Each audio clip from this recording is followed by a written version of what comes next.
regular annual basis. And, they'll make one change to the licensing model. And if you've gotten comfortable with your month-to-month cost of this, their licensing model could throw that out the window and you'll get a huge bill.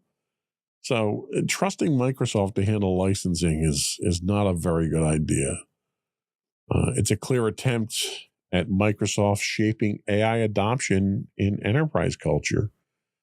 Microsoft's strategic push into AI-powered workflows reflects a broader trend of embedding AI into enterprise culture. And I think the problem is that most people don't know what AI is at this point in time. And to make an investment like this, to make a commitment like this is difficult. So this is one of those things we're definitely going to have to keep an eye on. And we'll see how many changes Microsoft makes to this before it finally stabilizes and levels out. We're going to take our last break here, and then we're going to come back and talk to you about Zero Trust. We'll be right back.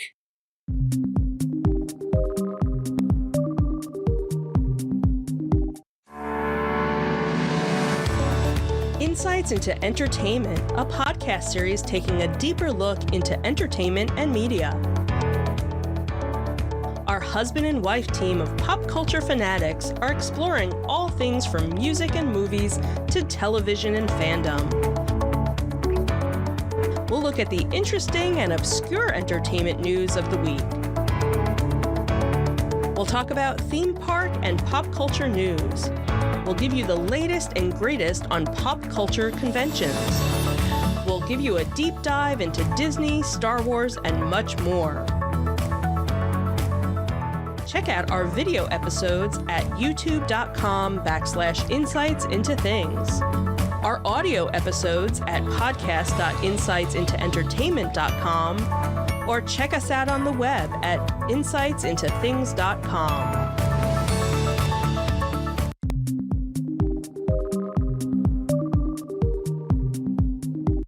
Welcome back to Insights into Technology. So we're going to talk about Zero Trust. And we're kind of short on time right now. I'm going to start the introduction here and we'll see how far we get and we'll go from there. If I have to, I'll break this up into more segments. So in today's evolving digital landscape, traditional security models are struggling to keep up with the demands of modern enterprises. The rise in remote work, cloud adoption, and increasingly sophisticated cyber threats have exposed vulnerabilities in perimeter-based security. As a response, Zero Trust Architecture, or ZTA, has emerged as the new gold standard in cybersecurity. Today, we're going to give you an introduction to Zero Trust, breaking down its core concepts, historical evolution, and the principles that make it critical for safeguarding organizations in today's interconnected world. So what is Zero Trust Architecture?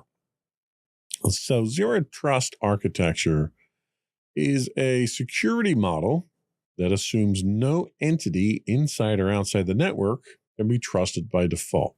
Pretty straightforward. Unlike traditional models that rely on securing a single perimeter, Zero Trust focuses on continuous verification, ensuring that users, devices, and systems must repeatedly prove their trustworthiness before accessing sensitive resources. At its core, Zero Trust embodies the principles of never trust, always verify. Now, there's been, an evolution to get to this point. There's been a history for Zero Trust. Zero Trust Architecture represents a fundamental shift in cybersecurity philosophy. It rejects implicit trust, which was the hallmark of older models like trust but verify, and replaces it with the principle of never trust, always verify. This evolution reflects the growing sophistication of cyber threats and the expansion of networks beyond traditional perimeters. There were limitations of trust but verify. In early security models, organizations operated on the assumption that anything inside the network perimeter could be trusted. This model relied heavily on securing the perimeter with firewalls and perimeter defenses such as VPNs. These were used to protect trusted networks from outside threats. The model also relied on implicit trust. Once a user, device, or system gained access, it was granted broad, unrestricted trust. However, this approach became problematic as networks grew more complex. They faced rising challenges, like some advanced threats. Attackers exploited trust credentials to move laterally within networks undetected. Network expansions, cloud services, remote work, and IoT devices blurred the boundaries of traditional parameters. You also had to deal with insider threats. Malicious insiders or compromised systems operating inside the trusted zone became significant risks. So the limitations of trust but verify became evident. Securing a single perimeter was no longer sufficient to safeguard sensitive assets. So in the early 2000s, we get the model that's referred to as the castle and moat model. The castle and moat model dominated cybersecurity in the early 2000s. Organizations created strong perimeters, or the moat, around their internal systems, or the castle. Firewalls, intrusion detection systems, and virtual private networks were key tools for perimeter defense. Some of the key challenges here, while the model excelled at keeping external threats out, it failed to address internal threats and lateral movement. Once an attacker breached the perimeter, they could often access sensitive systems without further validation. So, right around 2009, we see the birth of Zero Trust. John Kindervag, a Forrester research analyst, formally introduced the concept of Zero Trust. He challenged the assumption of implicit trust within networks, stating that all users, devices, and systems must be verified continuously. The core principle of Zero Trust became never trust, always verify, meaning that access is granted based on identity verification and context, such as user role or device health. No entity is inherently trusted, even if it operates within the network. Kindervag's work marked the beginning of a new security paradigm, one that eliminated the weaknesses of the castle and moat model by adopting a least privileged access strategy. Present Zero Trust adoption in a cloud-first world. The modern cybersecurity landscape has accelerated the adoption of Zero Trust due to remote work, cloud migrations, and advanced threats. The key enablers of Zero Trust are Zero Trust Network Access, ZTNA. It replaces legacy VPNs by providing secure identity-based access to specific applications instead of the entire network. Microsegmentation. Networks are divided into smaller, isolated segments, limiting lateral movement and containing breaches, and as well as continuous verification.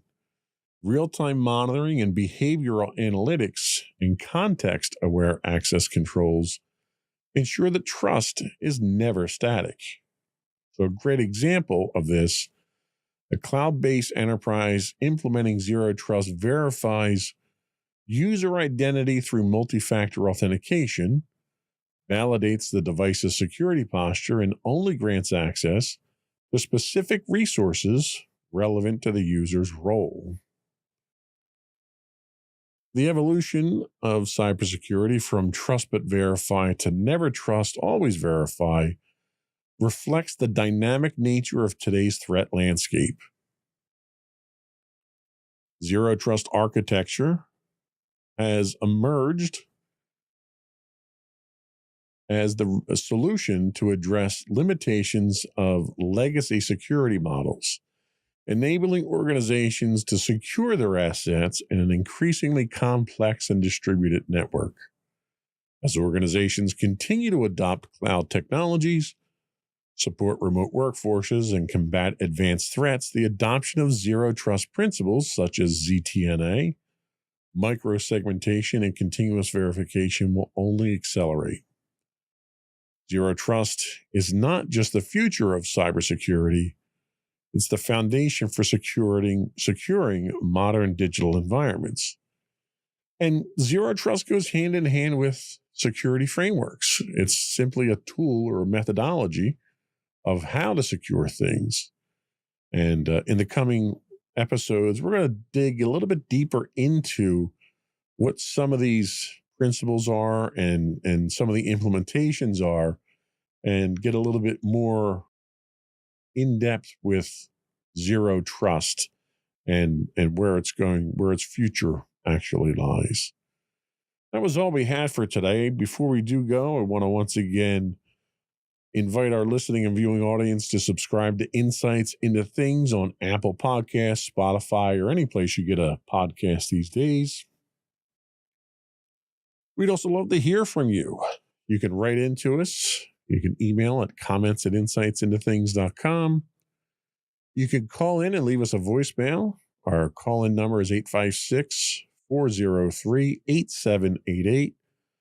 That's 856-403-8788. Leave a message and let us know what you want to talk about. And if you want us to get it on the show, we can certainly work to get that taken care of for you. You can find high-res versions of all of our videos on YouTube at youtube.com/insightsintothings. We do stream 5 days a week on Twitch at twitch.tv/insightsintothings. You can check us out on Blue Sky at insightsintothings.bsky.social.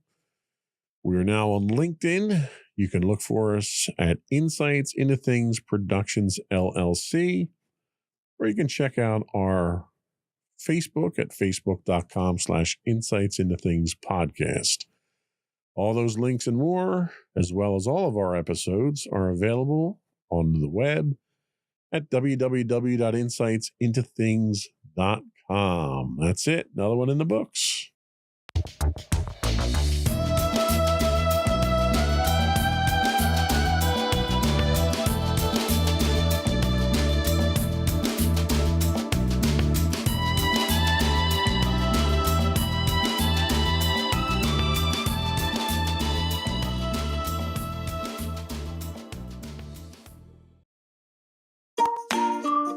Insightful podcasts by informative hosts.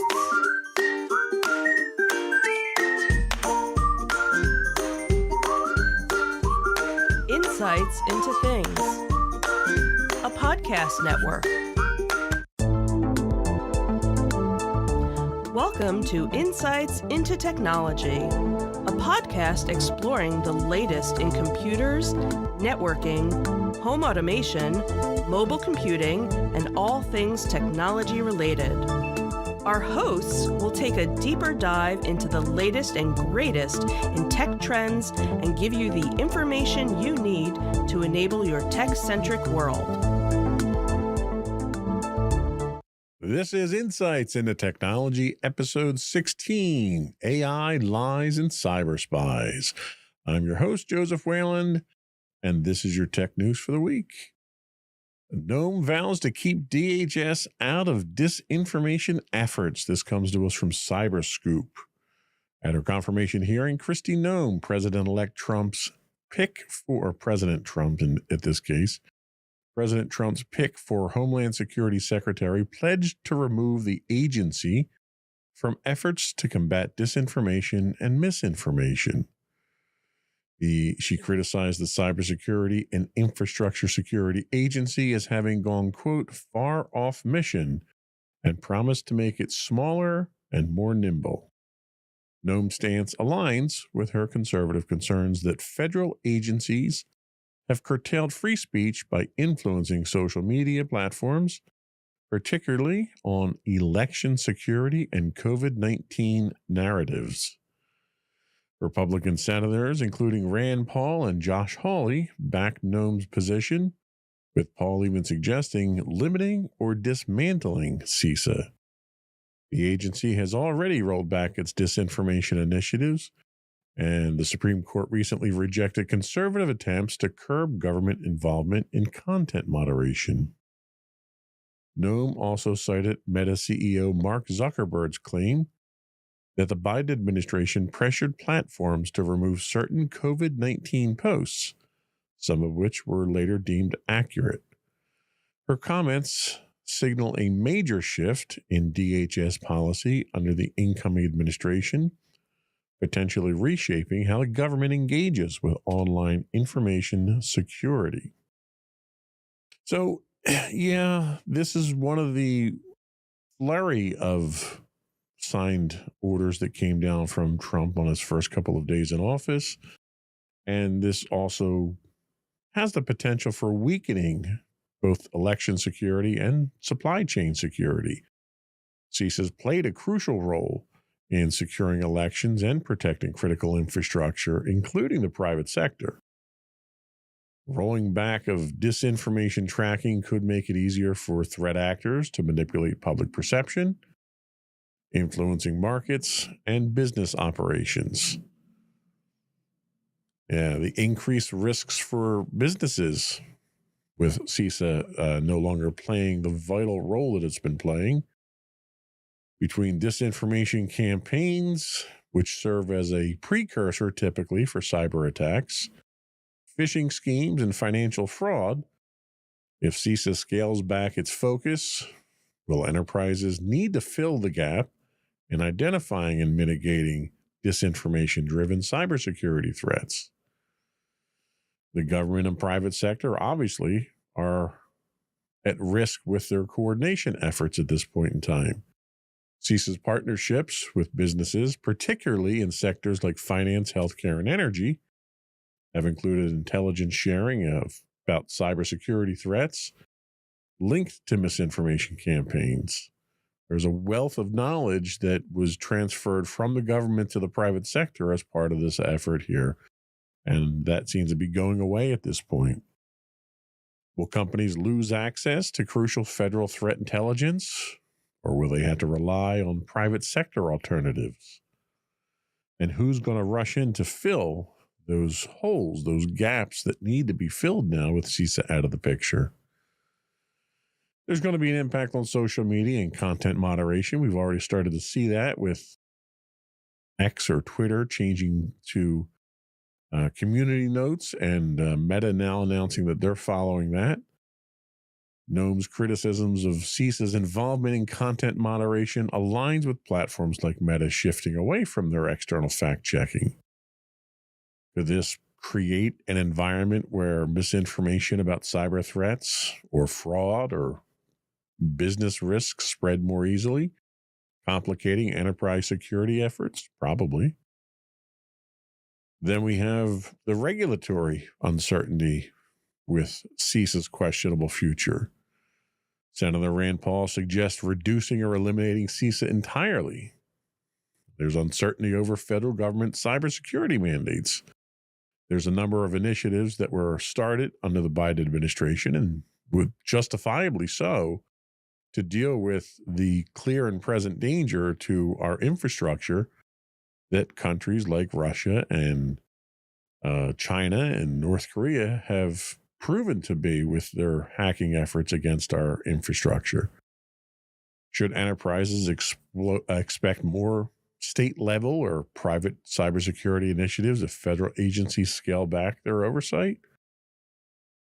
I think the problem that you're going to run into is this is another one of those things where it's just not a priority for the Trump administration. And you can speculate on why it's not a priority, but the fact that it's not is putting the nation and all of our interests, commercial and government-wise, at risk.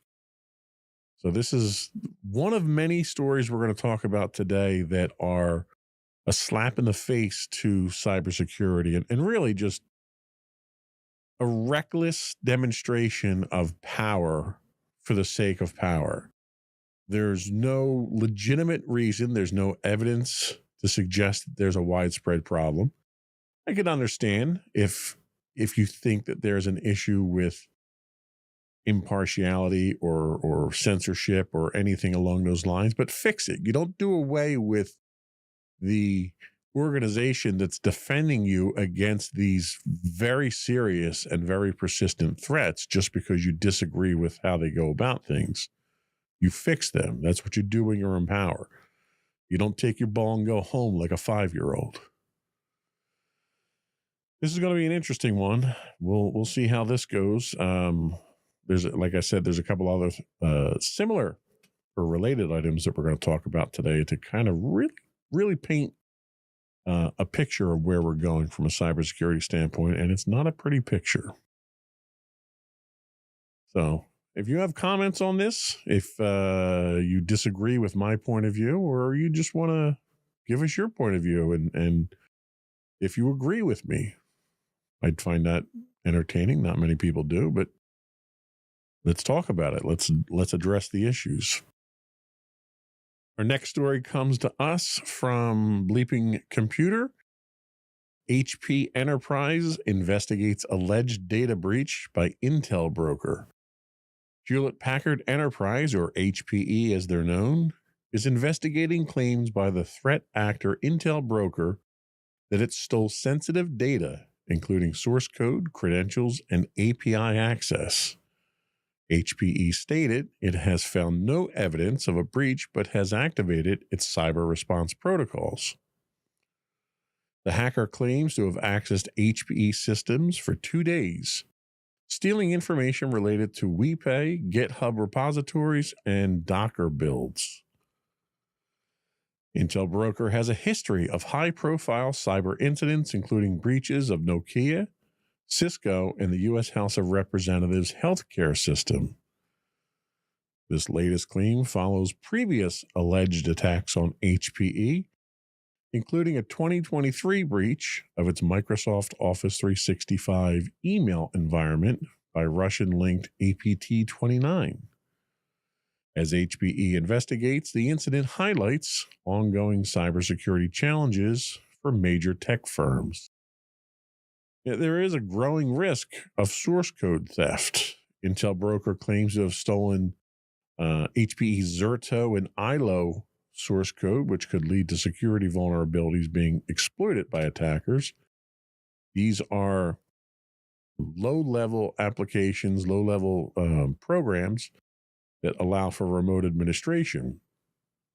If legitimate, how does this impact companies using HPE's enterprise backup and server management solutions? It's kind of scary thinking someone can hack into my ILO interface and basically do whatever they want to my hardware. API and credential security in enterprise systems is also a problem in this case here. This alleged theft of API access, credentials, and tokens underscores the critical need for robust API security. Everyone is working with APIs these days. It's pretty much how the internet talks. It's how your applications talk. It's how a lot of your smartphone applications communicate. How can enterprises better protect API endpoints to prevent unauthorized access? Are you in a hosted server? Are you in the cloud? Are you running your own server? Where are these protections that need to go in? Are your developers thinking security first? That's always seems to be a real challenge. There's also a challenge in detecting and mitigating these breaches. We talked a week or two ago about the number of telecom companies that were known to be breached. They were aware of the infiltration. They tried to mitigate it. And even weeks afterwards, they didn't know if they got rid of them. So detecting and mitigation is very difficult in these cases. HPE denied finding evidence of a breach, but that's not the first time Intel brokers claimed access either. How can organizations improve breach detection and response when attackers operate covertly? And one of the biggest problems you're running into is that these are some state actors that have a tremendous amount of resources behind them. They're very determined. They're very talented. And you have a lot of people that there's a lot of target ripe environments out there for them to attack. They're not just trying to do this for money. They're trying to do this to exfiltrate information, to gain privileged access. So the intent that they have tends to be a lot more nefarious than somebody coming in with crypto malware just to make a few bucks.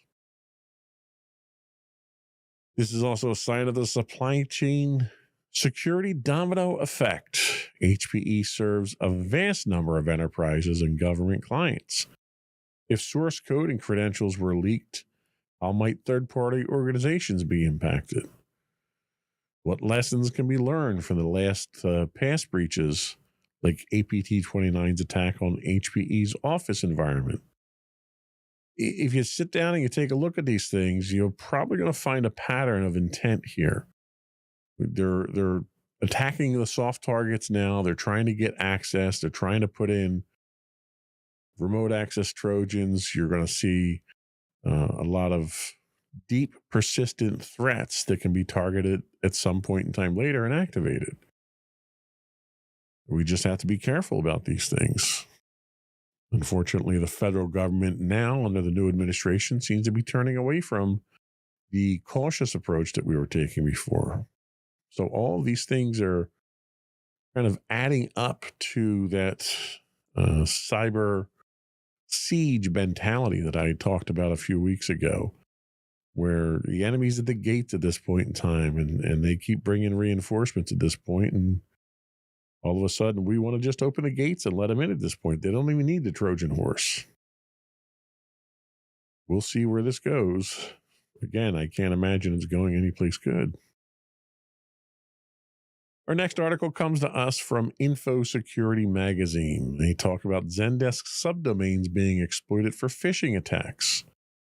Security researchers at CloudSec have uncovered a vulnerability in Zendesk's platform that allows attackers to register legitimate-looking subdomains, enabling phishing and investment scams.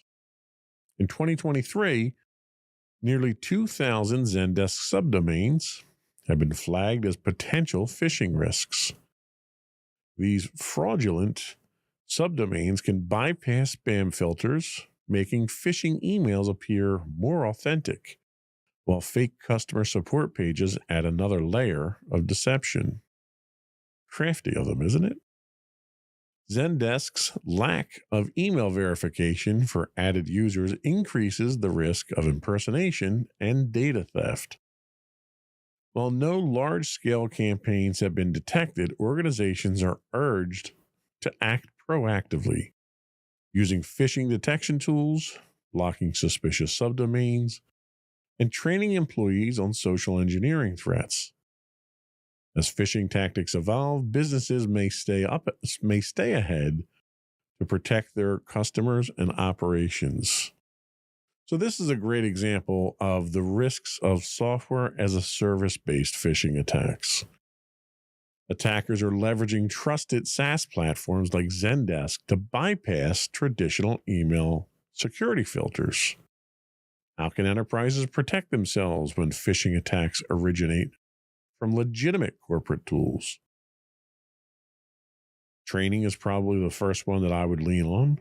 There's a number of technical solutions out there, DMARC and DKIM and so forth, that are built into email systems now that will help. Impersonation threats to customer trust are also an issue.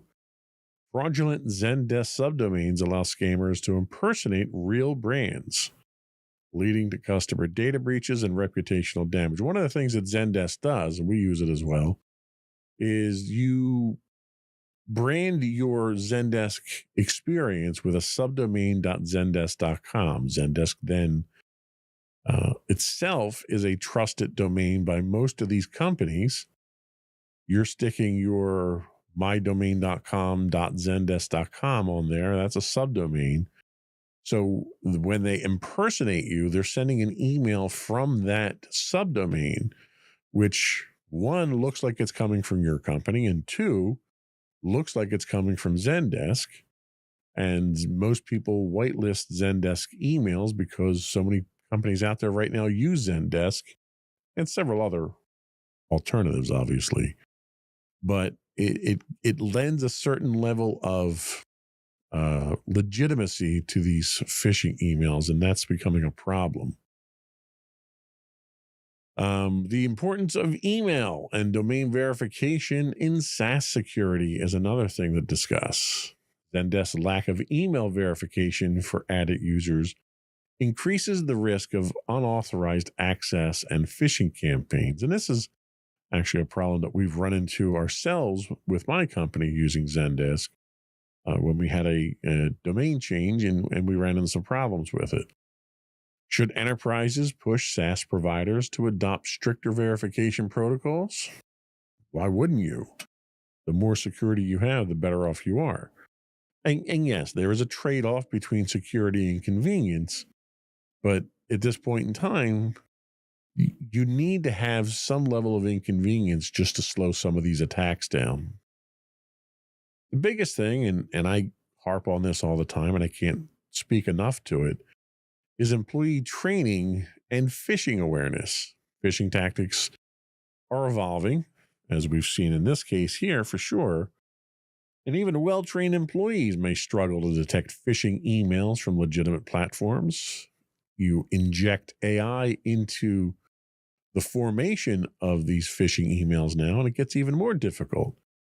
We've talked about an incident in which an entire conference call with the board of directors or C-suite was a deep fake and done on the fly. If you can convince somebody in a conversation face-to-face over a Zoom like that they're legitimate, using AI to pass an email off is not difficult at that point.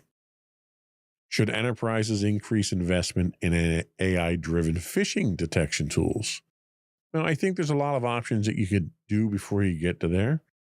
There's KnowBe4, there's Phishline. There's a number of services out there that are training. Their purpose is to train. So they'll send you false flag emails, and anyone who opens them or clicks on them, they can be tracked statistically. They can get additional training right on the fly from that. And you can create your own training campaigns through these. So having access to a service like that for your company to keep people trained and run campaigns on a regular basis is probably the best way to go. The other aspect is the regulatory and compliance risks for businesses. Companies affected by phishing scams using Zendesk subdomains could face compliance violations under GDPR, CCPA, or other data protection laws. Nowadays, it's very hard for any business to operate without being under some type of regulatory requirement. What role should cyber insurance play in mitigating financial risks from SaaS-based cyber threats? Should that be covered under insurance, or is insurance for when you've been compromised from that type of thing and you've got a breach? Kind of a slippery slope to go down on that one there with cyber insurance. So all these and more are scary signs of attackers being much more innovative in recent weeks and months. We're going to take a quick break here. Before we do, I do want to pester my listening and viewing audience to subscribe to the podcast. You can find all of the network's podcasts listed as insights into things anywhere you get a podcast these days.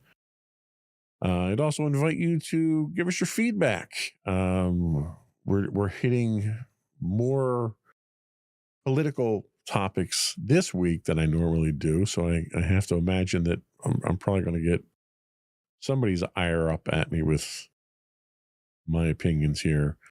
So feel free to give me an email. Send me an email. Let me know what you think. Let me know if I'm wrong. Argue with me. Feel free to give us a voicemail. You can call in to 856-403-8788. That's 856-403-8788. Leave a message for us and we'll get you on the podcast. I welcome debate on these topics. You can also find links to all these and more on our official website at www. Thought I had too many in there. Insightsintothings.com. We'll be right back.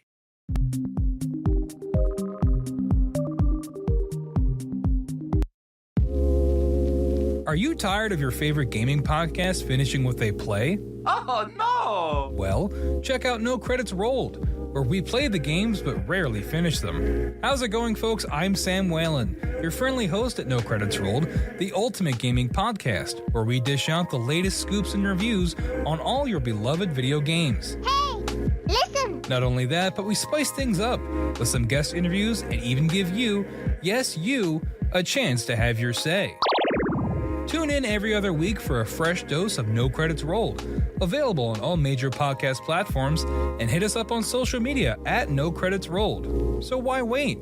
Let's dive into the gaming world together, where finishing games is optional, but the fun is guaranteed.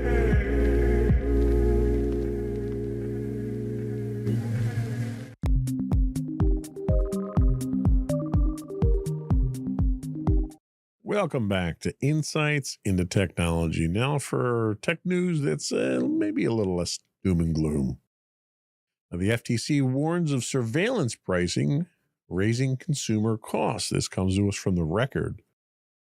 A preliminary report from the Federal Trade Commission suggests businesses may be using consumer data ranging from demographics and shopping habits to even mouse movements to adjust pricing dynamically, potentially leading to higher costs for certain consumers.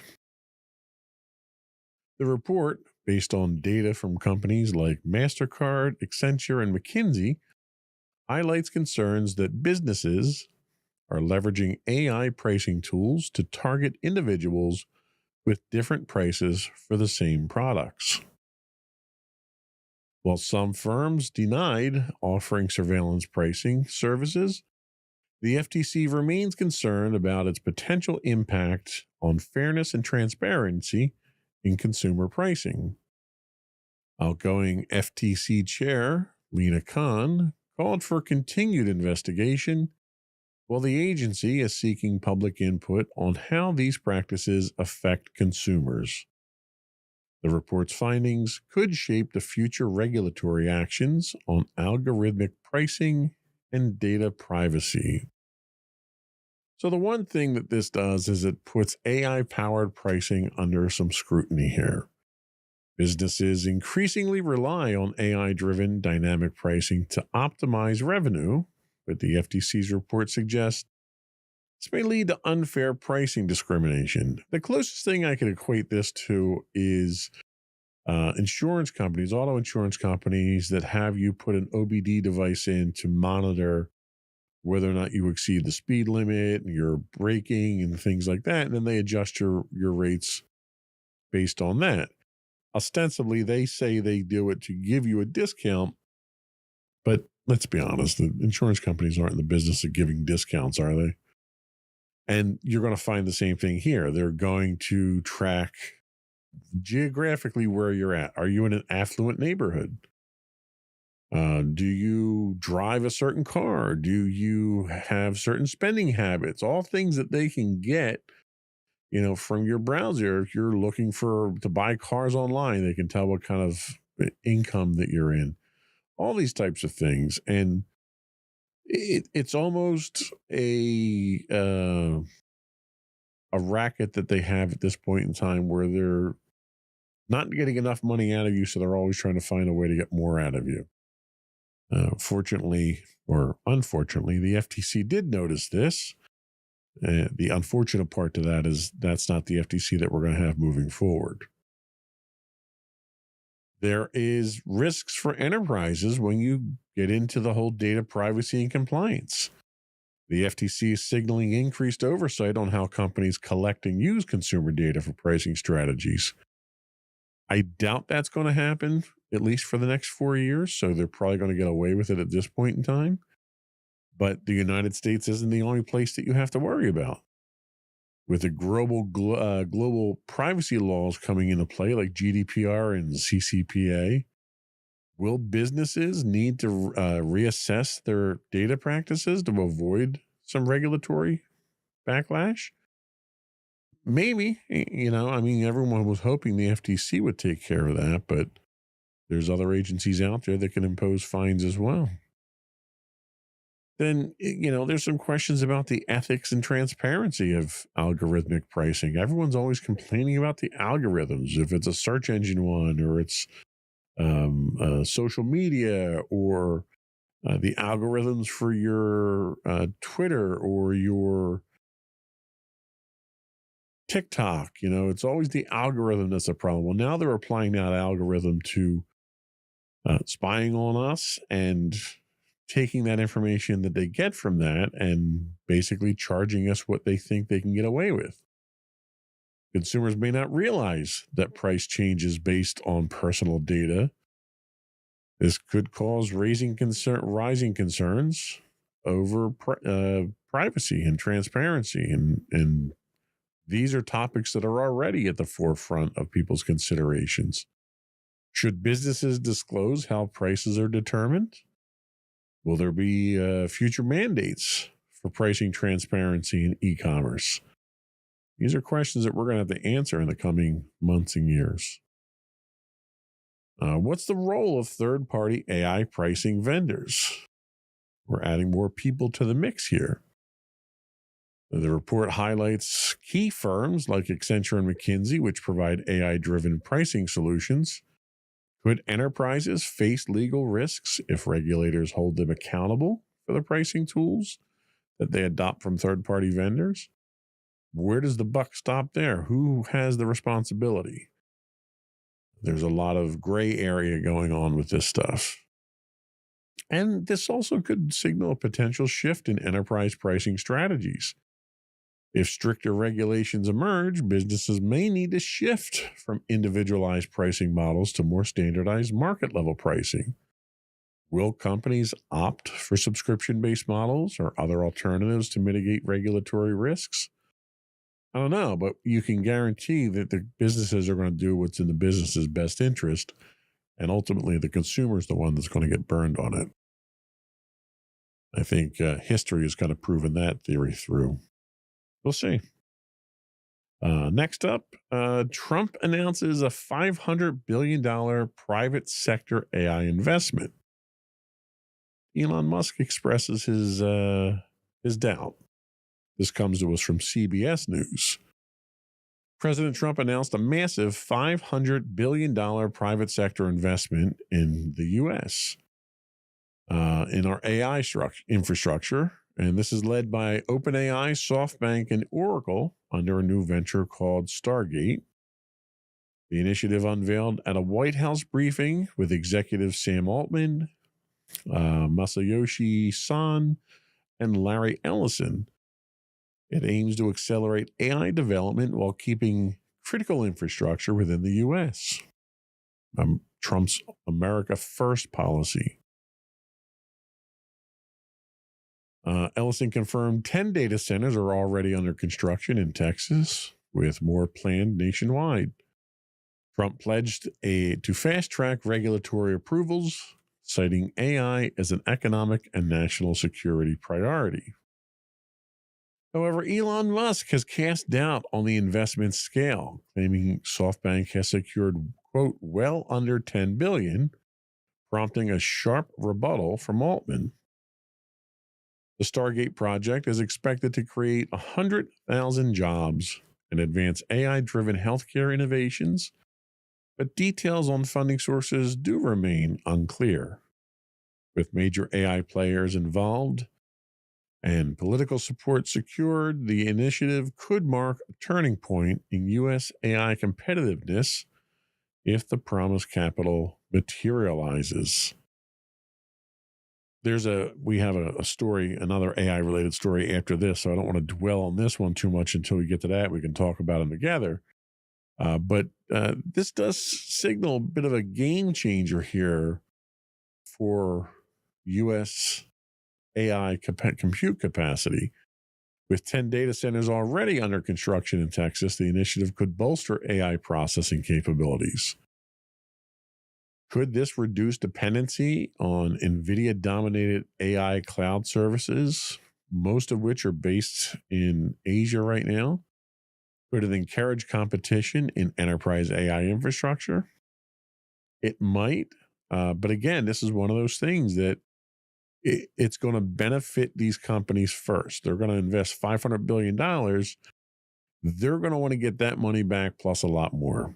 So don't expect any of this to come cheap. Expect it to come, a certain amount of this to come from your tax dollars. They're certainly using government land for this. Is fast tracking AI development a good thing without any regulation attached to it? Trump plans to use emergency declarations to bypass regulatory hurdles, making AI infrastructure easier to build. Will it streamline enterprise AI deployment? Could it lead to long-term security and environmental concerns? We talked last week about the allocation of federal lands without environmental or water plan considerations. You've got a president in the office now who is a climate denier, so you're not going to have any climate consideration with this. Probably not. I certainly don't know what he's thinking, but you can kind of guess. Is AI-driven healthcare going to be a major business opportunity? Sam Altman and others highlighted AI's potential to revolutionize disease treatment. Well, if it can treat diseases, could it also be used to help in germ warfare or chemical warfare? Being the paranoid individual that I am, I always look at what the other side of the coin could bring. And in situations like this, I can't help but reflect on the moral of stories like The Terminator and other apocalyptic movies where the technology has taken over. I think we're going down a slippery slope. Then there's the funding. Even Elon Musk, the richest man in the world, is skeptical. Is $500 billion realistic? Musk claims SoftBank hasn't secured anywhere near that much, which casts doubt of the scale of the project. If funding falls short, will enterprises still benefit from expanded AI infrastructure, and will projects stall? And what is that benefit? What is aside from the enterprises that are involved in this investment, what is the benefit that we expect to see for enterprises, for consumers, for companies? That's not immediately clear here because we're certainly not getting the services for free. It's not going to be a federal government-run program that taxpayers pay for.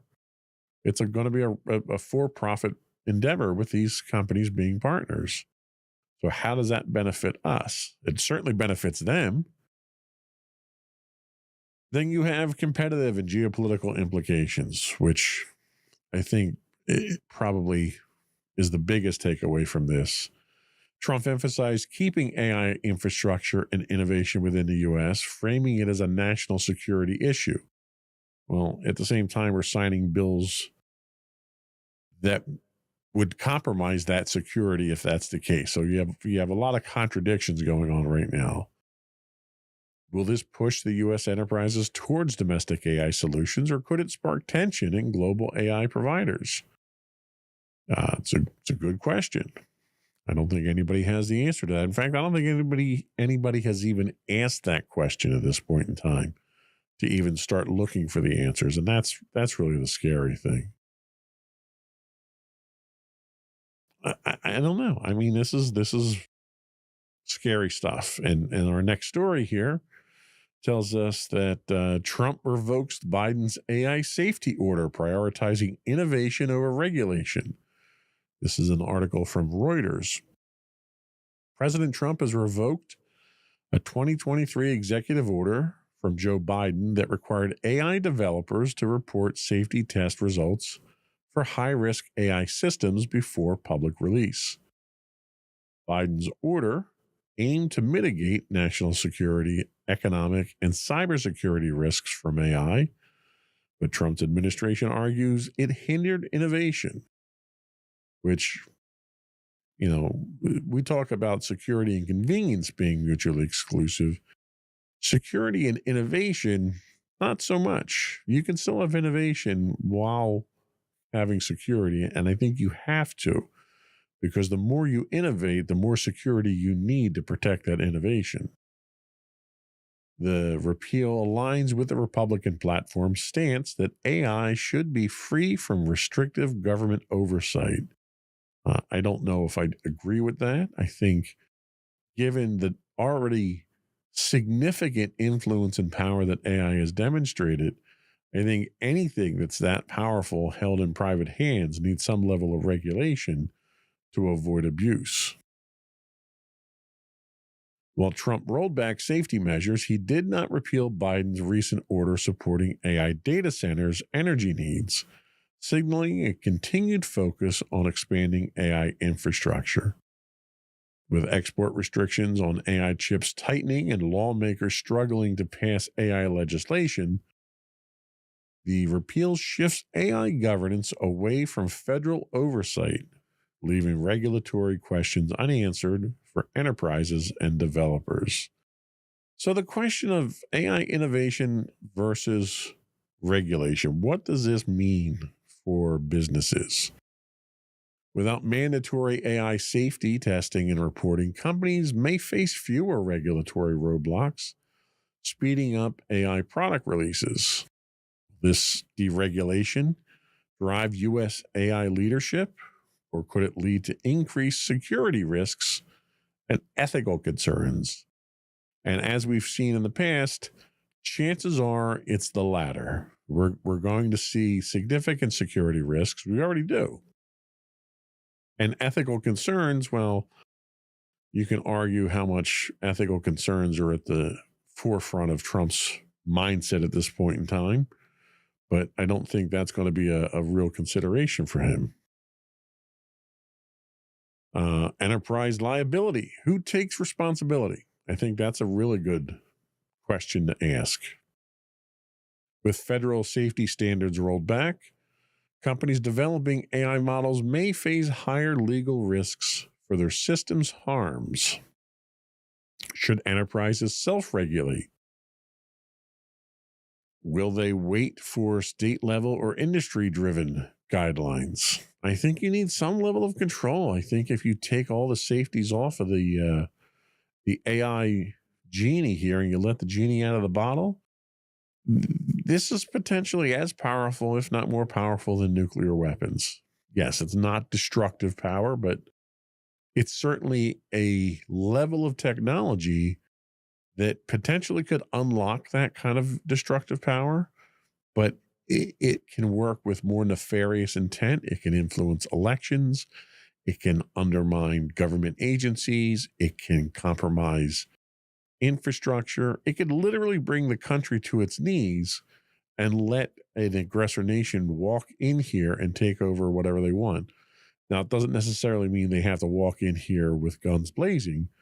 They could very easily come in here and acquire property. They could acquire industries. They could acquire utilities. And eventually, they'll control the country that way through osmosis, practically. So there's definite cybersecurity and national security implications here.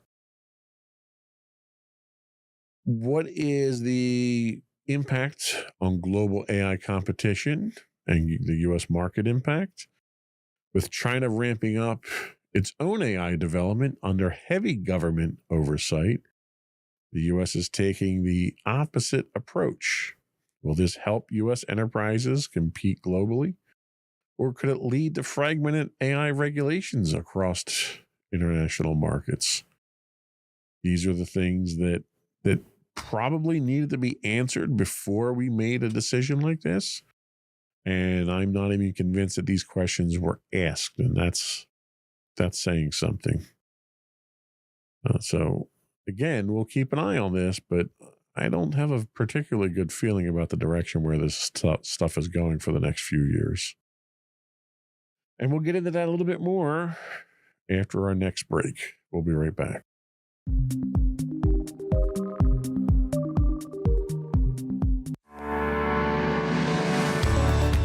Insights into Entertainment, a podcast series taking a deeper look into entertainment and media.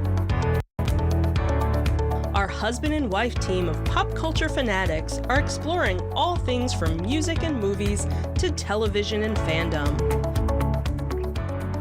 We'll look at the interesting and obscure entertainment news of the week. We'll talk about theme park and pop culture news. We'll give you the latest and greatest on pop culture conventions. We'll give you a deep dive into Disney, Star Wars, and much more. Check out our video episodes at youtube.com/insightsintothings. Our audio episodes at podcast.insightsintoentertainment.com, or check us out on the web at insightsintothings.com.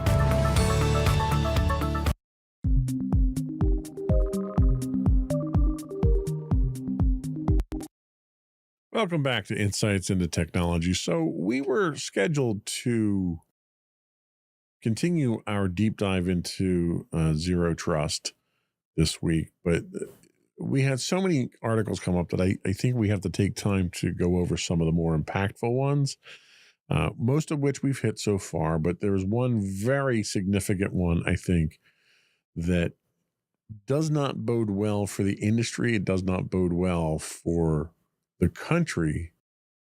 And I kind of wanted to spend this last segment talking about that. There's an article that comes to us from TechCrunch, and it tells us that the Trump administration fires the Cybersecurity Review Board members. The Trump administration has fired all members of the Cyber Safety Review Board, the CSRB, and other DHS or Department of Homeland Security advisory committees, a move critics call, quote, horribly short-sighted, and I would tend to agree with that. The CSRB, which included private sector and government cybersecurity experts, was responsible for investigating major cyber threats, including Chinese-linked breaches of U.S. telecom networks and government email systems. A DHS statement justified the decision by citing a commitment to national security, which I think is laughable, and preventing agenda-driven misuse of resources, which is exactly what this was, in terminating it. However, cybersecurity experts argue that dismantling the board weakens America's ability to understand and respond to cyber threats, especially with ongoing Chinese cyber attacks.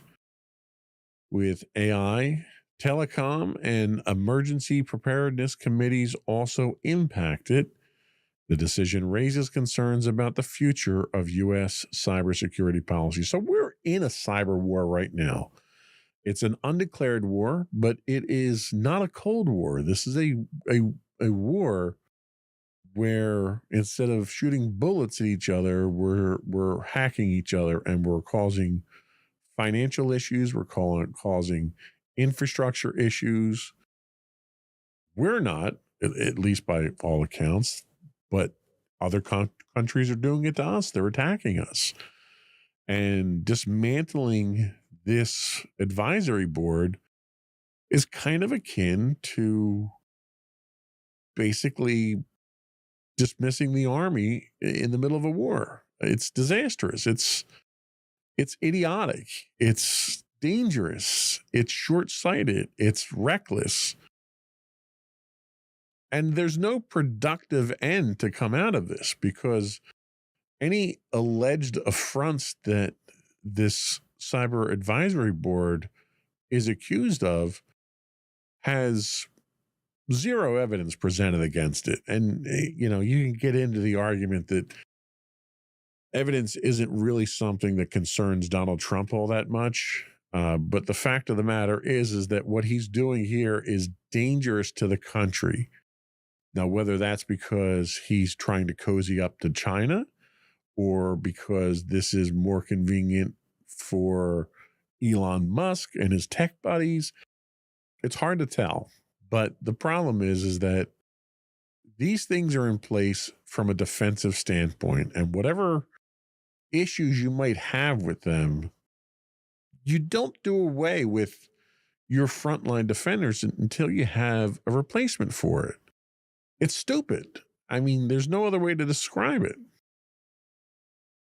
You know, the enterprise security impact of Trump's administration firing the cybersecurity board members is significant.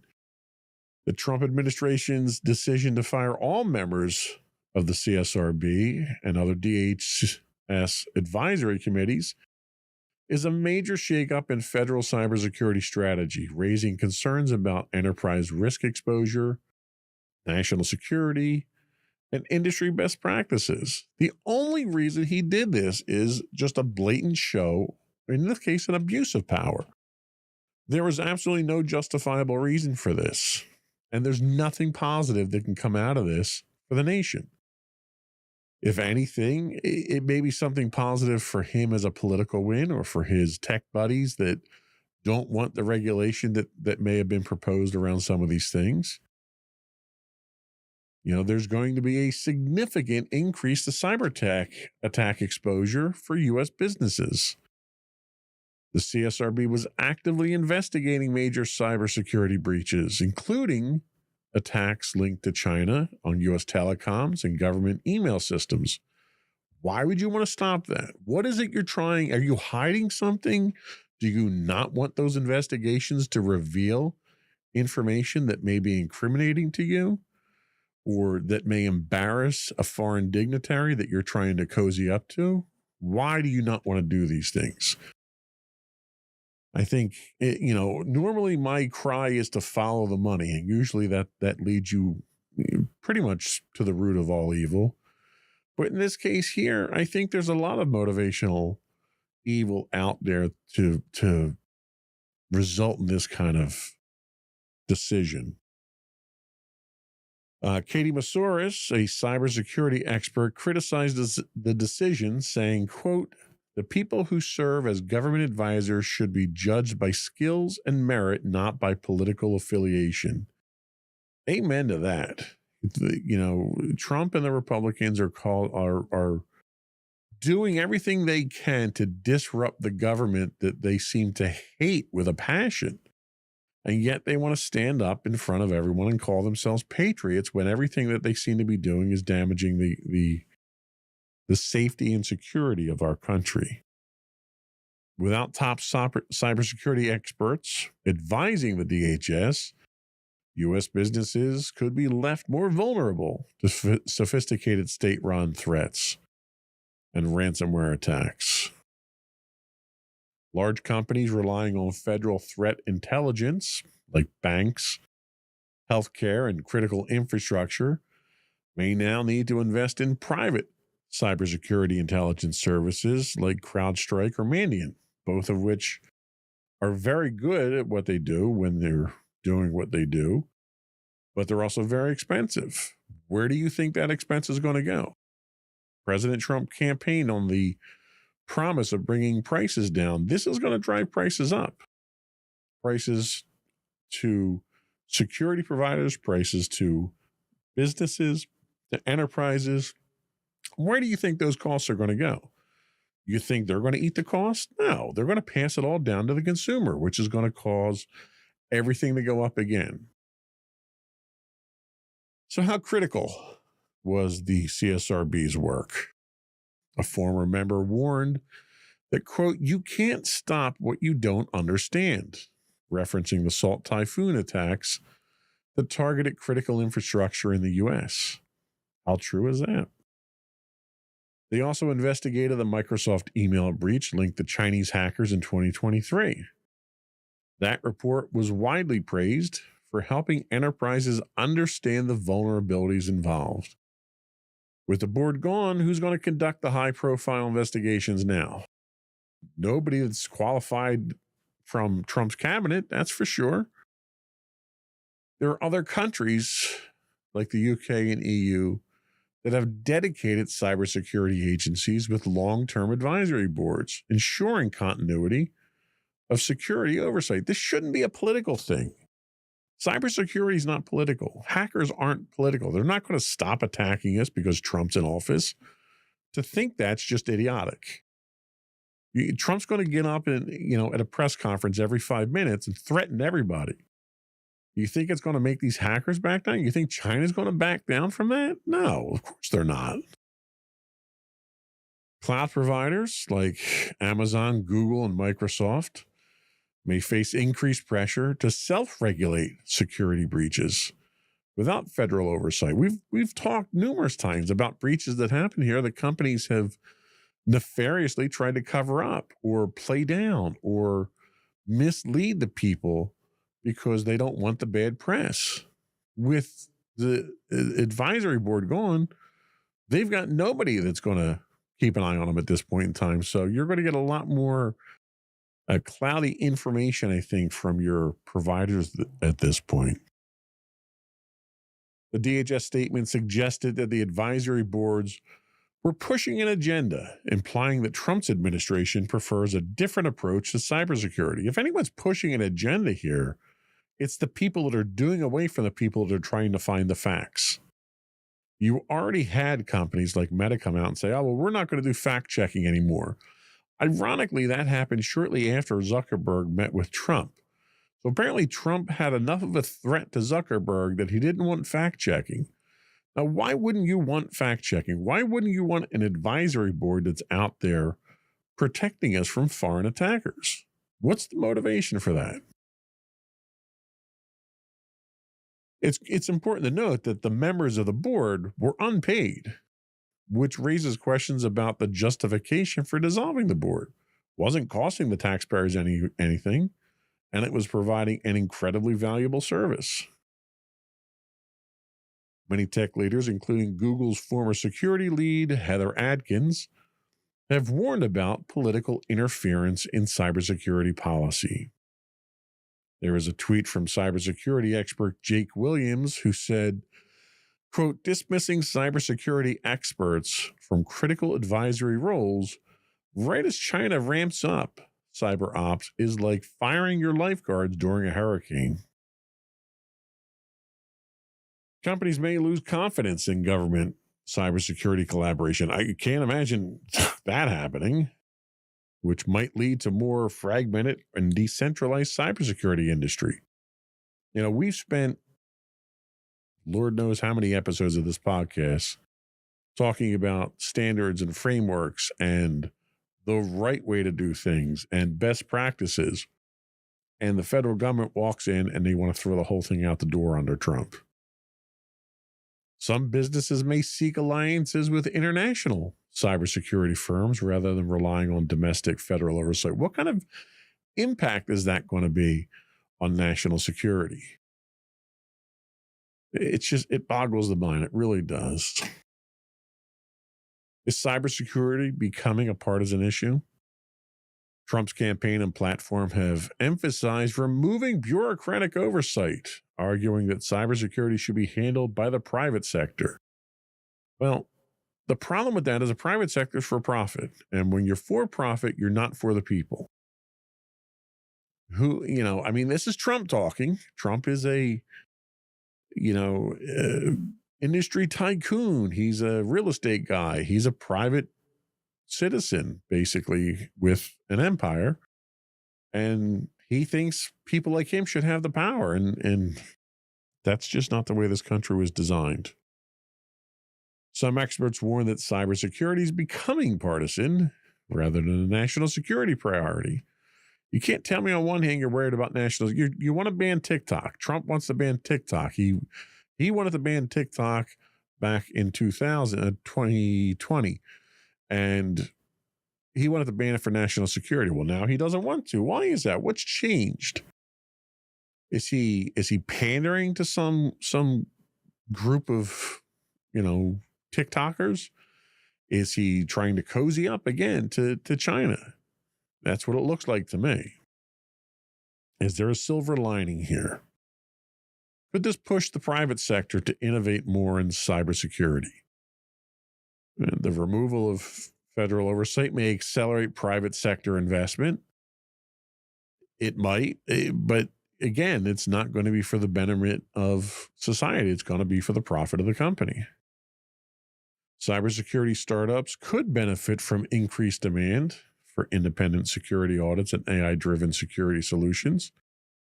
Makes me wonder at that point in time, follow the money mentality. Did Trump invest in some cybersecurity companies he plans on cashing out on after they get all these contracts? Large corporations may lobby for a replacement advisory board. I wonder who would be on that. I'm guessing probably someone associated with Tesla and Elon Musk, probably someone associated with Facebook, and probably somebody associated with OpenAI, all people who seem to be cozying up to Trump right now. Gee, I wonder if that's going to happen. So how do other nations handle cyber threats? Since we're kind of ignoring them at this point in time under this administration. Well, the European Union Agency for Cybersecurity is an example of a stable, and I can't emphasize stable enough, long-term cybersecurity body with cross-industry and government collaboration. The UK's National Cybersecurity Centre takes a hybrid approach, partnering with major enterprises while maintaining a strong advisory role. So now that the U.S. has eliminated its primary cybersecurity advisory board, it puts a greater risk on us compared to the global powers in general. Why would we do that? That is a burning question that really needs to be answered. Global corporations operating in the U.S. may shift security operations to regions with stronger cybersecurity oversight. One of the things that we at my company have a requirement to do is to not offshore our data for security reasons. It has to be handled domestically.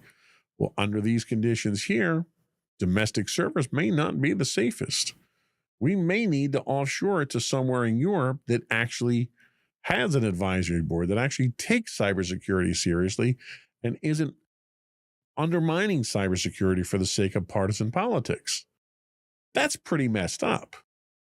That we would have to offshore our stuff to somewhere else because the U.S. isn't secure anymore because of policies that our government has chosen to follow. So what's next for cybersecurity? With the elimination of the Cybersecurity Advisory Board, it raises serious questions about national security, enterprise risk, and cybersecurity policy in general. While the administration justifies the move as eliminating bureaucratic waste after they create a new government agency headed by two people, which doesn't seem very efficient at all, but okay.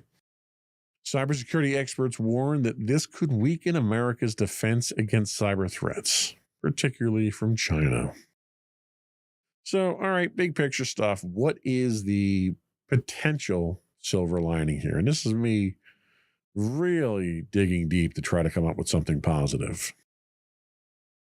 So there's private sector innovation that may accelerate, leading to a boom in AI-driven threat detection. But since we're not regulating AI anymore, that boom in AI could turn around and really bite us and be the end of human civilization. So silver lining, enterprises may take a more proactive role in cybersecurity, leading to a more market-driven approach rather than government regulation. I, for one, can tell you that's not going to happen because the last 5 years or so that I've been dealing with CMMC for my company, the only thing that we've seen in the industry that has motivated anybody to do anything about cybersecurity has been pressure from the federal government. You take that pressure away, nobody's going to want to go through the expense of dealing with cybersecurity until they get bit, and then it's too late. So that's wishful thinking. Cybersecurity startups may benefit from an increased demand for independent security solutions. Well, kudos to them, but when you're not pushing it at the top, you can't expect it to trickle down anywhere. The real test will be how the U.S. responds to the next major attack. Without the board's expert analysis, and government-private coordination, the response could be delayed, uncoordinated, and more costly for enterprises and national security alike. So, yeah, I mean, this is the first, not even a first full week of him in office right now. And we're in a lot of trouble. There's really no way to sugarcoat that. And this appears to be the tip of the iceberg. And I expect things to get much worse before they get better.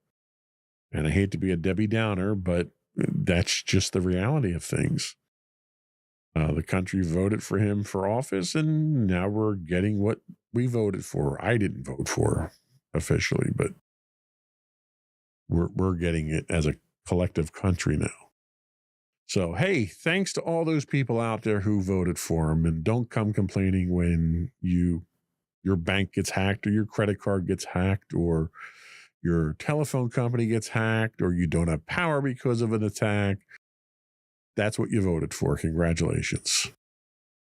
Okay, political rant is over. I think it's time to wrap things up before I get any more hate mail, which I'm sure I'm going to get. Before we do go, I want to take another moment to invite our listening and viewing audience to subscribe to the podcast. You can find all of our episodes. I'm going to say articles, but they're episodes. You can find all of our episodes listed as Insights into Things.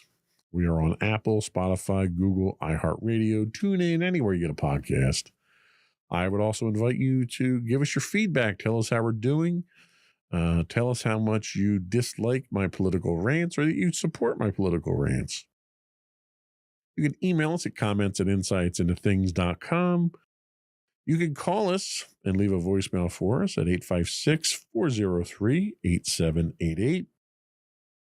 That's 856-403-8788.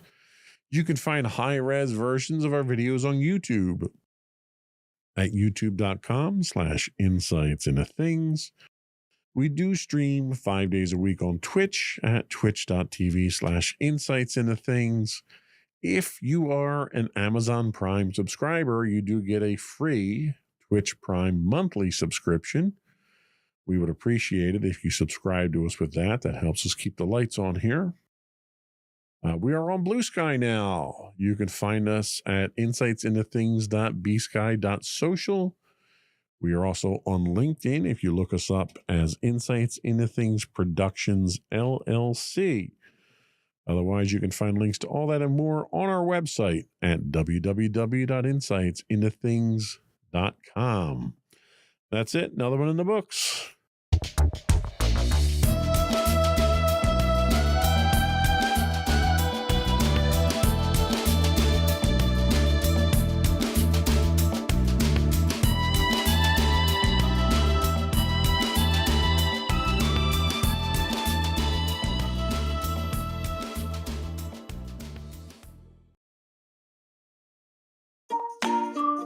Insightful podcasts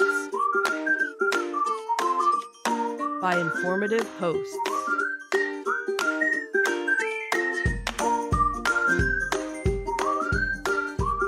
Insights into Things, a podcast network.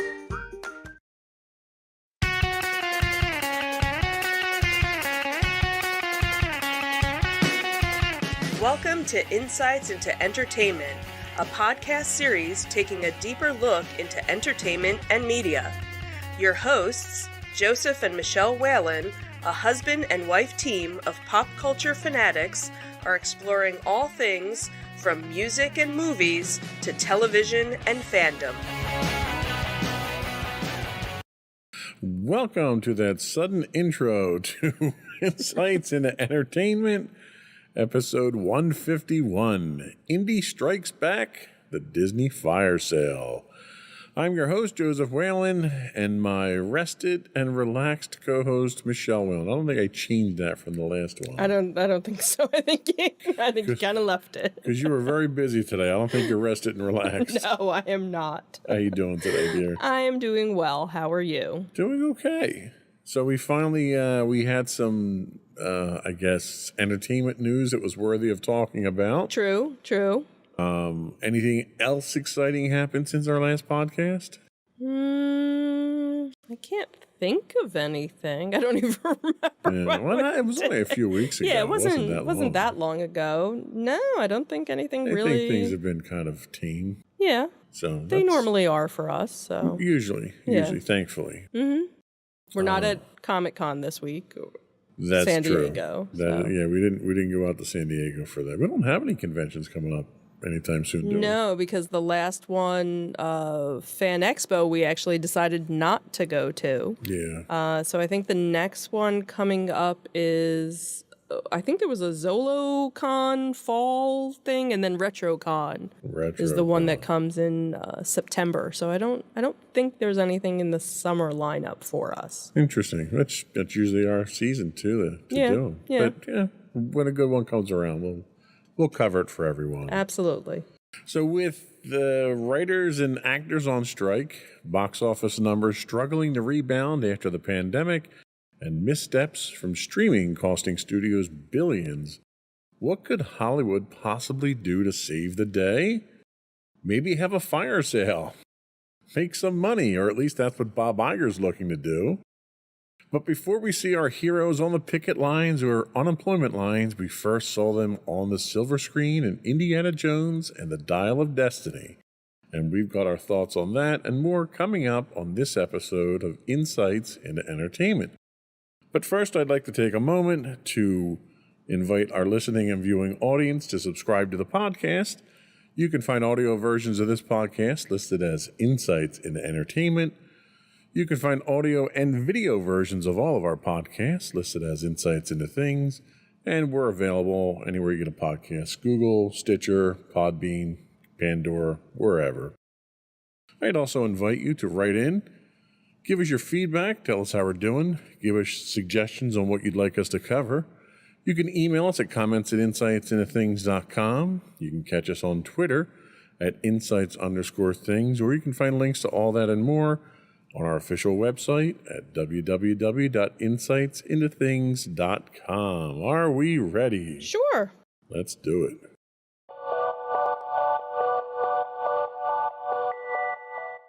So, how not to handle a strike? So, everyone knows that the actors and the writers are on strike right now. It's kind of hard to miss the talent strikes happening across the entire entertainment industry at the moment. First, the Writers Guild of America went on strike in the name of fair wages and protections against AI encroachment, which I thought was kind of interesting. We didn't think AI was going to be destroying the world So soon. through that method. Right. And then just recently, the Screen Actors Guild and the American Federation of Television and Radio Artists, SAG-AFTRA. Boy, that just rolls right off the tongue, doesn't it? Sure does. They joined them shortly afterward Yes, on the they picket did. line. So who are they fighting? So they're fighting the Hollywood studios, represented by the Alliance of Motion Picture and Television Producers. The producers are the bad guys, depending on your point of view, I guess. In most cases, yeah. So what's particularly curious about all this is how the Hollywood studios seemed to invite a strike, and then once they got one, they did everything in their power to inflame it even further.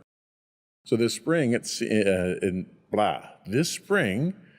seemed like some Hollywood studios were actively itching for a writer's strike.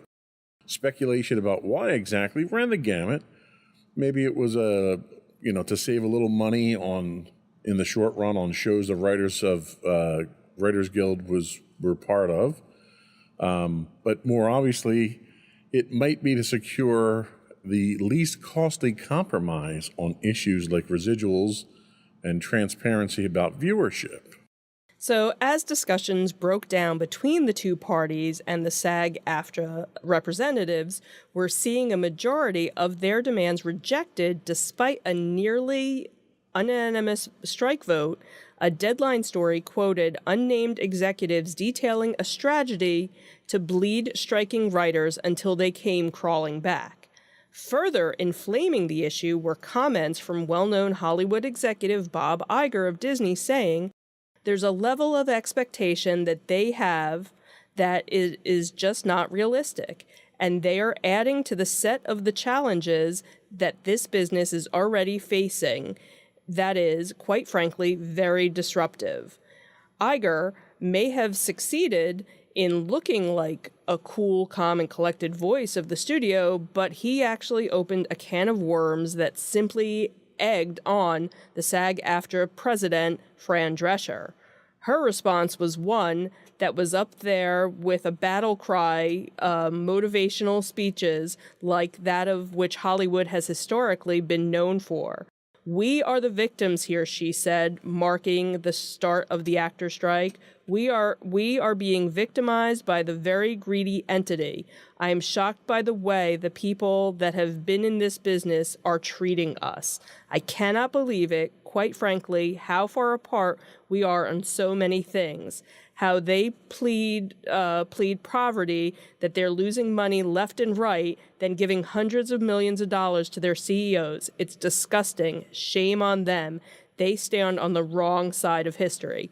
And this was a very funny meme that kind of popped up where, the woman we all thought would lead the rebellion against the machines and, the woman who actually ended up leading the rebellion against, the machines. That is very funny. Yeah. So Barry Diller, who is the chairman and senior executive of IAC and Expedia Group, and a former Hollywood chief, suggested that the studio executives and top-earning actors take a 25% pay cut to bring a quick end to the strike and help prevent the collapse of the entire industry. It's worth noting that at this time, the motion picture industry is still struggling to recover its box office numbers, which are nearly half of what they were pre-pandemic. It's also worth noting that in their haste to capitalize on the streaming bandwagon, many companies are in the red. Disney, Peacock, Paramount Plus, HBO Max, Discovery Plus have reportedly lost a combined $18 billion since 2020, which begs the question, can either side in this strike really afford it? Yeah, I think that the sad thing here is obviously the fans are the ones that are going to be losing out. Right. In general. Right. The last time we had this, was it back in the 20-aughts or whatever when the last strike was, we wound up getting a rash of reality TV. Well, and the one, I guess, positive is there's been such an influx between all of the different streaming services that have so much original content that's already there. So if nothing were to come back for a little while, there's plenty out there. It's just that you're not going to get anything new. So anything that people are waiting for, like a new season of Stranger Things or new things, that are on regular broadcast television, that's what's going to hurt. Whereas, somebody like a Netflix or, all of these other streaming services, they're probably not really going to be hurting because there's so much content that probably the average person hasn't gone through everything in the catalog yet. Well, and that's also a good point because even Disney's getting to the point where their exclusive streaming content they're going to be releasing on network television. They have already announced they're releasing the Ms. Marvel series. Right. That was never intended to come out on network television. Right, and I think there was something else from HBO that was going to be released on, so that's how they're kind of balancing, okay, well, we have enough on our streaming, but what are we going to do on broadcast? Okay, well, now we'll start doing a little bit of this to make it happen. So, of course, inflaming all this is the wage disparity between executives and the actors and writers who make up the union workforces on strike. So just to put this into perspective, the average pay for top Hollywood executives climbed an average of 53% from 2018 to 2021, up to $28 million annually. And to put that further into perspective, you've got Bob Iger of Disney, who makes $31 million. Of course, he just renegotiated, so he's going to be making $1 million, but his incentives put him back up into the 20s. You have David Zaslav of Warner Brothers, who is compensated $39.3 million. Ted Sarandos of Netflix gets $50.3 million a year. Brian Roberts of Comcast is 32.1. Bob Bakish of Paramount is 32. And you have Tim Cook from Apple at the top at 99.4 million. Now, granted, Tim Cook, Apple does more than just streaming. Right. So there's a lot more going on there. So you could probably take, 60% of that out and he'd still be in that third of the 40 million just for the streaming side of things. Right. So to contrast that, we take a look at the Writers Guild of America, and what their average writers make per year is about $250,000. And that's probably on the high end for... That's average. That's what your average writer makes. And your average SAG-AFTRA actor makes about $40,000. That's what blew my mind. Now, granted, that average is low because you have the top 1% talent. Right, that make $10 million a movie or something. Yeah. Well, more than that. Well, yeah. So, taking a look at the top talent, you've got Tom Cruise, who in 2023, which is about half over, has taken in over $100 million. You have Will Smith, who took in $35 million just for his Apple TV Plus show, Emancipation. Now, that's a real slap in the face. That was funny. You have Leonardo DiCaprio, who brings in $30 million or more per project, as does Brad Pitt. You have Dwayne "The Rock" Johnson, who routinely brings in $20 million per project. Now, I'd certainly like to smell what The Rock is smelling compensation-wise. Even Will Ferrell, who I'm not a big fan of him, I know a lot of people like him and think he's funny, he demands about $20 million per project as well. So the 1% of the club, really, they're the bulk of the actors that are involved here.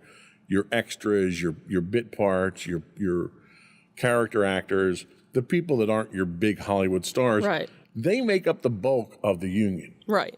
And they're making an average of $40,000 a year. Well, and some of them aren't even making that because in order to get benefits through the union, you have to be making a minimum of $24,000 a year. And there are so many and I agree. that That's aren't why even these numbers are average making numbers. that. Right. So obviously, no, I get it. You got people making more, you got people making less. And there was actually, something that I saw that said where you had about, if they took 25% off the top, and there was something that I saw that even said 2% of the top executive salaries. So 2% would be like nothing. Nobody would notice, but basically everybody that's in the union would be able to get coverage because of just that 2% off the top for everybody. Right. Now, what is interesting was I just saw briefly an article I didn't read fully, but there's one of the movie studios, A24, that they actually met all the negotiations. So anybody that's actually working with A24, with their production team, they're not striking because they said, okay, you want more money? Here's more money. The actors, you need more money. So they went, all of the demands that were asked for between the actors and the writers, they met them. So those people are working. Right. So, So the vast majority of Hollywood really is made up of starving actors who live paycheck to paycheck. Yep. Now, being the person that I am, I want to ask the question, why not just go get a real job if you're not making it in acting? I understand that's a lot of people's dream. Right. But if you're living paycheck to paycheck and you can't make ends meet, maybe it's time to go get another job somewhere. And in a lot of cases, they do have other jobs. They are doing other things. So. Have you ever considered a career in truck driving? And I don't mean to sound callous about it, but if you're not, like, if I wanted to be a doctor and I'm a failed doctor and I can't do it, I'm not going to keep trying to be a doctor. I'm going to go do something else. Right. And in this case, it's the industry. The industry's not treating it right. If I work for a company and that company mistreats me, doesn't compensate me fairly for my work, doesn't provide benefits, I'm going to leave and go somewhere else and do something else. I know, and many people do, and you see that time and time again where, unfortunately, the paparazzi are now, in the age that we're in, that everybody has a camera on their phone.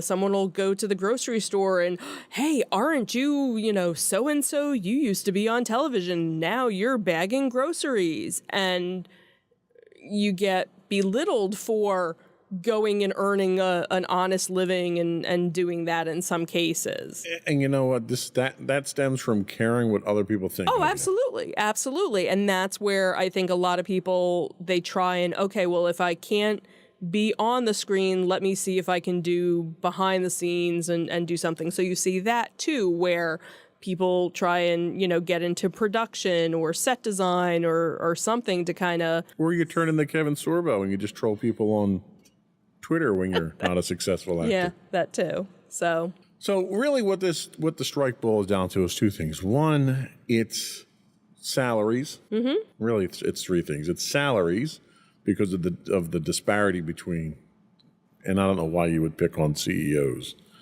I think the problem you have is that when you compare yourself to a CEO and you're an actor, the value that you lend to the franchise at that point in time is on a completely different measuring scale than what the CEO or what the executives bring. It's like you're comparing apples and oranges. Mm. So I think that's a problem right there, that you're comparing yourself to that. The other one that they have is residuals from streaming. Right. So the problem that you run into here is traditionally the studios are usually 2 or 3 steps behind technology. Right. They missed the ball on VHS and got screwed on that. They missed the ball on DVDs because they tried to encrypt them and they got screwed on that. So they kind of got out. This is the first time in decades that they got out ahead of things. Mm-hmm. And they got into streaming, and it was supposedly successful, even though they're $18 billion in the hole because they invested so much money in it. And the problem that you have is the previous contracts didn't... Streaming exploded so quickly, right. You couldn't have it in a contract before. Well, and really it was because of the pandemic, because everything really changed in some respects. Yes and no. I mean, Netflix was a streaming juggernaut well before the pandemic. Right. Everybody saw that. Right. And was shocked that Netflix, because everyone had their content on Netflix. Mm-hmm. True. Everybody was shocked at how well Netflix did. And Netflix did so well because they just poured money hand over fist into original content. Right. They were in the red for years producing content. Right. Just to get it out there and get subscribers in. Mm-hmm. So you had technology explode, and the industry's trying to catch up to it now. You're also dealing with the industry at a very fragile state now. Your ticket sales, your box office ticket sales are about 50% what they were pre-pandemic. You've got streaming services that are hemorrhaging money to the point that they're pulling back on projects now because they can't afford to keep making new content. So to strike now, when the industry is at its weakest, to a certain extent, I think Iger's right in that it's a really bad time to do this because you're really going to hurt the industry. What's going to happen here is they'll resolve this strike, obviously, at some point in time. But how many people are going to be out of a job because you're going to have studios that are cutting budgets back because of the losses they're already incurring, plus the losses that they're incurring because of the strike? So you may see as much, I've seen speculation up to a 30% cut in the workforce in the industry. Is that really the union benefiting its employees at that point in time? Where, okay, you can get your 20% raise, but you're out of a job now. Mm. Good luck finding a job at that rate. Yeah. So it's a double-edged sword. Mm-hmm. And then finally, the third one they're complaining about is AI. Now, AI, there's a couple of different aspects of AI. One is the writing. Mm-hmm. You can go out and have some AI system write a script for you. The AI that's out there today, isn't good enough to write a Hollywood script, Right. because all it does is it parrots what's out there already. Right. So you're not going to, it's good to help supplement or to start or whatever. It's not going to replace writers. Right. So that's an irrational fear right now. The other fear is deep fakes, Right. where you've got industries where you can produce somebody else's likeness. Well, there's already laws for that. You don't need to have something in your contract. If somebody uses your likeness, like you can't make Indiana Jones without Harrison Ford. Right. You can digitally reproduce them, and they did. They de-aged him and they digitally reproduced them. But if they did that without Harrison Ford's permission and involvement, he would have sued them. Well, and I think that's what a lot of these background actors are concerned about who are on that bottom level, is that they're going to go in and do something and there's going to be something in the contract saying, you know, oh, we now own your likeness, and it's going to be, you know, hidden somewhere. And then they can still do that. There's nothing that says they can't do that. So you need to have an agent that's going to read your contract for That's you. the thing, is that they're trying to protect, to make sure that's not something that's added on, because it's now so easy to do. But that's not something you can expect to use as a bargaining chip in a negotiation for a strike. That's something that's a negotiating point when you negotiate your contract. So make sure that your agent and your lawyer know how to read a contract. Right. So I'm kind of hesitant on giving them credit for that one here, but salary-wise, I'll totally give you that. Streaming, you know, we covered what was the one with her studio where Disney didn't want to pay her? Oh, Scarlett Johansson. Scarlett Johansson, That yes. was the kind of the start of everything. So Disney basically engaged in a contract with her that said they'd pay her a certain percent for ticket sales at the box office. Right. Then the pandemic hit, and they released it streaming. Right. And they said, oh, but we don't have an agreement on streaming. And they pretended as though they could just do whatever they wanted with it at that point in time. Right. When in reality, you didn't have an agreement for streaming. So you legally have no rights to stream it. It's not that you don't have to pay me for it. Right. So they wound up settling that out of court, though. But that's another, instance of how streaming, it's so new that the industry it's falling over itself now to try to figure out what to do with it. Right. So anyway, we're going to take a break. We're going to come back and we're going to talk about Disney's fire sale. We'll be right back.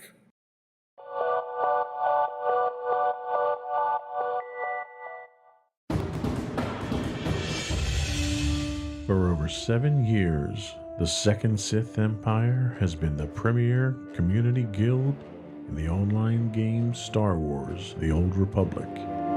With hundreds of friendly and helpful active members, a weekly schedule of nightly events, annual guild meet and greets, and an active community both on the web and on Discord. The Second Sith Empire is more than your typical gaming group. We're family. Join us on the Starforge server for nightly events such as operations, flashpoints, world boss hunts, Star Wars trivia, guild lottery, and much more. Visit us on the web today at www.thesecondsithempire.com.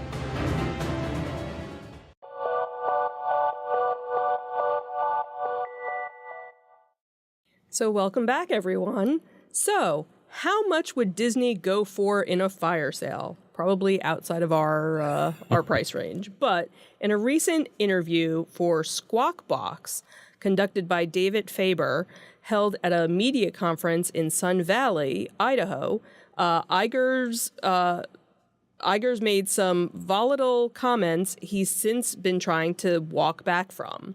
The initial questions revolved around the impact of the writers and the actors' strike, but quickly moved to business matters that may have revealed more information than Iger was originally intended to go public at the time. During the interview, he indicated that ABC and its local stations may not be core to the Walt Disney Company. The interviewer speculated about a possible sale, and Iger said, "We have to be open-minded and objective about the future of those businesses." Bloomberg reports that with cable television on the decline, Iger wants to sell most of Disney's TV assets, mainly ABC, Freeform, and FX. Well, Bob Iger had made it clear that he's looking to sell some of the company's TV and streaming assets. Rumors have been swirling for months in the industry that Disney may even be considering selling the entire company. Disney's streaming services have been losing money and subscribers. Disney lost 4 million subscribers last quarter. Streaming is expected to have hit a total loss of $800 million in the third quarter. According to Bloomberg, Iger wants to completely sell or restructure Disney's TV and streaming business in India, where Disney Plus has had its biggest losses. Disney Plus Hotstar, the region's version of Disney Plus, lost streaming rights to Indian Premier League cricket matches, leading to the service losing 3.8 million subscribers in quarter one and 4.6 million subscribers in quarter two. Despite the recent setbacks, Iger looks to double down on streaming with his plan to hold on to Hulu. Disney will launch a combined app for Hulu and Disney Plus later this year, though Disney will more than likely have to buy Comcast's 33% stake in Hulu in 2024. So experts speculate that selling Disney's TV networks could get them about $8 billion, which could help offset the cost of that last third. Potential buyers would be financial entities like private equity firms. Iger also wants to hang on to ESPN, but is looking for a partner for a sports network. Potential partners include sports companies and Apple. Speaking of Apple, there have been rumors since Iger's return last November that he will sell all of Disney to the tech company. At the time, Iger called these rumors nothing more than speculation, but the sale still seems to be a possibility. Bob Iger isn't known for selling. During his first tenure as Disney CEO, he acquired Pixar, Marvel, and Lucasfilms, which have all proven successful purchases. According to Bloomberg, TV generated 35% of Disney's revenue, about $24.8 billion, prior to the COVID-19 pandemic, and over 50%, $7.5 billion, of its operating income. Contrast that against the massive losses from streaming, and it's a bit of a head-scratcher as to why he'd want to keep the loser and sell the winner. Disney Plus was Iger's baby before he retired the first time around. Launched under his part-time successor, Bob Chapek, it met with initial success despite its surprisingly discounted monthly rate, but quickly started hemorrhaging subscribers, failing to offset the high costs of their premiere productions. It's also worth noting that Iger got his start not just in TV, but in ABC.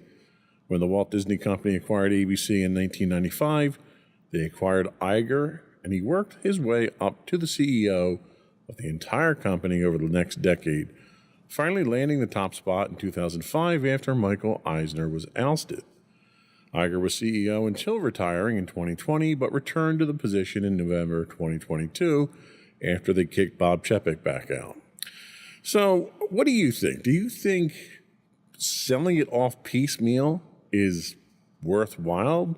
Or do you think they should sell the entire thing at one time? I don't know. It's kind of interesting. So it kind of reminds me of the documentary that we watched on Marvel and the history of Marvel and how that went. And you kind of see how, okay, you had Marvel and they weren't doing well, so they sold this entity to this to this one, this to this one, and this to this one. And then while it worked for them, it kind of made a mess of things because you had this company that could do this and this company that could do this. But if you had this company that wanted to do something joint, they couldn't without trying to jump through hoops to pay all these other people. So if you were to do that, I could see that kind of happening with Disney, where certain things with Disney would succeed, and then I think certain things with Disney would kind of fall flat if you just kind of sold it off to the highest bidder, to do one or the other. ESPN, does that need to still be with Disney? I think ESPN could go anywhere. Like, there's not enough crossover with ESPN and anything else with Disney. Okay, so Disney, down in Orlando, they have the Wide World of Sports. That's really the only kind of tie-in between the two. That was ABC, though. Right. So, so I don't really see an issue if you said, okay, we're going to sell that part off to somebody else.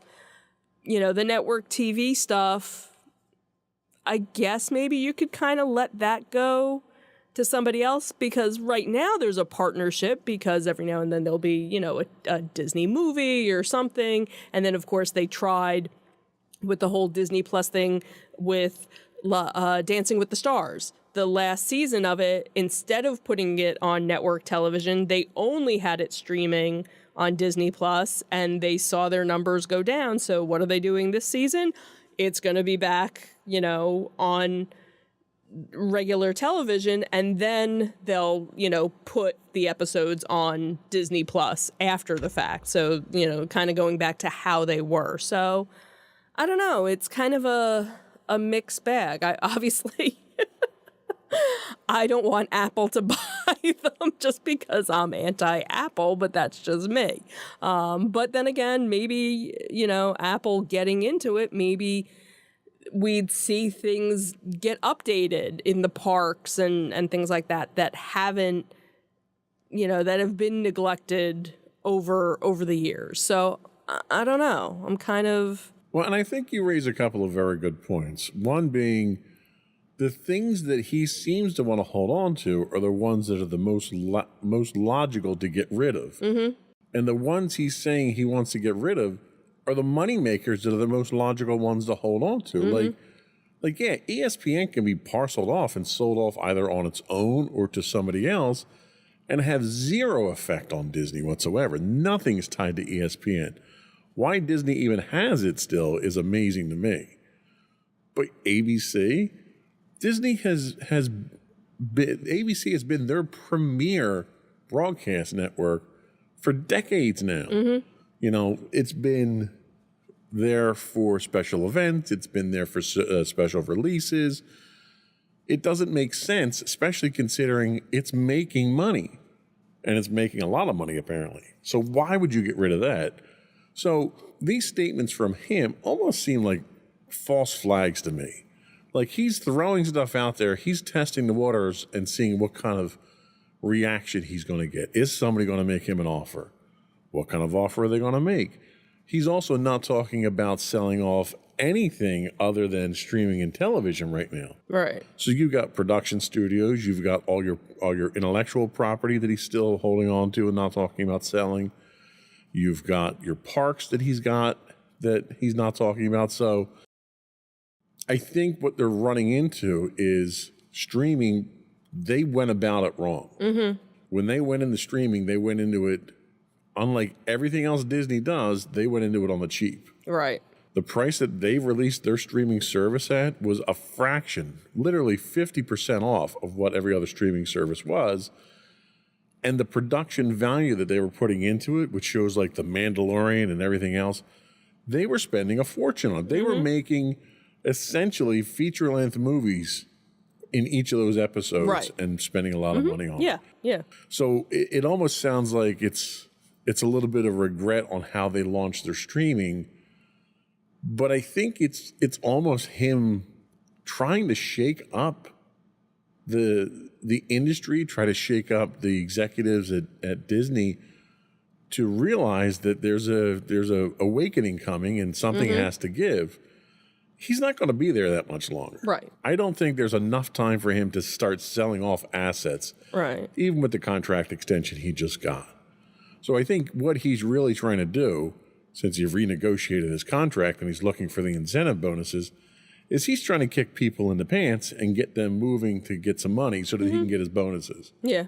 I would be shocked if they sold off anything in the next 2 to 3 years. What do you think?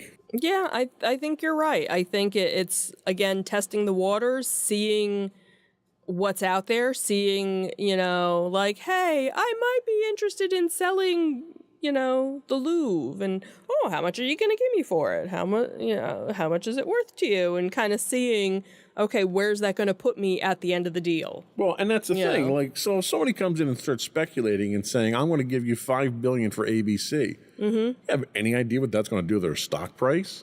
And all he's trying to do is boost the stock price.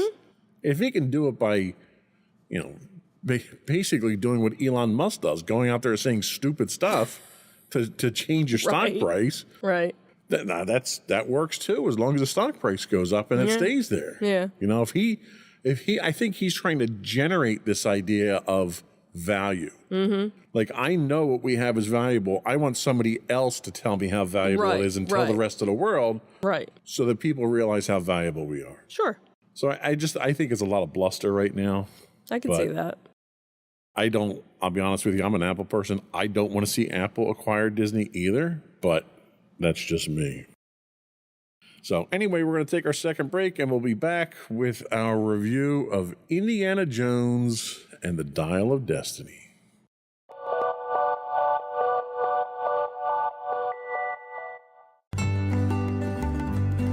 Insights into Teens, a podcast series exploring the issues and challenges of today's youth. Talking to real teens about real teen problems. Explore issues from braces to puberty, social anxiety to financial responsibility. Each week, we talk about the topics concerning today's youth.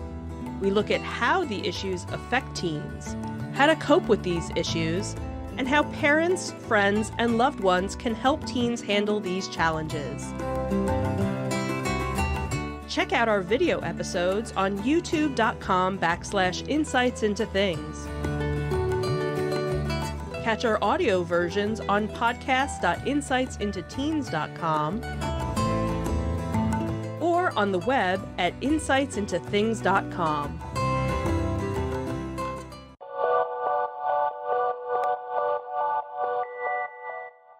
So Indiana Jones and the Dial of Destiny. I'll give you my take on it first, and then you can give yours. So I went out and did a little bit of research to see what the critics said, and RogerEbert.com's review of the movie hit the nail on the head, where they described it as never boring but never really entertaining at the same time. Overall, it was at about the level of a streaming miniseries that's probably where it would have been best showcased. It wasn't worth a big screen adventure, and it certainly wasn't worthy of capping off such an illustrious series. But that phrase, in fact, I think, has to be drawn into question. When only 2 of the 5 movies in the franchise are illustrious and exceptional, should we really be looking back so fondly on the Indiana Jones franchise as we do? I think it's more nostalgia than anything else. But let's take a deeper look at the movie, without giving away too many spoilers. So hands down, and we're going to take a look at the series real quick too. So hands down, the best movie in the series was Raiders of the Lost Ark. It lit the spark for the franchise, and it reinvigorated the entire movie genre going forward. When we get to the Temple of Doom, it's a mediocre showing with a weak cast, limited sets, lackluster special effects, and an uninteresting story. But it was a sequel, so expectations were low. We get to The Last Crusade, and it was an absolute masterpiece and dispelled any doubts about sequels being subpar. It recaptured the original spirit of Raiders, and it gave us what we thought would be, at that time, a fitting end to the saga. Especially the name, Last Crusade. That would have worked.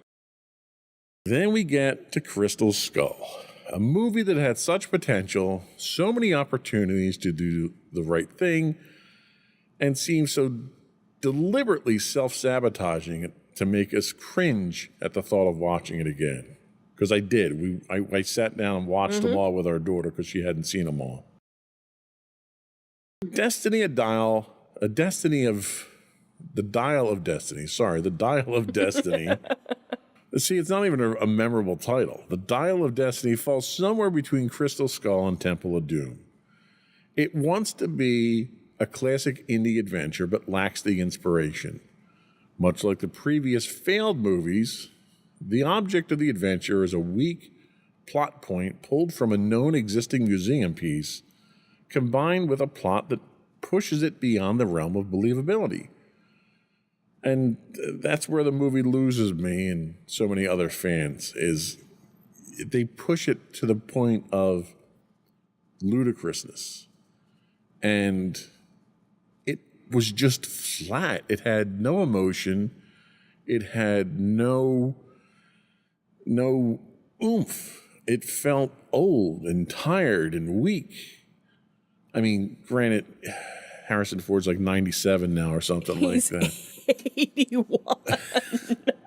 There's only so much oomph you can get from the man at this point in time. But for 80 years old, you know, he's not, you know, sitting in a nursing home, you know, drooling in a corner. So you gotta kind of give him, you know, credit for that, I guess. So what are your thoughts? Okay, so I don't know. I think I'm kind of in the same boat as you. It was, you know, it definitely wasn't one of the better, but it definitely wasn't at the bottom where, you know, Crystal Skull was. I know when we went and saw that in the theater, we kind of left the theater going, really? That's where you went with it? Like, huh, okay. So, you know, so going into this, it was like, okay, they have to do something better. And they did. So it was definitely better. And again, interesting little plot twist that you kind of have going on with it. You know, again, was it realistic? Well, you know, some of the stuff that happened in Raiders really wasn't realistic. It was supernaturally. So you can kind of go, okay, every movie kind of has that aspect of some, you know, make-believe magic thing, you know, going on. You know, there were some touching moments. There were some sad moments of it. You know, the one thing was like everybody that Indy is meeting up with is getting killed off. You know, you have somebody, you're like, yeah, I'm going to help you. But, oh, you're dead. Oh, I'm going to help you. Oh, you're dead. It's like, nobody help him. You're going to die. Haven't you learned your lesson? You know, so that was kind of interesting. You know, the bad guy is a bad guy, but you know, he's trying to make things better for bad guys is really what, you know, what it comes down to, and the little things that go back and forth. But yeah, in some cases it kind of felt flat, but he's also 80 years old. So yeah, the fact that he's kind of tired, and, you know, the one premise behind it is he's getting ready to finally retire from teaching. And it's like, great, now I can't retire because now I gotta go across the world and, you know, try and look for this last, you know, adventure. You know, so it was, again, it was definitely, it kept moving. There weren't too many slow parts, but like, you know, they had said in the review, it was like, okay, there was so much going on, but yet nothing was going on. Like, did you need to have all of that? Right, it was just make busy stuff. Right. It didn't drive a plot or anything. Right. I mean, right. They would have been better off calling it Indiana Jones and the Search for Social Security. I mean, that's really what it felt like. Yeah. You know, yeah. It's like, I got nothing out of it. Like, I walked out of there thinking, oh, okay, well, let's watch the next episode next week. And it almost felt like it's a serial that left it hanging. Yeah. Like, and it's supposed to be the last one. Right, right. So I think the series would have done so much better had they just not done the last two movies and ended it with Last Crusade. Last Crusade. No, I could totally agree. I would have been perfectly fine with it. But to my point, you've got 5 movies in this series, and only 2 of them are good. Is it really a great series at that point? I mean, yeah, if you're a baseball player, you know, you're batting .250 at that point. Like, it's not incredible. I can't get excited about that at this point, and It's almost like they're doing a discredit to the franchise. Crystal Skull was just abysmal. Well, it's kind of funny if you go to Hollywood Studios in Disney and they have the Indiana Jones stunt show. It's all stuff based on Raiders of the Lost Ark. They've never incorporated with all of these other movies. They've never changed the script to match where other theme park things. You have, Pirates of the Caribbean that they made a movie based on the ride, so then they went back and added aspects of the movie to the ride, and every time a new movie came out, they would change the ride, where here you have something where, nope, this is the only thing that we've done, and that's what we leave it at. It's almost like they made the movie because they couldn't end the franchise on Crystal Skull because it was so bad. So I think they thought it would be successful as long as it wasn't as bad as Crystal Skull. And it wasn't. And it wasn't. So I think it's mission accomplished for them. Right. But the movie didn't need to be made. I think it would have been better off if they had done it like a streaming, a six-part episode. Yeah. And that's how you would have. That would have worked just fine. Yeah. So, anyway, I wouldn't go and pay for it knowing what I know now. I'd wait for it to come out on streaming. That's just me. And kind of going, leading back to where everything was. Now you're seeing movies that they're only out in the theater for 3 months and then they're available to stream. So a lot of people, which is another reason why Disney's losing money on streaming. Right, and that's kind of going back to, so people are like, well, why should I go to the movie theater when I'll be able to just watch it in my home, and I'll be able to pause it and get a drink and a snack. And, if something comes up, I can finish the movie tomorrow. I don't have to sit and waste, 3 hours. That's a reflection of them not knowing what to do with the new technology. Right. And they're basically abusing themselves with this technology because they don't know how to use it. Right. So I think that was all we had today. Yep. Before we go, I do want to once again invite our listening and viewing audience to subscribe to the podcast. You can find audio versions of this podcast listed as Insights into Entertainment. You can find audio and video versions of all the network's podcasts listed as Insights into Things. We're available on Apple Podcasts, Spotify, Google, Stitcher, iHeartRadio, etc., etc. I would also invite you to write in and give us your feedback. You can email us at comments@insightsintothings.com. You can find us on Twitter at insights_things. We do stream 5 days a week on Twitch at twitch.tv/insightsintothings. You can find us on Facebook at facebook.com/insightsintothingspodcast. We stream 5 days a week on YouTube at youtube.com/insightsintothings. You can find us on Instagram at insightsintothings. And you can find all that and much more on our official website at www.insightsintothings.com. And that's it. Another one in the books. Have a good week, everyone. Bye. Bye.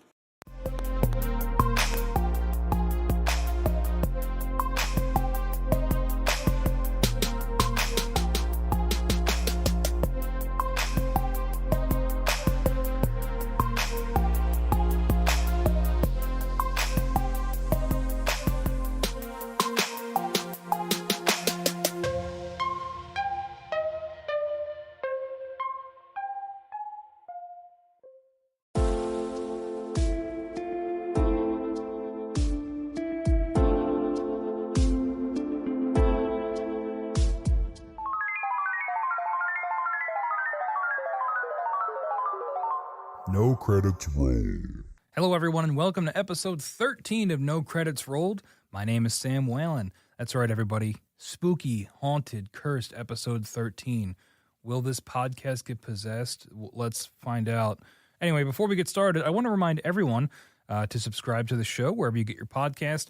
We're on TikTok and YouTube at No Credits Rolled, so you can check us out there. That's at No Credits Rolled. Wherever you get your podcast, wherever you get your social medias, we'll be there for you. Except for Instagram. We're not on there yet. I'm working on that. Today we've got some couple news stories and a review. I'm going to be talking about Dying Light 2. So let's get into the show. So our first story today, we have Xbox Games Pass standard tier won't include day one titles as Microsoft hikes prices again. So this is sort of a two-for story here.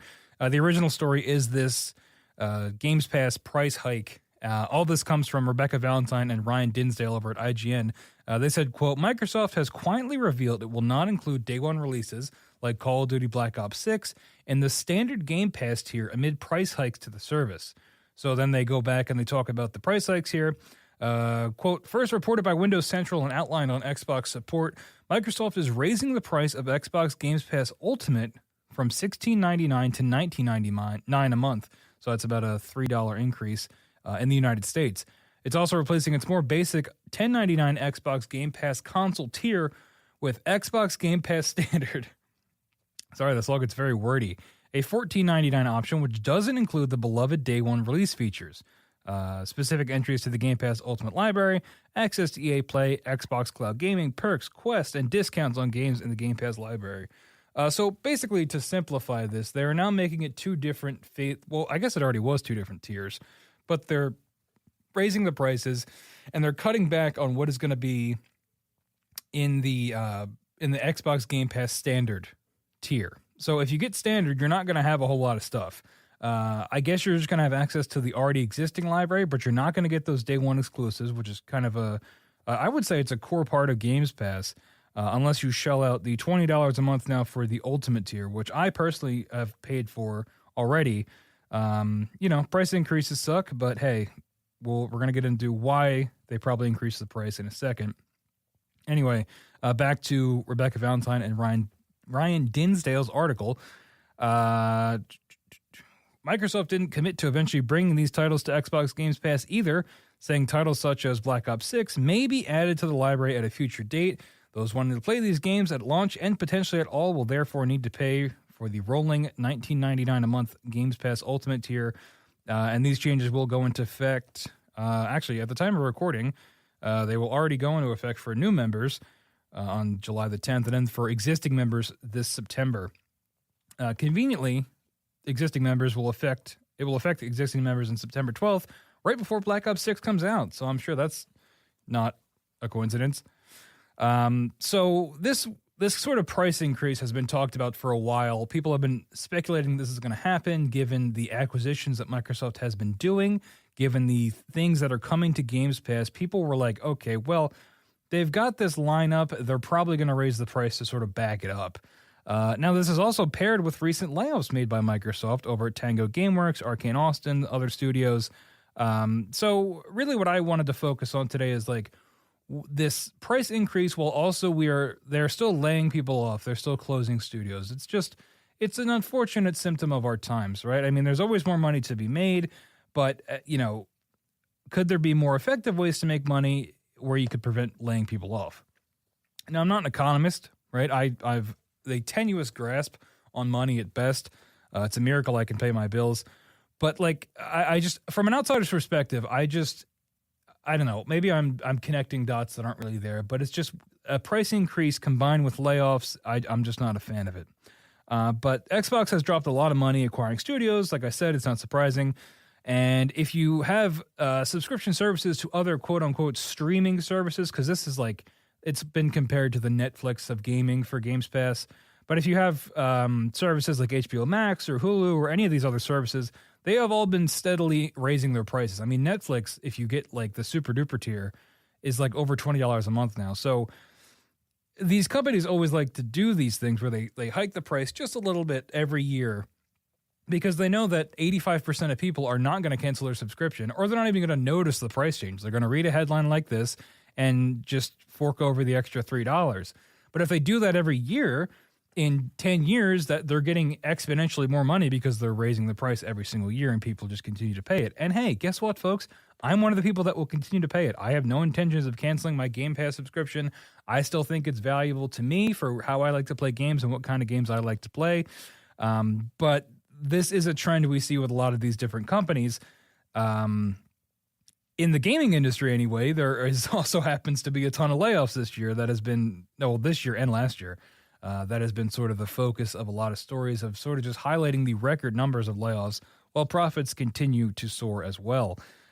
So this, I already mentioned the thing about Black Ops 6. So, and prior when I talked about Black Ops 6, I mentioned that when things come to Games Pass day one, there is a loss in profit from those disc sales because people will just get it on Games Pass and they don't have to pay the full $70 for it.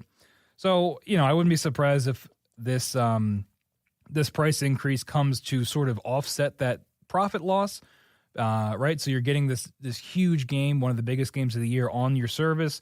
This can, you can use that to justify the price increase, which I understand, honestly, and not to mention the ton of money they spent on the Activision acquisition. They want to reap the rewards of that, both by publishing these games or, having these games on their service. And because of that, you're going to have to pay an extra $3 a month. You can see that how you will, I guess. I guess for me, it comes down to, am I using Games Pass pretty regularly to justify the now $20 a month, $120 a year? And for me, yes. I check the Games Pass drops almost every day. If I'm on my Xbox, I go and see what's dropped. And nearly every game that comes out to that service, even if it's not a big AAA game, if it's just an indie game that I've never heard of, I download it and I'll usually check it out. Maybe they're not all for me, but I'll get at least an hour usually of each of the games that they drop to check it out, unless it's something I know I already don't like they put out like a cricket game, like the sport, and I don't know what cricket is, so I skipped on that one. But generally, I'm downloading most of these games the day they come to Games Pass and checking them out, which has allowed me to play a lot of games that I either wanted to purchase or that I had never even heard of and that are now available to play, like Octopath Traveler 2. 1 and 2 just came to Games Pass, and I've been wanting to play the sequel to that for a while. And now I can because it's on Games Pass, and it was able to save me the money that I would shill out buying that outright. And it's sort of similar to why I'm a big fan of GameFly too, because for what I do, and the idea of the show that I never finish these games, when I'm shilling out the money for these full price games that I never finish or I don't like when I get them, I'm able to sort of avoid that with streaming services or these sort of content libraries like a GameFly or like a Games Pass, where I can sort of have the game temporarily and then play it and then delete it from there without having to incur the full price. So this new standard tier, it sort of, I don't know who would sign up for this. It doesn't include the day one titles, and I guess it would just give you the online multiplayer, which I don't know if that was there before, and access to the existing gaming library, which, hey, that's pretty good because there's a lot of great games on there. But having a whole tier that doesn't include those day one titles is kind of a bummer, because when Games Pass was pitched, and I mean, when I pitch it to people, it is like the day one thing is like a core element of it. So separating that into its own section is a little bit strange. And I think the majority of people are going to pay for that Game Pass Ultimate anyway. I don't really understand why you need a standard tier when the majority of people probably are just going to shill out the extra $5. If you're going to swim, you might as well drown. So Xbox is continuing to acquire more assets for Games Pass. So when we talked about this when we started this story, it's not a shock that the price of Games Pass is slowly climbing. And sort of what I want to wrap up this segment with is it still worth it? And I already touched on my opinions on this a lot. For me, it is still worth it. But for the general consumer, right, for the person that wants to come home after their long day of work and maybe just play some multiplayer games or maybe play a big single-player game, like a AAA single-player game they've been working through, I don't know if Games Pass at $20 a month, I'm not sure if that is going to be realistic for the more casual audience. And I'm curious to see if this price increase actually makes a difference in Games Pass subscribers. Like I said, I doubt most people are even going to cancel it or even notice the price increase until it hits their credit cards. So, and in all of this, while they raise the price on Games Pass, they lay people off, they close studios. So it's like, I don't know, it just seems like a 1-2 punch. Could they have prevented layoffs by raising the price more? Would that have worked like that? Is that how the numbers, would convert? I'm not sure. I doubt it. I mean, this just seems to be standard now for the industry of, even if you have a flop or a success, these studios are getting closed either way, and then the consumer is still paying more to sort of cover the losses as well. I don't know. I wouldn't be surprised if in another year around this time we get another price increase, especially if Xbox comes out and gets another big acquisition. This thought actually just occurred to me going back to the question of, is this for the casual gamer? I mean, Call of Duty is one of the best-selling games every year. It's got mass market appeal.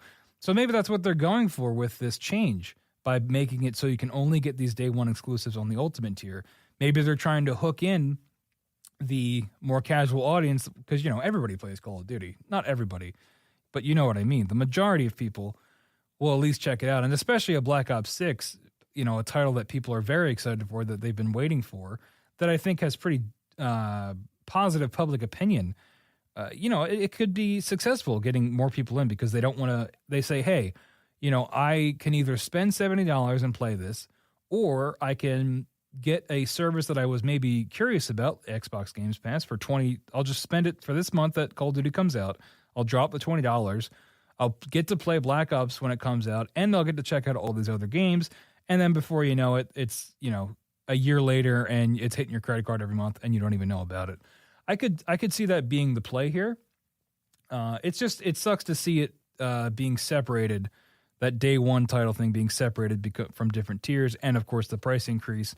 No one likes to pay more for things. So, but that is story number one. Let me know what you think about this price increase. If you have Games Pass, are you going to keep it?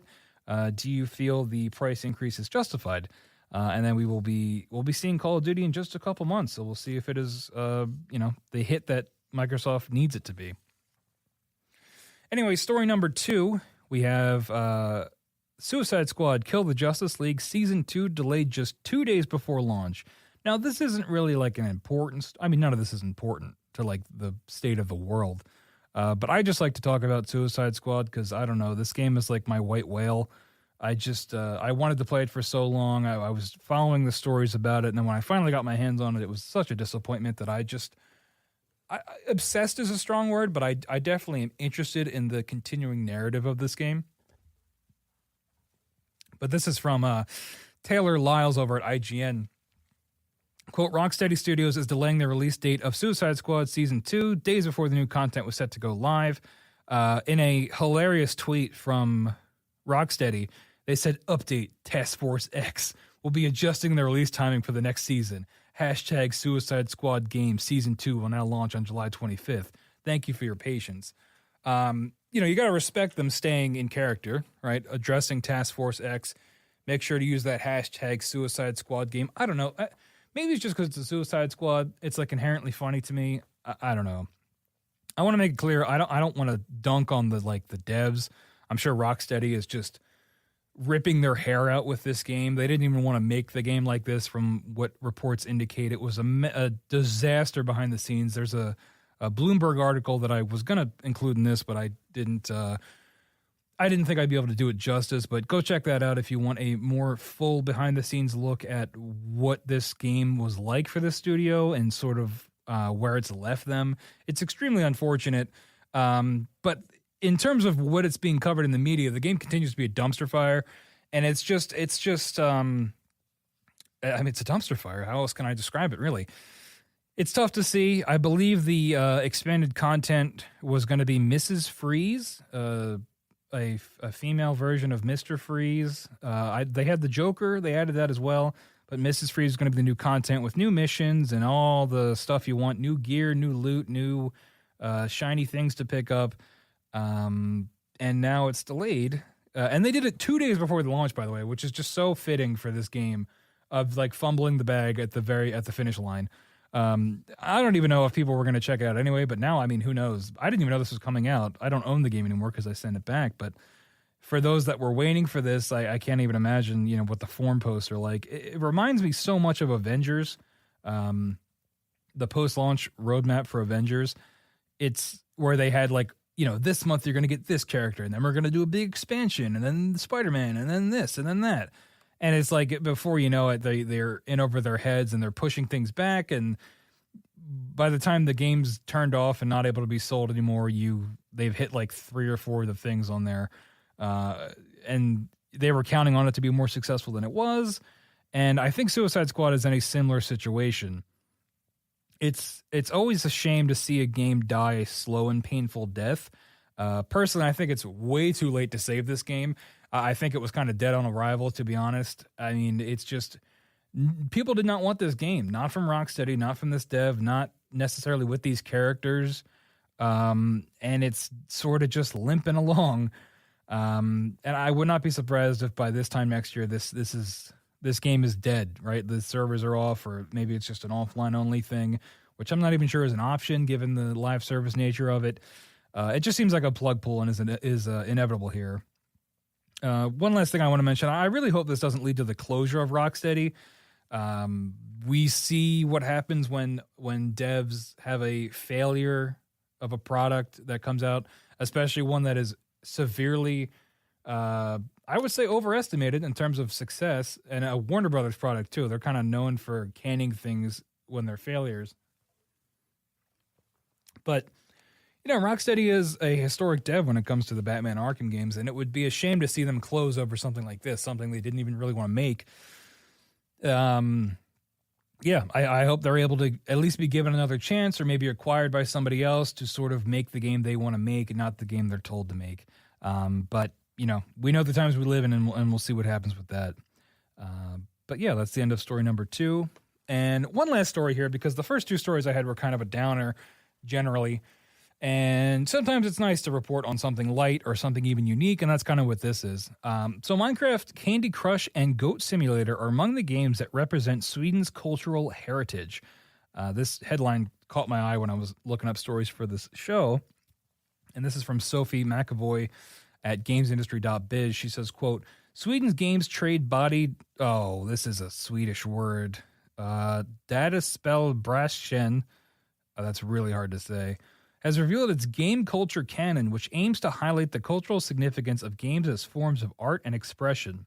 Sweden's game culture canon comprises 15 games that have, quote, deep significance in Swedish culture, as selected by a jury of industry leaders, historians, and academics, after hundreds of titles were nominated by the public.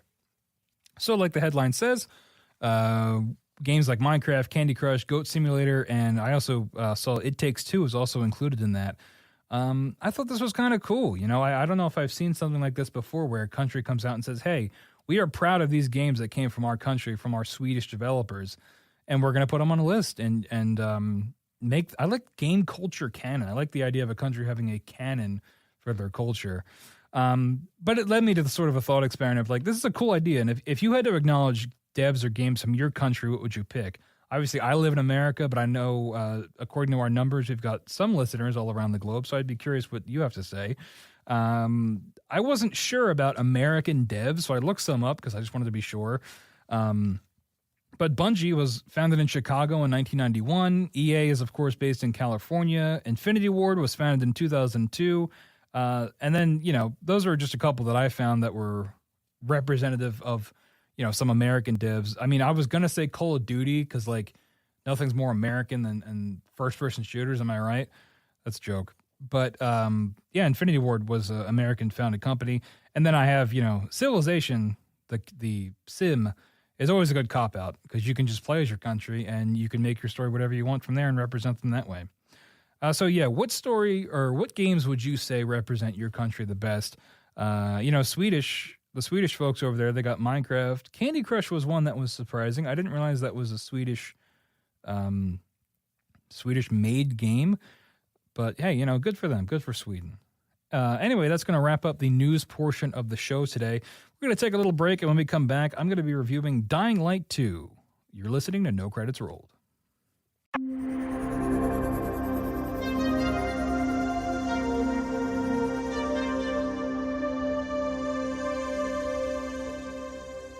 All right, and we're back on No Credits Rolled. Today we're talking about Dying Light 2, Stay Human. I wasn't sure if that Stay Human part was an official part of the title, but I'm going to include it anyway. So it's an action RPG developed by Techland. Zombie parkour extravaganza is what I have as sort of the summary of it, because that's pretty much what it is. I've been really excited to play this game. This was a game that I wanted to buy for a while, but I've just been waiting for it to go on sale enough, and I was able to get it through GameFly, so I didn't have to pay full price for it, which was nice. And I was a big fan of Dying Light 1. I really liked that game. I don't know if it was really for everybody, but as someone who really enjoys the Mirror's Edge games as well, and then Dead Island, sort of getting a merger of those two games was sort of perfect. I thought. It's not a perfect game, but I had a lot of fun with it. It's one of those 7 out of 10s that you just kind of treasure. And that's what the first Dying Light was for me. So to get a sequel and finally be able to get my hands on it was pretty exciting. With this game, I find it to be very immersive, which it might sound a little weird given what you're doing, because you can fight like lightning zombies and acid zombies and all kinds of different viral things that are very not immersive.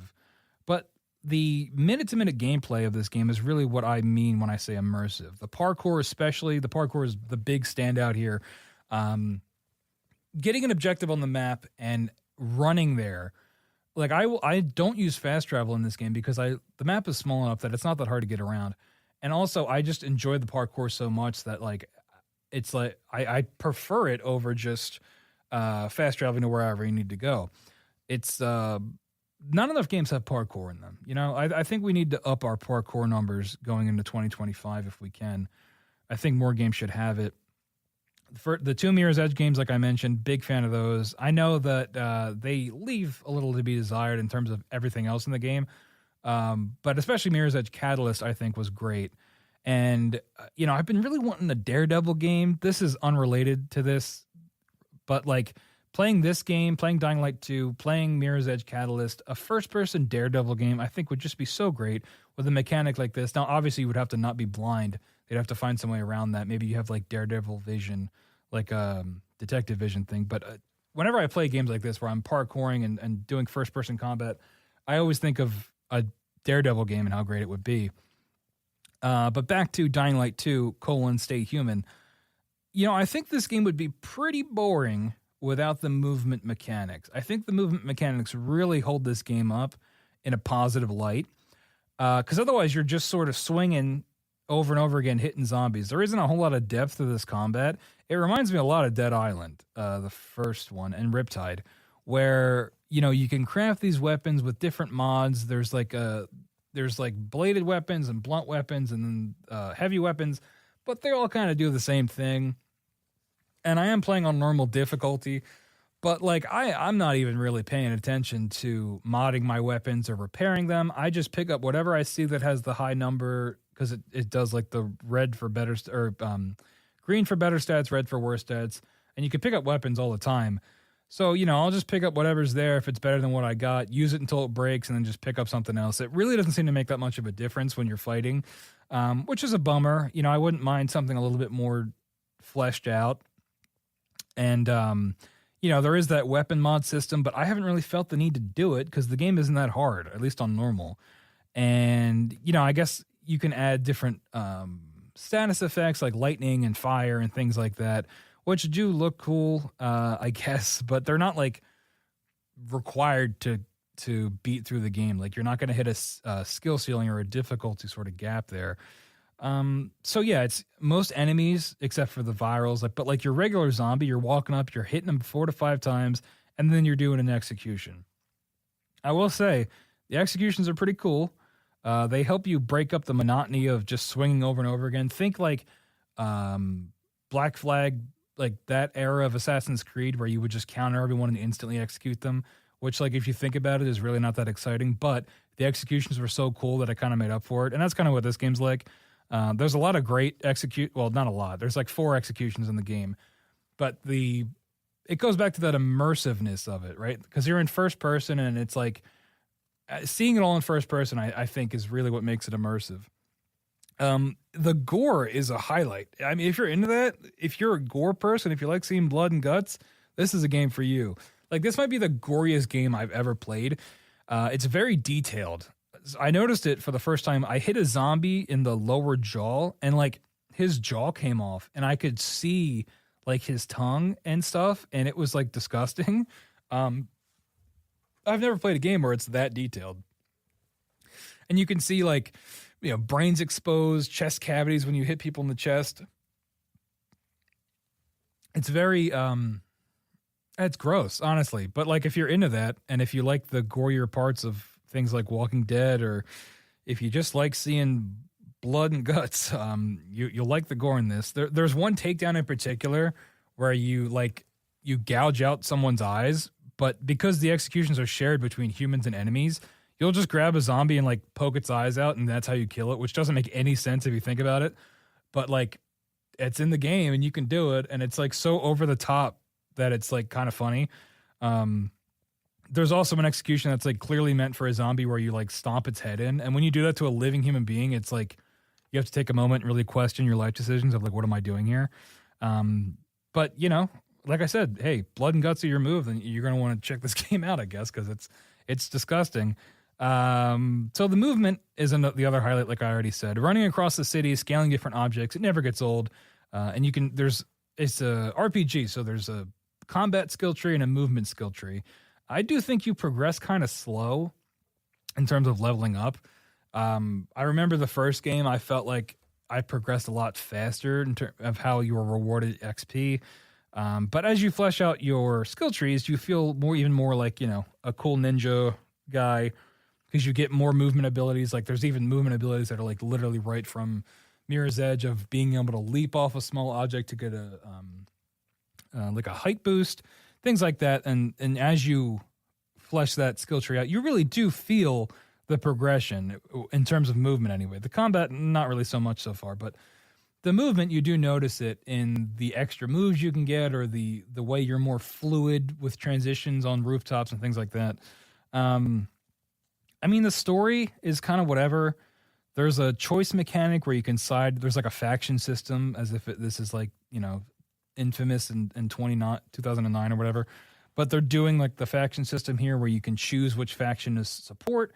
There's like a military police force, or there's like a gang. Essentially, those are your two choices. So I don't really know how much variety there is with that, really. I know when games employ this, it can sometimes be a illusion of choice where like really no matter what you do, it really doesn't make that much of a difference. I've mostly been siding with the gang just because the other guy, I don't know, they're both bad, so it's like the lesser of two evils. It's really your personal preference. And there are big story decisions you can make of who you want to side with. But again, I'm not doing 2 playthroughs of this, so I don't know if the outcome is going to be much different. But I would not be shocked if it was just really 2 main endings on how things go. The voice acting is good from the main character anyway. I think that's a particular standout. I believe it's the same actor who voices Mirage in Apex Legends. So that's pretty cool. Everybody else is fine too, but the main character I think does a pretty good job. You know, but that's Dying Light 2. We're probably never getting another Mirror's Edge game. I highly doubt it. And honestly, I would doubt if we get another Dying Light game after this. I don't know how successful this was or how well it sold. But it's nice to have a game where we can do these parkour mechanics, and being able to explore a city in this way, it's fun. You know, we get games like Spider-Man where you zip around, and the movement in that is a ton of fun. And I think this is an example of that when it comes to the free running and the parkour, and how it's really worth playing it just for that, assuming you don't get motion sick, because I could definitely see that. But like there are some moments in this game where the height that you're climbing at, it really was effective for me. Like there's one where you have to climb this windmill to like detonate a bomb, and you have to jump onto this cage, and as the cage swings out from the windmill, you have to turn around and jump to the next section of it. And it's like, you know, you're dangling real high, but like the sound design is great, and you hear the wind and the creaking of the cage, and your character's like gasping for air if you run out of stamina. And I don't know. I think it's very immersive, and I think it's very cool. And we don't get a whole lot of games where that free running and parkour is a mechanic, so it's good. It's definitely the standout of this game. So yeah, if you like zombie games, if you were a fan of Dead Island 2 didn't really hit for you and you want a little something more, this game can maybe do that for you because you have the free running aspect of it. I know I believe there's a glider you can get at some point, which I have not unlocked yet. But yeah, you know, if you're a zombie fan, if you're an RPG fan, if you're looking for a great 6 to 7 out of 10 to sort of turn your brain off and just bash some heads in, Dying Light 2 sounds like it might be the game for you. But anyway, that's going to wrap up episode 13 of No Credits Rolled. I know that was a little bit of a shorter episode, but you know, I just really wanted to get on and talk about my thoughts on Dying Light and cover some story from the news. And I think that's what we did today. So thank you so much for listening. I really appreciate it. Of course, remember, you can always email questions or comments to nocreditsrolled@gmail.com. That's nocreditsrolled@gmail.com. You can also call in and leave us a voicemail at 856-209-0713, 856-209-0713, and we might just play it on the air. Of course, make sure to get No Credits Rolled, subscribe wherever you get your podcasts, leave a review if you can. That very much helps out the show. Also, go ahead and drop us a follow over on TikTok. We post some breakout content over there. Sometimes we break out reviews and put them up there. And by we, I mean me. So yeah, just wherever you can get us, subscribe to, follow us. It all helps the show quite a bit. And of course, there is always a Patreon if you're feeling generous, but you definitely don't have to. Just a follow and a like is always a big help. But anyway, that's all I got. I'll see you next time on No Credits Rolled.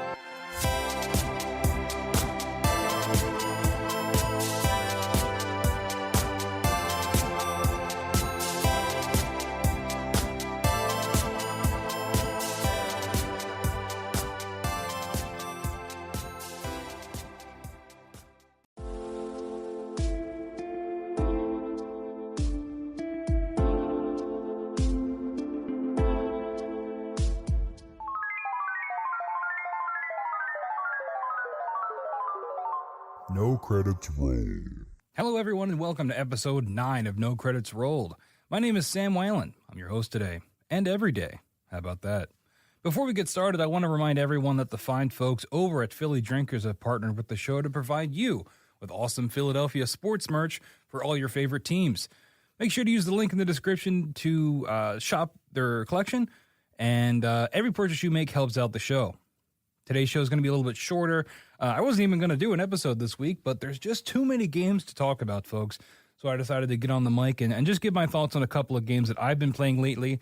And that's pretty much what we're going to cover today. There's not going to be a whole lot of news. I did try to include a news story to go with each of these reviews, just to keep some element of the news in there. But it's mostly going to be reviews. It's going to be me yapping for however long I want to go, talking about 2 games that I've been playing in the last week or so. Also, before we get started, I want to remind everyone to go ahead and leave a like on the show, leave a review, leave 5 stars wherever you can, wherever you subscribe. Every little bit helps. Every little bit of traction we get helps the show get out there and to get more people listening. That's really what I appreciate. If you've been a listener since the beginning, I really appreciate you too. Anything you do to help support the show, whether it's listening or commenting or subscribing or liking, every little bit helps, and I appreciate each and every one of you. That's enough of me wasting your time. Let's get into the reviews. First game I want to talk about today is XDefiant. You might have seen it. It's kind of making the rounds. It's the new free-to-play shooter from Ubisoft. It is a arena-based shooter, and the story I have to go with it is that Ubisoft is working to fix XDefiant's busted hit registration, which I will talk about in a second. But first, just a general overview of the game. I've been describing this as the Ubisoft Cinematic Universe, even though it's not movies. It's just kind of like their version of the MCU. So it's a free-to-play first-person shooter developed by Ubisoft San Francisco, which is known for Rocksmith, which was the guitar teaching game that I tried to play and was really bad at, and also South Park: The Fractured But Whole. Now, for all you don't have to cover your ears. It's 2 different words: BUTWHOLE. It's 2 different words, folks. I don't want to get censored or anything. So they're known for those games, but now they're coming out with XDefiant. My friends and I are debating if it should be called Cross-Defiant or X-Defiant. I like X-Defiant, so we're going to go with that. This game combines the worlds of The Division, Splinter Cell, Ghost Recon, Watch Dogs 2 specifically, and Far Cry 6 specifically into a first-person shooter. It's kind of funny when you hover over these different factions when you go to pick your characters. They're very clear about what games they're pulling from here. They get a little broad with things like Splinter Cell, but with Far Cry, it's definitely Far Cry 6, and it's definitely Watch Dogs 2, and they really want you to know that. And again, it is a first-person shooter. So basically what you're doing in this game, right, you're shooting, you're picking your faction. There are, 5 different factions. You don't have the Watch Dogs faction unlocked currently at the start.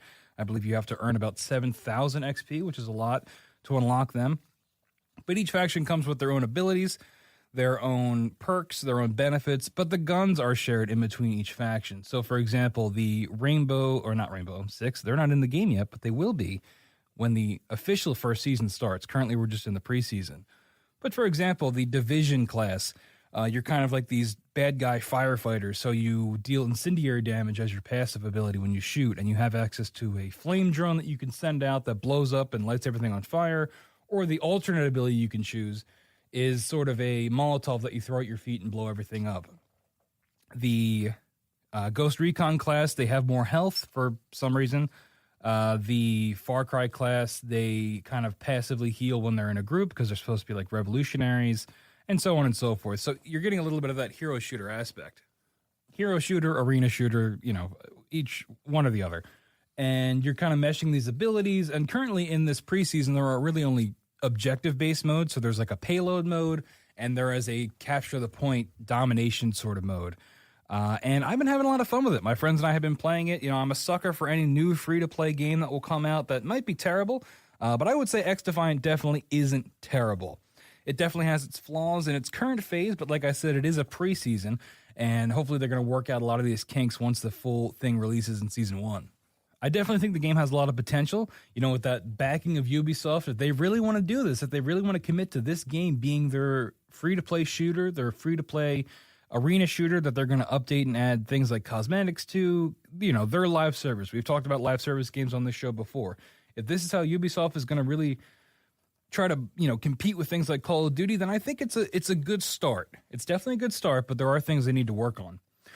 So the gameplay is very fast-paced, right? The time to kill is pretty short. There have been matches where I'm spawning and dying instantly because of poor spawns, which I'll get to in a second. The majority of the game modes, like I said, are objective-based. There is no straight TDM or anything like that, but I'm guessing those will probably be added once that first season fully launches. In terms of the guns are a little iffy, right? The guns feel I would say they feel a little cheap. I'd say they feel okay overall. With some of the ones I've unlocked definitely feeling better than others. The LMGs are my favorite weapon so far, but in any kind of first-person shooter, I tend to gravitate towards the LMG. It's just my preferred weapon in most games. So that's what I started using when I first started playing this game, because I found the assault rifles and the SMGs they just don't do enough damage, in my opinion, at least the ones you start with. But the LMGs, I think, are pretty consistently good. They do enough damage, they pack enough punch, and the more right now I'm using the second one I've unlocked is the RPK, and it's pretty great. I know there are people that play on PC that like the SMGs because they can get those headshots. I'm just not that good, so I'm going with the LMG. I'm no shooter expert by any means. I want to make that clear. I always try to give these kind of caveats whenever I talk about games like this. I'm not the expert. I've played a lot of shooters. I've been, one of the first games I played when I first touched a controller was Halo, but I don't know like the pro strats and things like that. I just like to play these kind of games. So take what I say with a grain of salt. As far as the maps go, I think it's one of the standouts of the game. I really like the map design. There's one map in particular that I think is really cool, the Coney Island map. It's like, Coney Island, like a big carnival. But it's a payload map in that instance. And there's a lot of different phases to it where you're going through like a big haunted house or there's like a pirate section, there's like a Egypt section. It's really neat. And it kind of reminds me of Overwatch, where those maps have so much character and life to them, and there's so many things you can pick out and notice. And I think a lot of these maps do that as well in X-Defiant. And they're also from Ubisoft games. They're taken from various locations from the different games that are represented in the factions. So a lot of them are from The Division, because The Division takes place in New York and Washington, D.C., so they can just take, any section of it and call it a map. I think visually it looks pretty great. Graphically, it's pretty great. It's a very bright game. I don't know the right term for that, maybe saturation or something, but the colors really pop, I think. And those Division maps, for me, are most recognizable from the little bit I've played of The Division.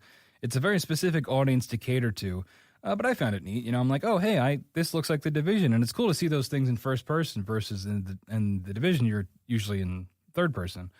So seeing these kind of similar map designs from that game in this new environment is pretty neat, I think. And, I'm easy to please when it comes to things like that.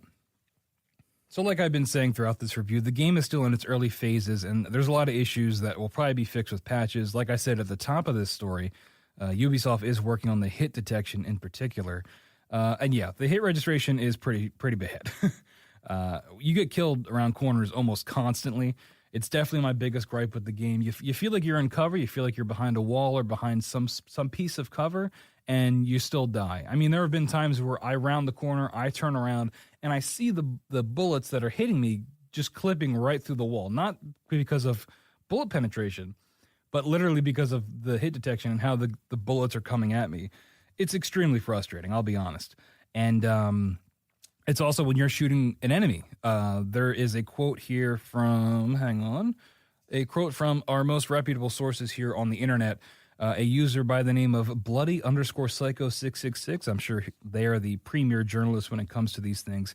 But they said, quote, "The M16 feels like I'm shooting hopes and dreams at the enemies," which, as someone that likes to unlock the M16 in any of these shooters, I feel so vindicated seeing that quote, because just yesterday at the time of recording, I had unlocked the M16 and I was using it with my pal Joe, who's been on the show. And there were so many instances where I'm pointing directly at the enemy firing and my bullets are just not hitting them. It feels like I'm every third burst I fire is just not real. So to see that gun get specifically called out makes a lot of sense and definitely would explain my issues. But aside from just that, there's a Redditor who, again, we're going for the best sources here. Primary sources, if you've gone to journalism school. Redditor's always a primary source. His name is Chucked Bank for Bo. Called the hit registration, quote, "the worst I've seen in a long time." He says, "I'm surviving way longer running and jumping around bullets than I would in any other games, cuz," that's C-U-Z, "their shots just won't connect." And then he ends with, "lol, LOL." So some hard-hitting commentary from Chuck there. But it's true. I mean, I'm joking, obviously, but it is true. When your whole game is a first-person shooter, these are the kind of things you have to nail, or people aren't going to want to play it, because it's the one thing you're doing is shooting. So if that doesn't feel great, if that doesn't feel responsive or accurate, it's going to turn a lot of people off. And it's definitely one of the barriers that my friends and I are dealing with now, is dealing with that kind of technical side of it that, is already kind of impeding our ability to enjoy the game. And that's not to even mention, the people that are extremely sweaty on PC, bunny hopping around corners, sliding, doing insane stuff that you can only do on PC. That combined with the hit detection issues, there are some matches where you're just completely outmatched by both the game itself and by the people that are just objectively better than you. But it is what it is. And another thing, while I'm complaining, I might as well pile it on. The spawn system is pretty tough, right? The spawns can suck sometimes. I've literally spawned on top of enemy players only to instantly die because they're right behind me with a gun to my head. And there's nothing you can really do in that situation. And I've really noticed it in the domination modes where the points might flip, so the spawns flip as well if people are capturing certain areas. There's also a mode, I guess you could call it King of the Hill. I'm blanking on what the name would be. But it's where the point essentially moves around the map and you stand on it to get the points, and then it times out and a new one spawns and you go there. There were matches that I've done where the point spawns where the enemies are spawning and they just keep it, and then they do that over and over again, and you can't even get a chance to get in there and fight for it because the enemies, you're killing the enemies and they're respawning right where the objective is. So that stuff kind of sucks, and it makes it hard to just kind of have fun in the game, honestly. You do get that dopamine hit, which I love in games like this, where you get a lot of rewards popping up on screen when you're getting these kills, for example, like multi-kills. There is a healing aspect to the game where you can get rewarded for healing teammates, which I enjoy. And, I think the feedback when you do get a kill is pretty satisfying. Enemies do have health bars and things like that you can chip away at, which some people don't really like. I don't really mind it. But I think when you do get those kills, when you do pop off of the multi-kill, I do think it is satisfying. One thing I've pointed out to my friends, there's no music, I don't think, unless I am missing some sort of setting. There's no music during the match. There are sound effects. There are obviously the in-game sound effects, and there are sound effects for respawning and things like that. But there's no music, and I think it's really noticeable. It's really noticeable how quiet it can get without some kind of music. And I'm not asking for music the entire time, but maybe some punctuating music if you're maybe halfway through a match or something. My friends and I have been playing a ton of Rainbow Six Siege, and there is music in that game. Right when a match is about to end, the music will kind of swell and sort of, raise the tension and make it very dramatic. So I think little touches like that would really help too, and sort of flesh out the soundscape of the game. But overall, if you like COD, I would check it out. It's very much like COD. It does feel cheaper than COD. That's the best way I can describe it. It feels a little bit lower budget, a little bit less AAA, a little bit more cartoony. And I don't mean cartoony as in Overwatch. I mean cartoony in like a COD Mobile kind of way, and that sounds bad, but it's not quite that level of like a mobile game. But you know what I mean if you go play it and you compare it to those kind of games. I would definitely check it out if you do enjoy the COD multiplayer, though, especially if you liked Black Ops 3 and 4, because we are working in those arena shooter, hero shooter aspects with the different factions having different abilities, and there being a little bit of synchronization with those abilities if you want to do that. Most people don't. They just want to shoot and turn their brain off. But there is a little bit of potential there for team play. There is a ranked mode. Joe and I did a match of that and got absolutely dominated. But maybe in that mode, it's a 4v4 currently in this. They're doing like a trial run of the ranked mode. But maybe, there's potential there too if you really want to put some time into it. Now, the final thing I want to talk about here with talking about XDefiant is I'm wondering what the staying power of this game will be with my friends and I, because we were a big fan of the finals when it came out. I don't think I ever talked about the finals on this show, but it was another free-to-play shooter, 3v3v3v3, I think. I'm not just a skipping record there. It was a team-based thing with teams of 3. There was some variation depending on the mode you played, but my friends and I were very much into that game for a while. And then eventually it just kind of got stale, right? We just kind of stopped playing it because there wasn't enough new content. The gameplay loop kind of got stale. People were just better than us and were just dominate, especially if they're on PC, because we are on console. And eventually it just kind of faded away. And I'm wondering if that the same thing will happen with XDefiant. It kind of needs that sauce to make it stand out and to make us want to come back to it over and over again. Now, it might be something that I personally stick with, that I play on my own and level up, I got to get the battle pass, got to swipe the card, already did. You know how it is. Support the Patreon, by the way. But in terms of something that my friends and I play together, I'm curious if it will have that staying power either in this preseason or when that full release happens, if they're going to be bringing the content, bringing the maybe weapons or new maps or new factions that get us back in and say, hey, you know what? Let's put Siege on the back burner for today. Let's boot up XDefiant, do a couple rounds, and, kind of have a good time. Only time will tell, folks. And again, it's interesting seeing this with the backing of Ubisoft, right? That budget, the IPs that Ubisoft have. I'm not saying like The Division is like a COD killer or anything, but it is cool seeing these different IPs utilized in one game. And I think there's a lot of potential there, right? I mean, Ubisoft, you still got Assassin's Creed, you still got Rainbow Six, which I believe is coming in that first season. Will we see the Rabbids? Will we see the Rabbids in XDefiant? Boy, I hope so. But yeah, only time will tell. But anyway, that's my thoughts on XDefiant. We're going to take a quick little break, and then when we come back, we're going to be talking about my second game today, Starfield. You're listening to No Credits Rolled.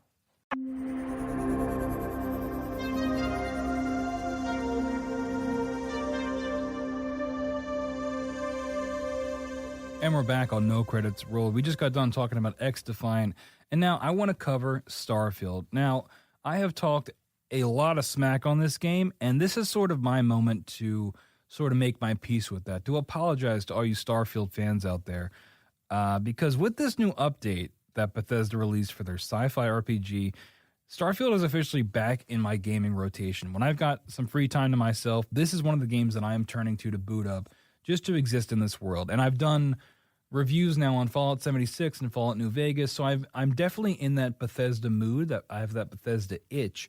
And Starfield is really starting to satisfy that in terms of being a modern Bethesda game that I am invested in. And this is all because of the recent update. It dropped in May, probably 2 weeks ago at the time of recording. Now, the headline I have here is that Starfield's May update causes head-scratching new problems, which, hey, if that doesn't sound like Bethesda, I don't know what is. We covered, an episode or 2 episodes ago when they did that Fallout 4 update, and it completely demolished one of the mods, the biggest mods that were coming out for the game. So, Bethesda is maybe fixing things with a hammer instead of maybe a finer tool that needs to be done. But hey, it got me back in. But yeah, I've talked a lot of trash on this game, and it definitely has its hooks in me now. The biggest thing, honestly, for me, and you can bash me in the comments if you want for this, but the frame rate update really is helping me get back into this game. I am such a sucker, or a stickler, I should say, for that 60, at least 60 frames. I feel like there's no excuse at this point. Everything should be 60 frames, and this update is able to do that. The game can now run 60 frames. I think you're able to choose 40 if you want to go for visuals, or 60 if you want to do full performance. And it's fairly consistent. I'd say like 80% of the time it is consistently holding 60 frames a second. That being said, when I booted it up for the first time and went back into one of my side quests, and I was like, wow, look how good this looks. Immediately in that side quest, there were massive frame drops. I mean, we're talking down into the 20 frames a second probably, maybe even lower.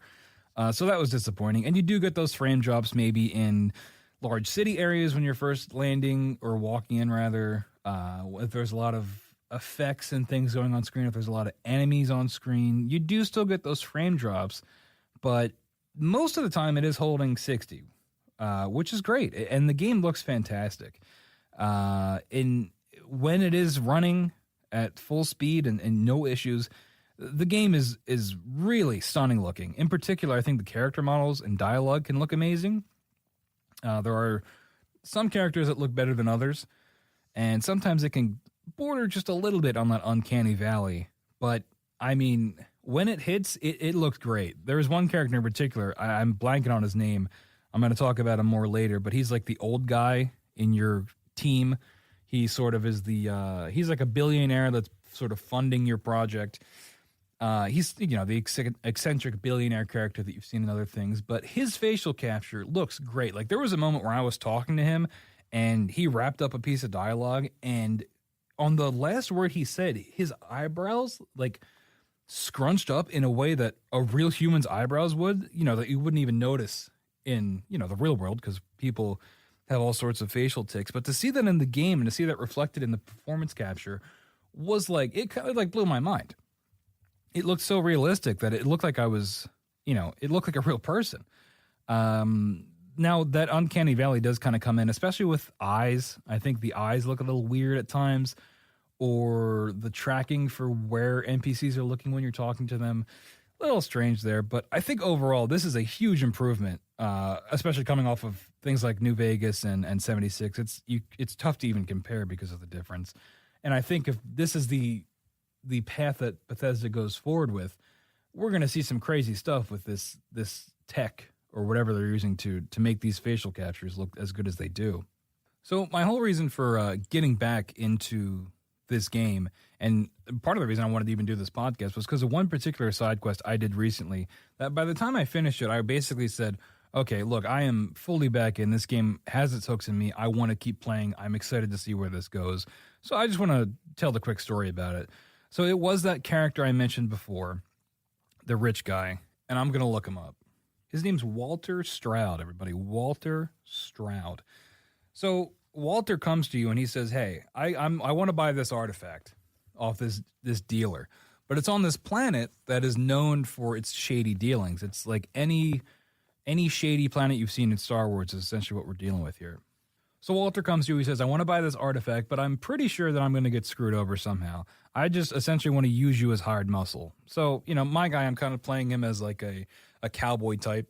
I'm sort of trying to be, not necessarily morally gray, definitely leaning more towards morally good, sort of, but, I'm willing to bend the rules if I need to at times, right?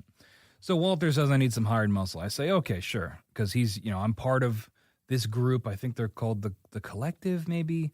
They're like your little team. So Walter's part of the team. He's bankrolling the whole team. So I say, okay, let's go.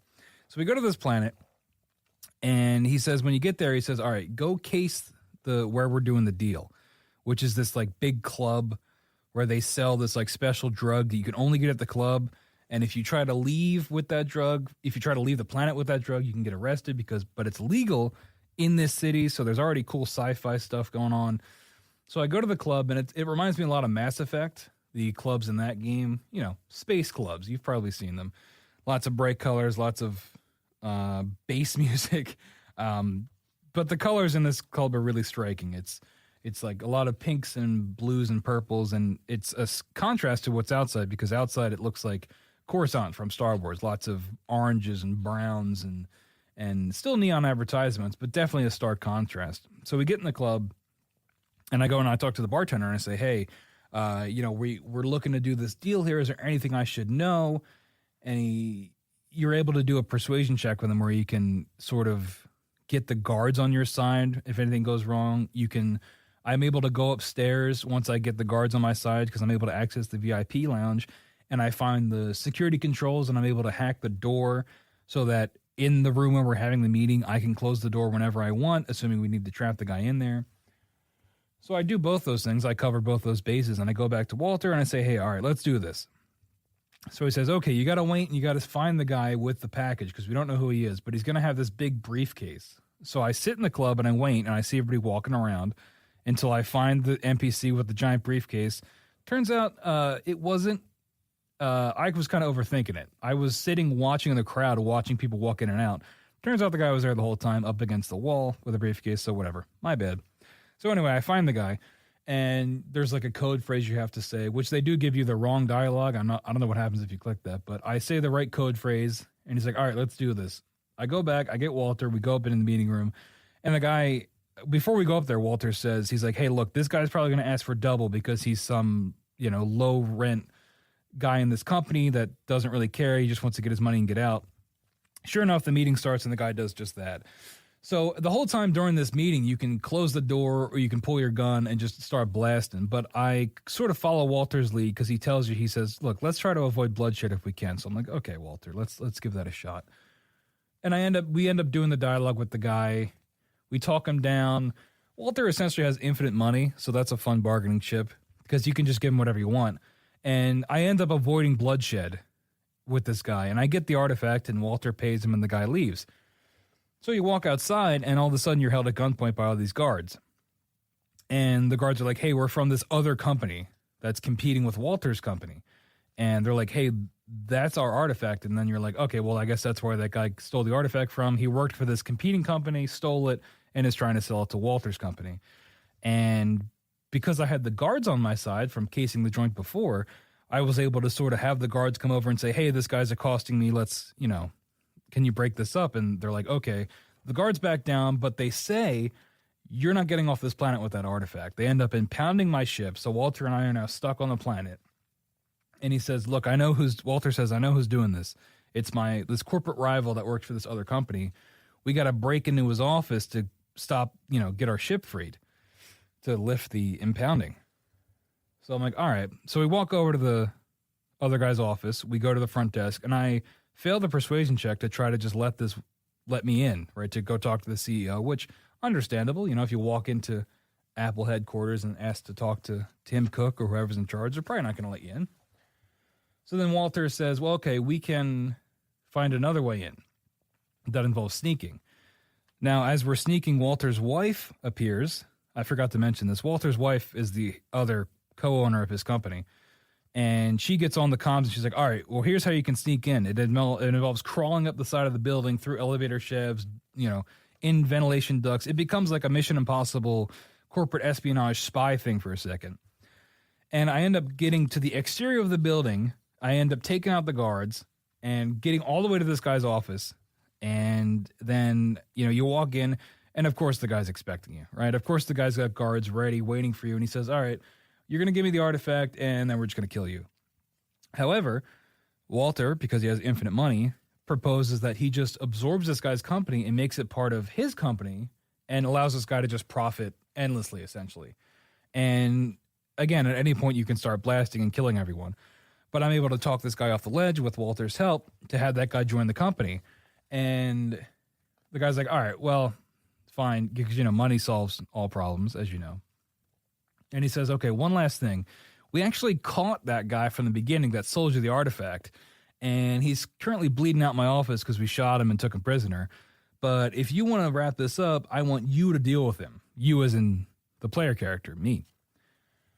So I walk into this guy's office, and sure enough, the guy's there bleeding on the table.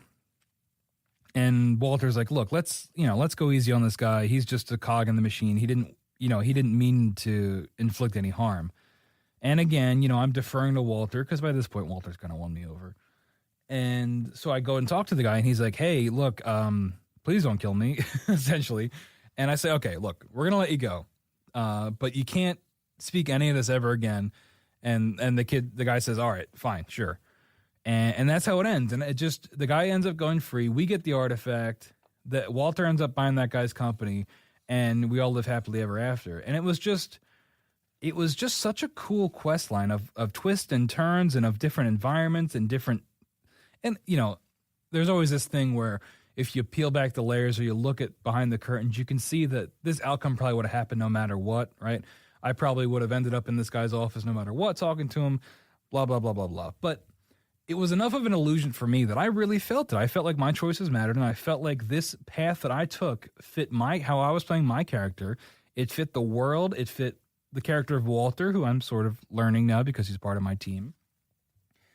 And like I said, the different elements of it, of the corporate espionage to a little bit of combat, to the dialogue, to the choosing in the beginning to case the club and get those extra benefits, it all felt so great. And it all kind of wrapped up in a neat little bow of being able to let this courier guy go at the end and, show that mercy and to have it all tie back into the beginning of the mission when we met him in the first place. And it was that quest that made me be like, okay, this is really interesting and I'm very much into this. And that was kind of what got its hooks in me. And I was like, all right, we're going to keep doing this. Anyway, that was a very long-winded story, but if those kind of quests interest you, or if you like those Bethesda things where you take a side quest and it ends up, 2 hours of fun you never thought you'd have, then, Starfield definitely has those kind of quests waiting for you. But anyway, during the marketing, I think they described the design of the ships and things like that as NASA punk, which was kind of cringy at the time. But I really do notice that, especially in the base ship that you have, because I don't really care about upgrading my ship or changing it, because there is a pretty robust ship design mechanic. But I'm not really touching any of that. There's a lot of wires and switches and things, lots of analog tech that your ship uses and that exists in the world. I mean, most of the guns that I have currently are still, firearms, regular, they shoot bullets. There are laser guns and stuff, but it's not like super far future where sci-fi is bordering on fantasy where, technology is like magic. There are still those real world tangible things that you can connect with that, you're like, okay, I can see how humanity evolved to this point with where we are in our world now and where Starfield is taking place. And like, for example, this is something that like, it really scratches a good itch for me that I don't know if people even care about. But when you go to do a grav warp, which is like light speed in this universe, your guy like brings out a panel in the ship and like flips a bunch of switches and turns a dial, and then the grav warp happens. And it's like, even that little touch of doing that in first person, it really helps with the immersion aspect of the game. And there's a lot of little touches like that really help you get immersed in the world and make you feel like you're really, this spacefaring cowboy or whatever you want to be. And I really enjoy stuff like that. I also recently did a mission where I got space powers, which didn't see that coming. I guess it's earlier in the game, but I never really did the main side quest when I tried to play the game initially. But you go to these temples and you find these artifacts, and each artifact you find gives you this unique space power. And it's kind of like the voice quest in Skyrim, where you're going around and getting different shouts and things like that. And you even activate them the same way by hitting the bumpers. But that's a whole other aspect of the game that I'm like, wow, I did not see this coming, and now I have superpowers. And it ties in the main quest, too, because you're discovering these artifacts for your group. And it's like, I just keep finding these little surprises, and I'm like, wow, this isn't as bad as I initially thought. I was so wrapped up when the game came out. I was so wrapped up in its poor performance and sort of barren planets and menus and things like that. And don't get me wrong, pretty much all that stuff is still there except for the performance, except for the frame drops. But the barren planets are still an issue. The menus are still a problem. I was going to get to that in a second, but I wanted to keep raining praise. But I'm able to. I just think there was a lot of hype for this game, a lot of pressure put on this game, and I think that was part of why I was so critical on it, because at the time, it was sort of the make or break game for Xbox, right? Because of where they were at the time. And so there was a ton of pressure put on this, especially for it being a Bethesda game, an Xbox exclusive, all that stuff. And I think that was kind of why our expectations got so high. But now coming off of Fallout 76, Fallout New Vegas, and sort of recalibrating my gamer brain to how Bethesda games work, I think Starfield makes a lot more sense to me now. My expectations are a little bit more metered. They're a little bit more baseline going into this game. And it's making me have a lot more fun than I ever did before. Now, there are still negatives. that I would like to touch on, because I don't want to just rain praise without any downside. The gunplay is still rough. Bethesda's never really been great at that. It's certainly better than New Vegas, but it's a little bit closer to Fallout 4 in terms of how it feels. You do have like a jetpack that you can boost around, but it's not.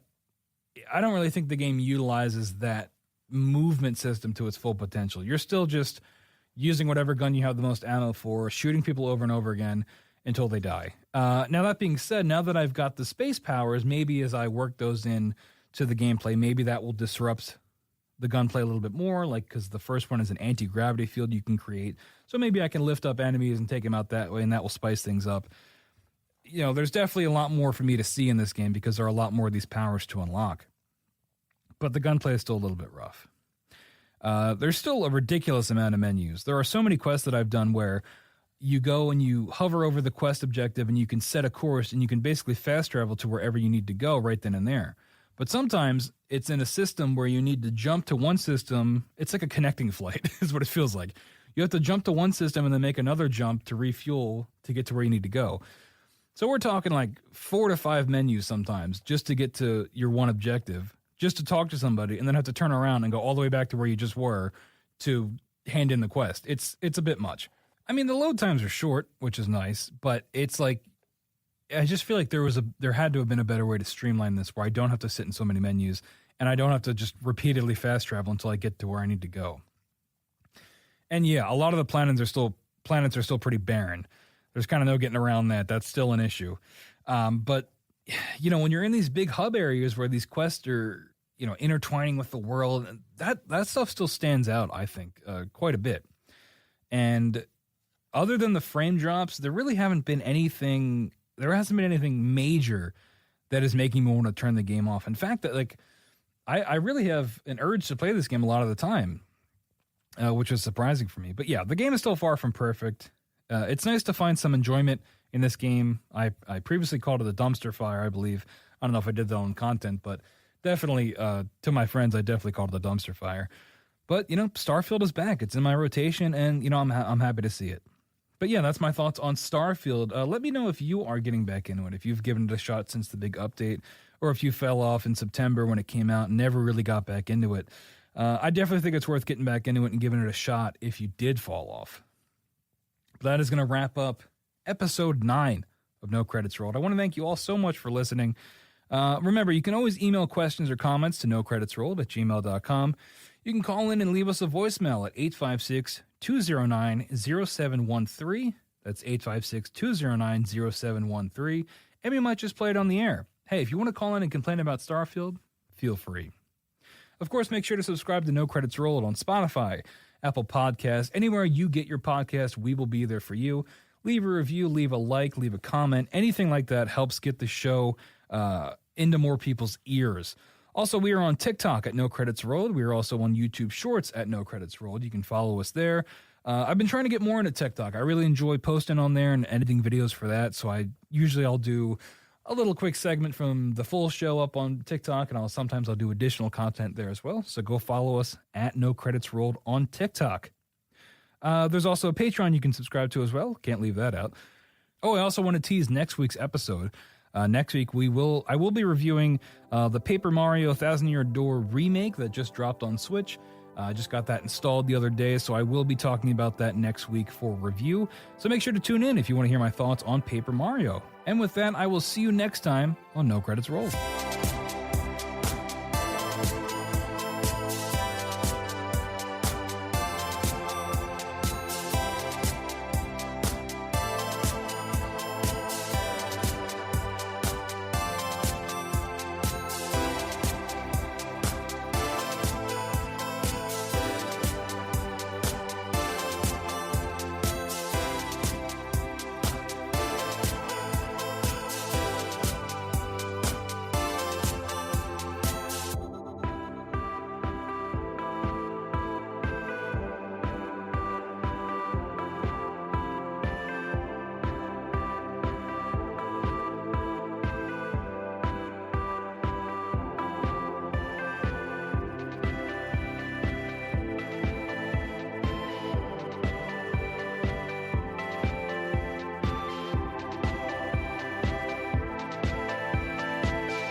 insightful podcasts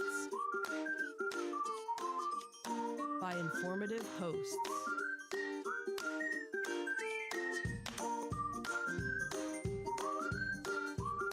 Insights into Things, a podcast network.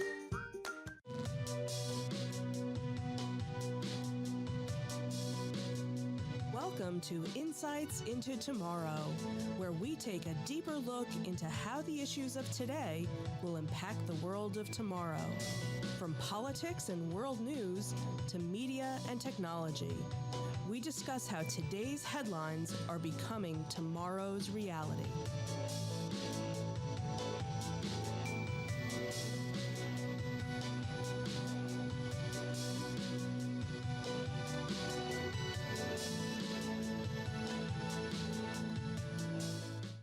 Welcome to Insights into Tomorrow. This is episode 18, Artificial Intelligence. I'm your host, Joseph Whalen, and my co-host, Sam Whalen. Hey, everybody. You believe we've done 18 of these? 18, wow. We're on a roll. Wow. We'll get to 100 in no time. Yeah, we kind of have fallen off of our cadence of monthly podcasts on this, haven't we? There's just nothing to talk about. Yeah. Well, that's what happens when you steer away from all the controversial topics. Exactly. So this week we're going to talk about a nice safe topic, and that is artificial intelligence. No dire implications with that. So you know how this one's going to end. Folks. So is the future of AI more like HAL 9000, Skynet, and The Matrix? Or is it more like WALL-E, Star Trek's Commander Data, or C-3PO from Star Wars? Some of the world's most brilliant minds, like Michio Kaku and Stephen Hawking, recognize the tremendous potential for artificial intelligence, but also offer words of caution at its development.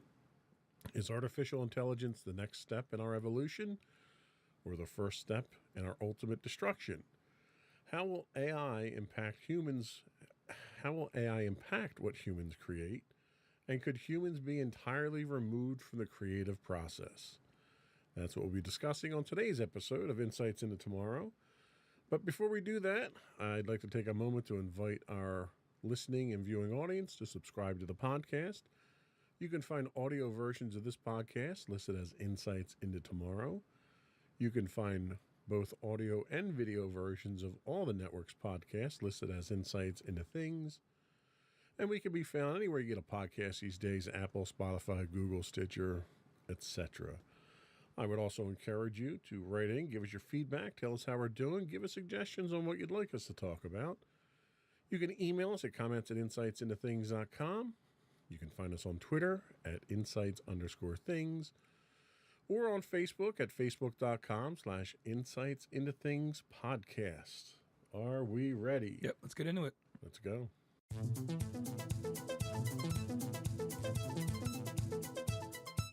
So what is artificial intelligence? So John McCarthy, head of computer science department at Stanford University in 2007, defined artificial intelligence as the science and engineering of making intelligent machines, especially intelligent computer programs. It's related to the similar task of using computers to understand human intelligence, but AI does not have to confine itself to methods that are biologically observable. Like a brain. Exactly. And this is kind of a different approach to artificial intelligence than what has traditionally been the measure of artificial intelligence. And that was really something called the Turing test that was created by Alan Turing back in the 1950s. So the Turing test basically said if it's observable and convincing enough to be a human. The test basically was two people having a conversation, a third party watching that conversation, and if the third party watching that conversation, it's all text-based, can't distinguish the AI for the human, then it's passed the Turing test. So kind of a loose definition of what AI was back at the time there. So it was basically how well it could emulate a human being. But I think AI has changed significantly in that time, don't you think? Yeah, definitely. I mean, we have to change what we define it as well. It's not just text based. It can do way more than that now. It's expanded, pretty exponentially since then. So what is a modern take on artificial intelligence? So we have some information here from Stuart Russell, professor of computer science at the University of California, Berkeley, and Peter Norvig. I apologize, Peter, if I mispronounced your name there. He's the director of research for Google, published Artificial Intelligence, A Modern Approach. It became one of the leading textbooks, I believe this is Norvig's book, in the study of AI. In it, they delve into 4 potential goals or definitions of AI, which differentiates computer systems on the basis of rationality and thinking versus acting. So we have the human approach, systems that think like humans, systems that act like humans as well, and the ideal approach, systems that think rationally, and then systems that act rationally. Turing's definition would have fallen under the category of systems that act like humans. And there's a little bit more here that I'm going to keep reading. I didn't realize that was part of it. At its simplest form, artificial intelligence is a field which combines computer science and robust data sets to enable problem solving. Basically, we're making these things as a sort of extra brain to help us out. It also encompasses subfields of machine learning and deep learning, which are frequently mentioned in conjunction with artificial intelligence. These disciplines are comprised of AI algorithms, which seek to create expert systems which make predictions or classifications based on that input data. So AI right now, some of the biggest things in AI right now probably are algorithms. You have the famed Google algorithm for searches, and they apply it to YouTube. And is the algorithm itself that basically looks at usage patterns and what you're doing online, and then determines what else you would like? Is that considered a form of artificial intelligence? I think it would be. I mean, it's interpreting data and then I guess projecting and it's making its own conclusions based on that data and then sort of showing you that conclusion, right? So if you click on something on Instagram and you read the page long enough and you go back to Instagram, it'll have more things like that. Or it happens to me all the time because every device is listening to you all the time. You mention a product and then 5 seconds later an ad for it pops up on your Instagram, or you text somebody about it and the same thing. So it's definitely always watching and always learning. Yeah, no, and I agree. And I think we've run into that in the house here because I've got a whole boatload of Amazon A products. I don't want to say the name because I don't want to actually activating. But that's the same sort of thing. That and Siri and what's the Android version of voice Bixby? Bixby, is that it? So all of these assistants are some type of artificial intelligence as well. But how intelligent are they really? Not very. Yeah, that's kind of like none of them are thinking on their own. They all require some level of input. They all require some source of data that they go out and get. Like if you ask the Amazon devices for information on something, they'll come back and tell you a Google contributor added this. So they don't even seem to compile their own set of knowledge. So it's almost like it's more of an interface to the web than it is really an artificial intelligence. It might be an intelligent way to interface with it, but we're not talking HAL 9000. Right, it's not learning and adapting necessarily. Right, and it can't take its own actions or anything like that. When we get into stuff like that, we might be looking at something like a Tesla or a self-driving car, where it takes input from outside sensors and has the ability to make decisions on its own at that point in time. Right. That's where we tend to get a little bit more down the rabbit hole of how dangerous things could be. Yeah, once you start getting into the territory, we transition out of this into our next segment of more developed intelligence, of where that could possibly go once something starts thinking for itself. Right. So let's take a quick break. We'll come back and we'll dig a little bit deeper into the types of artificial intelligence that are out there. We'll be right back.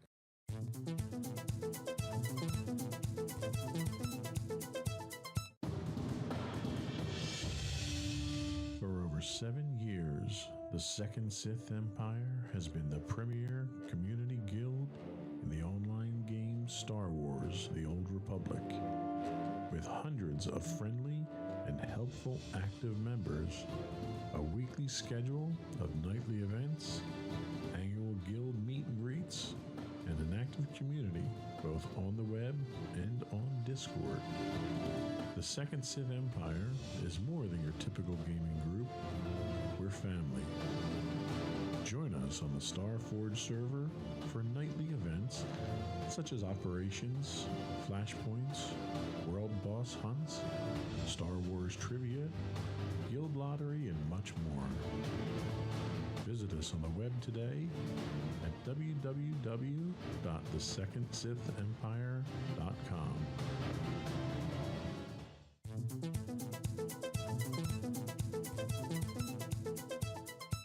Welcome back to Insights into Tomorrow. We're talking artificial intelligence today.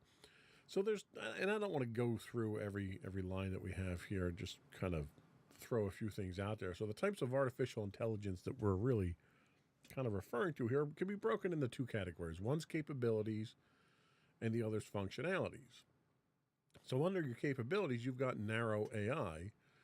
And an example of narrow AI is sort of like what we talked about with Siri, where it's also referred to as weak AI. It focuses on a narrow task.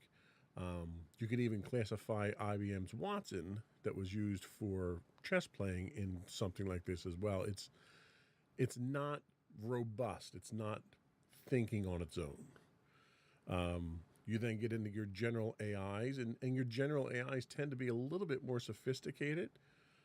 These are your strong AIs. You can understand and learn intellectual tasks that humans can do. So you're getting a little bit smarter with these, but the requirements from a hardware standpoint, you need a supercomputer. The couple that are listed here are two of the fastest supercomputers in the world in order to accomplish this.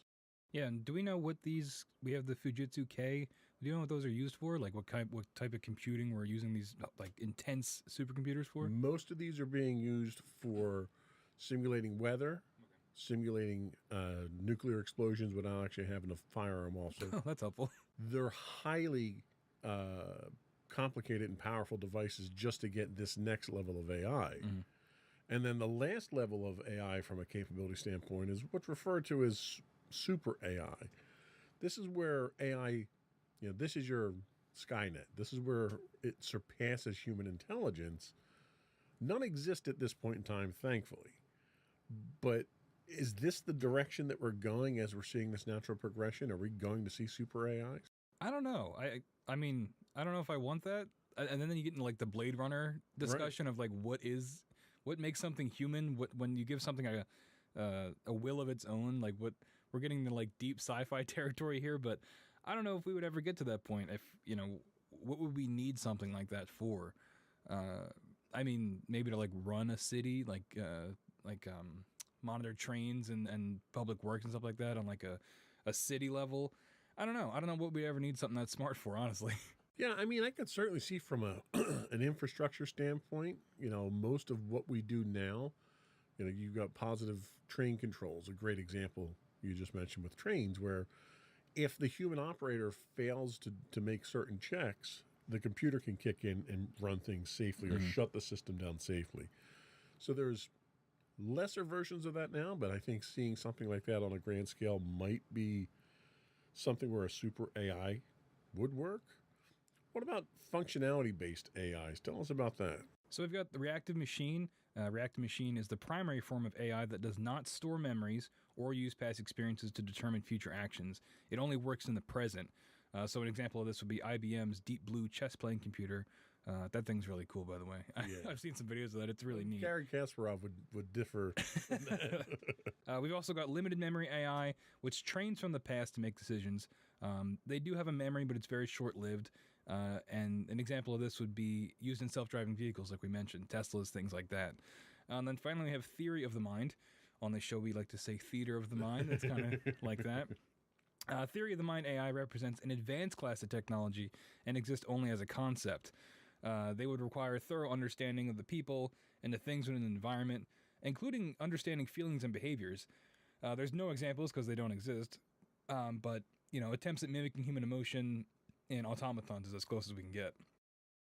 One of the things regarding that is that people are trying to experiment with this and and they're doing it through the same type of training that they're using for Chat GPT and the other AI engines that are out there. We'll talk more about those in a little bit. But what they're doing is they're having human beings emulate emotions, facial expressions of emotions, sadness, happiness, that type of thing. And they're having multiple iterations of people doing these. They're sticking them in a database, and then they're having a computer look at these and interpret them. So just by facial expressions, they're trying to get computers to understand emotions. How effective do you think that would be? How effective would it be for you to have no other communication method whatsoever, but just be able to see someone's face? Do you think that they would be able to convey emotions accurately enough? I don't know. It would depend on how they're measuring it, right? Like if you're looking at like specific muscle movements for like a frown versus a smile, but everybody expresses emotion in different ways. So you'd have to have some kind of baseline to do that. And I forget the name of it. We learned it in college, but it's that thing where you show us an image of a guy's face, and it's that effect where you can interpret it however you want. Like it's the same face over and over again, but if you interpret it as in he's happy, you can kind of see it, or he's sad, you can kind of see it. And so I wonder where you get into something like that, where it's like it's sort of a gray area of, well, is this person really happy? You know, that's when you have to go back to the baseline of if we're measuring facial tics or Right. certain, I don't know, visual ratios on your face. Yeah, and I agree. And like I don't know if I as a person who doesn't need artificial intelligence would be able to accurately understand emotions. Right. And then I look at the technology that we've had with facial recognition already and some of the challenges we've had where you had, for instance, Microsoft's camera technology that they had on their Xbox series. When that came out, not that many years ago, they only used Caucasian people to train it. And as people with darker skin, Asians, African Americans, and so forth, started using it, the technology didn't hold up. Right. And it was because of the way that the technology itself was developed and trained and The foundation of it. exactly. So it's like, if you can't get that right, then I have a very difficult time thinking you're going to get emotions. Yeah, that's the thing, right? You get into like user error at that point. If you're trying to emulate human behavior, but you don't account for the whole world, how are we going to apply this in any Right. practical sense? Right. And that's why you'd almost have to think you need multiple forms of input, voice inflection, body movement, you know, the micro tics that people have. I could certainly see you coming up with enough data points that you could infer what emotions are, but you need to have those data points there, and it has to be more sensors than just trying to read someone's face. Yeah, and do we need this? Why would we need this? Right. And that's another point. You know, one of the implementations that people have talked about with this is customer service. You know, they had the one hotel in Tokyo that didn't last very long, that the front desk was entirely run by automaton. I'm sure that was a blast. And it was because they thought the automatons would interact better with people than people would, which I'm not really sure why you would think that. But the problem you run into is you get into that uncanny valley scenario where people are just creeped out by it. It looks enough like a human to make you think it is, but not enough to know it is. So it made people feel very uncomfortable. But I could see in a situation like that where you're implementing emotional stuff, detection, where you want to know if someone's angry. You know, do I really need to get a manager? Are you like stuff like that where you're interacting with I could see that. people? It's funny that they're exploring that path now when you have grocery stores that are doing away with their self-checkout because people dislike not having a human to deal with at a register now. So it's like, I don't know if it's a cultural thing, if it's a regional thing or what, but it seems people are kind of finicky. Yeah, I don't know. And also, it's like, is it cost effective to build a robot to talk to people than to just hire someone for minimum wage to work at the front desk? Right. That's a And very good I know point. the argument is that, well, the robot could do it for forever, whereas we have to worry about this person, you know, their livelihood and, you know, they need to go to the bathroom, take a break, things like that. Robots don't have to do that. But it's like, I mean, come on. You don't have to contribute to a 401k with robots either. Exactly. Yeah, you just got to swap out a few parts every once in a while. Right. So I don't know. And the practicality is where I get hung up on of how are we really going to use these things, and are they going to be worth the effort and time we're putting in to try to figure it out. I agree, and I think it's almost like it's a fun school project people are working on. But the golden ring or the prize of artificial intelligence, at least as far as sci-fi tells us, is self-awareness. Mm-hmm. Self-awareness is where the AI, they only exist hypothetically right now, and only in science fiction for the most part. Yeah. But these are the types of systems that can understand internal traits and states and conditions and perceive human emotions. And these machines are smarter than the human mind, which is really what's terrifying, I think, to a lot of people. They'll be able to understand and evoke emotions in those it interacts with, but it'll also have its own emotions, its needs, its beliefs. This is where we get into things like a HAL 9000 from 2001 or Skynet or something like that. I don't know if anyone's shooting for self-awareness. Is self-awareness possible with today's technology? I was actually just thinking about that because, you have in here about it having its own emotions and needs, and I think it would be more terrifying if it didn't have emotions, if it was purely logical, right? Because, you make a AI and it instantly determines that humans are bad for the planet and decides to wipe us out. Right. Because, we could make that conclusion, but we're also, we are humans. We're not going to wipe ourselves out, intentionally. So it's like, I don't know if we would get to the point where that's possible. I don't know.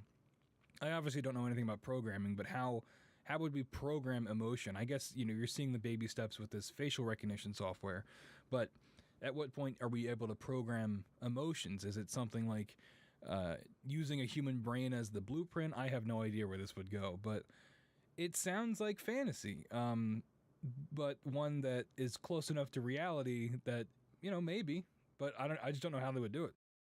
And you make a very valid point there. I think humans in general have a very difficult time dealing with emotions, recognizing emotions, and coping with them already. I don't know how you would possibly translate that into software. No, I think it would have to be, you can't, it's all math based, right? So you can't, that's the whole point of emotion. You can't quantify it, right? Right. Unless you measure heart rate, I guess, if you're angry or sweating or, biological reactions.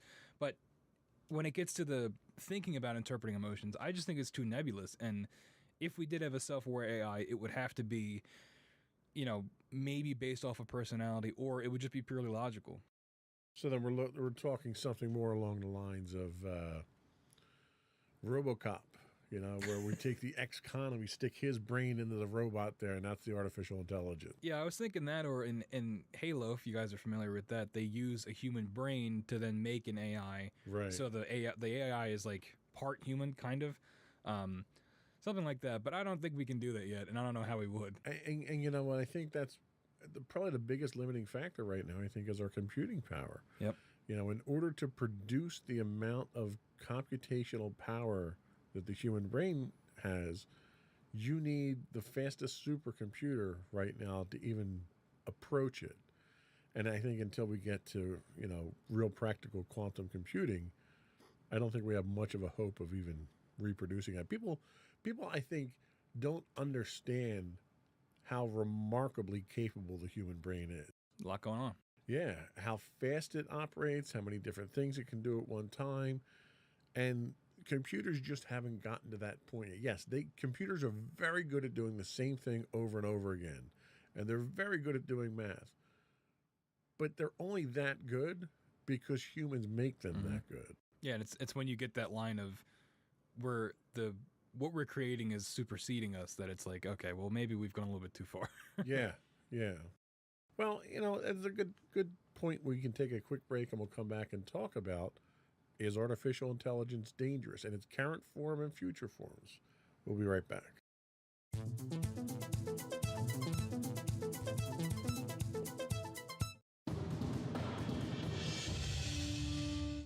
7 years, the Second Sith Empire has been the premier community guild in the online game Star Wars: The Old Republic. With hundreds of friendly and helpful active members, a weekly schedule of nightly events, annual guild meet and greets, and an active community both on the web and on Discord. The Second Sith Empire is more than your typical gaming group. We're family. Join us on the Starforge server for nightly events such as operations, flashpoints, world boss hunts, Star Wars trivia, guild lottery, and much more. Visit us on the web today at www.thesecondsithempire.com.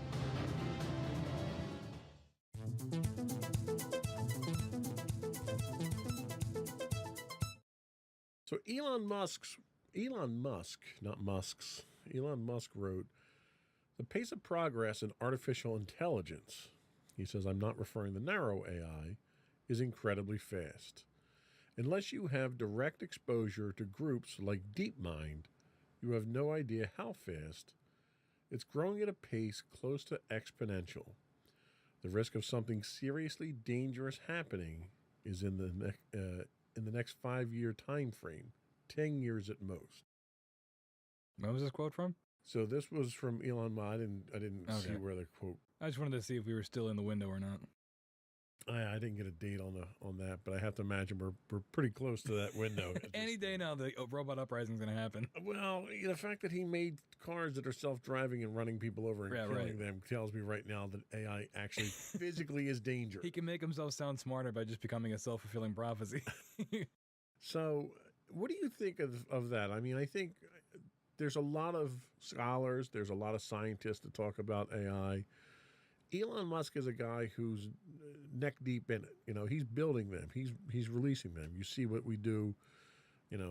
SpaceX has rockets that fly back to Earth and land themselves. Tesla has cars that can drive themselves and park themselves and stuff. So that's real practical AI that's in the world now. How serious do you think you take this kind of warning from Elon Musk? Not that seriously. Just because I don't see any like real world application of this idea, right? I also don't know what DeepMind is, but it sounds very scary. But I just don't think. I don't know. I feel like we would be seeing more examples of it other than the Teslas running people over and causing traffic. But that's just faulty hardware. That's not necessarily, the AI thinking for itself and choosing to kill all humans. That's a functionality issue, right? So I don't know. I don't think it would be this quick. I just think we would see more implementation of AI in our day-to-day lives for it to then turn into something dangerous. The most I could see it being is like an over-reliance on computers and AI instead, and when then they malfunction, then you have problems like the recent airport, the FAA systems went down, things like that, things where we have large-scale operations being run by AI, and then the AIs break, and then we have a problem. So Musk was quoted in a separate quote comparing AI to the dangers of the dictator of North Korea. Now, yes, it's Elon Musk, so there's a lot of... Take it with a big old grain of salt. there's a lot of self-promoting, angles that he goes through here. But we've got artificial intelligence in machines that are capable of killing people. Not designed to, but capable. Right. We also have it designed into devices that are designed to kill people. You've got Predator drones that are AI driven. You've got Tomahawk cruise missiles that are AI driven. You've got Phalanx Sea-Wiz close-in weapon systems on ships that are AI driven. These are machines that are built already to kill and are powered by AI. Are those potentially dangerous, or do you think we have enough control over those? Well, I mean, they're weapons, right? So they're inherently dangerous. It would be more about, again, I just think, are we shooting for the notion of them like rising up and like actively trying to kill people? Because I think it would be much more realistic for them to just be taken over by another human, right? To have somebody hack into them or to have them malfunction and and instead of targeting here, you're targeting somewhere else where you're not supposed to. I just don't think it would be the AI necessarily choosing to kill a bunch of people. I think instead it would be a malfunction. So to paraphrase, we're hoping that it's humans that are the problem, Right. and not the AI that's Exactly. the problem. And we can count on that. Yeah, to a certain extent, that logic makes sense because you can count on that human factor. Like, it's very likely that you would have a foreign entity attack our infrastructure here before I think you would have an AI go rogue and shut down the power grid. That's exactly what I'm talking about. Like, you're not gonna, like, you talked about the Predator missiles. Like, the Predator missile's not gonna wake up one day and go, "Hey, I'm gonna go blow up that town." Someone's gonna have to tell it to go do that. It doesn't. We're not at the point where these things can like actively, pursue missions or pursue goals on their own unless they're told to by somebody else, like an operator. So, all right, let's run with that for a second. So they're not going to rise up. You're not going to have a Skynet take over the world and nuke the entire world. But you have machines that are trusted to go do a job that may involve violence. Mm-hmm. If those machines can then be usurped by a nefarious third party, and our trust in those machines allows them to continue to do their job, when they get usurped, we have a new target designation. Right, exactly. And that's I think where you get into the real world danger of this. But I mean, that's our world in general has a heavy reliance on computers, right? And so I think that comes with the risk, right, of the ease of use and the scale of our operations. You need something like AI to run it because it's not feasible for people to do it all the time. And I think that just comes with the territory of, if this is how we're going to run things, then there's a chance that someone could take it over. It's no different than, well, it's different, but we're reducing a little bit. But if you had a gun and someone took your gun and killed you with it, it's the same thing. So AI is the tool. Yeah. It's not the intent. For now, yeah. Okay. Until we get to the point where, we have a fleet of drones that are, flying around the globe just taking pot shots wherever they want, that are programmed. Well, I guess they wouldn't be programmed at that point. But I'm saying, like, instead of a fleet of jets flown by pilots, if it was a fully automated, a bunch of drones where they could all communicate and make their own decisions, once they get into that level of autonomy, that's when you're running into more of an AI-based issue, I think. So Russia's president, Vladimir Putin, we're getting all the banner people out here today. He said at one point in time, artificial intelligence is the future, not only for Russia, but for all humankind. It comes with enormous opportunities, but also threats that are difficult to predict. Whoever becomes the leader in this sphere will become the ruler of the world. That's a little extreme. First off, do you agree with that?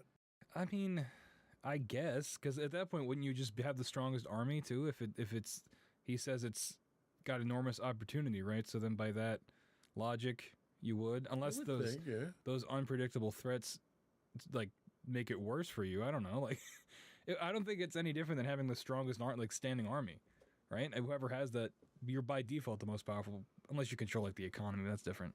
But in terms of like military force, if you have a bigger or more effective army, yeah, you're going to be more powerful, right? So, do you think that in order to combat nations, like assuming Russia's gearing up towards artificial intelligence, do you think the only way to combat nations like that is with your own artificial intelligence? I think so. I mean, that's how these things usually go, right? Like an AI arms race, which, hey, sci-fi authors out there, that's a free title. But, yeah, I just think it's going to... And you're going to dig yourself into a hole, right? Because the more we go into this AI route, the more you're getting into these threats that are difficult to predict, like he's talking about. So the further we go with this technology, the more we're getting on that edge of accidentally making something that could either get its own intelligence or something that is more likely to be, like you said, usurped and used against the, whatever country's making it. Okay. Now we're talking AI in actual active weapons there, but there's potential danger elsewhere too. What about social manipulation? What do you think AI could do from a social manipulation standpoint? I mean, so far we've had social media, I don't want to say usurped because it's being used as it's designed. Right. But you've had situations where you've got Facebook and the whole Cambridge Analytics, and you've got Twitter trying to, all the Twitter files coming out now telling us how people try to manipulate elections and stuff. Where do you think AI falls in there? Is AI, is that algorithm as you go through your social feed, is that AI manipulating you in such a way that it could be dangerous? Absolutely. And I think that this is where you get into the things that are much more real world dangers, right? Especially when it comes to things like social media, you run into that echo chamber issue where you're only hearing ideas and things that reinforce what you think. So you never hear anybody else's ideas, for better or worse. But generally, I think that's a bad thing. I think that you should be able to, see ideas from everybody and then interpret them how you want. But when you get into this with social media where you're seeing the same things over and over again, it just reinforces your own beliefs and makes you double down. And it makes everybody closed-minded and more isolated from each other and more extreme in their beliefs, too, in certain situations. So I think when you're getting into things like that, and like you said, the Cambridge Analytica thing where it's straight-up manipulation of people, I think when those have real-world consequences, which they did and still do, I think that's much more dangerous than worrying about a drone going rogue or something like that. Well, surely manipulating the mindset of common citizens isn't something that's unique to AI. I mean, you had the Nazi Germany had an entire propaganda ministry that was designed to do that. You've had this type of thing that was driven by humans for hundreds of years now. What does AI bring to the plate that makes it any more dangerous than just humans doing this type of activity? I think it's the scale and the pace of it, right? So AI is very good at learning. That's what it does, or at least whatever. I'm talking about the algorithm in social media. Right. It's good at learning what you do, what you look at, and I think it can do it at a pace and with an effectiveness that humans just can't do, or can't do as fast, or on such a big of a scale. I mean, a human could look at what you do on Twitter, what you click on, what you like, but it would take them much longer to figure out, okay, well, what should I serve them next in their timeline that they'll click on, versus an AI looking at it and figuring it out like that. So I think it just makes it more effective and efficient, honestly. That's a very good point. So the other one that they talk about is invasion of privacy and social grading. I don't know if we've never really talked about social grading in the past here. It's being done in some Asian countries already, where depending on what your reputation in social media is how you're treated in society. But I've seen this in sci-fi as well, where it's extremely emphasized in how people treat you. But from an invasion of privacy, you brought up a very good point of, well, everything's listening, and if I say something, I start getting advertisements. Is that a bad thing that you get targeted advertising? I think it depends on how you look at it. I know people that feel like they're being manipulated. They'd rather it be not targeted and just give me what I want. That's what targeted advertising is they give you what they think you want.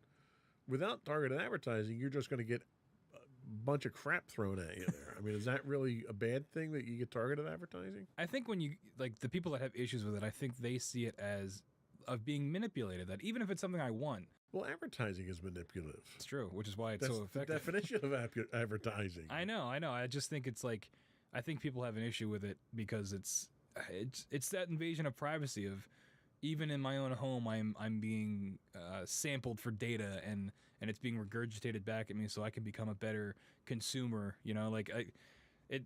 Eventually it just feels like it's all boiling down to you just pumping money into the economy. Okay, I'll buy that. It is effective though if you're a business owner. Absolutely. From a capitalist standpoint, it's great. Yeah, exactly. One of the other ones they talk about is misalignment between our goals and the machines. And this one, I don't know how much of a problem this was. The great example they give is you get into a self-driving cab and you say, get me to the airport as quickly as possible. Okay. But if the machine itself is doing what it thinks you've asked it to do, that could involve exceeding the speed limit. It could involve dangerous driving. It could involve driving into the river that's between you and the airport to try to get you there. I think this is kind of a silly Yeah. example of, I mean, this is no different than people following their GPSs off the road, you know. Is this something we need to worry about, where if we're putting our lives in the hands of these machines at some point in time, and you know, they're already talking about having air taxis to the airport and stuff like that. So you're ramping up the level of complexity and the level of danger associated with the reliance on these machines. Is it possible that somebody misses a line of code that says stop at stop signs? Like, is that a danger? I mean, not really, right? If these things are being put out on a global scale, surely they would test them, right, and see if that's an issue. You've had some issues with this with self-driving cars where they have malfunctions, where they'll, you know, I saw one the other day where a Tesla was in like a tunnel and just stopped, and I don't know why, and then like 8 cars hit it. So things like that will happen, but I think if you're talking about like the foundation of the code getting out there, that's something's wrong with it, I don't really think you have to worry about that. I feel like it would be extremely irresponsible of whatever company is making it to put it out there at not having it be fully vetted, especially when you're getting into like transportation and things like that.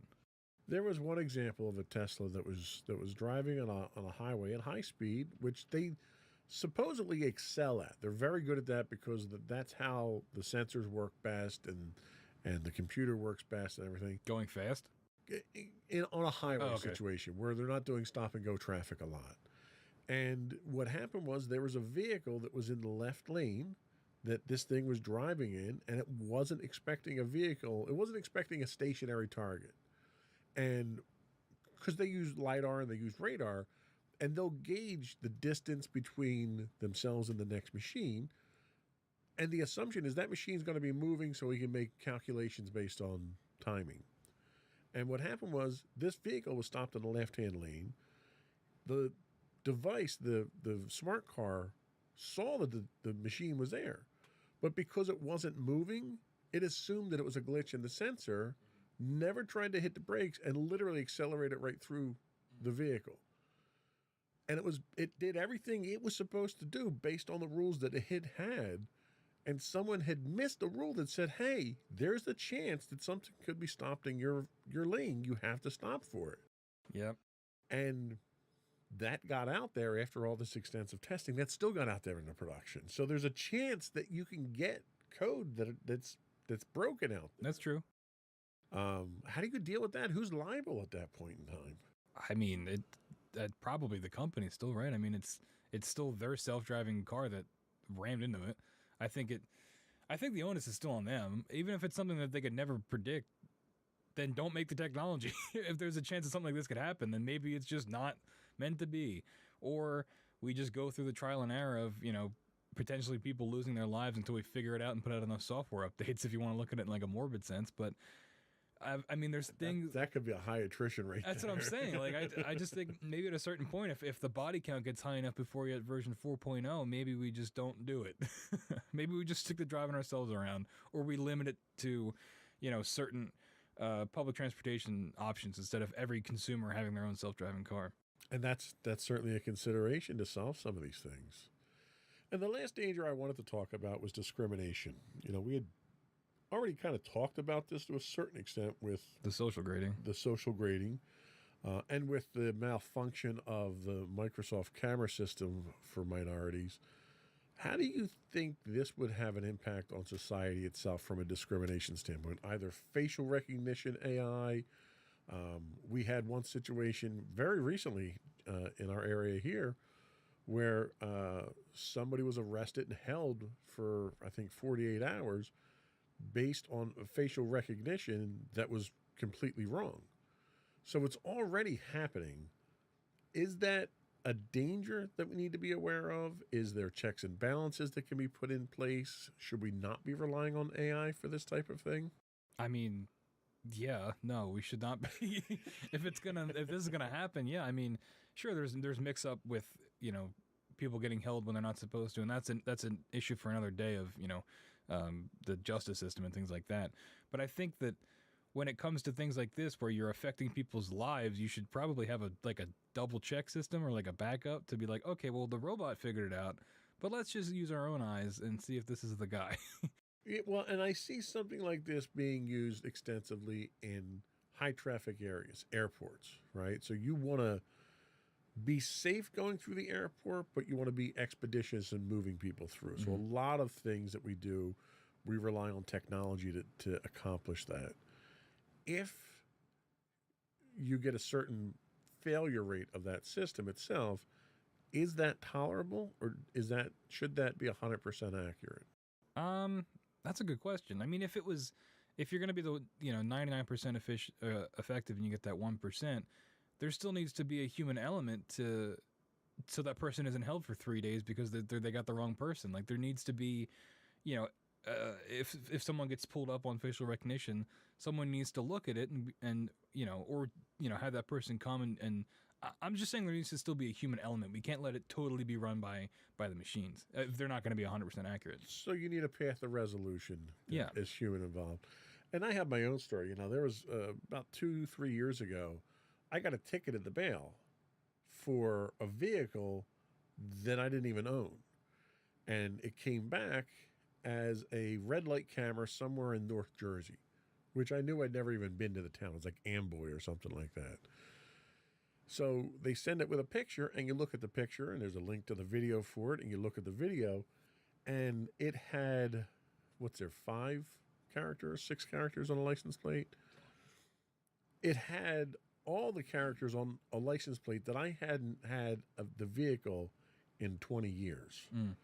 And that plate was originally registered to me, but there was a glitch either on the camera or on the plate. You couldn't read one of the digits in the middle. So the AI just assumed that it was my plate, generates a ticket, and sends the ticket out to me, and I get an order to appear in court. That's AI-driven problems that you have that should have been looked at by a human being, but because of the number of tickets that they produce, you can't. The whole point of having an automated system is because you can't have a human looking at all these things. However, to your point, I was able to call them up, explain to them what it was. They were able to resolve the ticket on the phone, and I didn't have to go for the court appearance. So that system at least had that path to resolution, whereas I think as long as we have that in place, we're safe. But do you want to be that guy that they make that mistake with? No, and that's the territory, right? If we're going to rely on these things, and it's like, it's something similar to getting on a plane or something where you're giving up a amount of control for convenience or for, convenience, honestly. If you're going to give up that element of what you can control, then there's a risk that comes with that, no matter what it is. And I think that this is an example of that. That just sounds like a really poor way of explaining the way airplane crashes. Hey, man, you get on the plane, you got to expect it, all right? We expect the least expected. I bring a parachute every time I travel. All right. I think we've kind of exhausted where we can go wrong with AI at this point from a danger standpoint. Let's take our last break, and we'll come back, and we're going to talk about the impact of AI on our world today and moving forward. We'll be right back.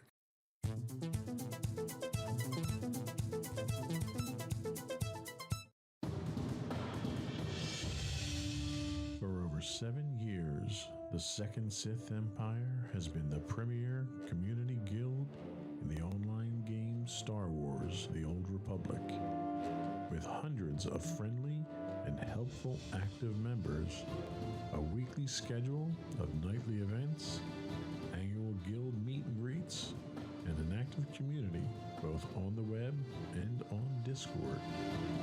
The Second Sith Empire is more than your typical gaming group. We're family.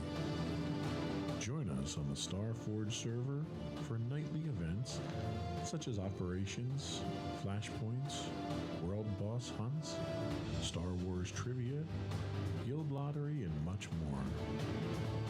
Visit us on the web today at www.thesecondsithempire.com.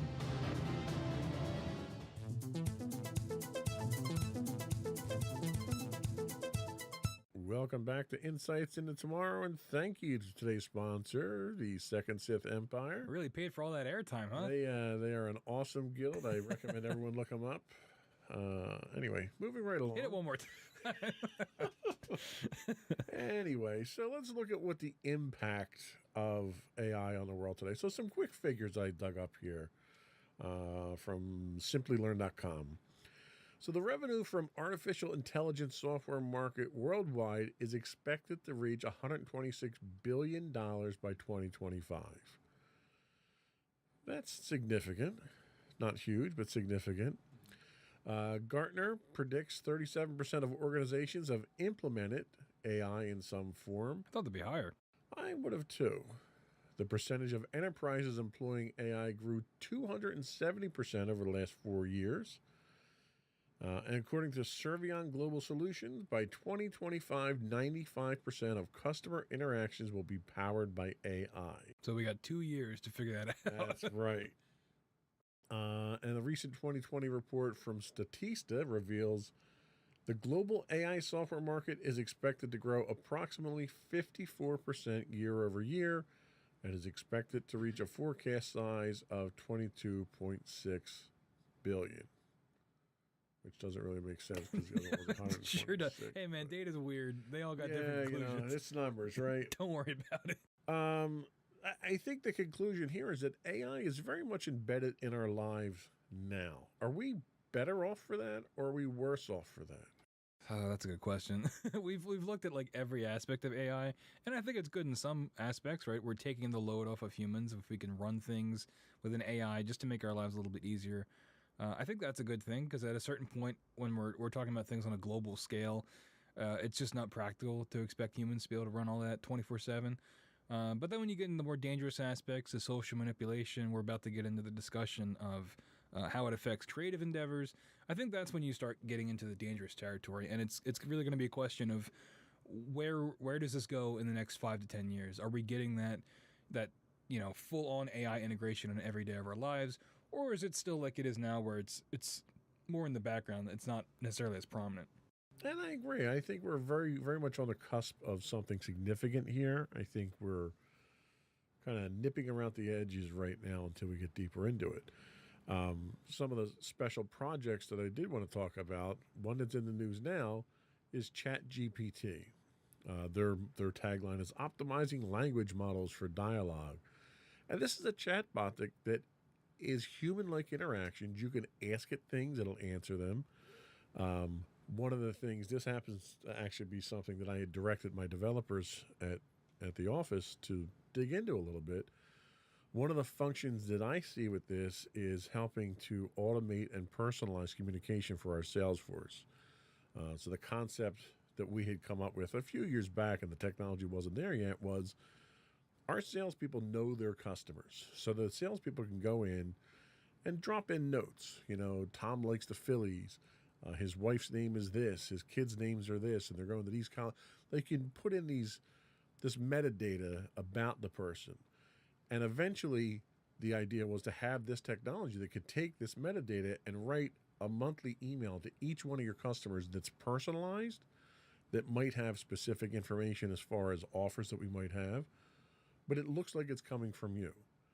And we want to write these, hand them off to the salesperson, let the salesperson read it and okay it, and then send it out. And we're literally within months of being able to have the system start writing emails like that.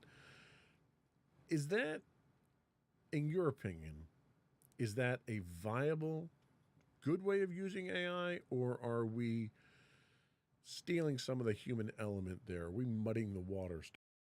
I mean, it depends on how much you care about these handwritten or emails, these personalized emails. If you're okay sacrificing the human element of it, then it's fine. It still has the human element, right? The salespeople still have to know their customers. They still have to know exactly the things that make it personal, and they still okay before it's sent off. I think that's fine. Yeah, I don't really have any issues with that. But if I have a salesperson who doesn't compose emails very well, is it ethical for them to use this system to compose their emails for them, or is is it the same as having an assistant doing it for you, or is it different because it's AI? That's a good question. It's like cheating on homework, kind of. Right. But I mean, in the real world, you're not like, I don't know. It's cheating on homework in the real world isn't as big of a deal as it is in high school.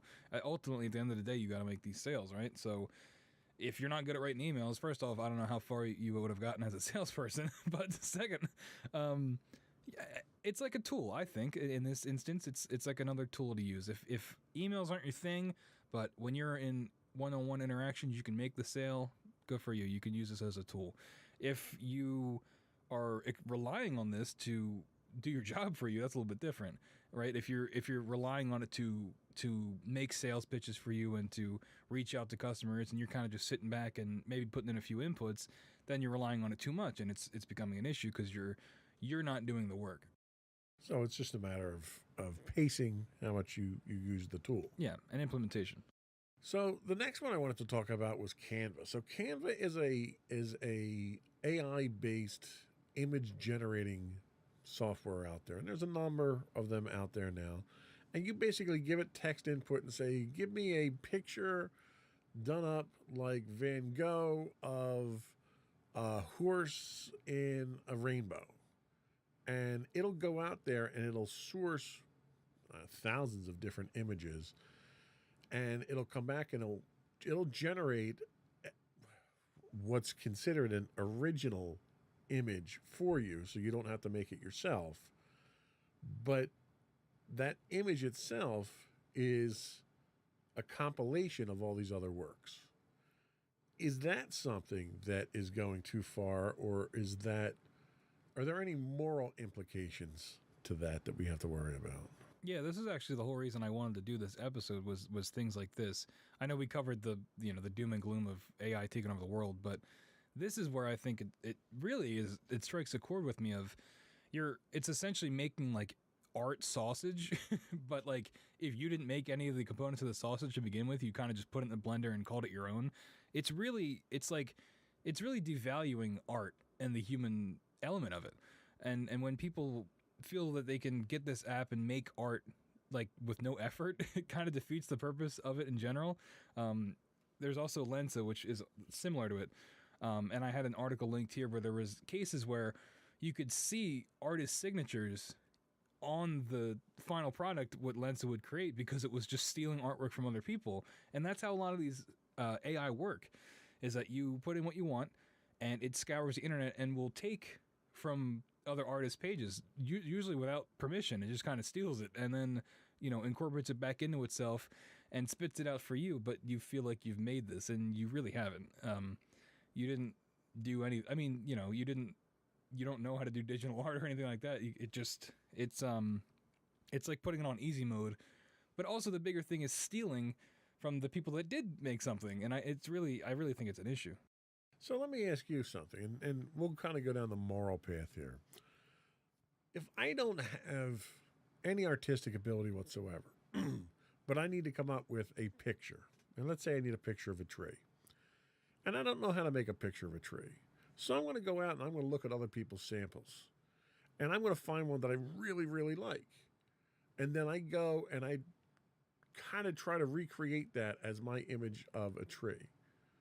Is that the same moral ambiguity as what a Canva is doing? Because Canva had the same problem. They wound up getting sued by Getty Images. Oh, really? Yeah. I didn't know that. Because they weren't even pulling the watermarks out. Oh, It was man. so bad. Is me using someone else's inspiration to make my own different than these AIs going out there and grabbing these? Because they don't always take a one-to-one image. They may take portions of an image, almost like sampling a track in music, and then they assemble it together from multiple different sources. What's the difference in the two of those? Well, I think, in your example, I'm assuming you're like drawing it yourself. Exactly. Right? Yeah. That's the thing. That's where I think the line is. With the AI generated art, you're just typing in what you want and it just appears, and it's compiled from other images. With the inspiration, you are taking inspiration from that thing that somebody else made and then making your own interpretation of it. Even if it's not very good, you still put in the time and the work to make it something original, even if it's inspired by something else. Like you said with sampling music, you can take a sample from another song that somebody else made, but then you incorporate that section of it and you make a whole new thing out of it. It's its own thing, even if it's borrowing from something else. And I think that's kind of where the line is drawn. That's a good point. The other thing with Lensa is Lensa has one of the big functions Lensa adds is what they call their magic correction. So you take a picture of someone, you run it through the Lensa filter, and you have the filters with Snapchat and stuff like that that can make the googly eyes and all that crazy stuff that you can do. Is the AI that's doing that different, or do you take exception to that from a creative standpoint when it's taking your art and enhancing it because maybe you don't have the technical capabilities to do that? I mean, that's a good question. It's similar to, photoshopping an image, right? Or using a filter on Instagram, where it's not authentically the thing, but it's, I don't know. As long as you still made it from the beginning, I think it's a little bit better than just straight up stealing the art. But I still think it's messing with the authenticity of it, right? And it gets into our perception of what is made by humans and what is made by AI, and what does that mean for art if we can't tell the difference. And I think that's sort of the road we're going down at this point.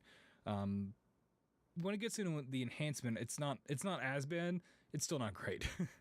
Well, and I'll counter that and say if you can't tell the difference between whether it's man-made or machine-made, isn't that really the ultimate goal of AI at that point, is to make it indistinguishable from human hands? Well, that's the scary part, right? Because if you can't tell the difference, but it still stole a bunch of other people's art, then it is actively devaluing all the art that it just stole from, even if you can't tell the difference. Even if you don't know that it took from, 10 other artists to make this, it still happened, right? And it's still, even if it's indistinguishable, the consequences of it are still real. So the dilemma that you're referring to here is more the sourcing of where it gets its material from, rather than the generation of that material. Right, because it's not magic, right? Like the AI is not making it is. It's not like physically drawing it, I mean, but it's not necessarily entirely originally from the mind of the AI. It's taking from other people to make it, and that's kind of where the issue is. So it's just creative copying. Yeah. So all right, let me ask you this. If you were an artist and you had a vast portfolio of your own artwork and you use that solely to power your AI, and you decided that you're going to recreate your art in the AI style, is that legitimate? Yeah, as long as it's only taken from your stuff. Like if that's things that you made that are, I'm not going to get into the legal aspect of it. I'm not a lawyer, but if you can guarantee that it's only pulling from your art and you are totally signing off on it, then yeah, that's fine. It gets into it when it's taking other people's art without their consent or knowledge. So, all right, being a Star Wars fan and a Eagles fan, let me throw a couple examples of non-AI out there where both of those entities have taken what they've had, they've modified those and regurgitated it back out to the public strictly for money purposes. There wasn't anything to enhance the art. There wasn't anything to make it better or different or really anything. It was literally, I just want more money, so I'm going to re-release it. Do you have a moral issue with that, with people basically exploiting their own material for money there, trying to, I'm going to say, con people out of buying it again, because I'm one of those idiots who does it. I was going to say, yeah. Not really, no. I mean, morally, yeah, it's not ideal, right? Like, you shouldn't be scamming people, but these things have value, and there's a reason that, they're getting the money that they are. They wouldn't be re-releasing if they weren't making money. But it's not like fundamentally impacting how we view art, right? It's just someone making a quick buck because they're re-releasing their greatest hits for the 1,000th time. It's not like, it would be like if the Eagles released a record that was music that was all samples and they didn't credit anybody. Like, that is what we're talking about here. But everybody loved it and acted like it was their original music. So are we really to the point where Canva and ChatGPT and Lensa are making us fundamentally reconsider art at this point? I think we're getting there. And I think the Lensa specifically, at least in my sphere, really took a lot of people by storm of like, this is awesome. Look how cool I look. I'm a cowboy. I'm a robot. But then it came out of how it really works, and everyone was like, oh, So it's not magic. It's not a computer making, like, it's not a computer coming up with this art itself. It's a computer interpreting other forms of art, stealing and chopping it up, and then mashing it into one new thing. And that was kind of where the issue came in. So I think we're getting there. We're getting there, right? And I have like a soapbox I wrote on here, but looking at things like the Indiana Jones 5 trailer, where it's a wholly digital younger Harrison Ford, and you really can't tell the difference. Like, we're now there where in movies these CGI creations are getting close enough where you can't really tell the difference. You know, we're past the days of Rogue One where it's zombie Tarkin and all that. That was terrible. But we're getting to the point where the CGI creations or de-aging in movies is becoming so realistic that it's becoming legitimately hard to tell the difference. And it's, you know, between that and the AI art generation, it's like, where is there room for people at this point, for the human touch of it all? And that's what really, you know, interests me and kind of scares me. So, for years now, before AI existed, before computer-generated graphics in movies and TV existed, people have been using makeup to make you look older or make you look younger. That never caused us to question the purpose of the place of art in the world. Why would de-aging someone digitally cause that kind of conflict in the art world now? Well, because for makeup, like, you have to apply that, right? It's a physical thing you have to do. With this, it's less about the de-aging and more about the, like, making someone young again so you can make more movies with them. Like, Harrison Ford is like 80 years old. He can't be Indiana Jones like he was in the 80s. But if we can de-age him and, like, make him look young again, even though he's an old man in real life, we can keep making these movies and keep pumping them out. That's where I think the issue is. When you're doing old age makeup or trying to make someone look young with makeup, it's a little bit different because you still know underneath that makeup is still the person, right? Whereas with this, it's not. It's a robot. So, okay, I will counter that with Chris Pine in Star Trek. So they didn't use makeup, they didn't use digital de-aging. They just changed the actor and they relaunched the entire franchise. So it happens. There's different methods of this happening in doing what they did, because they did the same thing with Luke Skywalker. Yep. Where they didn't even bring Mark Hamill in to play the role, or even to do the voice, because in Boba Fett, whatever, Book of Boba, or the Mando Mandalorian 2.5, yeah. or, you know, in that episode where he comes in, his voice is even digitally redone by an AI voice manipulating. And now Darth Vader, James Earl Jones, is no longer the voice. It's all signed over to AI. So he signed it over, and they can generate James Earl Jones' voice through AI.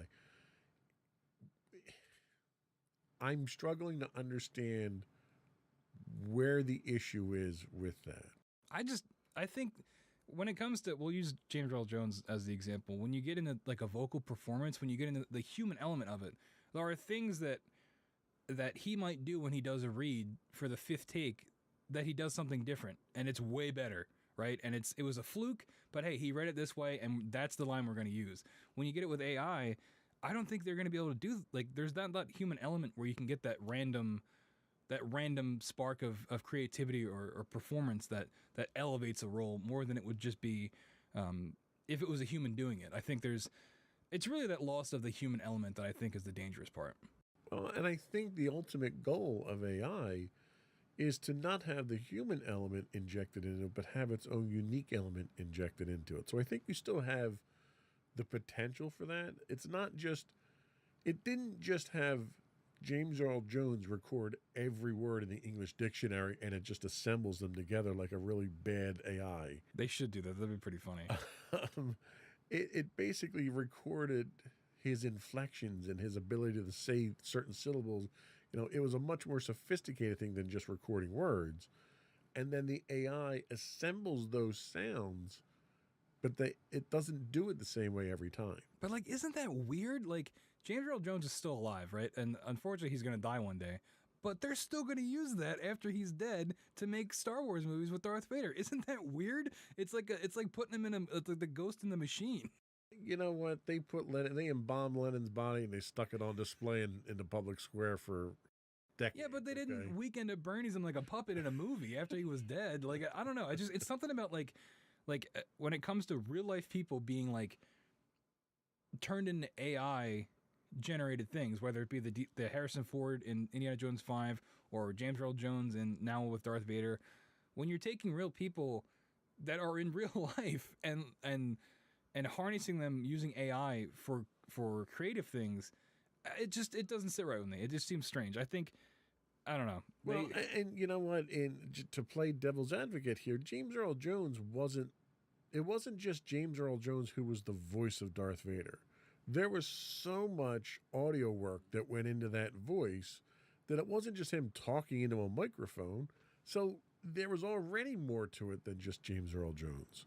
If they can get that out of a computer and James Earl Jones doesn't have to show up and he already got his paycheck. Yeah, but like, sure, there are other elements, but his voice is still the core of it, right? So if he died in the world where we don't have AI, that'd be it. So I will counter that argument with every other element, every other example of Star Wars that Darth Vader shows up in and it's voiced by someone beside James Earl Jones. It's not believable. I don't know, man. We got to figure something out then. Like, at a certain point, you got to, like, the real world has to have some kind of impact. Like, we can't, like, I don't know. Was Carrie Fisher alive when they did that Rogue One thing? I think she was at the time, right?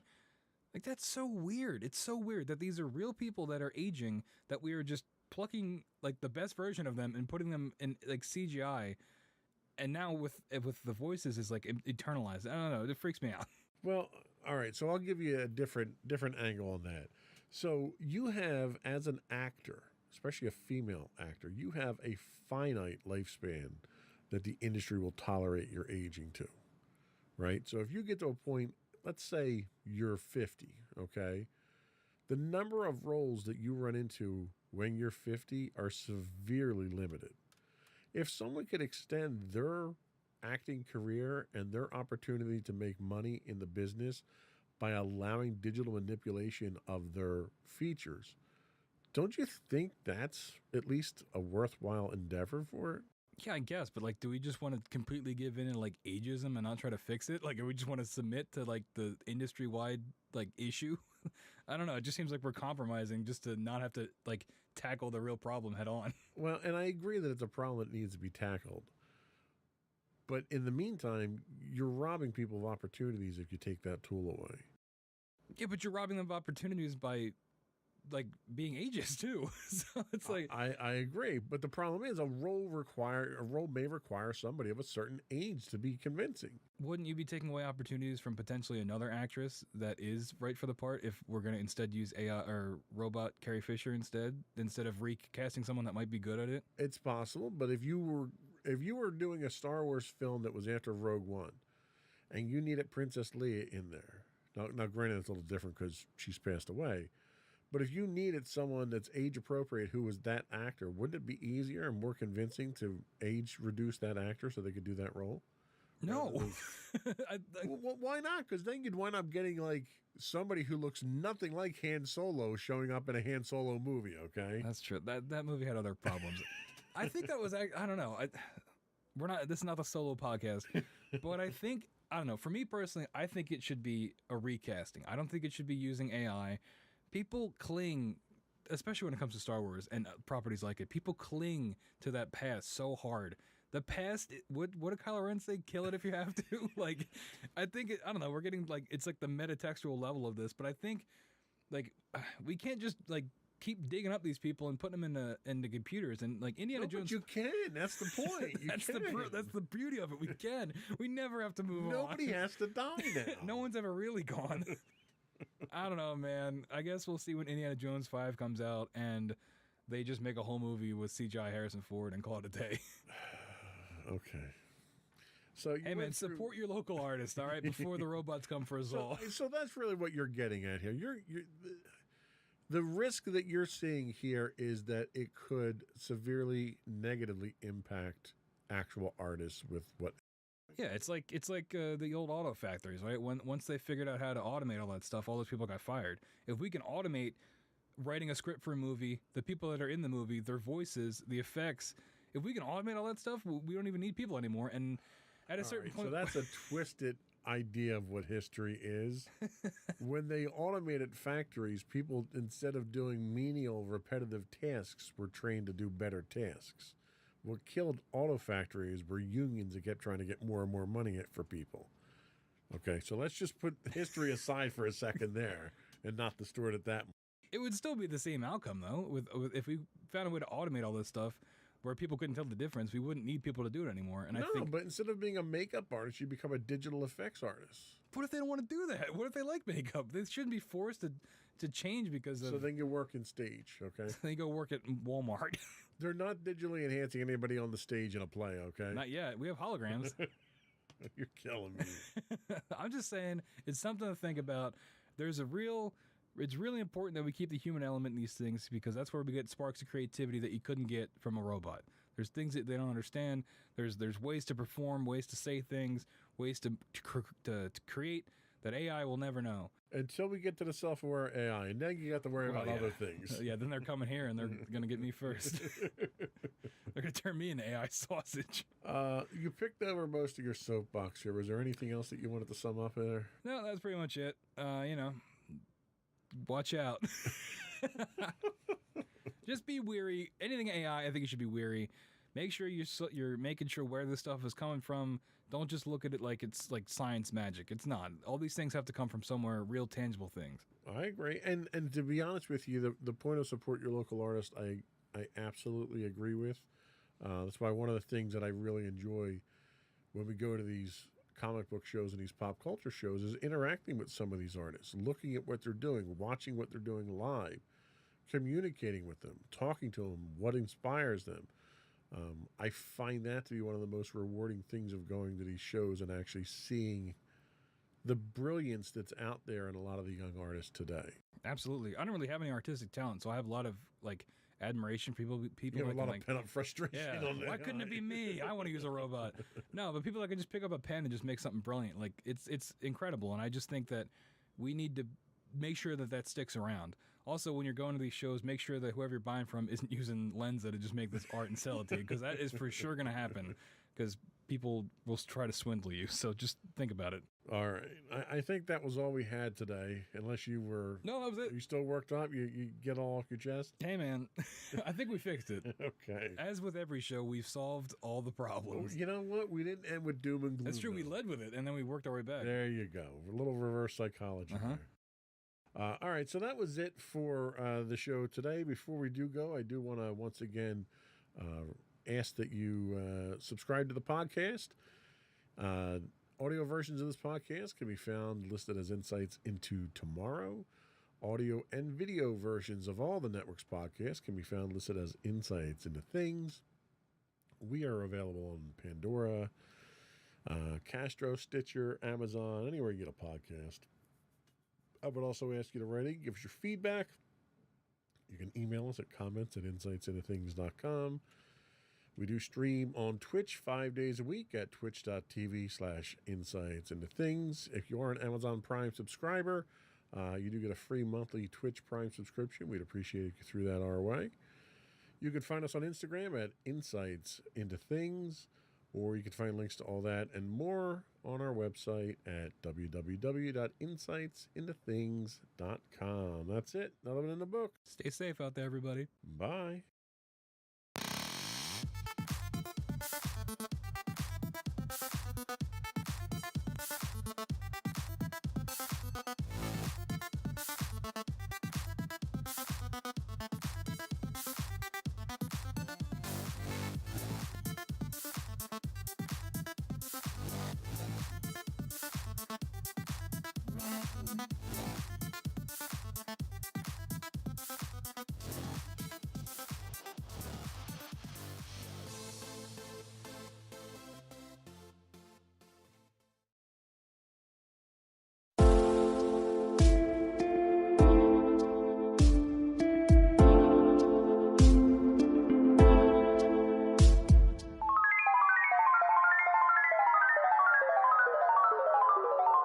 No credits rolled. Hello, everyone, and welcome to episode 10 of No Credits Rolled. That's right, we've made it to 10 episodes.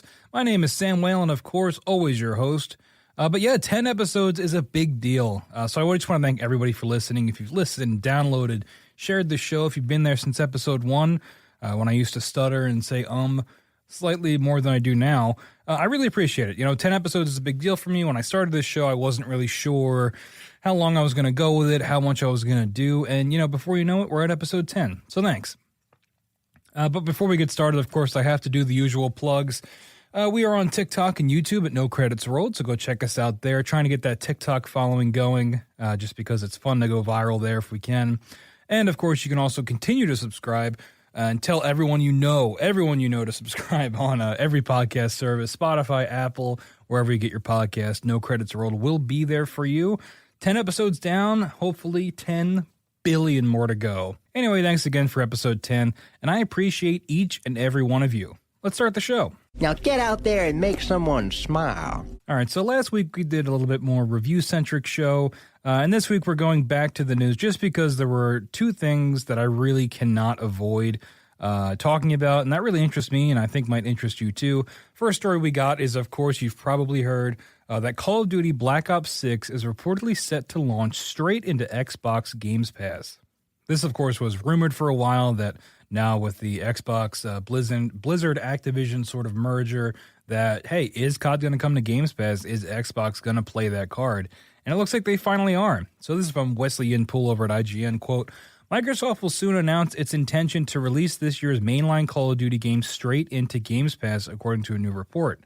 The Wall Street Journal reports that Microsoft will announce the plans during its Xbox showcase event in June, which I think that is rumored for the next 2 weeks, maybe? June 9th, I feel like I heard. This is from the Wall Street Journal article. They said, quote, Microsoft plans a major shakeup of its video game sales strategy by releasing the coming installment of Call of Duty to its subscription service instead of the long-time lucrative approach of only selling it a la carte. Microsoft declined to comment when contacted by the publication, so they're probably saving this for their big showcase. So yeah, this is Xbox finally playing their big card, I think. What is this going to look like? What is this going to look like for Xbox? What is this going to look like for Call of Duty as a series? We're going to try to break a little bit of that down here on the show today. So the first thing I want to look at is how will this impact Call of Duty sales? 2023 was the first time in a long time that Call of Duty wasn't the best-selling game. Hogwarts Legacy beat out Modern Warfare 3 last year, which of course Modern Warfare 3 had a pretty rough launch and pretty terrible reputation, so that probably didn't help. However, I did a little bit more digging here. Technically, Call of Duty remained the best-selling franchise in 2023 due to the release of both MW2 and MW3. That kind of boosted the numbers and kept COD as the best franchise. But in terms of number one best-selling game, Hogwarts Legacy did beat out Call of Duty last year. So a little bit of a dip, I would say, going into 2024 and 2023. And, I think Call of Duty's definitely trying to bounce back from that. People were not happy with MW3 at launch. Like I said, very rocky launch. Many calling it essentially DLC, and longtime fans being very disappointed with I think it was roughly 3-hour campaign. I mean, I'll never forget, we had who was it? Christopher Judge at the Game Awards that year, or last year, making fun of it, and he did a little dig at it at the Game Awards, which, I'm sure the people that made that game weren't thrilled about, but it was pretty funny at the time. But yeah, roughly 3-hour campaign, people were not happy, and even the structure of that campaign was not your traditional Call of Duty, big set pieces, big moments, big levels. It very much seemed to be the majority of it take place on Warzone maps and sort of let you do more open-ended stuff, which was pitched in the sales thing as being like, well, Call of Duty's maybe making a shift more towards a Far Cry where you can go about it your own way, when in reality it was really just easier to make it that way because you could incorporate kill streaks that already were in the game, incorporate locations that were already in the game with Warzone maps, and sort of churn it out as fast as possible to get MW3 out. That's not to mention the story direction things took, which I'll be honest, I kind of fell off the Call of Duty story with the new remake. I love the first remake. Well, I guess it's the second remake because they remade 4, but the 2019 one, that original one that came out, I absolutely love that game. My friends and I played a ton of it. It was a special moment. It was also right around COVID lockdown, so that kind of helped, but I love that game quite a bit. And there were, things that happened in that game, and I can spoil it. It's been like 4 years. So Alex is like one of your main characters. He gets blown up in that campaign. He sacrifices himself for some reason. I don't remember why. He blows up, right? But then they bring him back in a season of Warzone. And it like totally deflates any kind of like, I don't know, dramatic like gravitas they want to have with the story if they're just going to do this stuff in Warzone, if the story quote unquote will continue in Warzone. But like, it's not the same. And when they started doing stuff like that, that was kind of when I fell off of, okay, what is this narrative here? I bought Modern Warfare 2 just for the gameplay, because, that system, that engine that those remakes run on is still very fun to play in. And then the story in that game, I really wasn't paying attention, if I'll be honest. I know there were some levels in that mission, or in that game rather, that I really did not enjoy. There were some that were better than others, but I think overall MW2 was a step back from the first game. And then I never even played Modern Warfare 3, I'll be honest. I saw it was critically panned. I wasn't going to shell out that kind of money for it. And I just never played it because it was so terribly reviewed, and it seemed like it was really the sort of epitome of this modern Call of Duty era, trying to get as much money out of people as possible, and I just wasn't really there for it. So with all that being said, I mean, Warzone continues to dominate in the multiplayer market. It's raking in millions of dollars for Activision, which is now also Xbox, so it's a moneymaker there. My question sort of is here, with Xbox having so many projects fall through, studio closures, PlayStation outselling them in consoles, Xbox is not in a great spot, so will Call of Duty be the one to dig them out? I think if anything, it reflects the direction Xbox is kind of going in the future. I mean, even in the IGN report, they said a major shakeup of the video game sales strategy, and that's kind of what I'm talking about here. They are kind of moving away from that traditional console release cycle of, whatever they were going to call it, the Xbox Series X 2.0. I don't know. The naming conventions with Xbox kind of got out of hand. But they're moving away from that console cycle, and it seems like they're going more into being a digital library of games that you can hypothetically play anywhere, whether that be through the xCloud or an app on your TV, or with the sort of slimmed down Series S variant that doesn't have a disk drive but is very small and very portable and very impressive, honestly, with what it can do. So that is maybe where they're more shifting towards. And so if they want to grow that online catalog with Games Pass and with other things, well, really just Games Pass because they did away with Games with Gold. Imagine if Call of Duty was in that ecosystem. It would be a huge get for them. And not just, Black Ops 6, I have here later in the notes, but I'll skip to it now. Imagine a world where we get all of those Call of Duty games, every single one, on Games Pass. I mean, that'd be a pretty big deal.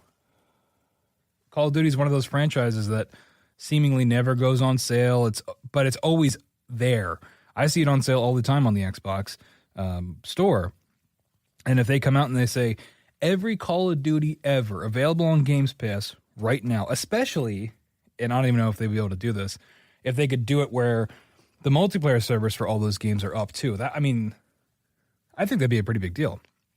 Now, I know servers are up now I'll jump into Black Ops 2 and stuff occasionally, but those games are so riddled with hackers. But I think if Microsoft comes in and streamlines it and says, hey, we're kicking... there's cheaters in Warzone now, so maybe there's no way to prevent cheating, but if they come out and they say, hey, these games are available right now, you can go download them. Black Ops 6 comes out in, November? And, but now you can go play all those old Call of Duty games. I think, that would be a pretty big get for them.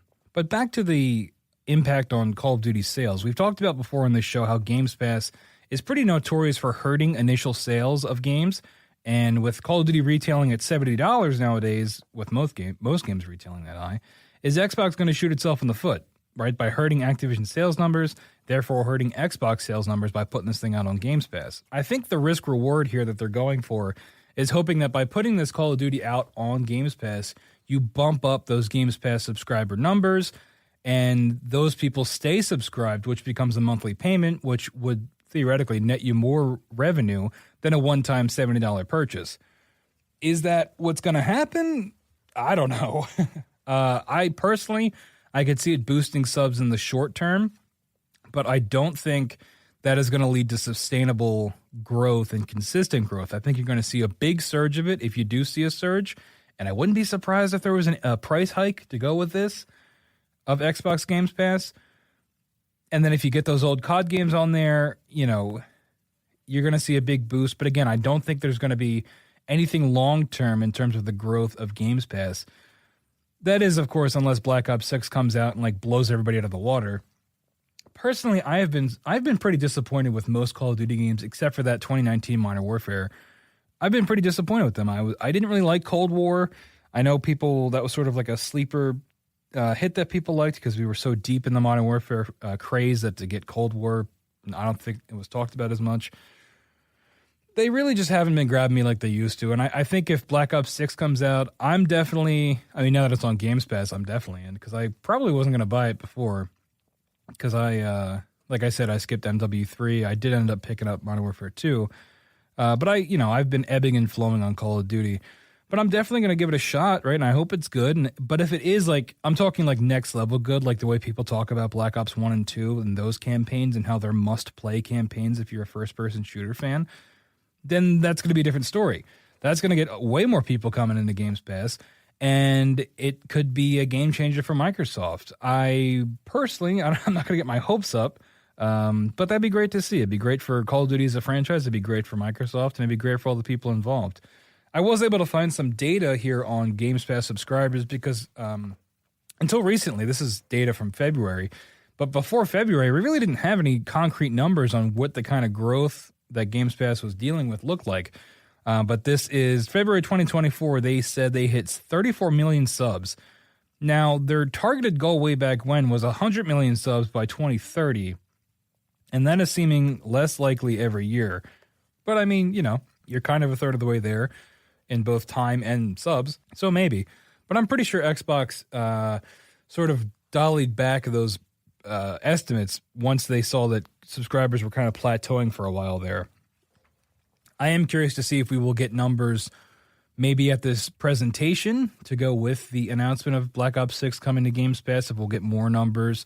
If we'll get a price increase, I am worried about that, but it wouldn't surprise me if this is really where Xbox is going, if we're not going to get another quote-unquote new Xbox console, and if they're going to just double down on this Games Pass stuff. I would not be surprised if there's a price increase. But, at the end of the day, I'm curious what it will do for the COD franchise and for Games Pass. But I hope the game is good. I want to enjoy another Black Ops game. I really liked 1 and 2 and 3 and 4. And, the campaign for Cold War wasn't that bad. It just, by that point, it wasn't what I was looking for. But I am going in optimistic with this Black Ops 6. And, I hope at least the campaign is quality, and I hope the multiplayer is fun. As for Warzone, Warzone is what it is. I really was into Warzone when it first came out with that 2019 Modern Warfare. My friends and I, we played a ridiculous amount of it during lockdown. But, now it's just, I find it to be pretty pay to win. I find it to be very meta chasing with people just picking the best guns with the best attachments and then just destroying you. It's the same thing I complain about with all multiplayer games on this show. People are just going to be better than you and dominate you, then why am I going to waste my time playing your game?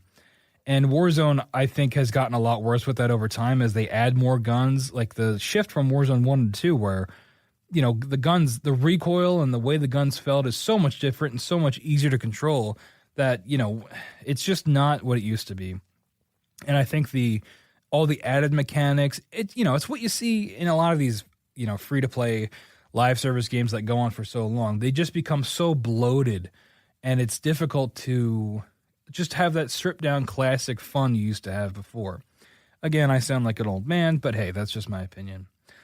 So yeah, I don't know how this is going to work with Warzone, but I'm sure it will be some sort of major update, and I'm assuming Warzone will stay free. I don't see why it wouldn't. They're making money hand over fist with it. Why would you charge for that? And now you'll be able to get that whole package all on Xbox. So we'll have to see what happens.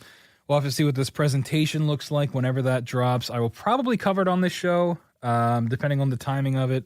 I might be a little late to it, but, check it out whenever that does drop, I will most likely get to it.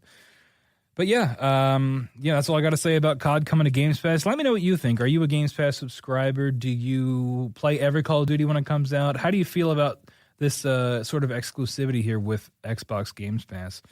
But anyway, we're going to take a quick break, and when we come back, we'll be covering the PlayStation Showcase. You're listening to No Credits Rolled. We're going to talk a little bit about the latest PlayStation State of Play. I almost said Showcase. They're two different things. Typically, I think these State of Plays are usually supposed to be a little bit lower key, not necessarily the big crazy reveals that we come to expect from Sony. They sort of save those for the showcases. That being said, it's hard to go into these any kind of developer or studio, presentation without shooting for the moon, right? Without wanting that one release you've been wanting for years, or that one hype announcement that you don't see coming that really takes you off guard. And I'm guilty of that every time I watch one of these, of waiting for that hype reveal. But honestly, this State of Play was pretty low key. Not a whole lot of crazy things. And I'm really just going to cover the stuff that interested me. Obviously, if you want to see the whole thing, you can go check it out yourself. There were some things, the majority of the thing I'm not going to cover, honestly, because it really doesn't appeal to me and I really don't find much of it interesting to talk about. But, it's still worth your time if you do want to check out the whole thing. So the first thing I want to cover here, by the way, just to preface, everything I'm going to be quoting here is from Taylor Lyles at IGN. They did a very good breakdown of everything that was announced, so you can go read that article if you want the full breakdown as well. First thing I want to cover here is a game called Concord from Firewalk Studios, and this is from Taylor Lyles at IGN. Quote, starting the May 2024 State of Play, Sony unveiled a new gameplay trailer for Firewalk Studios' upcoming 5v5 multiplayer shooter Concord. The new trailer showed a pre-rendered cutscene. We love those pre-rendered cutscenes, can't get enough of those. Showcasing a ragtag group of guns for hire. After the extended cutscene, Firewalk Studios provided a first and detailed look at Concord's gameplay. Blah, blah, blah, various characters, various styles. It's a 5v5 hero shooter, everybody. We know what those look like. It's going to be released on PC and PS5 August 23rd, and there will be a beta in July. Look, I mean, this is another hero shooter. I don't know why they're making this game at this time. I feel like this game kind of already looks dead in the water, and it hasn't even had a beta yet or hasn't even come out yet. It looks very generic. A lot of times when I talk with my friends about these reveals, I talk about the kind of games that you would see in a movie that like kids are playing in the background that isn't a real game because they couldn't get the license to something, so they just made up a fake game. This game kind of looks like that. That being said, if I can get in on the beta, I will definitely check it out. I like hero shooters, even if they're generic looking. I like to try new games like this. So, maybe I'll check it out if given the chance. When it comes out, I don't know how long it's going to last. I mean, August 2023, that's probably going to be right before Call of Duty, assuming if Call of Duty drops in November or September, it usually drops in the fall. Like, I don't know where this game is going to fit in people's, shooter ecosystem. I hope it does well for the studio. I know I don't know what Firewalk Studios has done before. I personally haven't heard of them, but if this is like their big moment in the sun to sort of shine, I hope it goes well for them. But I don't know what is going to make this game stand out and what is going to draw people's eyes to this. Unfortunately, in a world where a lot of games are either established like a Warzone or they're using big IPs to get people in, we're going to talk about multiverses later in the show, but people play that game just because of the IPs they know. It's tough to do something wholly unique and still get people involved.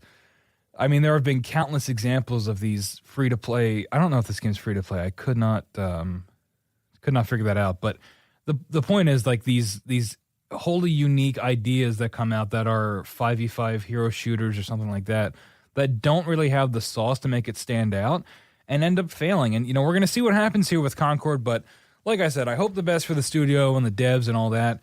I wanted to highlight it because I will probably check it out if I can, just because I do like these types of games. So we'll see what happens. Speaking of hero shooters, this was probably my most hype announcement, even though it's like kind of nothing. But Marvel Rivals is coming to PS5. A closed beta is set for July. So I don't know if I've talked about it on this show yet, because I turn on the microphone and black out for 45 minutes. But if you haven't seen it, Marvel Rivals is the superhero team-focused PvP shooter. These are quotes from Lyles over at IGN again. featuring Marvel Comics superheroes appeared at the State of Play today. In addition to PC and Mac, the Team Shooter was confirmed to receive a PS5 version when the game eventually releases. Unfortunately, the game still doesn't have a release date, but we got more gameplay. And there was recently, this is now Sam talking. There was an alpha recently, so there's lots of gameplay out there you can go check out if you want, showcasing different maps, all the different heroes. It was a pretty fleshed out build of the game on PC. One final quote here from Lyles over at IGN. Additionally, developed NetEase Games announced that a closed beta test will be held sometime in July, with more details set to be provided as the test month draws near. You can bet your bottom dollar I'm going to try to get in on that. Because I am very excited for this game. I have wanted a game like this for a long time.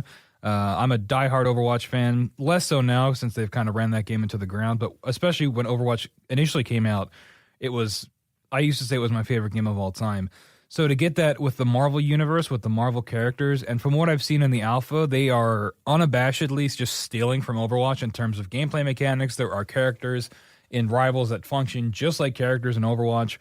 There are maps in Rivals that look just like Overwatch maps. It is borderline like legally actionable, but we'll see. I think a reason they're doing that, they're being so similar, is that so people know the language when they start this game. Because if you're jumping into one of these games for the first time, it's tough to know what character to start playing as, because you're presented this roster and you're like, okay, well, I don't know. These people all have unique abilities. I don't know what anybody does. But if you know the language of Overwatch, which is a popular now free-to-play game as well, you can jump in and say, okay, well, Hulk kind of plays like D.Va. I like D.Va, so I'll play the Hulk. There is a language there that is nice, assuming they don't get sued. But, I'm very excited for this game. I knew it was coming to PC, and I was kind of bummed, but I assumed we were going to get a console release at some point, and I love that we got this announcement this early and this soon. Beta test in July, says here. More details set to be provided as the test month draws near. I mean, it's almost June. It might be June by the time this airs. So hopefully we get some more information on that soon. I'm super excited for that, and I will do whatever I have to get in that beta if I can. If I gotta, maybe they're gonna make me buy the Founders Bundle, the Collector's Edition. Maybe I'll do it. We'll see, because I am very excited about this game, and I hope it doesn't suck. That would be bad. That would not be a good time if I play this game and it sucks, but we'll see. There's a lot of we'll see on this section of the show, because it is a state of play, it is announcements, it is reveals, it is trailers. So it's a lot of speculation on where are we actually going to get once we get these games in our hands. Next up, Capcom shared a new look at the new Monster Hunter game, Monster Hunter Wilds. I believe we got a title reveal of this maybe at Summer Games Fest last year. There was some presentation where they did the title reveal, but we got more gameplay here. New trailer. It looks really good. Like graphically, it looks like maybe a departure from Monster Hunter World and Monster Hunter Rise. I know with Rise they tried to do a little bit of a pared down graphically intensive game because of where that launched initially. But it looks like they're really shooting for the moon here with Monster Hunter Wilds. It looks like a lot of fun. I really like. Monster Hunter is one of those games that I really would like to get into and really make it soak up all my time. But every time I try to play one of these games, I played a decent amount of World and I played a little bit of Rise. It's like I always feel like I'm late to the party with these games. I always feel like I get in there late, and my friends and I played World a little bit, but I know this game is enhanced by playing with friends, and it's tough to sort of stick with a group playing these games because, first of all, at least in World, the party up system was really obtuse and not simple at all. I think I talked last week, about how when it comes to these multiplayer games, for me, it's important to have that ease of access of just being able to squad up with your friends. And Monster Hunter World is not one of those games. It is a pain. And, that sort of was a turnoff for us because we just want to boot up the game, squad up, and start playing. We don't want to, maybe we're drowning in all these fantastic games that we're privileged saying this, but I feel like if you're going to make a multiplayer game, you should make it easy to be able to play multiplayer. I don't know. Anyway, I hope this game is, decent. It looks great. I will check it out eventually. I don't know if I'll be picking this one up on release, but I will check it out if it comes to some kind of free service maybe, or if I can pick it up on sale. We'll definitely try to check it out. I think this is the last announcement we have here, and this was probably my second. This is probably the one I should be most hyped for, but I'm not, just because I have such an interest in Marvel Rivals. But last announcement here is Team Asobi unveils new Astrobot game coming this September.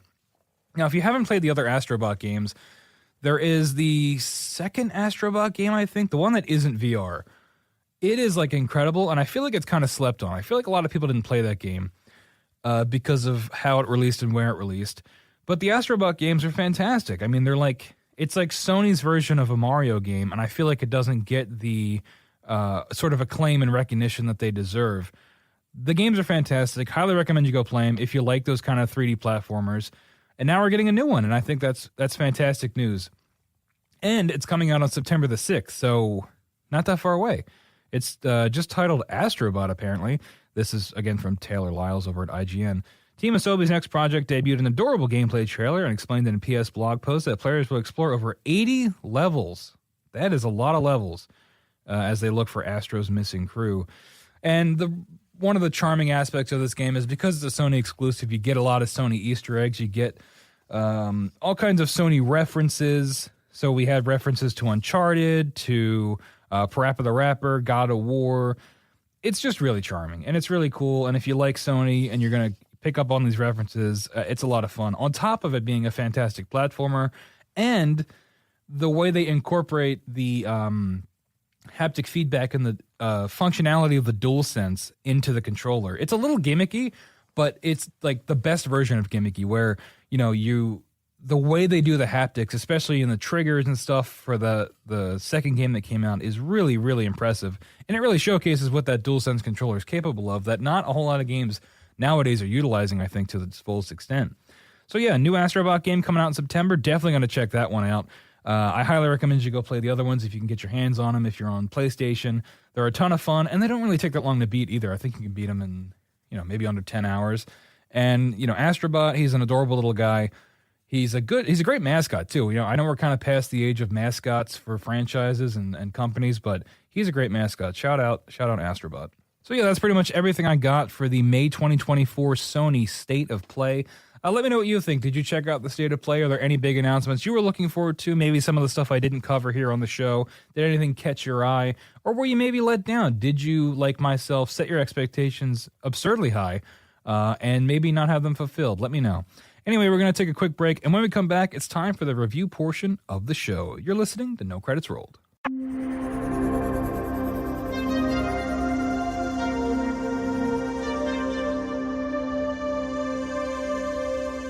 All right, and we're back on No Credits Rolled. Now, for the review portion of the show, I did tease it. We are going to do it. It's the Paper Mario The Thousand Year Door review. This is, of course, the remake of the 2004 GameCube classic. This is a fun little blurb I got when I was doing my research from the Super Mario Wiki. So this is a quote from that. The title features visually enhanced and updated graphics, along with new gameplay features. However, it remains faithful to the style of the original game. The characters still use their designs from the original release, and this is the best part. In parentheses, notably, Princess Peach keeps her pre-Mario Party 4 dress design, rather than the updated designs used in the following Paper Mario games. So, I mean, someone's really locking down here, getting these designs accurate. I didn't even know the landmark change in Princess Peach's dress in a pre-Mario Party 4 world. I mean, anyway, yeah. So this is my first Mario RPG, and I'm really enjoying it so far. It's pretty fun. I love the design. I think the thing I love most about this game is that art style, that paper art style.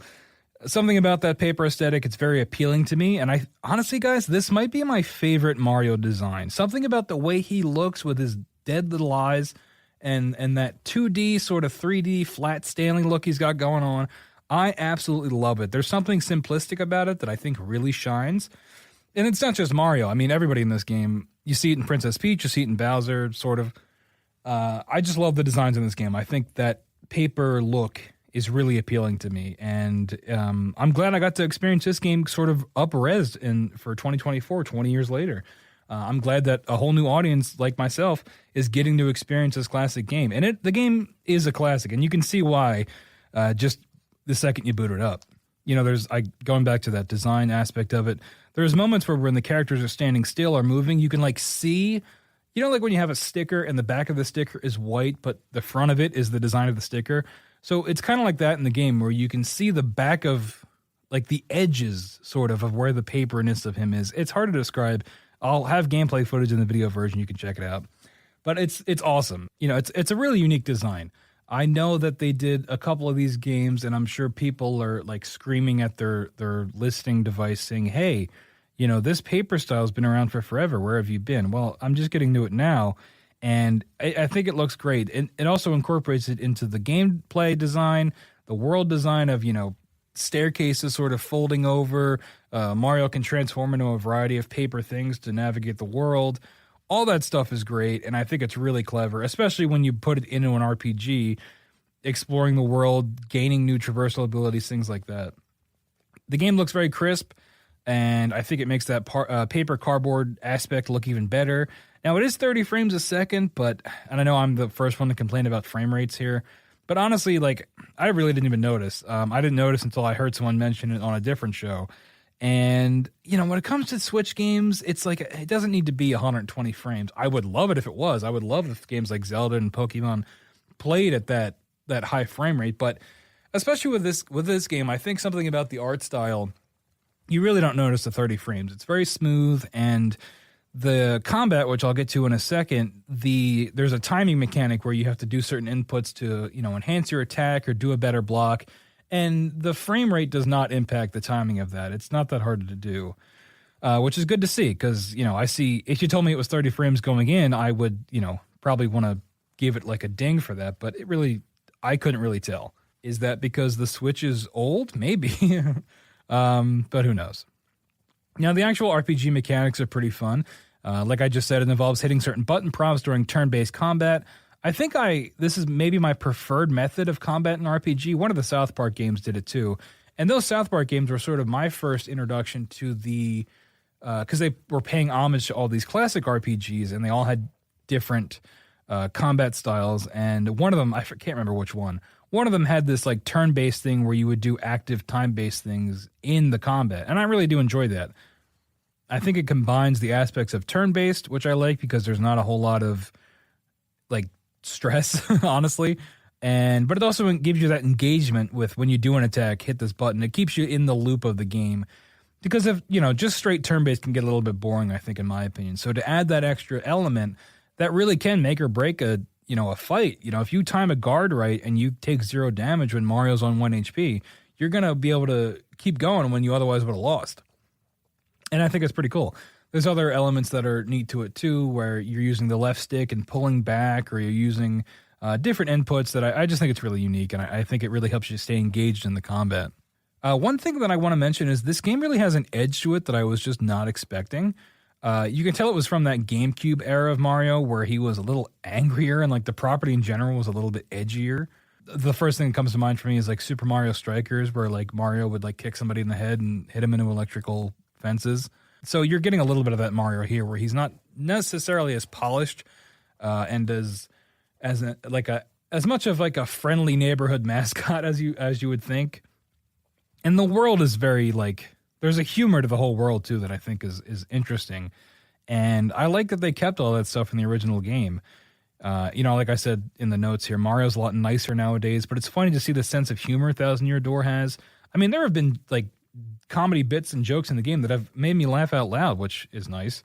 There was one in particular that's fairly early in the game where you have a Koopa, the turtle guys. He's one of your companions, and he's looking for his dad, and you find a Dry Bones, which are the skeleton Koopas, and he's like, "Dad, no!" And he finds a note on him that like is talking about, you know, my last wishes to my son, blah blah blah blah blah. But then it says like a different name at the end, like it's not your companion's name.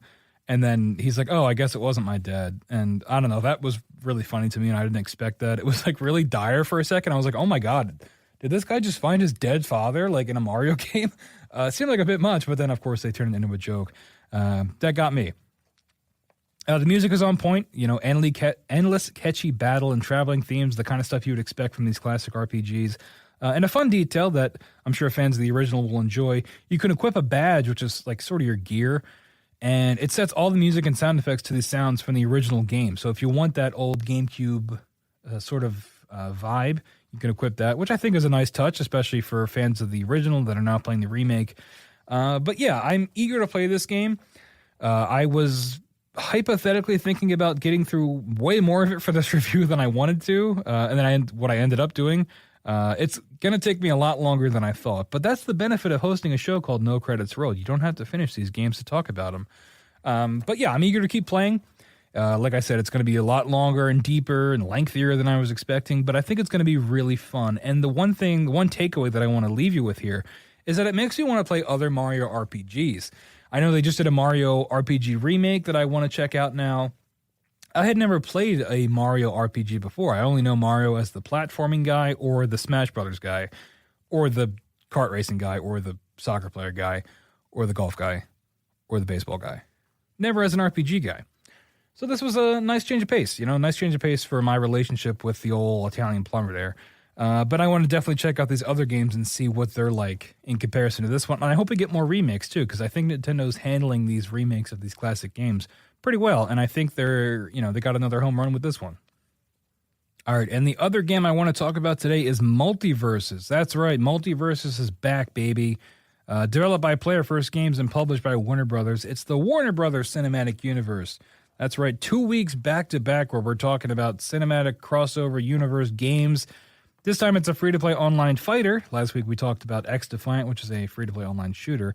However, this game combines the world of Warner Brothers. So you've got, Looney Tunes, Scooby-Doo, not the actual dog, but other characters from Scooby-Doo, like Velma and Shaggy. DC characters, you got Batman and Superman. The Gremlins are there. The Iron Giant's there. It's a whole lot of different characters that you might not expect to see in any property, but they're in this game.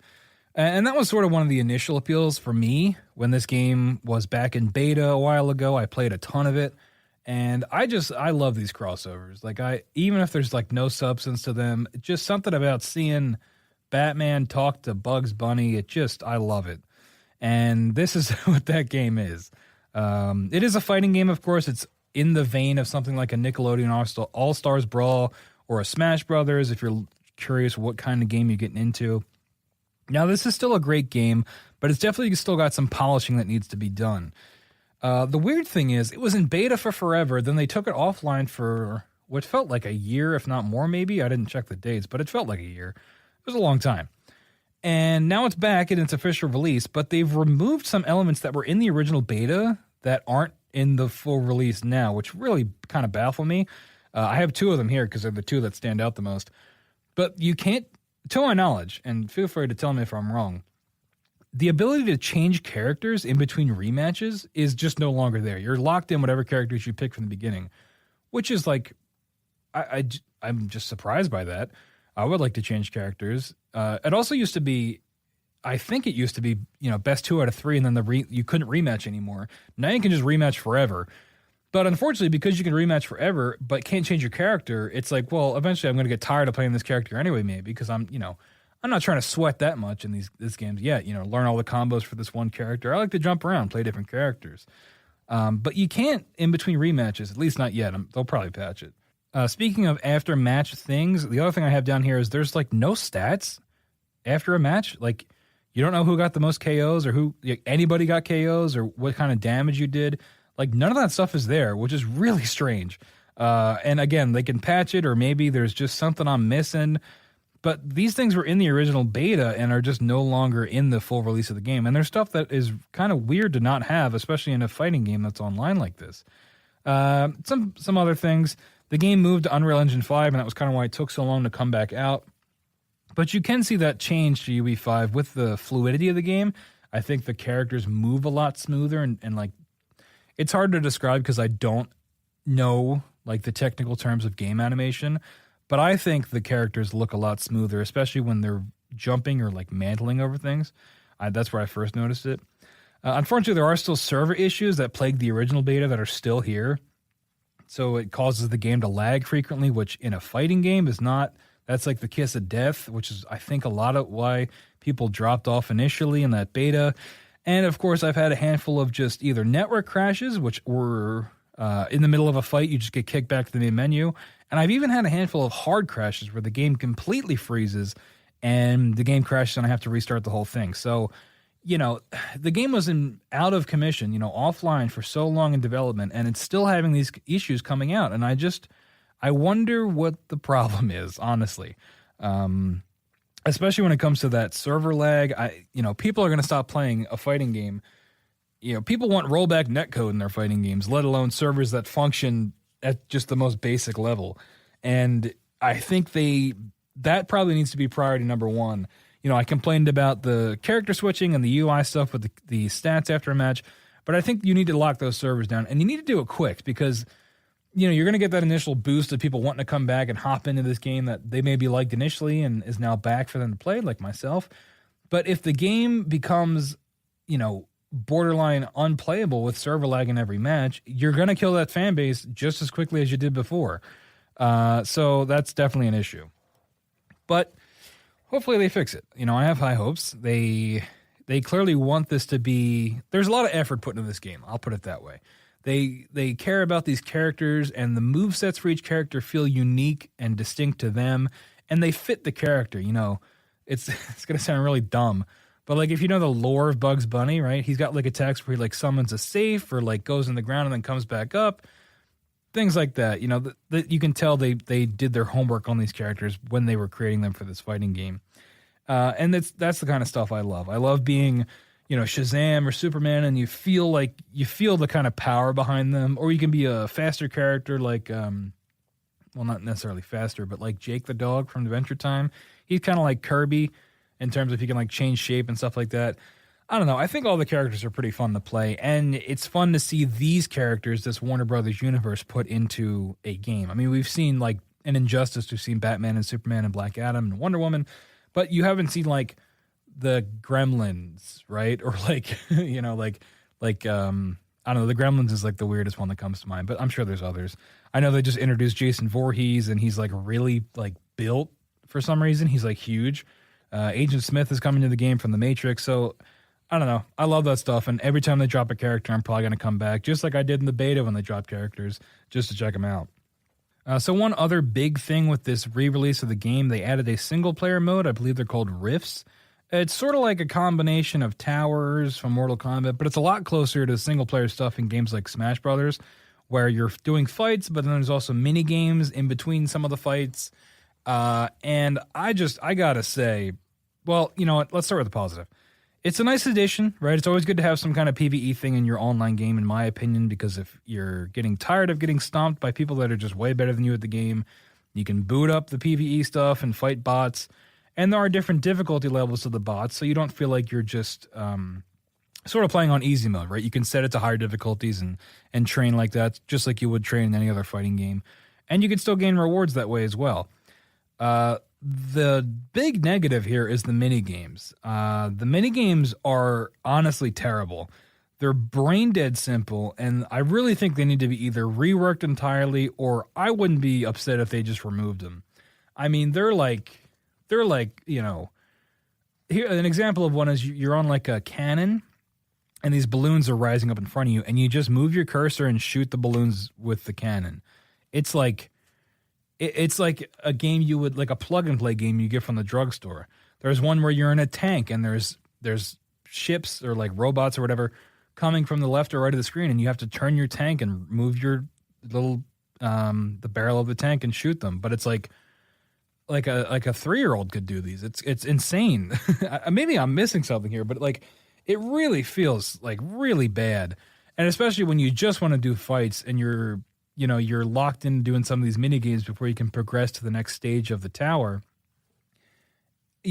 My friend and I, Joe and I, were playing yesterday or the other day, I forget when, and we found that we could just jump off the map and instantly lose, but it would allow us to progress to the next fight. So we just started doing that because we didn't want to do these mini games. And then we did the one rift that ended with a Joker fight. And the majority of the Joker fight was the mini games all in one. You didn't really fight the Joker. He flew around in the balloon, and you used strategies from the other mini games to defeat him. And that was the big final boss. And it was baffling. It honestly blew my mind that was what they did for the big final fight there. So yeah, mini games are terrible, and I really think, I'll just say it, they should just take them out. No one needs that, right? They're fun in Smash Brothers because Smash Brothers is an older franchise.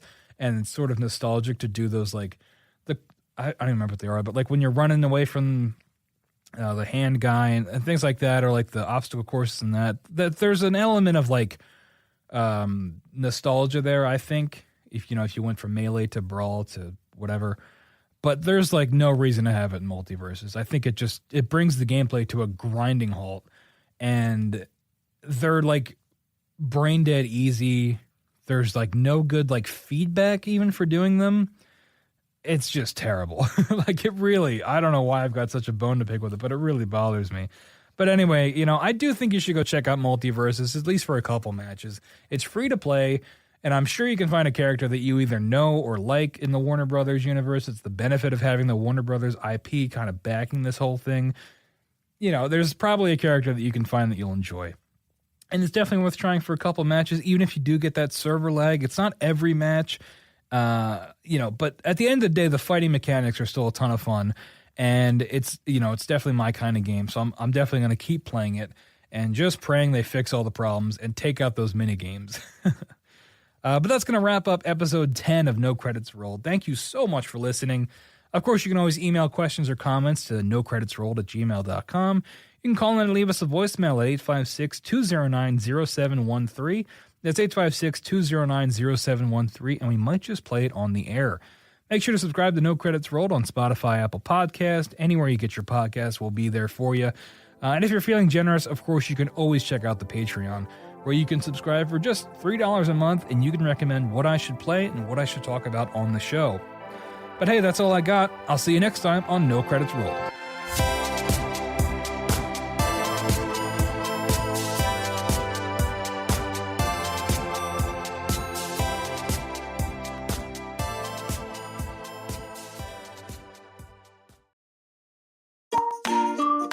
Insightful podcasts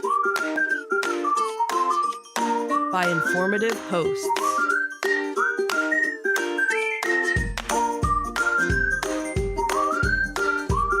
Insights into Things, a podcast network.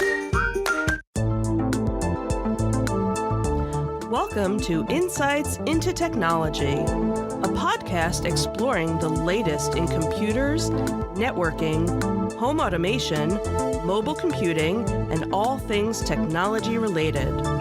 Our hosts will take a deeper dive into the latest and greatest in tech trends and give you the information you need to enable your tech-centric world. This is Insights into Technology, episode 13, U.S. Under Cyber Siege and the Year in Review. I'm your host, Joseph Wayland, and here's your cyber news of the week. White House blames telecoms lack security on Salt Typhoon. This comes to us from Cyberscoop. In a statement released by the White House, it was revealed that the Salt Typhoon cyber espionage attacks targeting U.S. telecommunications companies occurred largely due to inadequate cybersecurity measures in the sector. The attacks, attributed to Chinese state-affiliated actors, compromised 9 telecom firms, exploiting weak system configurations and poor access management. Alarmingly, in one case, attackers accessed an administrator account managing over 100,000 routers and erased critical activity logs, obscuring the full extent of the breach. Ann Neuberger, Deputy National Security Advisor for Cyber and Emerging Technology, emphasized the pressing need for improved cybersecurity practices, including robust configuration management, vulnerability mitigation, and network segmentation. The Biden administration is urging telecommunications companies to adopt stringent security controls and has shared new threat hunting guidelines. Comparisons with similar regulations in the UK and Australia highlight the potential for improved detection and mitigation of such attacks if stronger frameworks were in place.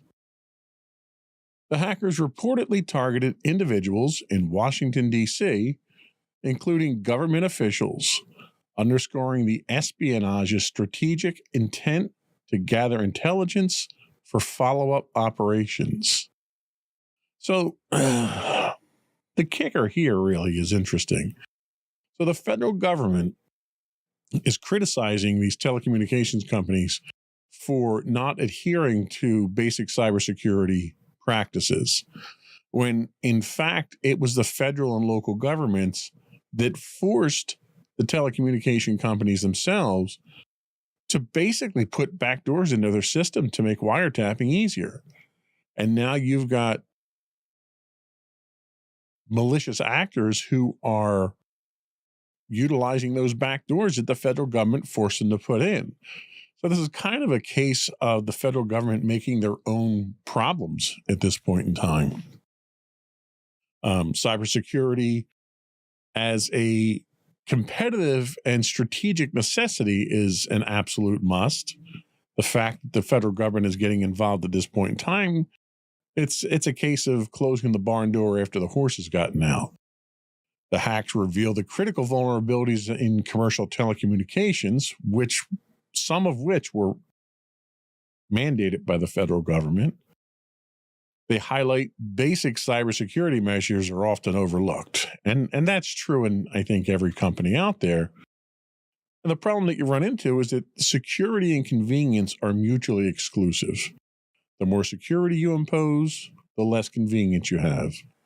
And when most people turn to technology for its convenience, when you start siphoning off that convenience for the sake of security, the technology itself starts to lose the advantages that it was originally employed for.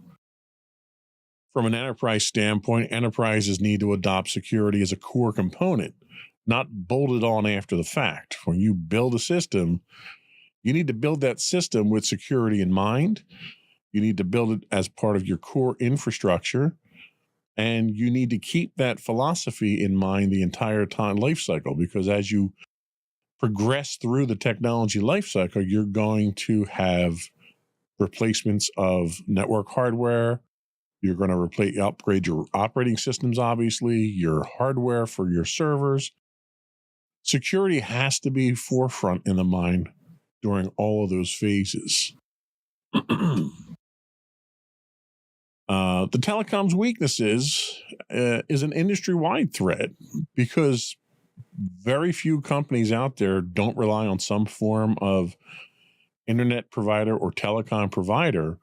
When those core services become corrupted or co-opted, you're now spreading that downstream to all of the clients that are using those services. It demonstrates how a single point of failure at a telecom can have a cascading effect on multiple organizations and their customers. As an enterprise, we need to consider those downstream risks posed by third-party providers. There's a lot of third-party providers other than telecoms that are now in the mix. We talked a little bit about it last week, in last episode, where most companies operate in a hybrid environment. You've got some cloud-based components. You've got some local components. Your local components obviously are dependent on your local ISPs. You might have a managed service provider that has, hooks into your system for management and monitoring. We've had situations in the past where tools that MSPs use have been compromised, and that in turn allows them to compromise those MSPs' clients. So when you look at this from a security standpoint, you have to look at it from a holistic standpoint and understand all of the moving components that are involved in making your average business work today with telecommunications and technology. Whether it's a outsourced development house that you're working with, or your managed service provider, or an outside consultant, anybody who has access into your systems is a potential threat. That's why a lot of companies, a lot of enterprises are moving towards the zero trust architecture model, which isn't bulletproof, isn't foolproof, but it's definitely an improvement. It would certainly help mitigate some of these supply chain risks that we're running into here. So we'll see how this plays out. The last I heard on this was the telecoms still don't know if they got them out of the systems yet, which is frightening, really. I mean, they don't know the extent of the breach. They don't know the extent of the damage, what data has been released entirely, nor do they know if they're out of the system yet. And that's more alarming, I think, than anything. So we'll see how that plays out. And we'll see how it's going to impact commercial and enterprise computing moving forward. Needless to say, it's not a good sign, but the federal government getting involved now and trying to mandate cybersecurity fundamentals at these telecommunications companies is a move in the right direction, even though it may be a little bit late. Next up, we have an article from Security Week talking about Cisco confirming their data leaks now. Again, this goes back to third parties. People depend on hardware vendors like Cisco for security. Cisco's confirmed that 4 gigabytes of data leaked by the hacker known as Intel Broker is authentic and tied to an earlier security incident involving its public-facing DevHub environment. The DevHub is a resource center for source code and scripts. It was not breached, but some files not intended for public access were stolen. The leaked data includes source code, scripts, and digital certificates, and configuration files related to Cisco products, raising concerns about potential misuse. While the hacker initially claimed to have exfiltrated 800 gigabytes of data, subsequent leaks in December brought that total to over 4 gigabytes. Cisco maintains that no production or enterprise environments were accessed and has not identified sensitive personal or financial data in the leaks. However, its decision to remove earlier assurances about compromised sensitive data has drawn attention, highlighting the complexity of managing post-breach communications and trust in enterprise security. So again, the implications of public-facing development resources. We talked about this a few weeks ago. There's been a push in recent years to move to GitHub and other public repositories. The advancements in development procedures and development techniques employ a lot of shared libraries. Those libraries can be compromised if they're not centralized and controlled by the individual corporation that's using it. These all increase the likelihood of a breach or at least the vulnerability. This also raises questions about how development platforms, like those intended for customer resources, can be secured against malicious actors. Organizations need to scrutinize their public-facing resources, implement tighter access controls, and ensure that sensitive files are separated from publicly accessible data. Data tagging or data labeling is a technique that's in use now to determine what should and shouldn't be public, but it requires discipline. It requires an effort to accomplish this. And for a lot of companies, it's a massive change in operating procedures to tag all of your data. The federal government's been dealing with this for years with classifications on their data, and obviously they've got a system that works for the most part, unless you ship your files down to Mar-a-Lago and they sit in the bathroom. But it's something like that in-house. We're working on something like that already in my organization, where we need to be able to tag data. We need to be able to exercise on those tags so that certain data can be made public.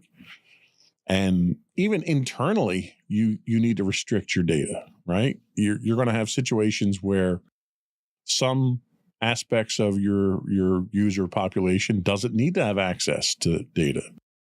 Your general rank and file employees, you don't want them having access to your financial data or your human resources data. So internally, most organizations have things in place to control these types of things.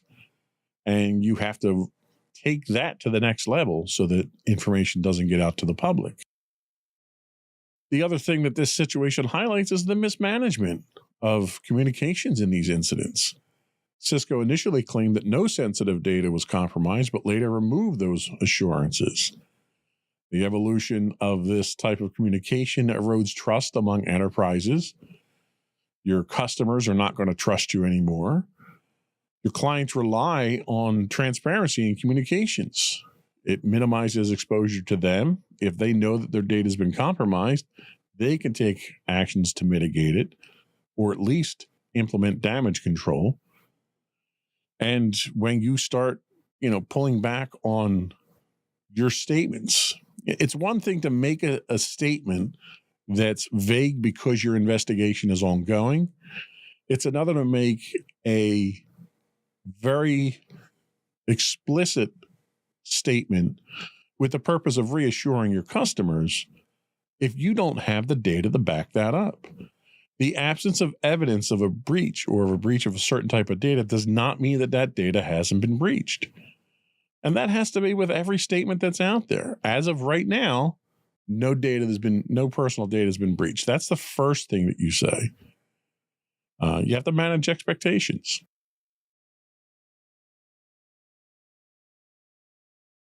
It's difficult. Nobody wants to go out there and admit that they've been breached. There's a liability associated with it from a legal and financial standpoint. There's a trust concern that's associated with that.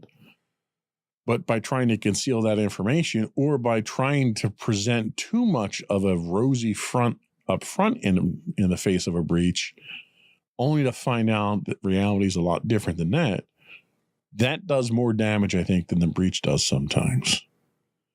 There's a lot of lessons to be learned from this. We look at the technical side of it.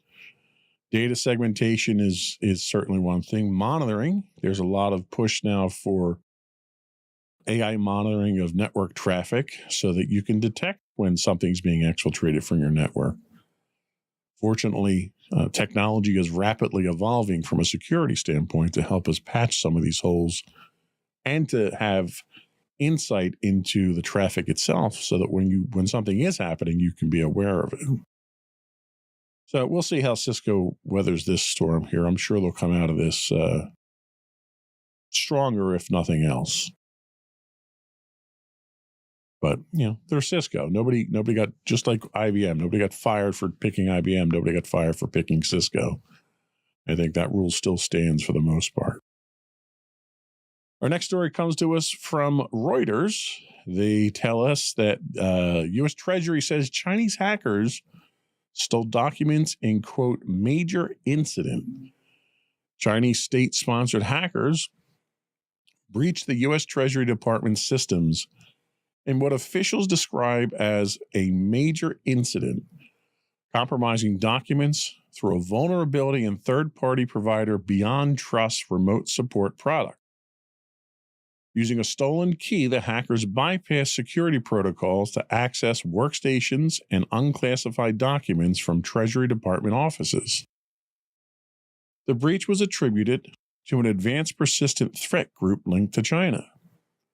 BeyondTrust identified the breach in early December and has been cooperating with the FBI and U.S. Cybersecurity and Infrastructure, CISA, security agency, and the Treasury to mitigate the impact. China denied responsibility, dismissing the accusations as baseless. Cybersecurity experts noted the attack follows a pattern of exploiting trusted third-party services, a tactic increasingly favored by China-linked groups. BeyondTrust has since addressed the vulnerability and notified affected customers. The incident highlights the growing risk of supply chain vulnerabilities and the importance of securing third-party services in critical government and enterprise infrastructure. So again, we look at supply chain infrastructure here. This is another situation where you're dependent on an outside company, and that company basically disappoints you and falls down on the job. The vulnerability of third-party service providers has to be a concern. You don't have much control over their vulnerabilities, but you need to be aware of what those vulnerabilities could potentially be. In this case, the hackers exploited Beyond Trust remote support product, which highlights the risks enterprise face when third-party service providers are compromised. The breach underscores how attackers can bypass direct defenses by targeting weaker links in the supply chain. And like with any chain concept, the weakest link is the one that you have to worry about the most. So we can't have every link in the chain be as secure as every other. Identifying the weak links or identifying the risks allows you, if you can't mitigate those risks, you can monitor those risks for exploitation. And ultimately, you can accept those risks as part of the risk management process itself. But you can't accept risks that you can't monitor. That's the scariest thing out there. This growing reliance on external vendors for IT and cybersecurity services offers an ever-increasing threat surface to attackers to exploit. Everyone was concerned years ago about putting all your eggs in one basket and dropping everything into a single provider or hosting yourself. In a way, while that makes you more vulnerable to catastrophic failures, it also allowed you to at least have a single point to monitor and know when things were going on. Now, so many of our services are spread out over so many different providers, none of which you have control over, and all of which seem to adhere to different security practices. And even when you find a provider that adheres to security practices that adhere or coalesce with your security concerns, that isn't a constant state of security there because of staff overturn and technology migrations and so forth. So even though you may find a provider today who is secure and adopts a cybersecurity framework that you as an organization are comfortable with, that situation changes rapidly. And you may lose that level of security as they go through staff cuts or staff turnover, or they upgrade their systems, their firewalls, their software.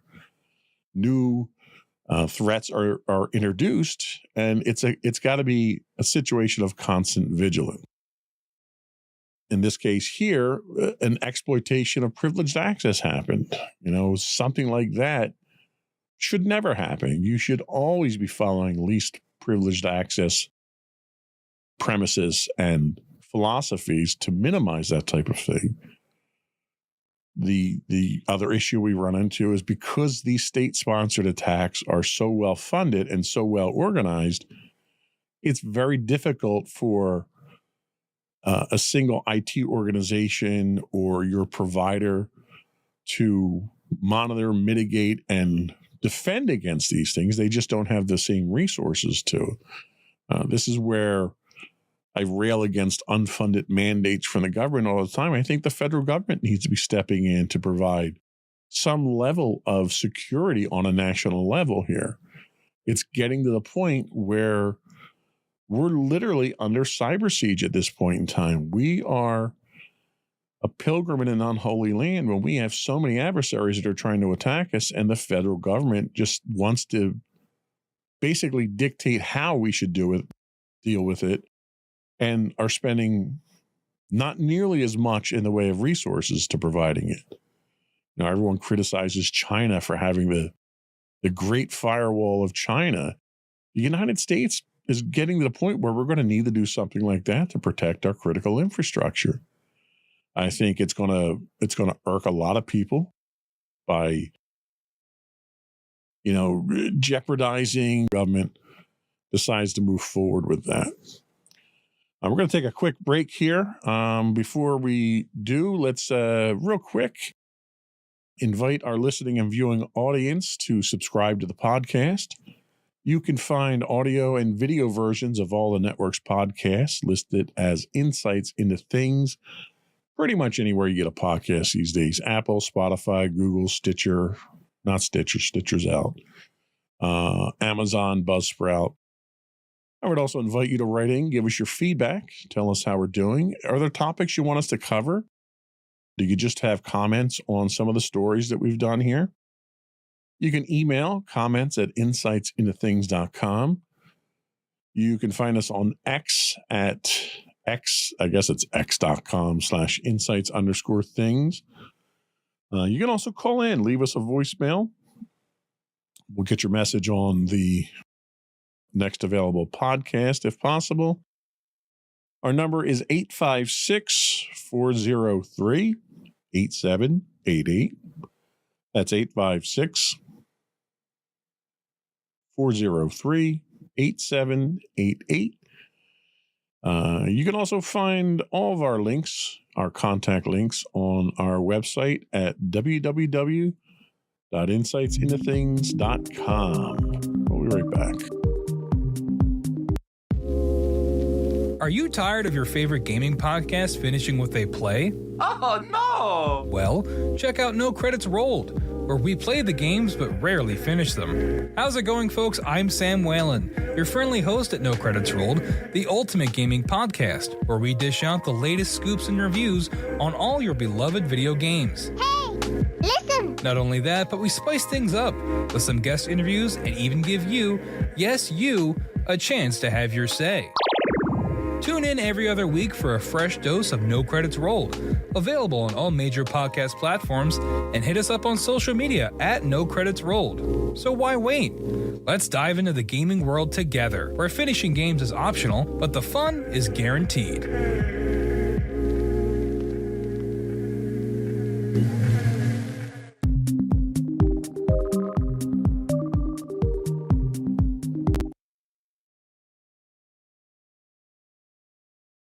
Next up, we have the Record reporting that HIPAA to be updated with cybersecurity regulations. This one it's rather close to the belt here since we just had our deep dive into HIPAA frameworks. The White House announced plans to update the Health Insurance Portability and Accountability Act with new cybersecurity regulations, marking the first revision in the 20-year-old rules since 2013.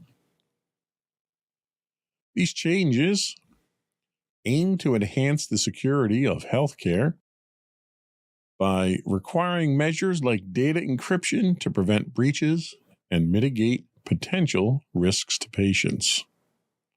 Deputy National Security Advisor Ann Neuberger highlighted the urgency of these updates, citing citing the rising frequency and severity of healthcare data breaches, including ransomware attacks on major institutions like Change Healthcare and Ascension Hospital Network, which expose sensitive data and cause significant financial and operational disruptions. The proposed regulations will also mandate healthcare organizations to monitor networks for threats and conduct compliance checks, with implementation costs estimated at $9 billion in the first year and $6 billion annually thereafter. Backed by Congress, this effort seeks to address an alarming 89% increase in large-scale breaches since 2019, emphasizing the critical need for stronger safeguards to protect patient data and prevent disruptions to essential healthcare services. Public comments on the draft rules will be solicited through the Federal Register, underscoring a collaborative approach to strengthening the nation's healthcare cybersecurity framework. So this is another one where the federal government's getting involved. They're mandating changes, and the changes themselves are extraordinarily expensive. This is being labeled as a game changer for data security. Mandating encryption of healthcare data, which seems like a no-brainer at this point in time. How any of your data out there isn't encrypted at rest, in use, and in transit, which is one of the most fundamental cybersecurity principles that's in practice, is just mind-boggling. Doing so obviously will significantly raise the bar for data protection.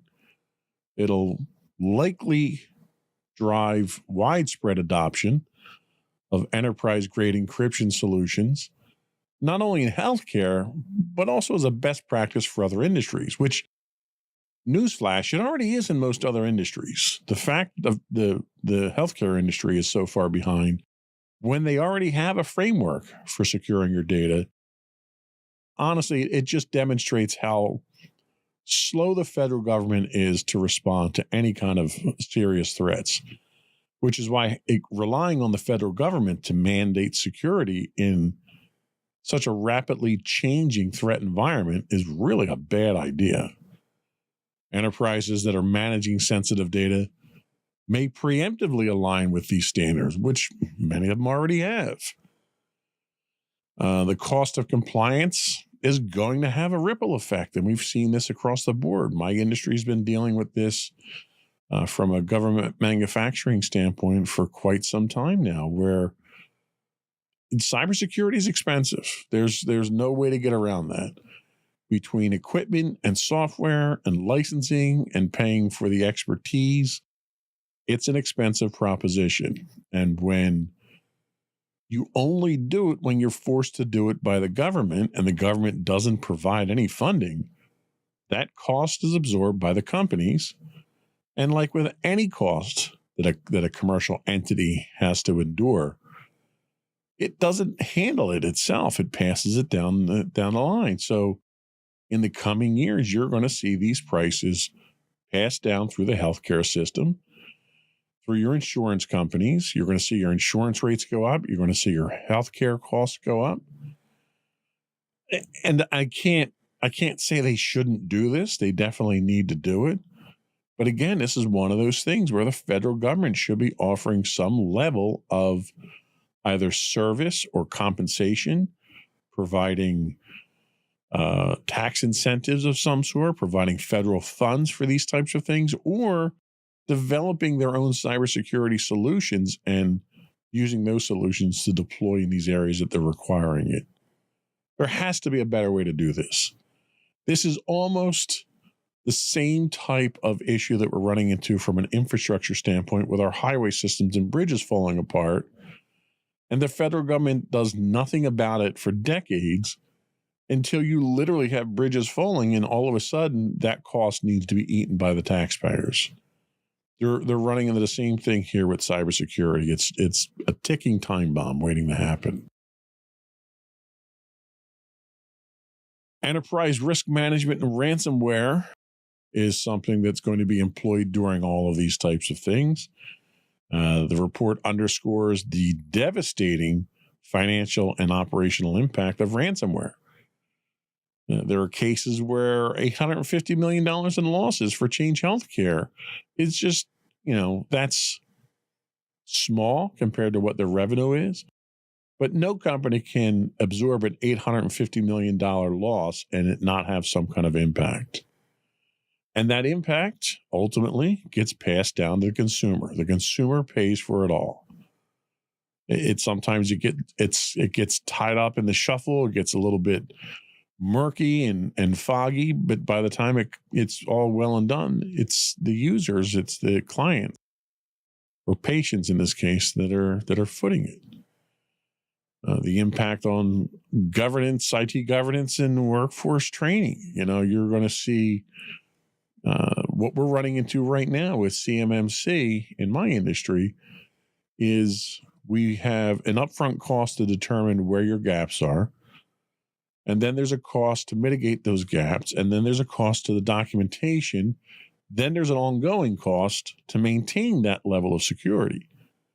But tertiary or adjunctly, I should say, to that is the fact that every one of your employees needs to be trained to use the new security systems, to be aware of the risks, and they need refresher training that happens on a regular basis. All this has a cost associated with it.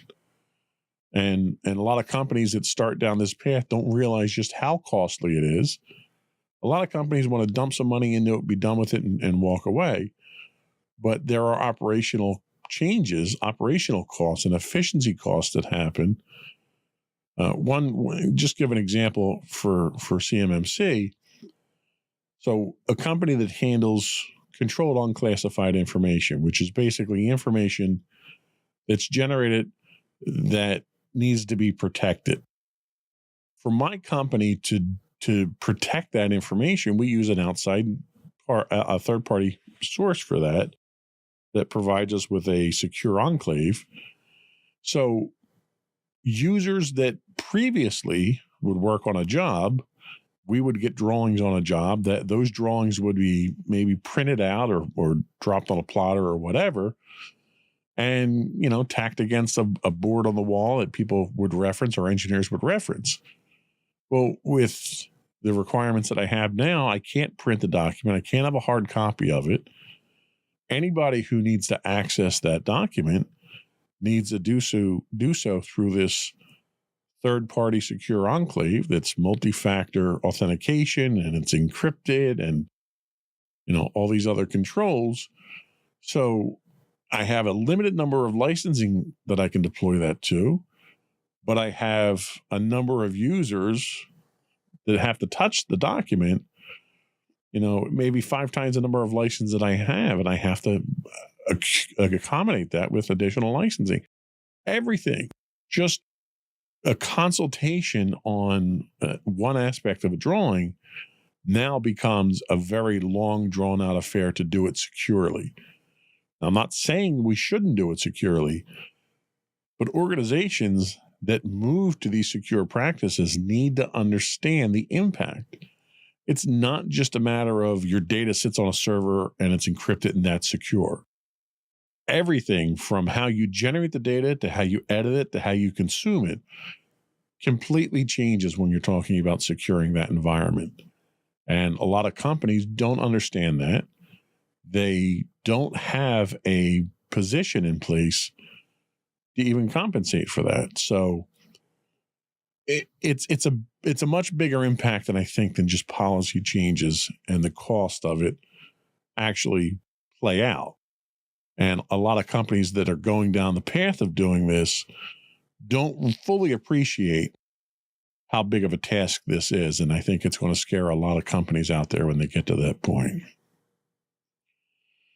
Next up, the BBC tells us that Trump urges the Supreme Court to delay the TikTok ban. Now, before I get into the nitty-gritty of Trump's not wanting the TikTok ban to go through, it's important to note that it was Trump who was the first one to propose that TikTok be banned and actually wound up enacting a executive order along those lines, which was then fought in court and eventually rescinded by the Biden administration. And Trump's reason for it was for national security. So he's coming back into office now, and he wants the ban delayed. You have to ask yourself, why would you want it delayed now when you've been pushing for it for 8 years, better part of 8 years now? The devil's in the detail. President-elect Trump has asked the U.S. Supreme Court to delay a looming ban on TikTok, seeking time to resolve the issue through political means after he takes office. The Supreme Court is set to hear arguments on January 10th about a law requiring TikTok's Chinese owner ByteDance to divest the platform to a U.S.-based company or face a nationwide ban starting January 19th, the day before inauguration. The legislation, rooted in bipartisan concerns over national security and allegations of Chinese government ties to ByteDance, has been met with legal challenges from TikTok, arguing it infringes upon free speech protections. In the court filing, Trump emphasized the complexity of balancing free speech rights against the national security concerns and expressed a desire to avoid a court-driven solution. even though he initiated it himself. Despite publicly opposing the ban and meeting with TikTok CEO Shou Zi-Chew recently, Trump's position contrasts with bipartisan support for the legislation.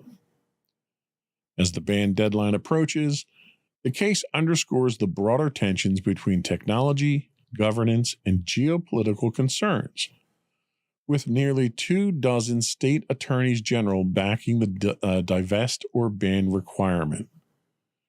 So this is a classic example of a double take here. Now, the story doesn't go into the details of why Trump doesn't want the ban to happen now, but there's heavy speculation on it being politically motivated, to monetarily motivated, to several other theories that are out there that I'd rather not get into. But the problem here is you have all this bipartisan support of all our other elected members. You have all these attorneys generals who were backing this, and it was set to go. In fact, the courts have overturned all the appeals and fights to prevent it. The last active appeal here is obviously the Supreme Court, and now you've got Trump stepping in to want to stop this.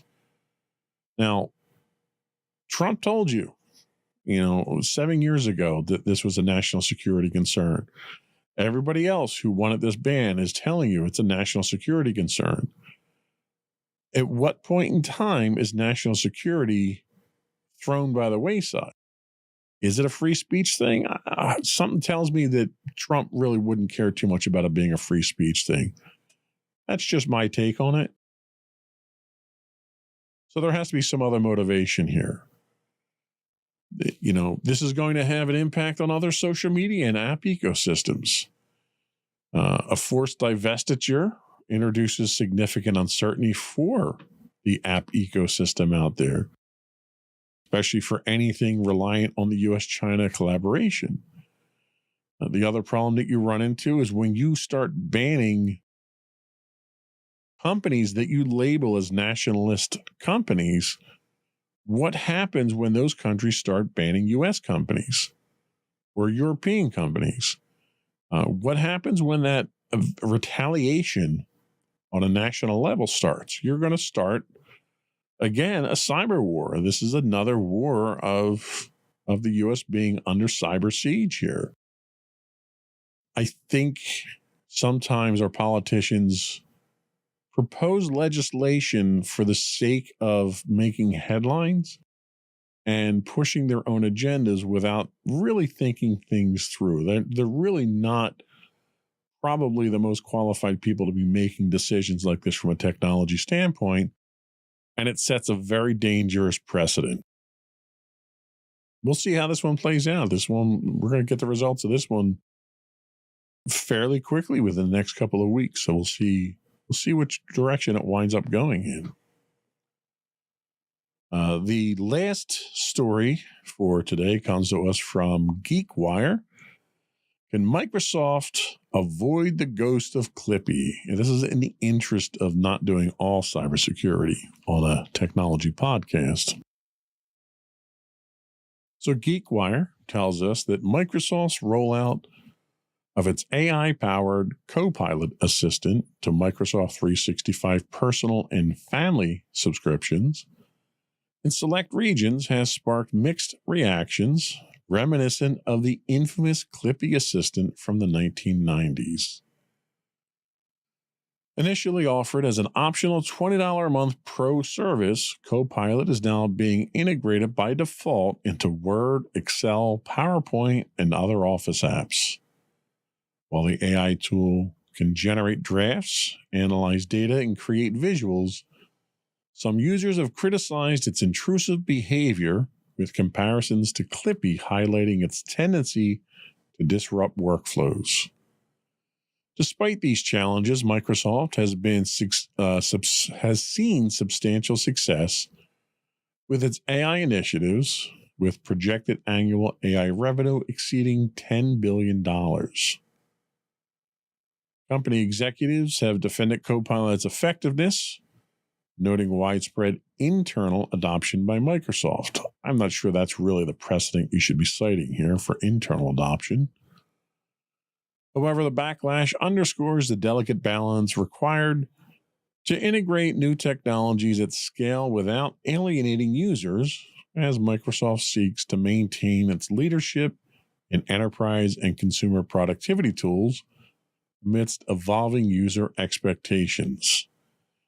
So, yeah, I mean, sometimes Microsoft tends to implement these things without really thinking them through, and certainly without doing any kind of focus group analysis or anything like that. Copilot, with like any other AI tool that's out there now, can be very useful when you're not jamming it down my throat. I love the analogy to Clippy here. I actually was a fan of Clippy. I thought Clippy, actually, I got rid of Clippy and I always used the Einstein model. Seeing Einstein scroll from the corner of my screen, groggy with a cup of coffee in the morning, always entertained me. But it's the same type of thing. Clippy was supposed to be that early version of artificial intelligence to help you. But Copilot now is embedded into everything. I just downloaded Microsoft Office to put Outlook on my iPad, and it's jamming Copilot down my throat there. I can't log into a Microsoft application without getting some kind of tutorial or solicitation for Copilot. It is getting to the point where it's ridiculously annoying at this point. And you're going to turn people off. Now, you're making $10 billion off of this now. Do you really want to risk alienating people from using that and not getting a large portion of that share? You know, and it's not just about making money. It's about making the user experience, or at least it should be about making the user experience better. I think Microsoft has, well, they lost that sight of that a long time ago. We'll see where this winds up. I don't see Microsoft letting up on the propaganda machine for Copilot anytime soon. They just have too much money invested in it. They're in the process now of trying to divorce themselves from OpenAI because of the controversy there. And they're looking to build out their own in-house AI. So this, if anything, this is going to get worse before it gets any better. That's just my take on it. But I think this is going to be a big issue in the coming year. We're going to take our last break. And when we come back, we're going to take a look at the top technology and computing trends and issues of 2024. We're actually going to take a break from our deep dive. We have one more deep dive session into our frameworks to do our year in review. We'll be right back. Insights into Entertainment, a podcast series taking a deeper look into entertainment and media. Our husband and wife team of pop culture fanatics are exploring all things from music and movies to television and fandom. We'll look at the interesting and obscure entertainment news of the week. We'll talk about theme park and pop culture news. We'll give you the latest and greatest on pop culture conventions. We'll give you a deep dive into Disney, Star Wars, and much more. Check out our video episodes at youtube.com/insightsintothings. Our audio episodes at podcast.insightsintoentertainment.com, or check us out on the web at insightsintothings.com.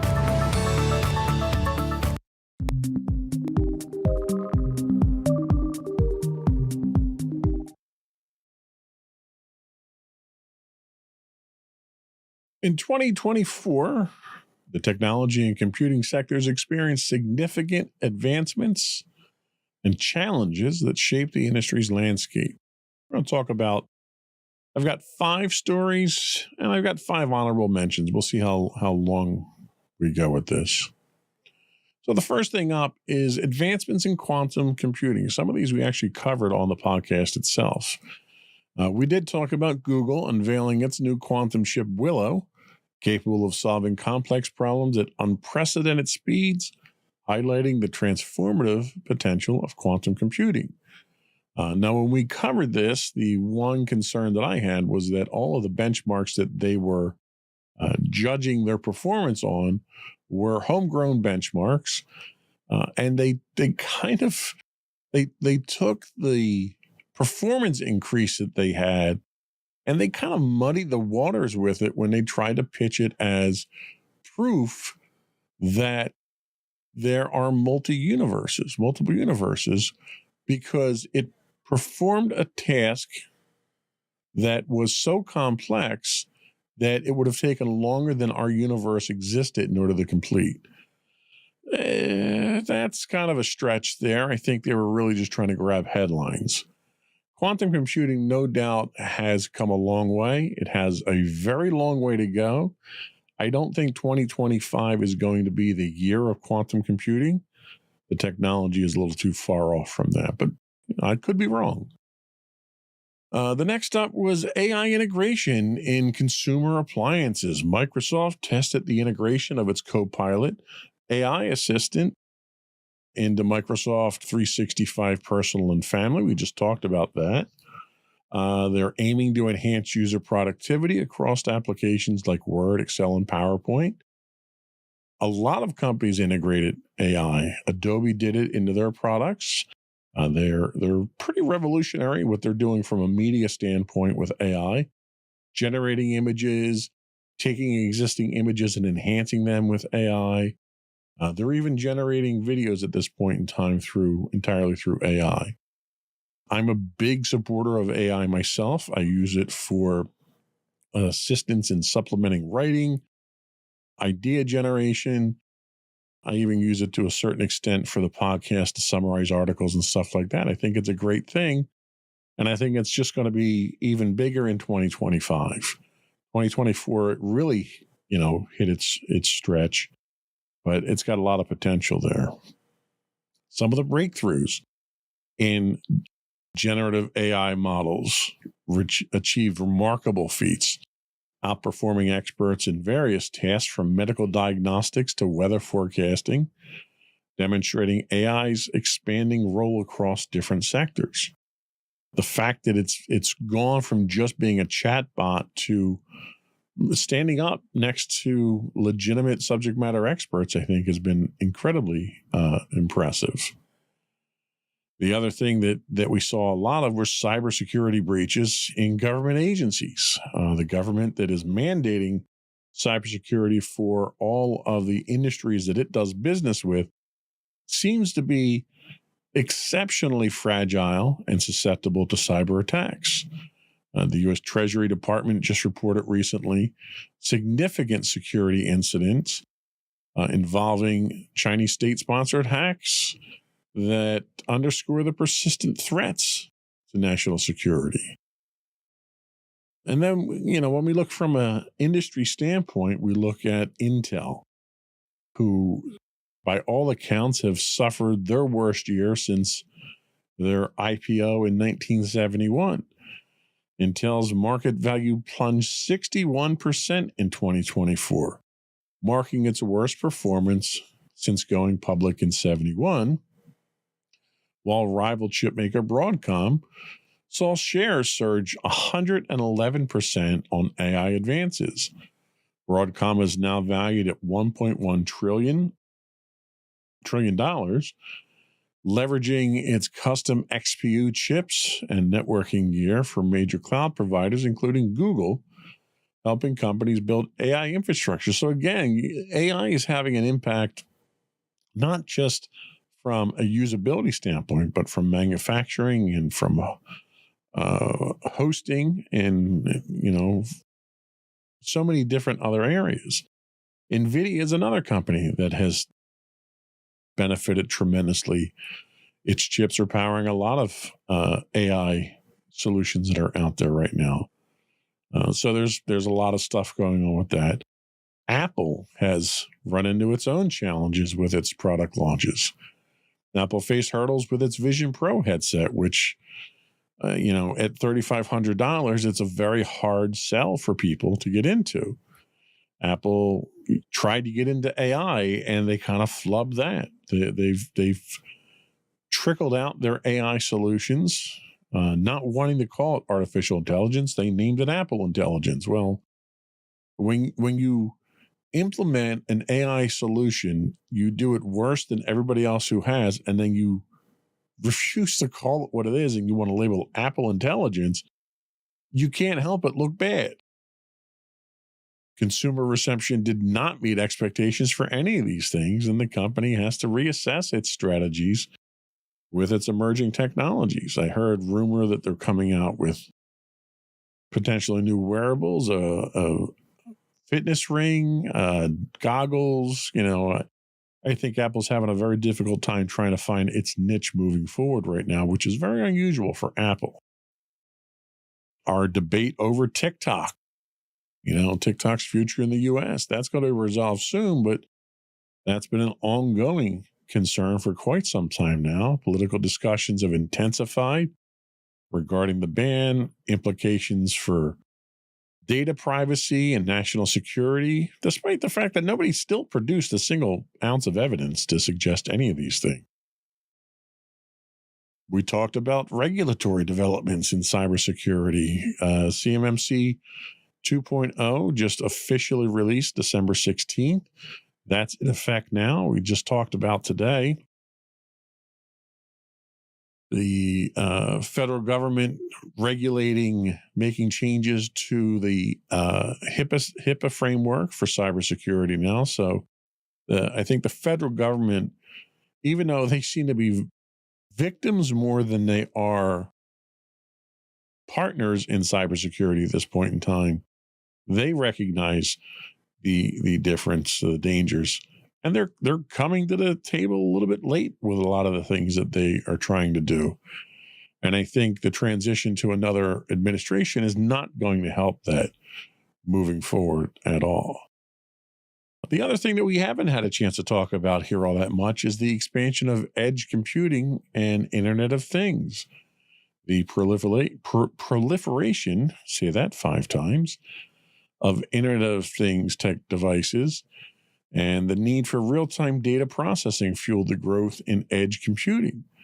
The trend enables faster decision-making and reduces latency by processing data closer to the source. I see this with, I'm a big fan. I've got 2 different camera systems at home here because I'm kind of paranoid.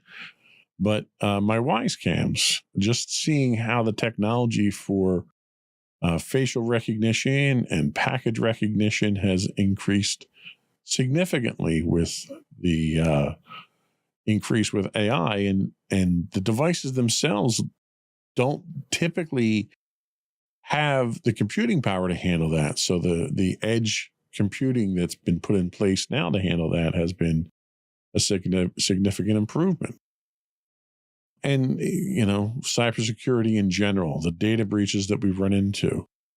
This past year witnessed significant cyber attacks and data breaches, underscoring the critical importance of robust cybersecurity measures. My world is knee-deep in cybersecurity these days. It's complex, it's exhausting, it's frightening to some degree, but it's necessary. There's too many attackers out there that are getting progressively more and more sophisticated. When your attackers are state-sponsored, there's almost unlimited resources for them to take advantage of. So if you don't take it seriously, it's going to be an issue. And I think 2025 is going to see this trend continue. One of the things that 2024 did see, and past years have seen, is an overall lack of resources and trained professionals in cybersecurity training. We need to address that. We can't have that lack of resource, that lack of knowledge, and still expect to compete on the world stage. So these were 10 topics that were recurring themes that sadly, I don't think are going to go away in 2025, at least not the regulatory and cybersecurity ones are. But if nothing else, it gives us a chance to reflect on where we were, where we are, and hopefully where we're going. So in our next podcast, we'll finish up with our framework discussion, and then we just got the research and and slides finished for our next deep dive, but I'm hoping to line up one or two interviews in between then and now. That was all we had for today. Before we go, I want to once again invite our listening and viewing audience to subscribe to the podcast. You can find audio and video versions of all the network's podcasts listed as Insights into Things. We're on Apple, Spotify, Google, iHeartRadio, TuneIn, anywhere you get a podcast. We would also invite you to give us your feedback. You can write in or call in. You can email us at comments@insightsintothings.com. You can call us, leave a voicemail for us. We'll try to get you on the next available podcast. You can reach us at 856-403-8788. That's 856-403-8788. We also do stream 5 days a week on Twitch at twitch.tv/insightsintothings. If you are a Amazon Prime subscriber, you do get a free monthly Twitch Prime subscription. If you threw that our way, we'd greatly appreciate it. It helps us keep the lights on. You can find us on Facebook at facebook.com/insightsintothingspodcast. Or you can find links to all that and more on our official website at www.insightsintothings.com. That's it. Another one in the books.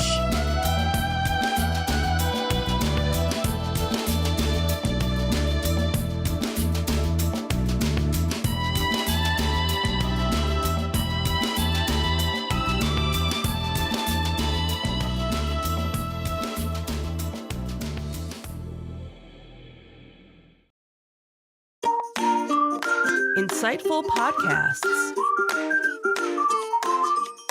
by informative hosts.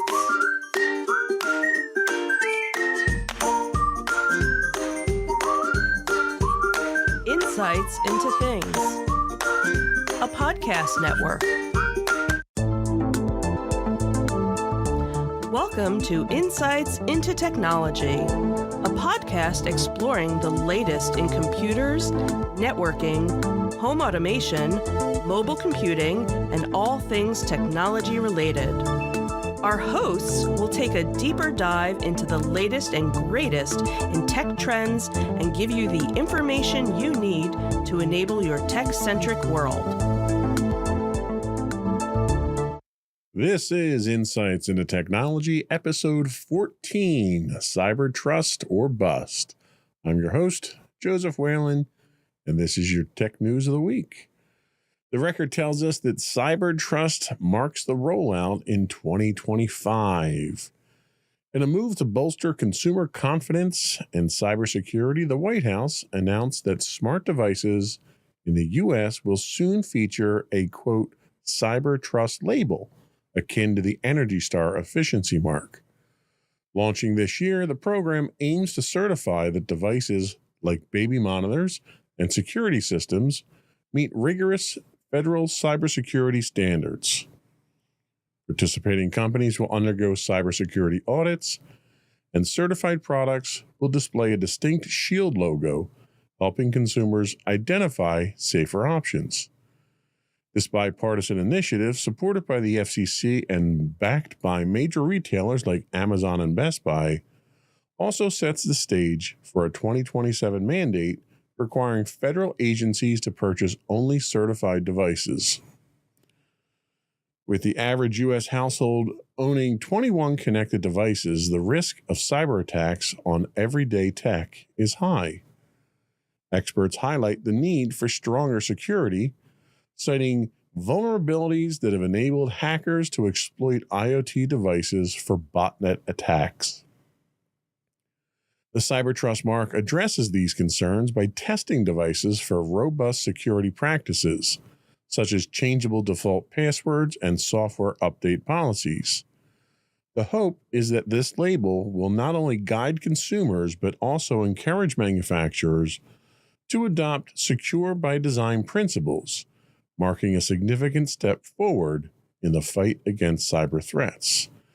So this is definitely a new era in IoT security. One of the problems that we've run into is so many of these Internet of Things devices that people purchase, and you can purchase cameras, baby monitors, door locks, home security systems, sensors, whatever it is, your digital assistants and all those things. You buy these things, you put them in place, and they just work, and people tend to forget about them. And when flaws are found in these systems or their cloud providers, for instance, I know several companies that provide these IoT devices. Almost all of these companies use a cloud interface or a cloud backend to process all of this information. When these things become compromised, people don't necessarily even think to go back and patch. Who patches a camera, right? Your light bulbs. Who patches a light bulb that's an internet connected light bulb? Most people don't even think of doing that. So this idea of pushing this standard forward that will have the government kind of oversee security authentication and security certification is definitely a step in the right direction. There are a number of flaws, I think, in this system, the way they're envisioning it at this point in time. One of those being the cost. Every time you have to go get a certification for a new device, there's going to be a cost associated with it. And that cost inevitably is going to be passed down to the consumer. Whether it's a retail consumer, a commercial consumer, or the end user. Someone's got to pay for the certification. The federal government's not going to do it for you. This does help to protect your digital home. A lot of people have multiple devices. We talked about average households having 21 connected devices. Each one of those potentially is a vector into your home network and could compromise your network. The other thing that this is intended to do is to bolster consumer confidence and awareness by having this symbol, this icon, whatever you want to call it, on a device when you go to Best Buy or Home Depot or wherever you buy your devices. When you see that on there, that's supposed to provide some level of comfort and assurance to you, but it's also supposed to make you, as the end user, mindful of the security concerns. And part of the philosophy that they're running with here is that if it's more in your face and at the forefront, people will start thinking more security-minded themselves in their deployment of these devices and their maintenance of them. The one problem that you run into here is these certifications are basically getting commitments from manufacturers that they adhere to certain cybersecurity standards and that they're going to provide ongoing maintenance and patches for a certain period of time. The vast majority of companies can do that, but the problem you run into is a lot of these companies are smaller, consumer specialized niche companies that may not necessarily be here a year, 2 years, 3 years from now. So you may buy a product today that has this Shield logo on it saying that it's going to be secure.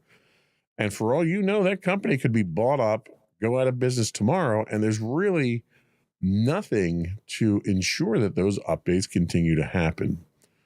And that's just market conditions themselves. So it's definitely a step in the right direction. I think the federal government needs to be careful about how they portray this. This is not the end-all, be-all of cybersecurity for the home consumer. And I think we need to be very careful about how we go about employing this new system. Bleeping Computer tells us that CISA says the government hack was limited to the Treasury. The U.S. Cybersecurity and Infrastructure Security Agency, CISA, confirmed that the Treasury Department was the sole federal agency affected by a cyber attack attributed to Chinese state-sponsored hackers.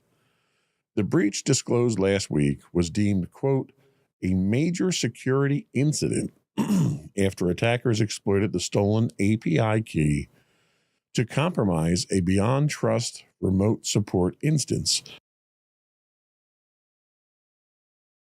The hackers targeted sensitive offices like the Office of Foreign Asset Control, likely to gather intelligence on U.S. trade sanctions against Chinese entities. Have to change the article. It doesn't work that way. There we go. And that's not where we go. There we go. Okay. Sorry about that. While the full impact is under assessment, officials reported no evidence of continued unauthorized access after the compromised system was shut down. CISA emphasized the importance of federal system security, assuring ongoing efforts to mitigate further risks. This high-profile incident underscores the vulnerabilities in critical government systems and strategic objectives behind state-sponsored cyber operations. So again, you take this in line with the last article that we talked about, where the federal government wants to dictate what cybersecurity standards are, and the federal government itself is being hacked multiple times over and over again because of their own lack of cybersecurity standards.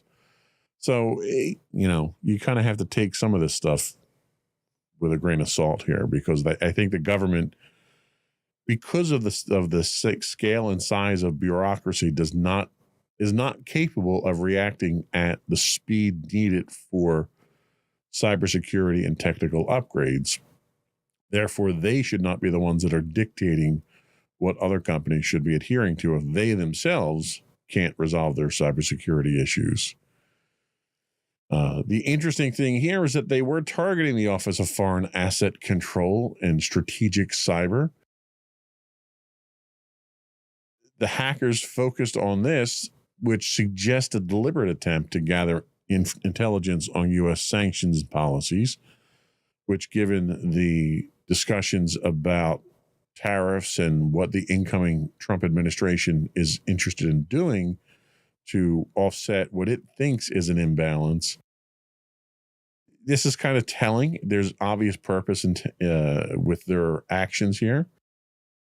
It also raises questions about the geopolitical implications of the ongoing, what's now being called a cyber Cold War between the U.S. and China.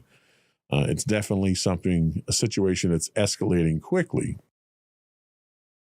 We also look at this and we realize that there are vulnerabilities with APIs. A lot of companies rely on APIs for back-end interfaces and opening doors to private systems so that you can have access to data.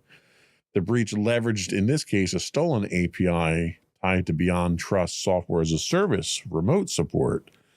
And it highlights the critical need for stronger API security practices and monitoring. As APIs become a growing attack surface in cybersecurity, this is going to come up in the news much more often than we've seen in the past. China's cyber espionage playbook kind of showed us some of its tactics here. It fits into a broader pattern of state-sponsored espionage aimed at economic and political advantage. So as the political side of things moves, you're going to see cybersecurity evolve very quickly with it. The one good thing that came out of this, though, was the interagency coordination and the transparency. CISA's overall role in this entire incident speaks to the importance of that interagency collaboration. And we kind of saw that after 9/11, when we had all of our intelligence apparatus sort of operated in their own siloed environments. And then after 9/11, those discrepancies were analyzed, and they came up with the Department of Homeland Security to bring the intelligence organizations together.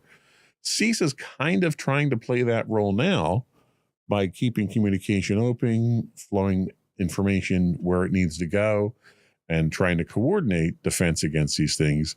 And as the adversarial relationship between the U.S. and China continues to evolve, that level of coordination, I think, is going to be key. So it should be interesting moving forward. I think this is something that's going to evolve very quickly. We are probably going to see this escalate within the next 3 to 6 months once the new administration is in place, assuming they follow through with a lot of the I'll say threats because they weren't promises, they were threats against China. I think if those threats start to come to pass, you're going to see this more aggressive posture from China from the cybersecurity side of things. A Bleeping Computer also tells us that Washington is suing T-Mobile over a data breach. In a significant legal move, Washington State has filed a lawsuit against T-Mobile over the 2021 data breach that compromised the sensitive personal information of over 2 million Washington residents and 79 million people nationwide. The breach, which began in March 2021, went undetected for 6 months and was only discovered when stolen data appeared on the dark web. Attorney General Rob Ferguson alleges that T-Mobile played down the breach's sensitivity, failed to notify impacted individuals properly, and provided misleading or inadequate information, particularly to customers whose Social Security numbers were exposed. The lawsuit highlights T-Mobile's alleged failure to address ongoing cybersecurity vulnerabilities despite previous attacks and accuses the company of misrepresenting its cybersecurity capabilities, giving customers a false sense of safety. The state is seeking penalties for violating consumer protection laws, compensation for affected individuals, and court orders requiring T-Mobile to improve its cybersecurity practices and transparency. In response, T-Mobile expressed disagreement. Of course they did. So the extended detection gaps in enterprise security is something that is becoming more and more apparent. We saw this certainly with all the carriers that had this. The breach in this case went undetected for 6 months, and there's a lot of damage that can be done in 6 months, whether it's data exfiltration or discovering additional exploits and backdoors, or just simply planting software in the system itself to trigger at a later date. This also underscores the challenges that enterprise face in monitoring and detecting advanced threats. There's a lot of technology out there targeted for this. But again, this cat and mouse game with cybersecurity means that every time a new advancement comes out for detection, it almost immediately follows that there's some sort of workaround for that or some way to get past it. It also begs the question of, are businesses investing adequately in continuous monitoring and proactive threat detection? A lot of times you try to do this yourself with a homegrown solution and you don't have the staff to monitor this, or you don't have the hardware or the automated systems that are strong enough to do this. The problem that you run into is a lot of the monitoring and detection that is relied on in these cases is automated. So it's pattern recognition. And when those patterns start to differ, or you get different signatures in some of the activity that you're looking for, the systems themselves are slow to adapt to it. Until a breach happens, it's very difficult to discern what that signature actually is to feed back into the monitoring system. The failure of security in high target industries is a big key here. We know that they hit the telecom industries, which is obviously a massive issue. These telecom industries span across pretty much everything that we do as a country. T-Mobile serves as a cautionary tale for enterprises about the risks of underestimating their attractiveness to cyber adversaries.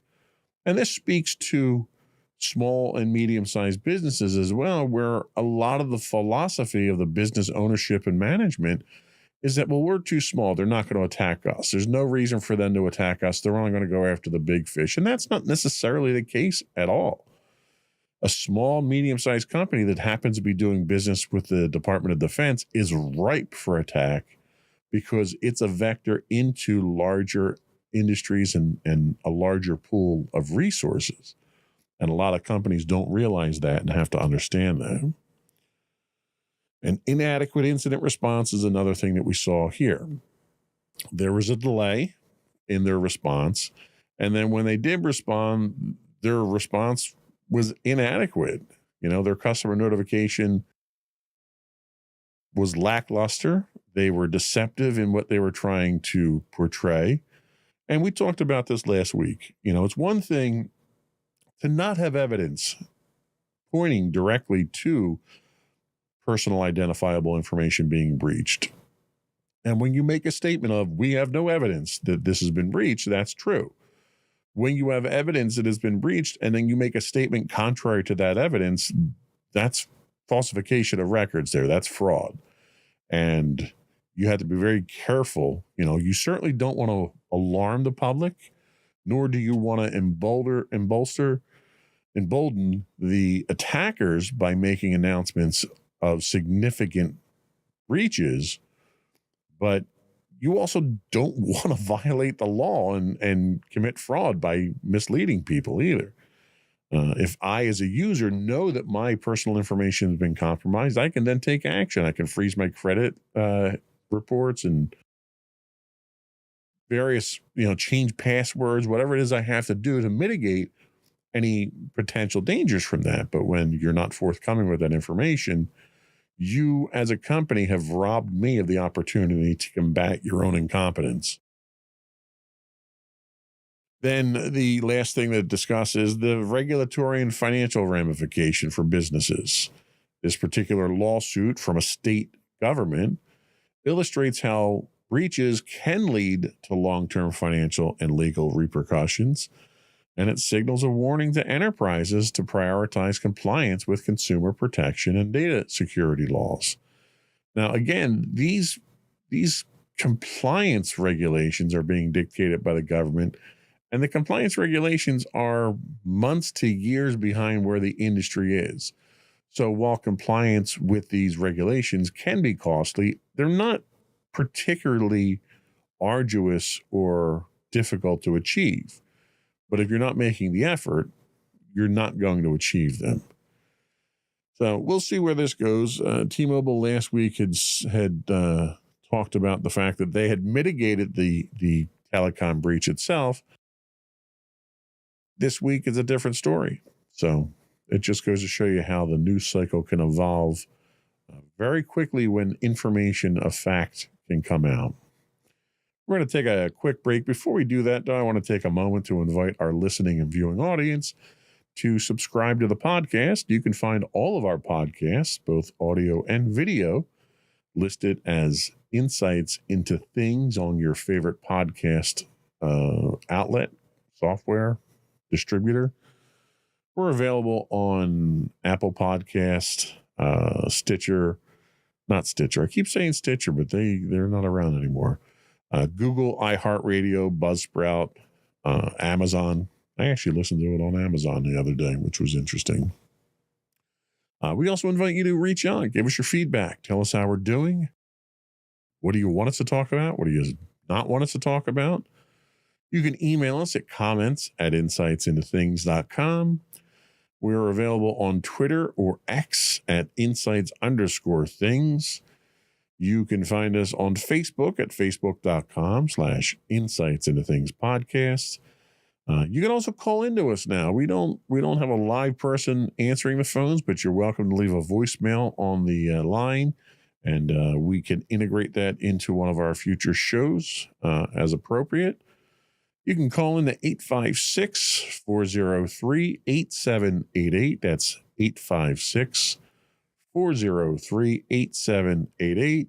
Or you can find links to all these and more on our official website at www.insightsintothings.com. We'll be right back.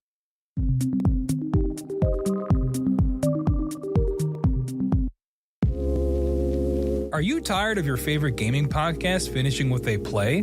Oh, no! Well, check out No Credits Rolled, where we play the games but rarely finish them. How's it going, folks? I'm Sam Whalen, your friendly host at No Credits Rolled, the ultimate gaming podcast, where we dish out the latest scoops and reviews on all your beloved video games. Hey, listen! Not only that, but we spice things up with some guest interviews and even give you, yes, you, a chance to have your say.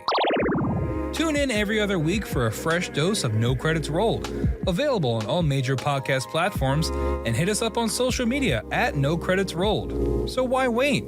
Let's dive into the gaming world together, where finishing games is optional, but the fun is guaranteed.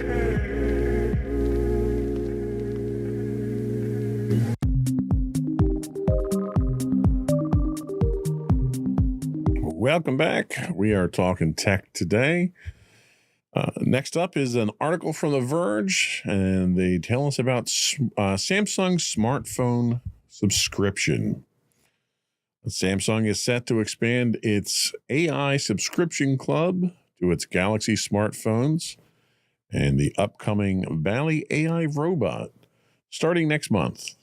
Initially launched in South Korea last December for home appliances, the subscription model offers consumers access to AI-powered devices with optional repair and maintenance services, allowing lower upfront costs, while Galaxy AI features will remain free at least until the end of 2025.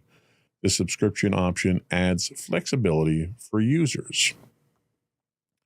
The rollout will begin in South Korea with Bally, also slated for a subscription-based launch in both Korea and the US. It's unclear if this model will expand globally, but more details will emerge as Samsung's Galaxy Unpacked event on January 22nd, where the Galaxy S25 series is expected to debut. This marks a notable step in Samsung's strategy to integrate AI capabilities across its product lineup through flexible payment models. So the emerging hardware as a service trend, this is right up that alley. Samsung's subscription model for smartphones and AI-powered devices highlights a shift towards hardware as a service. And in the commercial and enterprise industry, this is fairly common. You know, people lease printers, they lease servers, they lease network equipment. This isn't really something new. This is an interesting twist on consumer device usage. And they're now pushing this towards businesses for their smartphones. Let's face it. I mean, smartphones are well over $1,000 a pop at this point in time. And every 2 years, if you rotate your phones out to maintain your security and update status on them, that gets very costly for companies. And a lot of companies can't afford to do that constantly. We're looking at probably tens of thousands of dollars annually to maintain this type of arrangement. And the idea is the AI devices, the AI powered devices are even more expensive than what you're looking at for a standard phone. It's a cost-effective way to maintain your inventory as a company. The regional trial and scalability raises some questions, with the initial rollout limited to South Korea and Bally launching in the U.S. Businesses may question when and how such subscription services will scale globally. Companies that do have staff around the globe wouldn't necessarily apply to this until it's a full rollout. The other concern here is vendor lock-in. We run into this issue already with mobile device management, where they're not necessarily, depending on which model you go with, they're not universally compatible between Android and Apple devices. In this case here, enterprises need to consider the implications of relying on a subscription-based device, including the vendor lock-in. The need to address privacy risks associated with the AI-powered data processing is also a concern. I don't know how much AI people are going to be using on their smartphones for business use. Most of that, I would assume, would happen on a more robust computing platform. A lot of what we see from an AI standpoint on smartphones now is kind of gimmicky and personal stuff.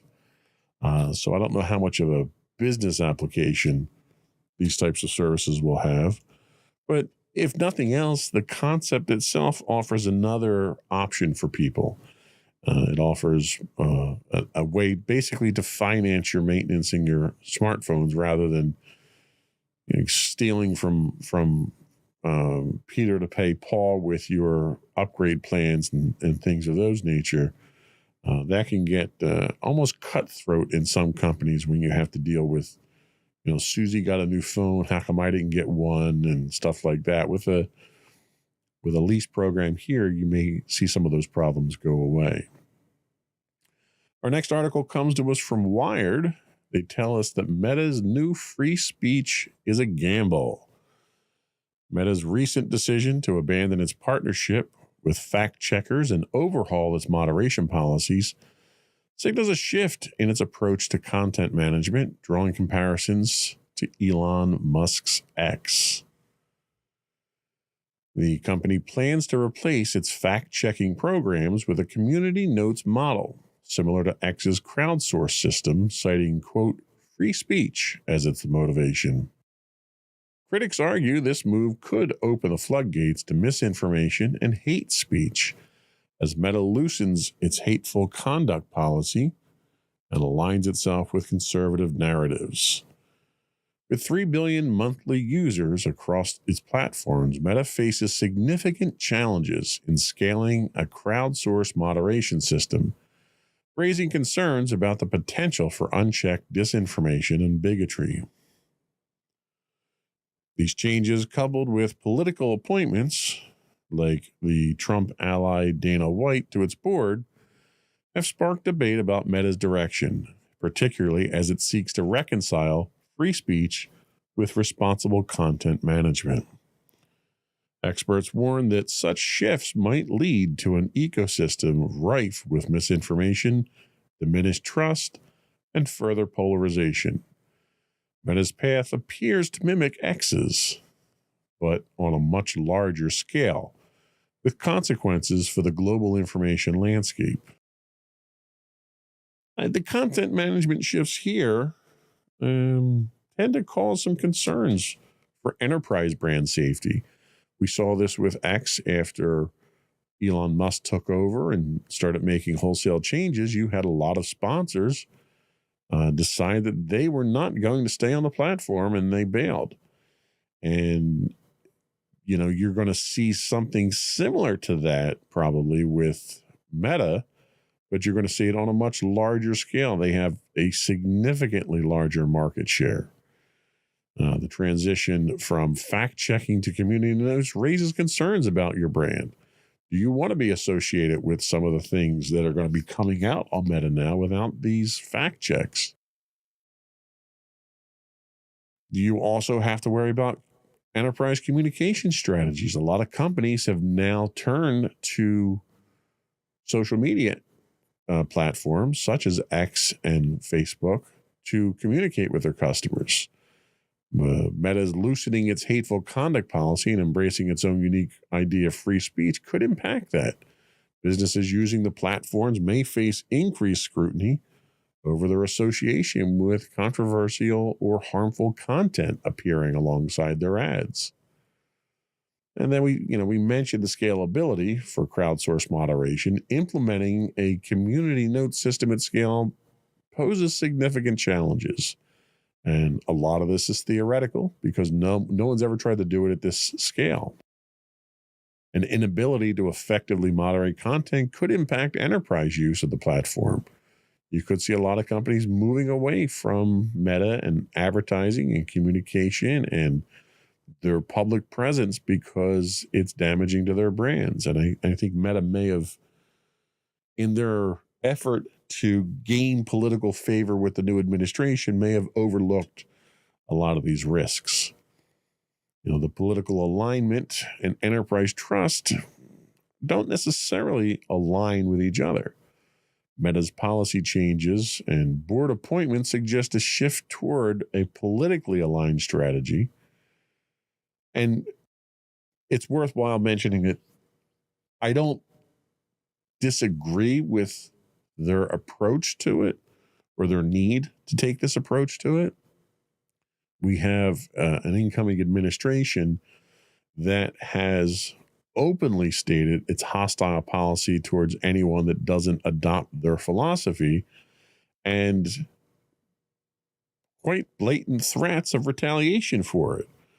And a company like Meta is, their first and foremost concern is their investors and the company itself. And they're trying to protect the company by aligning themselves with the new political infrastructure coming in.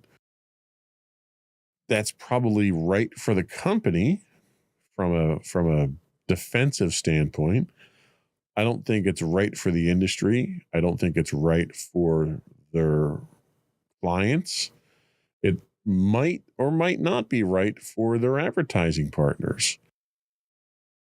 I think the problem that you're going to run into is as they fall over themselves to align themselves politically with the incoming administration, that short-sightedness will likely result in commercial and enterprise damages.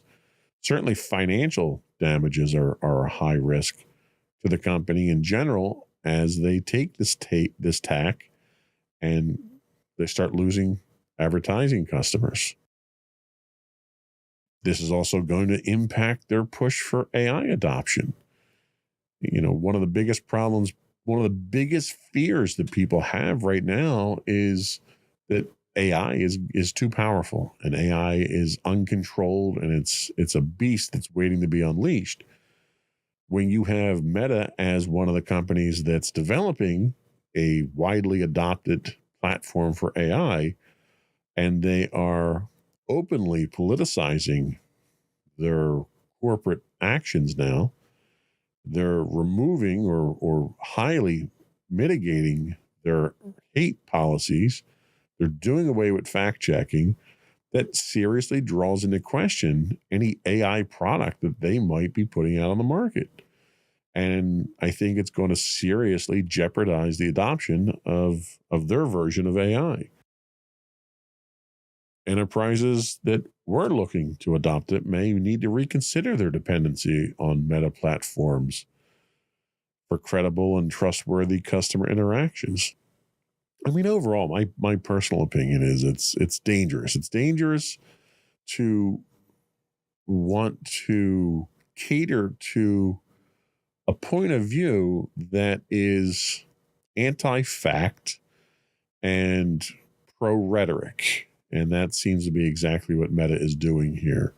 I think they're doing a disservice to their users. They're certainly going to be doing a disservice to their enterprise customers. And I think the entire industry as a whole suffers from these types of short-sighted, politically motivated decisions, which is unfortunate. And in the realm of unfortunate, our last unfortunate article of today is Microsoft Workforce Makeover. This comes to us from GeekWire.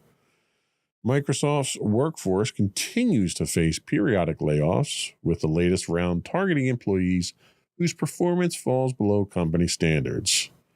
While the tech giant did not disclose the number of job cuts, it emphasized its focus on high-performance talent and a commitment to employee development. These layoffs follow the trend set in 2023 when Microsoft announced 10,000 job cuts as part of a broader industry-wide cost cutting. Since then, smaller scale reductions have occurred across various divisions, including the Xbox team, following the company's $69 billion Activision Blizzard acquisition. As of September 2025, Microsoft's workforce stands at approximately 232,800, down from a peak 2 years prior. This ongoing pruning of roles reflects Microsoft's strategic focus on maintaining agility and operational efficiency in a competitive tech landscape. So the strategic workforce optimization, sounds like a very fancy way of saying we're just laying people off. They're billing it as a focus on high-performing talent, and they're using periodic workforce reductions as strategic shifts towards efficiency and agility. Given the size of Microsoft, given the age of the company and how big it is and how many employees they've had in the past, it's kind of hard to argue with the need for efficiency and agility. Microsoft, you can't claim Microsoft as a cutting edge company anymore. When you get to a certain size, your ability to adapt and evolve and come out with groundbreaking products becomes compromised just from corporate bureaucracy. The impact this might have on cloud, where Microsoft is working diligently to become a leader and maintain that leadership in cloud enterprise services, could be significant. With Microsoft operating across diverse sectors, layoffs in underperforming divisions could affect service continuity and innovation. We've seen this with Google in the past. Google almost whimsically does away with certain products, certain services. They throw something out there almost as a test, and then if they don't think they can make money off of it, they shut it down despite what impact it has. You may start seeing that kind of practice with Microsoft in the name of agility. And I don't know if that necessarily makes you agile as it does make you erratic and unpredictable, which tends to make a lot of enterprises shy away from you when you can't provide a consistent and quality service or product. The post acquisition workforce restructuring that Microsoft assured federal regulators wouldn't happen obviously is happening. Everyone knows that. A company comes in, they acquire your company, and the first thing they tell you is, well, nothing's going to change. Well, everybody knows everything's going to change. So it's doing a disservice to your employees by trying to pretend that nothing's going to change. The layoffs in the Xbox division following Microsoft's Blizzard acquisition underscores the challenges of integrating large acquisitions. When you pick up a company the size of Activision Blizzard, you're going to have redundancy. You're going to have a lot of redundancy because both companies likely already have redundancy in those areas to begin with, and then you're acquiring a company that has redundancy. So changes have to be made. You can't continue to maintain that level of workforce and maintain profitability. And I think everybody is smart enough to understand that. I just wish companies would be more honest about that moving forward. You know, employees are okay understanding that their jobs are going to go away if they have some level of understanding, some advance notice, and can make preparations for it. The talent management and retention becomes an issue when you have a company that is laying employees off on an almost annual basis. It's very difficult to promote employee loyalty. It's hard to be loyal to a company that's not loyal to you. By publicly emphasizing performance-based layoffs, Microsoft's approach may raise concerns about employee morale and retention. Enterprises might consider balancing high standards with robust talent development programs to foster loyalty while maintaining performance expectations. One of the questions that an employee might ask is, well, if you're going to let me go because of performance reasons, what have you done to improve my performance? What have you done to invest in me as an employee? How have you as a company made me a better employee so that my performance level meets your expectations? And I think employees are perfectly justified to ask those questions. I think employee development is a responsibility of both the employee and the company. And if the company fails to follow through on their obligation, you can't blame the employee if the employee is trying to do their part. So we'll see. Obviously, this is going to have some impact on product releases. We'll take a look at this and see how it's going to affect those schedules. Quality, Microsoft already has a quality issue reputationally with their software products. This may have an impact on that. And you may have some brain drain, some knowledge loss during this, which is always a risk that people have to keep in mind when you start doing layoffs. So we'll keep an eye on it. I'm sure it won't be the last announcement of this nature that we will see in the near future. All right, we're going to take our second break, and then we're going to come back and finish up our discussion, our multi-part discussion on cybersecurity frameworks. We'll be right back.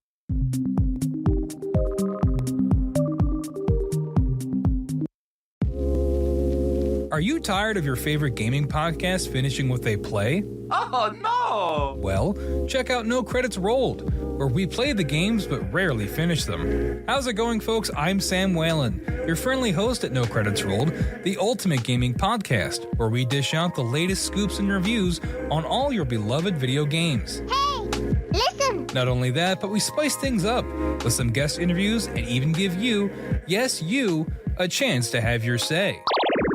Tune in every other week for a fresh dose of No Credits Rolled, available on all major podcast platforms, and hit us up on social media at No Credits Rolled. So why wait? Let's dive into the gaming world together, where finishing games is optional, but the fun is guaranteed.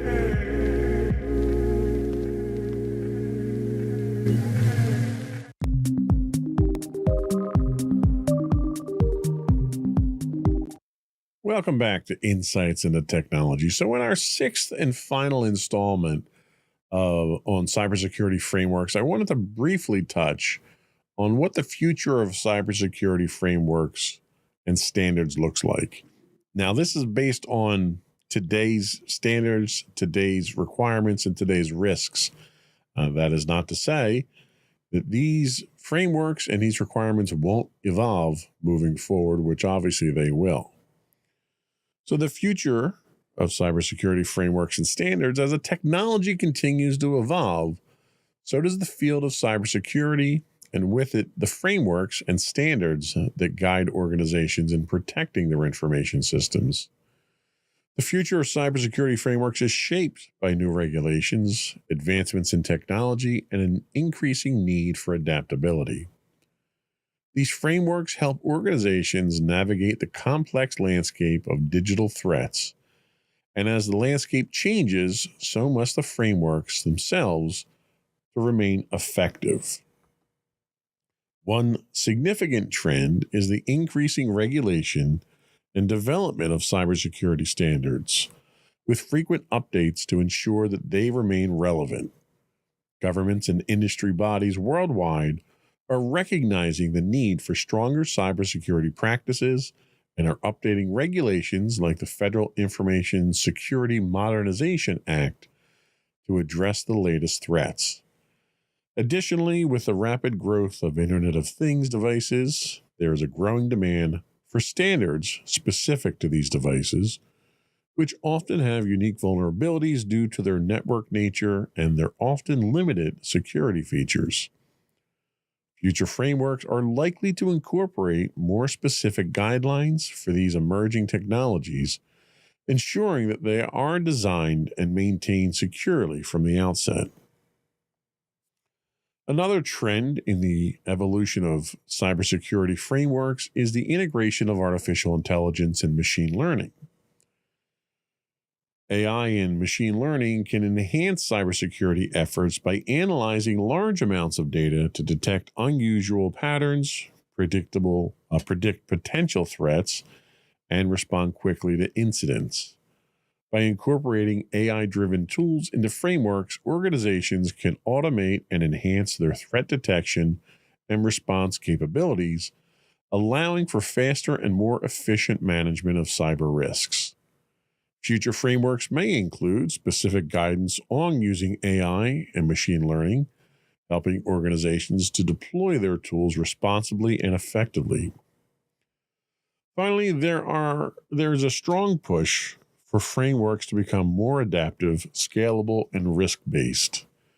Traditional frameworks often provide one-size-fits-all approaches, but organizations today face diverse challenges that require flexibility. Adaptive frameworks allow organizations to adjust their security practices based on their size, industry, and specific risk profile, providing tailored guidance that meets their unique needs. A risk-based approach, which prioritizes security measures, according to the level of threat and potential impact, is becoming essential as organizations seek to allocate resources effectively. Future cybersecurity frameworks are expected to emphasize this adaptability and scalability, helping organizations manage risk more efficiently in an increasingly complex digital environment. In the future, cybersecurity frameworks and standards will likely become even more integral to organizational resilience. They'll be built to address specific emerging technologies, incorporate powerful tools like AI, and adapt to the needs of a broad range of users. By staying aligned with these evolving frameworks, organizations can better protect themselves against the sophisticated threats that lie ahead. So, we've spent quite some time talking about cybersecurity frameworks here. Cybersecurity frameworks are the basis for guidance when you're talking about employing cybersecurity. They are customizable. They need to be adaptable enough for different organizations and different industries and different needs. One of the downfalls is that because cybersecurity frameworks are designed to operate at a higher level, they tend to evolve slower. I mean, you're seeing CISA evolve, make modifications every, 10 years now to theirs. And technology moves too fast for that. The frameworks themselves, for the most part, are designed and built with the cooperation of both government and commercial and enterprise entities, which I think is crucial and needs to continue. But I think you need to mandate more frequent evaluations of these frameworks as the technology evolves.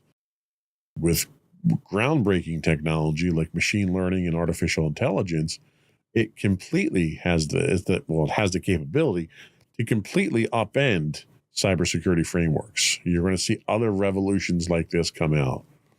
We're seeing now cybersecurity used as a warfare tactic between government agencies, government political entities.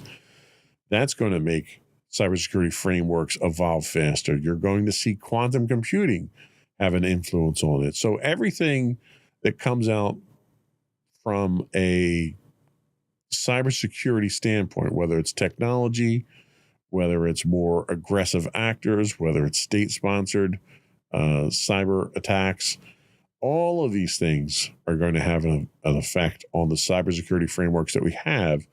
And the frameworks that we have need to be more adaptable because the frameworks are the basis from which we defend ourselves. So if you're not adhering to a cybersecurity framework at this point in time, you need to do a little research, find out what one best suits your needs, your industry, and your company. You need to roll it out. You need to continuously monitor it.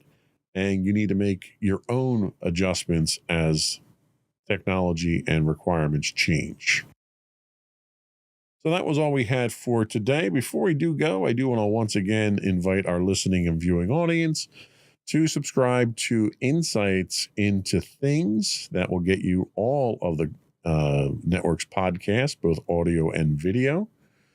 We're available anywhere you get a podcast these days. I would also invite you to give us your feedback. Tell us how we're doing. You can email us at comments@insightsintothings.com.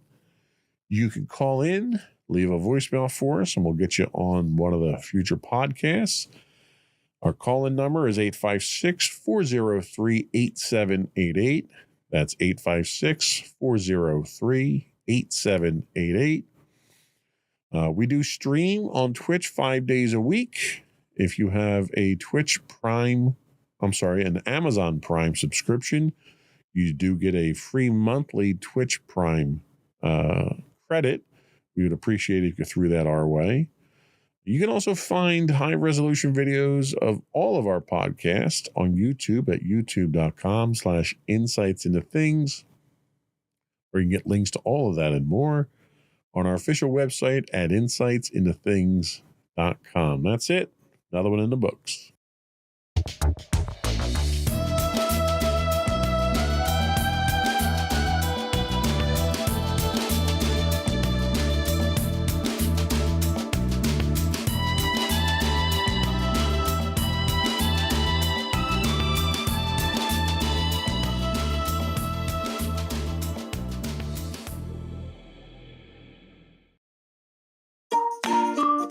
Insightful podcasts by informative hosts.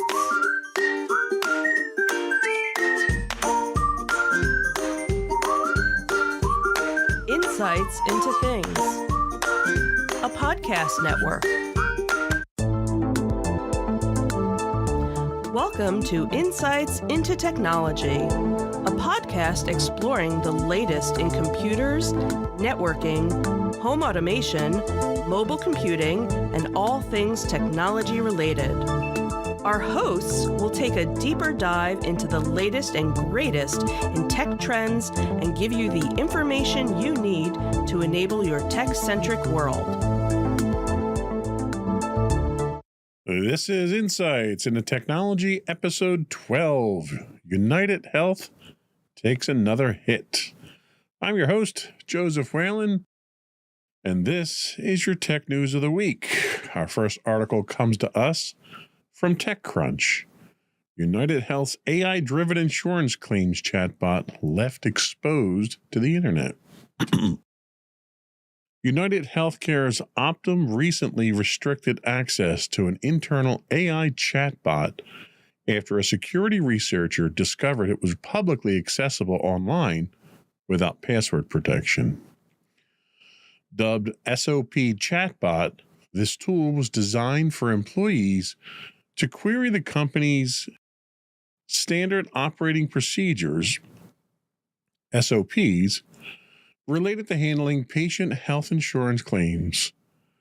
Although no sensitive data was found in the chatbot, the exposure raises concerns as United Health faces ongoing scrutiny and lawsuits over its use of AI to allegedly deny patient claims.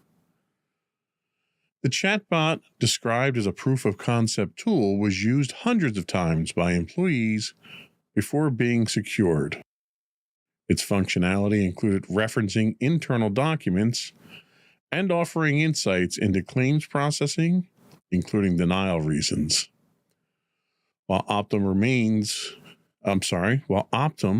maintains that the chatbot was never intended for production use and contained no protected health information, the incident highlights the cybersecurity risks of employing AI tools in sensitive industries like healthcare. And not to draw a parallel between this and the tragedy of their CEO being shot, but the chatbot itself, the AI tool itself that's causing some of these denials, it's been suggested might have been one of the driving factors in that assassination. However, looking at this strictly from the technical side of things, the AI deployment and governance risks that are inherent in this type of thing are pretty obvious. Companies often develop AI proof of concepts rapidly. In fact, we're doing that at my company now, as a matter of fact. That rapid exploration of new technology can often lead to security issues and security concerns. Even proof of concepts require strict security measures, regardless of how experimental they might actually be. You need to have access controls, password protection, dual factor, or you need to lock it down. You need to only allow IP addresses from your internal network. Why this was even on a public IP that was accessible to the outside world is kind of mind-boggling in today's world. What it tells me is that the security procedures that are being followed internally at the healthcare giant probably need to be audited and taken under a serious microscope to find out where else they're lacking. Having a single machine especially if it's proof of concept and not production, having that exposed to the internet is a huge security hole that may belie other problems that they have on their internal security. You also have to ask yourself, is AI really to a maturity state where you want it handling sensitive things like medical insurance claims and questions and answers about medical insurance, that it's by its very nature a highly sensitive industry. So I have to question how far their proof of concept went and whether or not it was well thought out to begin with. Ultimately, this is going to impact public perception, not only of the healthcare company, but also of AI tools in general. Incidents like this fuel public skepticism of AI, especially when it involves entities that are already facing criticism over ethical issues such as claims denials. So this is not going to help their case at all. I think in the grand scheme of things, the broader implications on AI and machine security, it's not going to be a lingering negative. In fact, if anything, this might be the warning sign that a lot of companies out there who are really just playing around with AI at this point need to see, to wake up and realize that they need to take the technology more seriously than they are. And in doing so, they need to make sure that they ensure that it's secured properly. Hopefully that's the positive that will come out of this. Next up, Ars Technica tells us big losses for ISPs as Supreme Court won't hear a challenge to the $15 broadband law. The U.S. Supreme Court has dealt a significant blow to internet service providers by refusing to hear their challenge to a New York law mandating affordable broadband for low-income residents. The law, which requires ISPs to offer $15 per month plans with 25 megabit speeds or $20 a month plans with 200 megabit speeds, survived the industry's appeal and remains in effect following a federal court ruling. The decision highlights a broader issue, with the Federal Communications Commission stepping back on broadband regulation during the PI era. Net neutrality repeal, states like New York are stepping in. ISPs argue this could spark a wave of state-level price regulations. But courts have consistently ruled that when federal oversight is absent, states have the authority to regulate. The ruling sets a precedent, leaving ISPs worried that more states will follow New York's lead in enforcing affordable internet options for consumers. So, state-level regulation could reshape broadband pricing nationwide. And it's kind of funny when you say it like that state-level regulation could have an effect nationwide. But this is sort of the same kind of desired effect that shot down Roe versus Wade, where they want it ruled at the state level. This push towards states' rights after 100 plus years of a strong federal government is kind of an interesting take. And I think from a technology standpoint, it's going to have interesting effects. With the Supreme Court declining to hear the challenge, New York's Affordable Broadband Act sets a precedent for other states to regulate ISP pricing. More states adopt similar laws, broadband pricing for both consumers and businesses could drop, which, aside from the ISPs, everybody would benefit from that. For small businesses and enterprise, reduced broadband costs could translate into savings on overhead, particularly in undeserved areas. However, ISPs may push costs onto enterprise plans to offset revenue loss. It's the old adage of business. You always pass the buck down. You always pass that expense down. And ultimately, the industry doesn't bear it. The consumers bear it on one level or another. In this case, it may be enterprise consumers who wind up bearing the burden here. Broader access to affordable internet could close the digital divide, and there's a lot of people that speculate whether or not there is a digital divide. I think if you look or you talk to people in lower income areas, it's very clear to them that there is a divide. Low-income households gaining access to affordable broadband can foster economic participation and digital literacy. For enterprises, it means a more connected and skilled remote workforce in traditional underserved areas as well. So even enterprises would wind up benefiting from bridging that digital divide. There will be potential higher demand on ISP infrastructure and network capacity. Mandatory low-cost plans could increase broadband adoption, potentially straining ISP infrastructure. I mean, let's face it, there is a set amount of bandwidth that ISPs have at this point in time. That bandwidth has a fixed cost to it, and that fixed cost ultimately gets passed down the line as it increases in order to provide more bandwidth. Reduced federal oversight raises compliance and standardization challenges as well.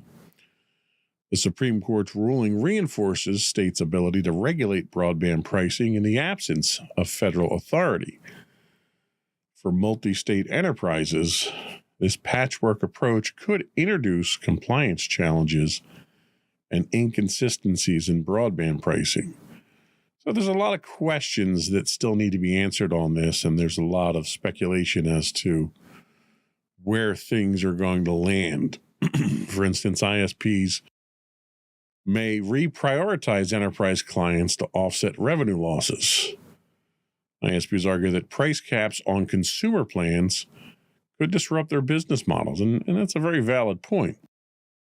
To compensate for lost revenue, they may focus on premium enterprise plans and reduce incentives for affordable commercial packages, which ultimately will impact businesses. And then those businesses, in turn, thanks to our economy of scale, push those costs on those individual businesses down to their customers. So ultimately, somebody has to pay for this. And I think that's really the key takeaway here. The federal government doesn't seem to want to be on the hook for it at this point in time. And even if they were, that's ultimately the American taxpayer who's paying for it. So we all pay for it eventually. It's just which pocket it comes out of and who's taking it out of that pocket. So we'll see how that plays out. So Cyberscoop gives us our next article, which is the first time we've actually gone to Cyberscoop. CISA delivers new directive for securing cloud environments. CISA has issued binding Operational Directive 25-01 to federal civilian agencies, outlining new cybersecurity requirements to secure cloud environments. This directive mandates agencies to inventory cloud instances, deploy assessment tools, and align the Secure Cloud Business Applications, or SCUBA, baselines by mid-2025. This initiative is part of a post-SolarWinds strategy to centralize and strengthen cloud security practices across federal systems, responding to evolving tactics used by sophisticated threat actors and cyber criminals. CISA Director Jen Easterly, for now, emphasized the importance of the directive in mitigating risks to cloud environments, urging organizations to adopt these practices to ensure resilience. Developed after pilot programs with 13 different agencies, the directive reflects the maturation of the SCUBA program and includes tailored standards for platforms like Microsoft 365. CISA will monitor compliance and provide support to drive risk reduction across federal enterprises. So this is another example of the one issue with the federal government that I rail against quite frequently, and that is their infamous unfunded mandates. However, setting a new benchmark for cloud security in enterprises isn't necessarily a bad thing. CISA's Secure Cloud Business Applications, which they call SCUBA.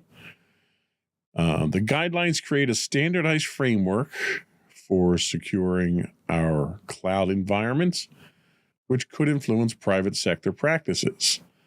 Now, I'm not against frameworks. Obviously, I'm not if we're doing deep dives into them on the last few episodes. What I am against is the federal government falling down quite spectacularly when it comes to cybersecurity within the federal government, then mandating industry standards or inventing, in some cases, new standards for cybersecurity that they want to impose on the private sector. And they're going to mandate that by penalizing you if you don't adhere to it. But they're not going to incentivize you in order to do it by providing tax incentives or funding or anything else or services themselves. I mean, there's no reason the federal government can't provide a lot of the services that they're mandating. Vigilance against advanced cloud threats is a necessary thing moving forward. I mean, pretty much every article or every other article we talk about here is some level of threats from the cloud. So there's no argument against that.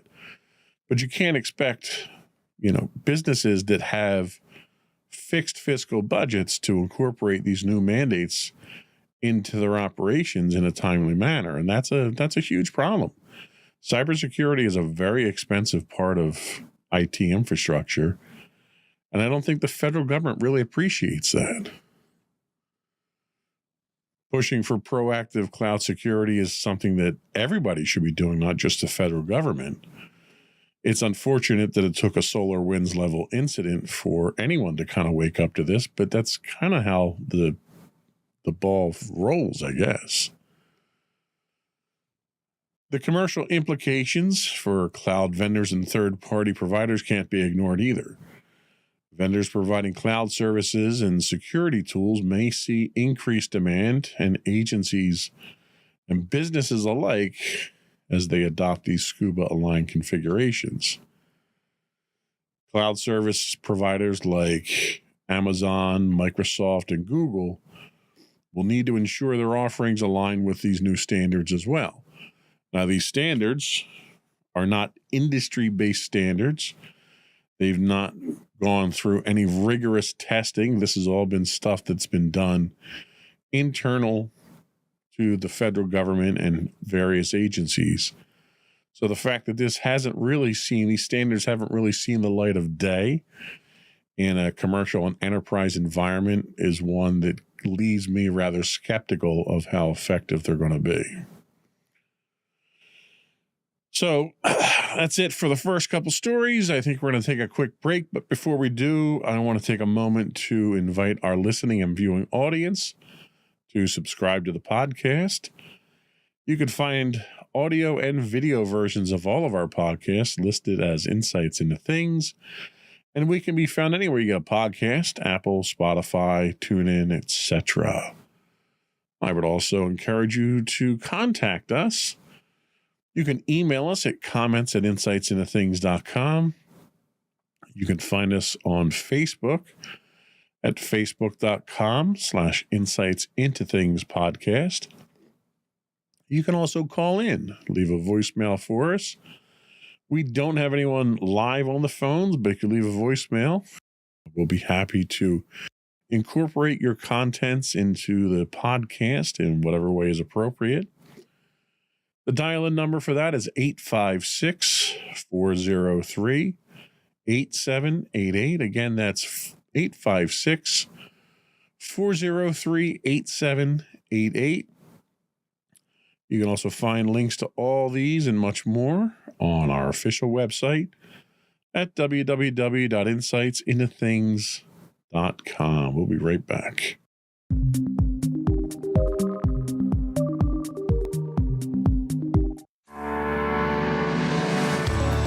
Insights into Entertainment, a podcast series taking a deeper look into entertainment and media. Our husband and wife team of pop culture fanatics are exploring all things from music and movies to television and fandom. We'll look at the interesting and obscure entertainment news of the week. We'll talk about theme park and pop culture news. We'll give you the latest and greatest on pop culture conventions. We'll give you a deep dive into Disney, Star Wars, and much more. Check out our video episodes at youtube.com/insightsintothings.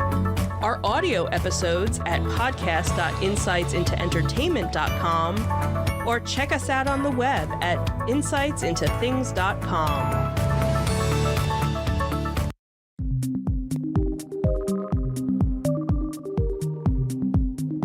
Welcome back to Insights into Technology.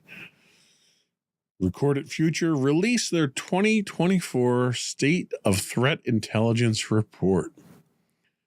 Data breaches continue to rise with a staggering 76% increase in publicly reported incidents from 2022 to 2023. Projections indicating a further 5% growth in 2024. Recorded Future's State of the Threat Intelligence Report reveals that the most heavily impacted industries are insurance, healthcare, and manufacturing. They face not only operational disruptions and legal risks, but also significant churn from eroding customer trust.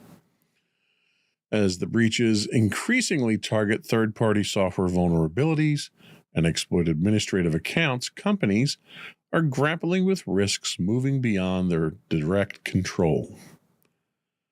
The average cost of a data breach reached a record of $4.88 million in 2024, highlighting the financial toll on businesses. To combat this, the report emphasized the proactive measures like creating a vendor catalog for third-party risk, leveraging risk management software, and implementing tokenization or encryption to safeguard sensitive data. Cross-departmental collaboration between incident response, legal, and compliance teams is also critical for mitigating long-term fallout. As threat actors exploit supply chains and cloud-based systems, the findings underscore the urgency for organizations to think or rethink their security strategies and adopt a holistic, forward-looking approach to resilience. So a lot of times we talk about very common sense things when it comes to cybersecurity. In this case here, the rising costs and operational impact of data breaches is very quickly reaching a critical mass. With the average cost of a data breach at nearly $5 million, this is causing severe operational disruptions. Examples like a 4-day outage costing $6 million highlight the immediate impact. Beyond direct cost, third-party risks in the expanding attack surface. The reliance on third-party software and cloud providers has expanded the attack surface, with vulnerabilities increasing outside organizational control.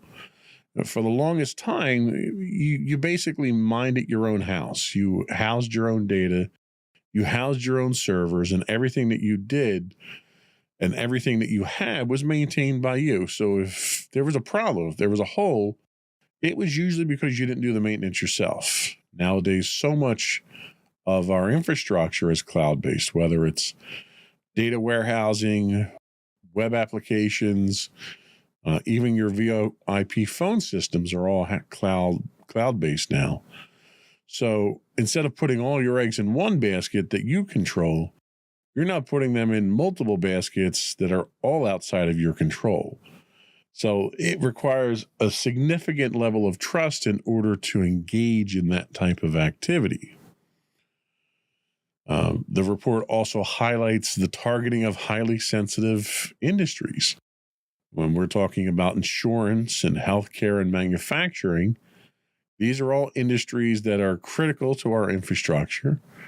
They are industries that could potentially lead to further breaches of confidence with personally identifiable information, healthcare information, financial information, all being compromised in the process. The risk to manufacturing we're seeing this kind of hit us in the form of supply chain attacks at this point in time, where industries and equipment are being compromised further downstream, and that's allowing for additional embedding of malicious forces inside of networks and equipment moving forward. So the report certainly highlights a good deal of that. It does give credit to the advanced threat intelligence and risk management services that are available.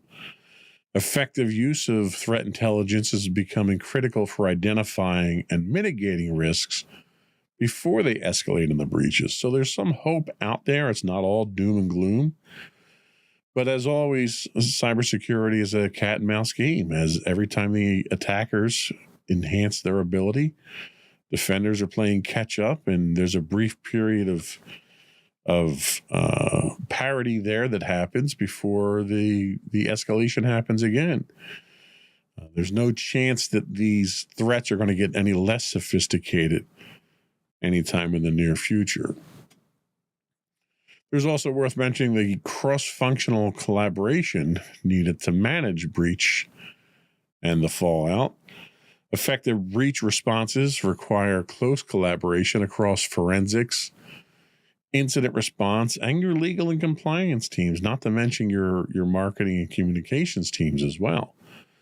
I think one of the biggest things that has been the saving grace for a lot of companies that have been breached has been their transparency and their forthrightness with information. The companies that you see that are playing it too close to the vest or playing a little coy with the information, almost invariably, every time they have a breach and they try to limit the exposure of information, it winds up backfiring in their face, and the breach escalates or the information is released some other way, and it makes those companies look deceitful. So there's a lot to be learned from the report itself, but I think probably the biggest takeaway here is business as usual, and that's not going to change anytime soon, which is job security for those of us working in the industry, I guess. Tom's Hardware gives us our next one. This isn't cybersecurity. I was tired of dealing with cybersecurity, so I wanted something a little bit more positive. Seagate launches 32 terabyte Exos M hard drive. Seagate has officially launched its 32 terabyte Exos M hard drive, marking the first general release of a hard drive based on heat-assisted magnetic recording, or HAMR, H-A-M-R technology. After over a decade of development and delays, Seagate's new Mosaic 3 Plus platform enables these high-capacity drives, positioning the company at the forefront of storage innovation. The Exos M lineup includes both a 32 terabyte model using shingled magnetic recording and a 30 terabyte version with conventional magnetic recording, offering compatibility with existing hardware to encourage widespread adoption. Seagate's closest competitor, Western Digital, also recently launched a 32 terabyte ePMR-based drive, keeping the two storage giants neck and neck in the race for higher capacities. However, Seagate's HAMR technology could give it a long-term edge, potentially unlocking even larger drives in the future. The introduction of HAMR represents a major milestone for the storage industry, promising scalable solutions to meet growing data demands in enterprise and cloud computing. So, as most people are probably aware, one of the biggest difficulties facing increases in storage capacities and drives right now is physics, basically. Areal density on drives for magnetic recording is rapidly reaching the point where the technology can't get any smaller because the physics of magnetism don't allow it. Now, in this case here, the increased storage density of the drives will help address data center efficiencies.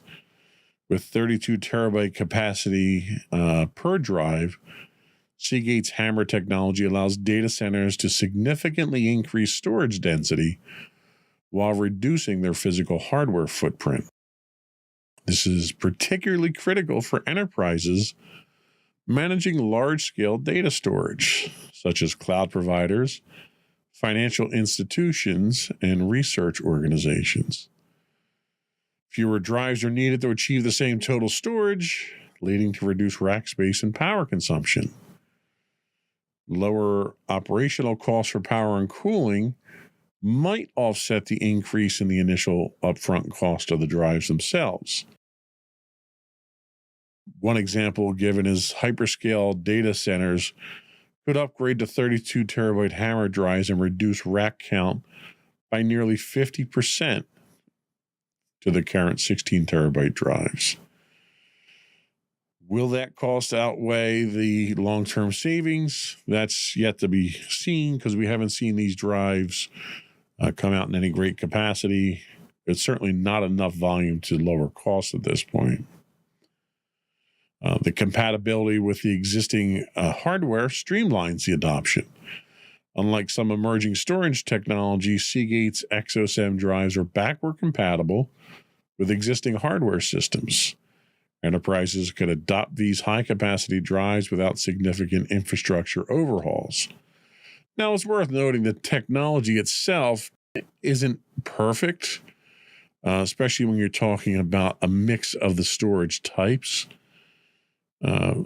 Shingled magnetic recording, for instance, overlays tracks on top of each other, which is relatively slow, and it can cause errors in the recording of the data, which is why when you look at the conventional magnetic recording version of the drives, they tend to be a slightly lower capacity.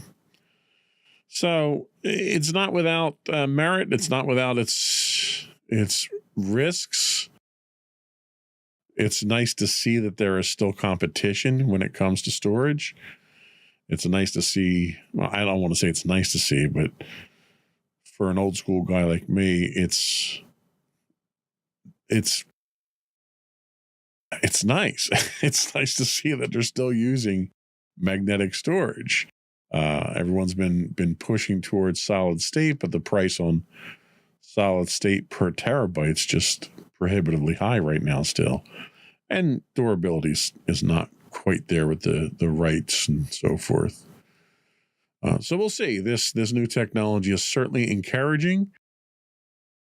I'm curious to see when these hit retail, if they hit retail anytime soon, what kind of performance you get from these. I'm also concerned when you're talking about capacities of this level, maintenance-wise. I mean, it takes a very long time to format drives this size, or to check disk them, or to disk doctor them or spin write them. It's going to take quite some time to do that. And how sensitive are they to shock? I remember back in the day with Maxtor, when they would come out with their ultra high capacity drives that were, twice the capacity of most conventional drives. If you so much as walked past the computer running them, and that vibration could induce errors on the drive platter. So I'm curious what the durability of this is. We'll see. That's the beauty of technology. We get to see how it evolves and how it gets better. MSN tells us the U.S. weighs banning TP-Link router over national security concerns. U.S. authorities are investigating Chinese router manufacturer TP-Link for potential national security risks. I was going to say National Geographic risks, but there's no risk to National Geographics. Citing vulnerabilities in its devices that have been linked to cyber attacks by Chinese hackers, TP-Link, which holds 65% of the U.S. home and small business router market, has faced scrutiny over shipping routers with unpatched security flaws and lacking engagement with cybersecurity researchers. Federal agencies, including the Defense Department, rely on TP-Link routers, intensifying concerns about their widespread use. If a ban is implemented, it could mark the largest removal of Chinese telecom equipment from the U.S. since the Huawei ban of 2019. Critics argue that supply chain security issues require systemic solutions, as similar vulnerabilities have also been found in U.S.-made routers. The probe underscores growing tensions between the U.S. and China, with TP-Link facing accusations of undercutting competitors through low pricing and concerns over its ties to the Chinese government-linked entities. So here's a little bit more of our fear of China coming through again here. That's not to say the TP-Link routers have not been traditionally a major security hole. They have. I don't know how much of an exposure it is. If the Defense Department is relying on these routers, that's a major problem right there. That probably needs to be looked at. I would never run a TP-Link router just because of their reputation. The supply chain and national defense implications are fairly concerning here. Since TP-Link routers are widely used in federal agencies, including the Department of Defense and NASA, and allegations of unpatched vulnerabilities linked to Chinese state-sponsored cyber attacks highlight the risks posed by foreign-made networking equipment, which begs the question to be asked, why are we using Chinese routers in our federal agencies? That seems to be a very simple fix right there. With TP-Link controlling 65% of the U.S. router market, a ban could create significant gaps, offering opportunities for domestic players like Cisco and Netgear to regain market share. Or it could create a glut in the market where you can't get a router for quite some time. It's also going to see the overall price of the equipment go up. The reason people buy TP-Link is because it's made in Chinese factories by people that make pennies on the dollar. When you have Cisco and Netgear producing your equipment, you're paying real U.S. wages there, so the cost is going to go up. And I think people need to be prepared for that. The vulnerabilities in network and hardware across manufacturers probably needs to be addressed. And if anything, this attention the TP-Link is getting may be enough to point a spotlight on some of these sensitive pieces of equipment. The investigations underscore systemic issues with unpatched routers regardless of their origin. Companies like Cisco and Netgear have also faced vulnerabilities.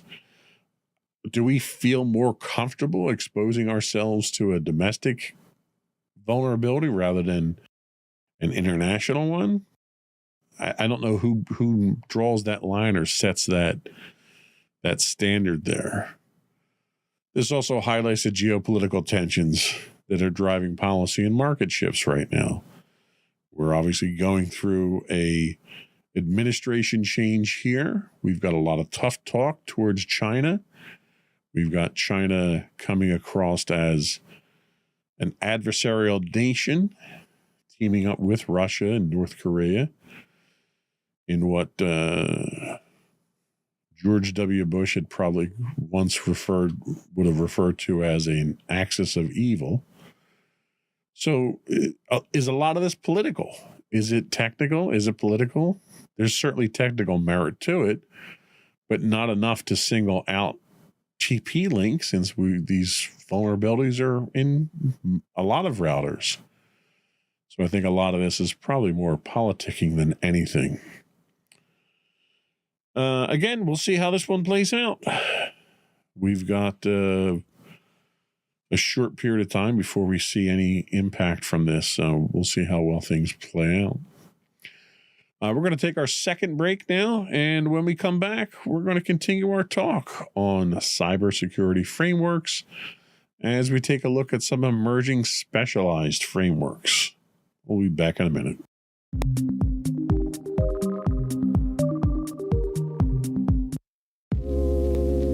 Are you tired of your favorite gaming podcast finishing with a play? Oh no! Well, check out No Credits Rolled, where we play the games but rarely finish them. How's it going, folks? I'm Sam Whalen, your friendly host at No Credits Rolled, the ultimate gaming podcast, where we dish out the latest scoops and reviews on all your beloved video games. Hey, listen! Not only that, but we spice things up with some guest interviews and even give you, yes, you, a chance to have your say.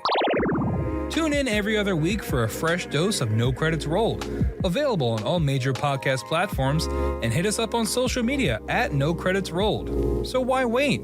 Let's dive into the gaming world together, where finishing games is optional, but the fun is guaranteed.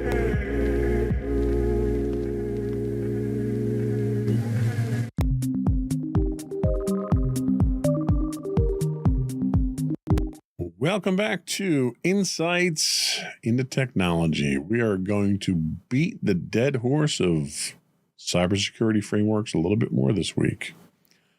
So this week we're talking about emerging specialized frameworks. Emerging and specialized cybersecurity frameworks are developed to address new and evolving threats that traditional frameworks may not fully cover. As technology and the digital landscape advance, so do the methods used by malicious actors, which creates a need for specialized guidelines that can respond to specific tasks. The Cybersecurity Advisory Committee, or CSAC, is an advisory group working with the Cybersecurity and Information Infrastructure Security Agency, CISA, has recently put forward several recommendations to address some of the most pressing and unique cybersecurity risks. These recommendations are aimed at improving national security by addressing the vulnerabilities of critical infrastructure, enhancing network security, and promoting safer practices in digital environments. One of the important focuses of CSAC's recommendations is memory safety. And we've talked about that quite a bit on the podcast as well. Memory safety refers to techniques and practices used in software design to prevent memory-related vulnerabilities that hackers often exploit. Many security issues arise because software inadvertently allows unauthorized access to memory, which attackers can use to manipulate data, cause system crashes, or gain control over devices. Memory safety initiatives encourage the use of safer programming practices and memory-safe programming languages that reduce these risks by preventing software from accessing or modifying memory it shouldn't. This focus on memory safety helps make software systems more resilient to attacks, particularly in critical infrastructure and national security applications, where reliability and security are paramount. Another key area is the implementation of encrypted DNS. DNS, or Domain Name System, is essentially the address book of the Internet, converting user-friendly domain names, like example.com, into IP addresses that computers use to locate each other. Traditionally, DNS queries are not encrypted, which means they can be intercepted by malicious actors, revealing which websites or services a user is trying to access. Encrypted DNS prevents this type of interception by using encryption protocols that shield DNS queries from prying eyes. This added layer of security plays an essential role in protecting privacy and preventing man-in-the-middle attacks, where attackers intercept or alter communications between users and websites. Encrypted DNS helps secure user data, safeguard online activities, and bolster overall network security. Cyber hygiene, another important area emphasized by CSAC, refers to the routine practices and procedures that users and organizations can follow to keep their systems secure. Just as personal hygiene helps prevent illness, cyber hygiene practices help prevent cyber attacks. CSAC's recommendations on cyber hygiene focus on creating habits that reduce system risks across critical infrastructure. This involves routinely updating software, using strong passwords, educating employees on security practices, and implementing multi-factor authentication. By adopting a strong cyber hygiene practice, organizations can protect their systems from a range of threats and reduce the risks of attacks that target vulnerable points in critical sectors such as energy, healthcare, and transportation. Together, these emerging specialized frameworks help to create a more secure digital environment by addressing areas of cybersecurity that need more specialized attention. They provide the tools and recommendations that organizations, especially those within critical infrastructures, can use to respond to the changing threat landscape.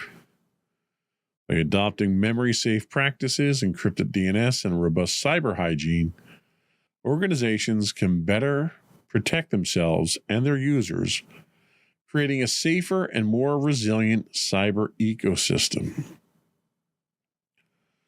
So all of these help with compliance and strategies and dealing with common challenges. So it's worthwhile for us to take a look at some of these strategies as well. So implementing and maintaining compliance with cybersecurity frameworks is a complex task that many organizations face, especially as regulations and standards evolve to address new threats. Compliance requires organizations to follow specific guidelines designed to protect data and systems, but achieving this can be challenging. There are several common obstacles, effective strategies, and technological tools that organizations can use to manage compliance more efficiently. One of the biggest challenges is dealing with resource constraints. Compliance efforts often require time, money, and skilled personnel, which can be difficult for organizations, particularly smaller ones, to provide. Many businesses also rely on legacy systems, older software or hardware that may not easily support modern security standards. These systems can be difficult and expensive to upgrade, but they are often necessary for business operations. As a result, organizations must find ways to secure these outdated systems while still meeting compliance requirements, which can be both technically and financially demanding. To manage these challenges effectively, organizations benefit from prioritizing their security controls based on risk management principles. Risk management involves identifying the most critical assets and understanding which threats could have the most significant impact on them. By focusing resources on the areas with the highest risk, organizations can make the most of their limited budgets and staff. This approach ensures that even if an organization cannot implement every control or requirement at once, it can protect its most vulnerable and valuable assets first, providing a balanced approach to compliance and security. Automation is another valuable tool for simplifying compliance. Compliance processes often require organizations to monitor and document numerous activities, such as access logs, software updates, and vulnerability scans. Manually managing these tasks can be overwhelming and prone to human error. Automation tools can handle much of this work by regularly checking systems for compliance, identifying issues as they arise, and generating reports to document compliance efforts. This not only saves time, but also helps ensure accuracy and consistency in compliance practices. Automation tools can also integrate with other systems, allowing organizations to streamline their compliance processes and focus their human resources on more complex security issues. By addressing resource constraints, prioritizing based on risk, and adopting automation tools, organizations can better manage the demands of cybersecurity compliance. This approach allows them to protect their assets more effectively while keeping pace with evolving cybersecurity frameworks, ultimately helping them maintain a strong security posture in a cost-effective way. So that was all we had for our insights into technology this week. I think next week we have our last segment on our cybersecurity frameworks. We're looking to line up a few interviews, and I'm working on our next deep dive, which is going to be zero trust architecture in the next few upcoming podcasts, I guess I should say. But that's it for today. Before we go, I do want to once again invite our listening and viewing audience, if you don't already do so, to subscribe to the podcast. You can find both audio and video versions of all of our podcasts listed as Insights into Things. You can find us on Apple, Spotify, Google, iHeartRadio, TuneIn, pretty much anywhere you can get a podcast. I would also invite you to write in, give us your thoughts. You can email us at comments@insightsintothings.com. We do stream 5 days a week on Twitch at twitch.tv/insightsintothings. If you happen to be an Amazon Prime subscriber, you do get a free monthly Twitch Prime subscription. We'd appreciate it if you threw that our way. It helps us keep the lights on around here. You could find high-res versions of all our videos on YouTube at youtube.com/insightsintothings. Or you can find links to all that and more on our official website at insightsintothings.com. We are on Blue Sky now, by the way. I just don't have the link right now, but I will put it in the show notes and hopefully get it into these credits at some point in the very near future. Anyway, that's it. Another one in the books.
Insightful podcasts by informative hosts.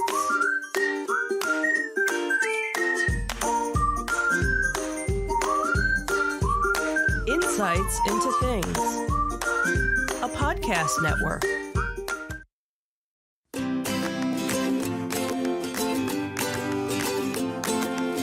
Welcome to Insights into Teens, a podcast series exploring the issues and challenges of today's youth. Your hosts are Joseph and Madison Whalen, a father and daughter team making their way through the challenges of the teenage years.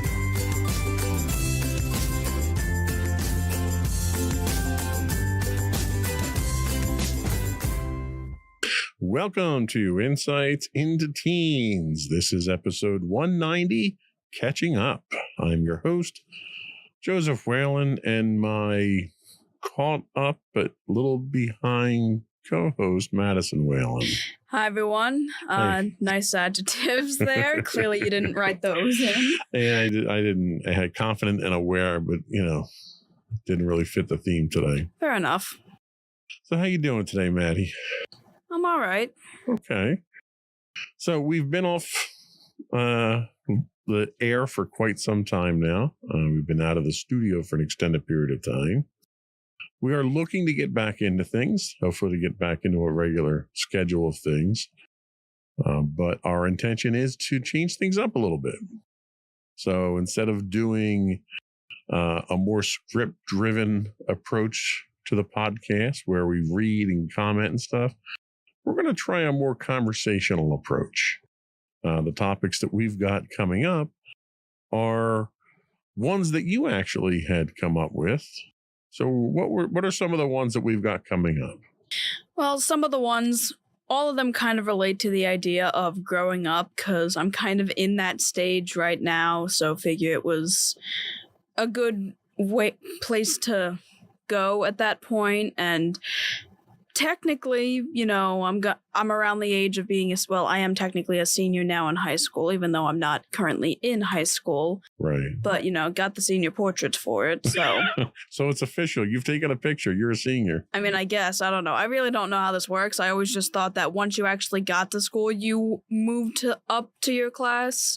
But mommy always said that, no, after you graduate. You're technically promoted at the end of your last class. Yeah. End of your last semester, I guess.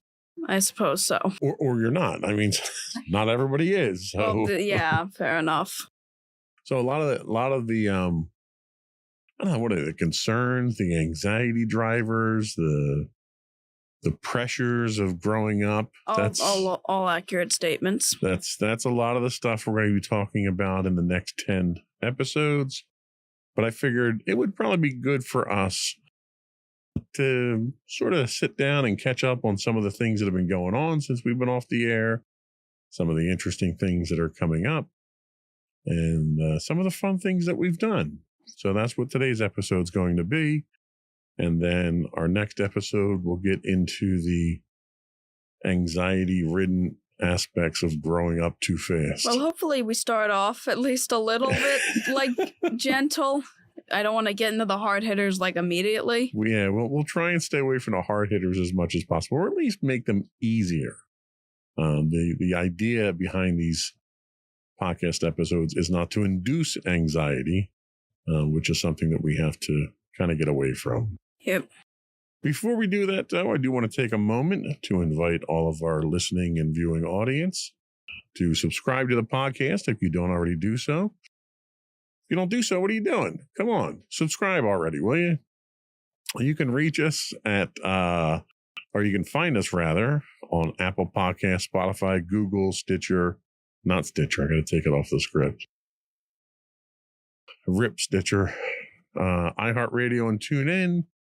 You can find audio versions of this podcast listed as Insights into Teens, or you can find audio and video versions of all the network's podcasts listed as Insights into Things.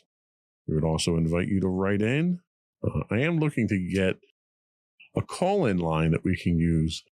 Might not be able to do it live during the recording because we don't always record on a steady schedule. But what we can do is make a number available and let folks leave voicemails for us, if we can feature the voicemails on the show and answer questions and so forth. But for right now, you can email us at comments@insightsintothings.com. You can find us on X. I won't refer to it as Twitter from this point forward. It is X, which I don't even really use all that much anymore, to be honest with you. But we're on there at insights_things. You can find high-res videos on YouTube at youtube.com/insightsintothings. And we still do stream 5 days a week on Twitch at twitch.tv/insightsintothings. Shall we get into it? Sure. Here we go.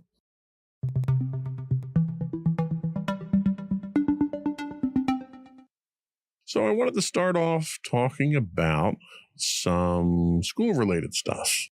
School year's out now. We had some interesting events come up. So the first one is the prom. So you went to a junior-senior prom at your school. Is that correct? Yes, I did, and I went as a junior. So how did that work out for you? What were your thoughts? What was your experience? Did you enjoy it? Will you be going to your senior prom? Okay, so I don't know if I've made it clear on the podcast before, but I think I've become much more of an introvert. I think you've made as that of very late. clear over the I was going to say, history of the podcast. pretty sure I've made it clear. And to those unaware, which I'd assume most aren't, but the junior senior prom is like the big school dance and so forth, where like you're not at your school, you go to like the one place we went to was like very nice. It had like this one outdoor area. I don't remember exactly what it was called, but it was like it had like a really nice garden. There was a bridge. There was like a really cool dome outside. So it had like a beautiful outdoor area, and the indoor area was nice as well. So, it's like a big school dance. Now, I'm not one to go to dances. The only ever dance I went to at school was during 6th grade, and that's when we all were in the very small cafeteria gym area, and there wasn't a bunch of us because there were like 4 6th grade classes, so really there weren't a bunch of people, and like I enjoyed my time there. But obviously, that was only for 6th grade. This one is for both juniors and seniors in high school. And it's also supposed to be, bigger, fancier, and so forth. And, like, our school does, homecoming dances and so forth, but I never went to those. Mainly my first 2 years because of band, and then later on just because I don't like socializing. So it really did not make too much sense for me to go to my senior prom, but my one friend who was a senior wanted me to go so that, I could still like spend some time with her in her last year of high school, which makes sense. Okay. I also had other friends going, so it would have worked out. So I got dressed up nice. I had a nice blazer, black pants, and a nice rainbow sequenced shirt, which it was a nice outfit, and I got my hair done. And yeah, you looked very nice. Unfortunately, I didn't think to grab a picture that we could do here, but we have prom pictures. We just haven't posted anything up online yet. Yeah, and probably not as much as you had hoped, or at least Mommy had hoped for me to get, because one of her things is that I need to start taking pictures more. Right. And it was kind of hard to do because prom was very overwhelming for me, because like there were 2 main areas. One area where like the dance floor and all the music was, as well as like the chairs where you eat, and then another where like all the food would come in, and everyone first like came in, and they were like a couple of different like picture stations and so forth. I got overwhelmed in both rooms. The one larger room because I just felt like there were just so many people around, because the thing is, I get claustrophobic when there's people around, but not when I'm by myself. Like, I can sit in a closet and be totally fine, even if I'm crammed. But if I'm in a larger space with multiple people, I all of a sudden feel claustrophobic. And then when I went to the other room, they were blasting the music, and, like, you had to scream for anyone to hear anything. And, like, my other sense was kind of in overdrive, and I had to kind of switch between the rooms because it just was not comfortable. And at one point in the room with the music, the lights started to change, so my sight was also, getting overstimulated. And thankfully, the one friend who was the senior that wanted me to go saw how I was acting and ended up asking like one of the teachers, like, hey, is there like a safe room where like me, her, and it was one of her other friends where we can all go? Because I didn't want to be alone, but I also didn't want to be in a giant room full of people. So it's probably worth noting briefly that you're what's referred to as a highly sensitive person. Or at least Likely. that's what we suspect. And there's a lot of people out there, people your age and in all age ranges that are highly sensitive. And even to a certain extent, I am too, like in large congregations or in loud areas, it makes me feel uncomfortable. I have a difficult time hearing things and so forth. And a lot of public venues now, in fact, a couple of conventions that we've gone to have, what are they? Not sensory deprivation, but like quiet rooms. Yeah. And the quiet rooms are really basically someplace that someone who's overwhelmed by what's going on can kind of go in there. It's not noisy. You don't have flashing lights. You don't have people bothering you. It gives you a chance to decompress and chill out before you go back in and digest things again. So they came up with something like this at the prom. Yeah, basically, we were sent out into the one outdoor area because when the dance technically started, like, they ended up blocking the area off. But the one teacher, like, said that there was either that or, like, there was an indoor room. And, like, me and my other friends were like, yeah, can we, like, go out? And they allowed us out, and we were allowed to go and, like, get food and so forth. So we pretty much spent the entire time out there. And then eventually 2 other people who were kind of overstimulated by everything also ended up coming out. And I was able to bond with all of them because, like, I'm fine with smaller groups of people, but in larger groups, I can't. And it was also really nice outside. It wasn't too warm, wasn't too cold. So everyone was able to kind of just, like, chill out basically, and it was much less anxiety inducing. But the only thing that happened, and we stayed out there for pretty much the entire prom outside of like going inside for dessert around the time that it was ending, and that's kind of when the anxiety ramped up again. Also, when I pretended to actually be a part of the prom and try and take pictures, because like I went into the room at one point, but the music was so loud and the lights were flashing that I'm like, nope, and then I just stood partly outside the doors, zoomed in my camera, and pretended to take pictures like I was inside. So bottom line, was it a good experience? Are you glad you did it or no? I'm glad they had something else out there so that I could, I was like the time I spent with my one friend and the other kids was definitely like the highlight of it because it was, the most calming part of it, and I felt fine with it. The food was pretty good, though I don't actually think I'm going to be doing my senior prom because, that was going to be my next question. Because the whole point is kind of to be inside and doing the dancing, and it's like I don't know if it's going to be the same venue next year, and I don't know if there's going to be another place like it. They would be, but like you don't really go there to not socialize and so forth, so I didn't really get... Well, it's just not your jam, and there's nothing wrong with that. I never went to either junior or senior prom. At least I can say I have the notch on my belt for it, so... There you go. That's something, right? Yep. So school is out. How did you wind up for the end of the year, class-wise, grade-wise? I got all A's, pretty much. Well, that's a shocker there, because you never get A's. I know it. I know. Big shock. It's amazing, I know. So where was your ranking? I was 3rd in my class out of like 200-something kids. Okay. Maybe 300. That's pretty impressive. So you're done, right? So you're done for this year. Yep. You're still in the engineering academy. Going into your senior year, what classes are you going into now? Is there any classes that you're looking forward to? I know you're looking forward to not being in a history class this year. That is true. I am thankful I'm no longer in history. I'll admit that was probably one of the worst classes I had last year, mixed with the other engineering class I had the period before that. But they were terrible for different reasons. So what are you looking forward to next year? Well, I'm looking forward to not having like a constant array of certain classes. Like, thankfully, I don't have any more history. I unfortunately still have to take a science because, my schedule got screwed up my sophomore year. But granted, knowing what kind of chemistry class I could have had that year, I'm kind of grateful I had it my junior year. So I'm kind of grateful I have biology now, so at least I won't be stuck with the kids I was stuck with freshman year and so forth, because I'm likely already going to have to be stuck with them in my other engineering class, and having 2 class periods with them without the one friend I had in my first few years, I'd be much... I don't know if I could really stay sane after that. I know I have to take calculus, advanced calculus technically.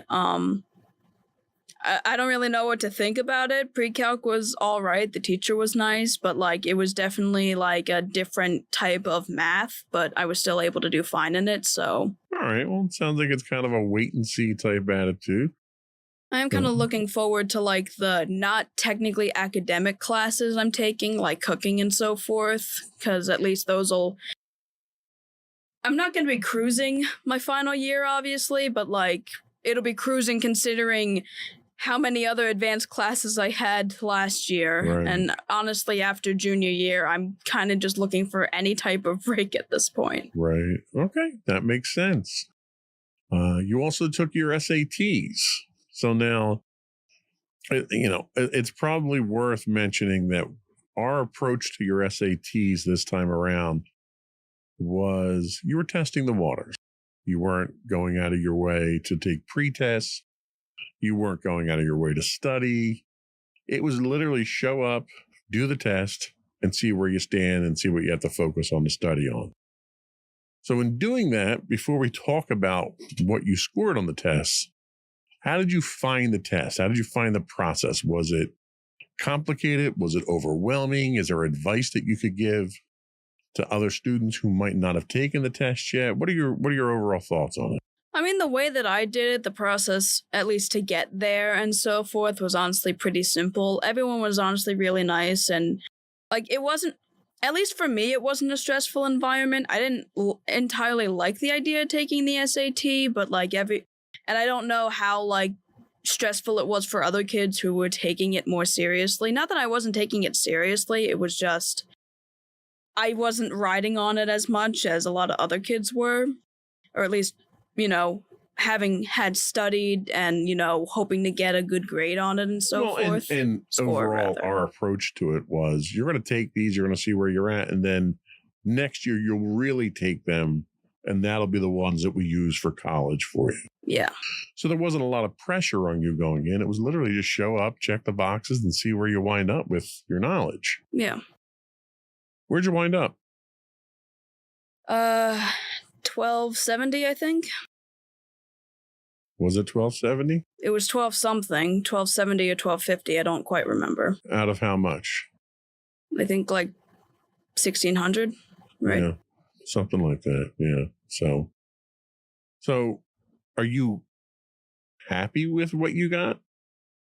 I mean, I guess considering, I had no preparation for it. And I think that's really the context in which we have to look at it. Is you literally went in there blind, took the test, and really came out with a score that a lot of kids would envy who, busted their butts to try to study for. But we're going to take them again next year. We're going to look at the areas that need improvement. We're going to study on those and improve those and see where we wind up. And whichever test is highest, we'll take that. And if this ends up being the highest, I still think it'd be a good, what you scored was nothing to be ashamed of. That's for sure. And I think Mom and I were thoroughly impressed with where you wound up. So I think we're happy with your SAT so far. And the last thing I did want to talk about with school is you guys are planning your senior trip for next year. So where are you going? Are you excited? Are you interested? What are your thoughts? Okay, so I think so. For our senior trip for our school, our school always does a couple of days at Universal and Disney World, Florida. Although I can probably just say Disney World because I don't know if any place else calls it Disney no World. Other world. And I am kind of excited, not entirely for the Disney stuff because I've been more times than years I've been alive. So We'll make sure we edit that part out so Mommy doesn't hear that. I mean, like, it's not that I'm not excited. It's just I've been there so many times. I mean, I'll definitely help out anyone that doesn't know the ropes. Yeah, you're going to be like a professional tour guide. You've been there so often. But I've never been to Universal, and I am kind of excited, mostly because I hear there's a SpongeBob store. So I heard that. Yeah. So I'm kind of looking forward to that. I'll obviously also check out the rides outside of the one Harry Potter one because I hear there's the giant spider in it. So I'd rather not. Well, and that's the thing. It's a shame that you're not a Harry Potter fan because it's a huge Harry Potter attraction too. Yeah. So all in all, you think you had a good school year? Straight A's, excellent score in your SATs. You survived the prom. I'll give you that. I mean, that's all I can really say. I survived. That's all. Right. Outside of like the grades and so forth. Like if we take all that out and I just talk about my experience with it, I'm just gonna say I survived 11th grade. Okay. Did I enjoy it? Not really. It was a very stressful year. I'll just say that much. It was probably the worst year in high school I've ever had. Well, hopefully next year won't be nearly as bad. And hopefully this year stays the worst year in high school I've had. Let's hope. We're going to take a quick break right now, and then we're going to come back and recap some recent events that we thought were interesting. We'll be right back.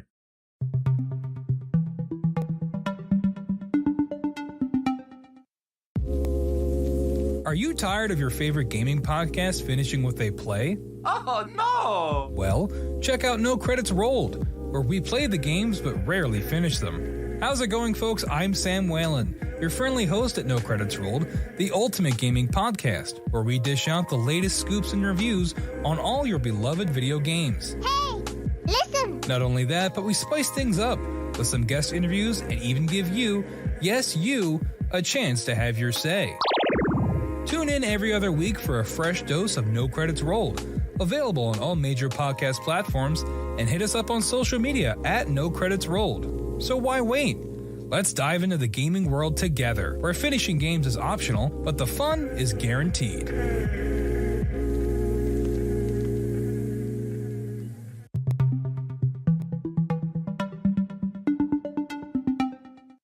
Welcome back to Insights into Teens. This is episode 190, catching up.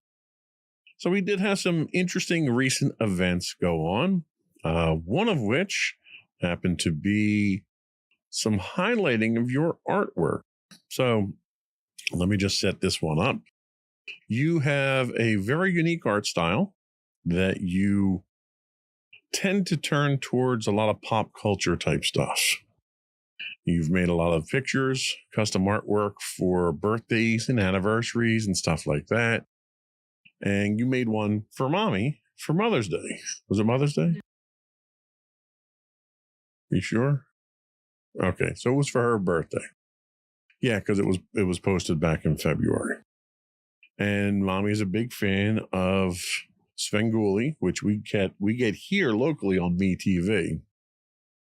And Svengoolie is kind of like a campy variety horror type show that, you know, they show old movies and they do funny skits with it and stuff like that. But one of the things they do is they invite you to provide your own artwork or pictures, and they'll post it up on their website and on the show. And you had done one for Mommy that was themed to Svengoolie. Why don't you introduce the actual artwork for us, what you did, what was involved? Okay, so I wanted to obviously draw something for my mom's birthday, and one of the ideas was, well, you suggested the idea of drawing something based on Svengoolie because they were starting to like show artwork that was submitted to them, and you figured that when I finished it, I could also submit it there as well.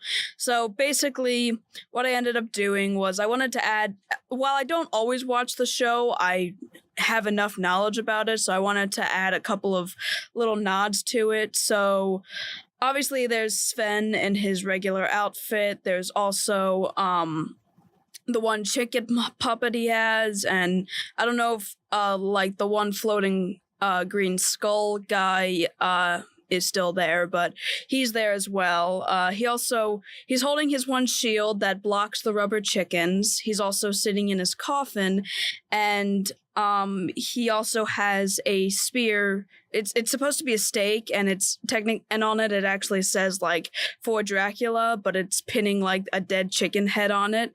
And then behind him there's like various iconic like older horror movie characters like Dracula, Frankenstein and Frankenstein's Bride, the Invisible Man, as well as the sea monster. So for our viewing audience watching the video, we have a shot of it here. It's the actual it's Madison holding the actual artwork, and in the background is the episode from June 15th of Svengoolie, in which they highlighted it. They did a big intro and got our name mentioned, and what was really funny about it was Mommy has a number of friends who watch Svengoolie, some of whom she didn't know watched Svengoolie. And when they heard that it was our town with your name, all of a sudden her feed starts erupting with everyone wondering if it was really you. Was it your artwork? Congratulations, stuff like that. So there were a lot of accolades that came your way from the actual event itself. Yeah, and of course I heard Mommy screaming when it ended up coming on and telling me and you to both come and see. So we ended up watching the whole exchange as well. So how does that make you feel to actually have your artwork featured on a show like that and getting some attention? It feels good, I guess, because like I'm not super public with my art. I do eventually want to see if I can be a little more public with my art, but I'm still kind of working that out. But you know, having it actually like pop up on like television and like be acknowledged by a show, it's definitely like it felt good. Yeah, that's pretty cool. That is pretty cool. So one of the other things from our holidays, usually the Mother's Day, you know, it was a tradition that I had started literally before you were born, making Mother's Day movies so we could kind of capture all the images from the year, or at least a lot of images from the year, and show you growing up through the year. So for quite some time, I made these videos, and relatively recently, in the last couple of years, you started making them in my stead, so that you could put your own spin, your own artistic touch to it. So this year you did two. You did one for Mommy for Mother's Day. And you also, well, technically you did two for that because you did the highlight reel as well. Well, yeah, that's true. Which was hilarious. And then you did one for me as well. So this new genre of video editing that you're getting into. Talk about that a little bit and what appeals to you and what's involved with it. Okay, so obviously I've gotten into video editing a bit more, and like I feel it feels like it's an interesting hobby for me, I think. Like, I like the idea of taking an audio and then various images and then like putting the images together to match with the audio. I feel it is almost kind of like the musician in me who likes like visuals when it comes to like certain music beats, and I feel like there's an element of that in it because like a lot of the videos I've made have had some sort of song with them, so I always like when there's various pictures I always cut it to like a certain beat, or I have like the image or video relating to like something that's being sung or something that like you hear and so forth, and like I really like that. I feel like it is a very creative medium because like you're making an entire video and then like you can look back and like watch it and see it all together pretty much. I'm able to like tune them all to the beats. I can like zoom in, zoom out, move the images along to make the video look more like a video and not just like static images and so forth. Yeah, it's interesting because nowadays the technology exists to make video editing for the novice very easy. Even on, like, if you did yours on a Mac, most of the video editing I do in Adobe Pro for the podcast on a PC. But like iMovie on the Mac or Final Cut Pro on the Mac has an automatic effect called the Ken Burns effect that allows you to take a static picture, add a little bit of motion, some cropping, some cutting, some movement to it, and it gives it more of a lifelike feel to it. But that's really only part of what it takes to make these videos. One of the things that you point out is timing the videos. So you've got a soundtrack to the video. And in order for the video itself to work, your transitions has to be timed. And while you can apply a Ken Burns effect to all the clips that you have in there, and it'll do all the moves and transitions and all that, it doesn't do it to the timing of the beat. And knowing that, and knowing how you want to cut this up and how you want to arrange this is one of the things that really is an art form. And it's something that takes time, and it takes a certain eye and a certain ear for. And I'd play them for the audience, unfortunately, but we'd get a takedown notice because we don't have the rights to the actual music that you have on there. So we can't really get the effect that we're looking for. But it's worth knowing that it's not just about putting a bunch of clips together and throwing a Ken Burns effect on it. It's about taking the time, arranging the clips, and timing the clips and the transitions to the musical beat itself is what the art form is. Plus, you go through and you review, hundreds of pictures from the whole year and pick the pictures that are best going to tell the story that you want to tell. Yeah. So it's another really good way for you to express yourself artistically, and you're very good at it. Thank you. So the next thing that we had was actually last weekend, was it? Yeah, last weekend we had kind of a health scare.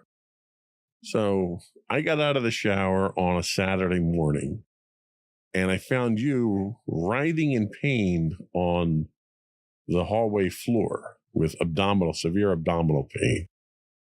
Take it from there and tell us the story. Okay, so you found me there on the floor, and so I ended up waking up that morning, and for some reason, the right side, my lower right side on my stomach was like, I felt pain there, and it didn't feel like any cramps I would have expected, like normally as a woman, obviously, and it ended up like getting worse over time. I tried like getting up to see if I could, like, what was going on. It was kind of a way to orient myself and to see if I just like slept on it wrong, or, if I needed to like do something. And then at one point I kind of tried to just go back upstairs, and I ended up kind of just falling to the ground at the top of the stairs, writhing in pain, where you found me. And you ended up getting me to my room, and I kind of told you how I was feeling, because if, like, putting pressure on it in certain instances would stop the pain, but then it would immediately shoot up in other areas. And, like, we had a couple of different theories. We initially thought it was menstrual cramps, which I took medicine for. That wasn't helping. We then thought it was a gas bubble because, putting pressure on it, it would move and so forth. So we figured I had to, get it out pretty much. But pretty much trying to do anything with that wasn't helping, and I ended up shifting between the bedroom and the bathroom, trying to find a way to get comfortable, and I just wasn't able to. Mommy had gone out at this point to get Gas X, so that, hopefully that would help. I tried it once and puked it all up, We tried late. It was a couple hours later. My mom had given me some orange juice with what was the thing that was put in there? It was a laxative that was put in. Yeah, and I was in keeping case it was a constipation situation. Yeah, which we also thought that was possibly that. So she gave me that. I was keeping that down fine. So then she said, and since it still wasn't getting any better, she told me, okay, why don't you take another one of those? I tried eating it slowly because they were chewable stuff. Still came out.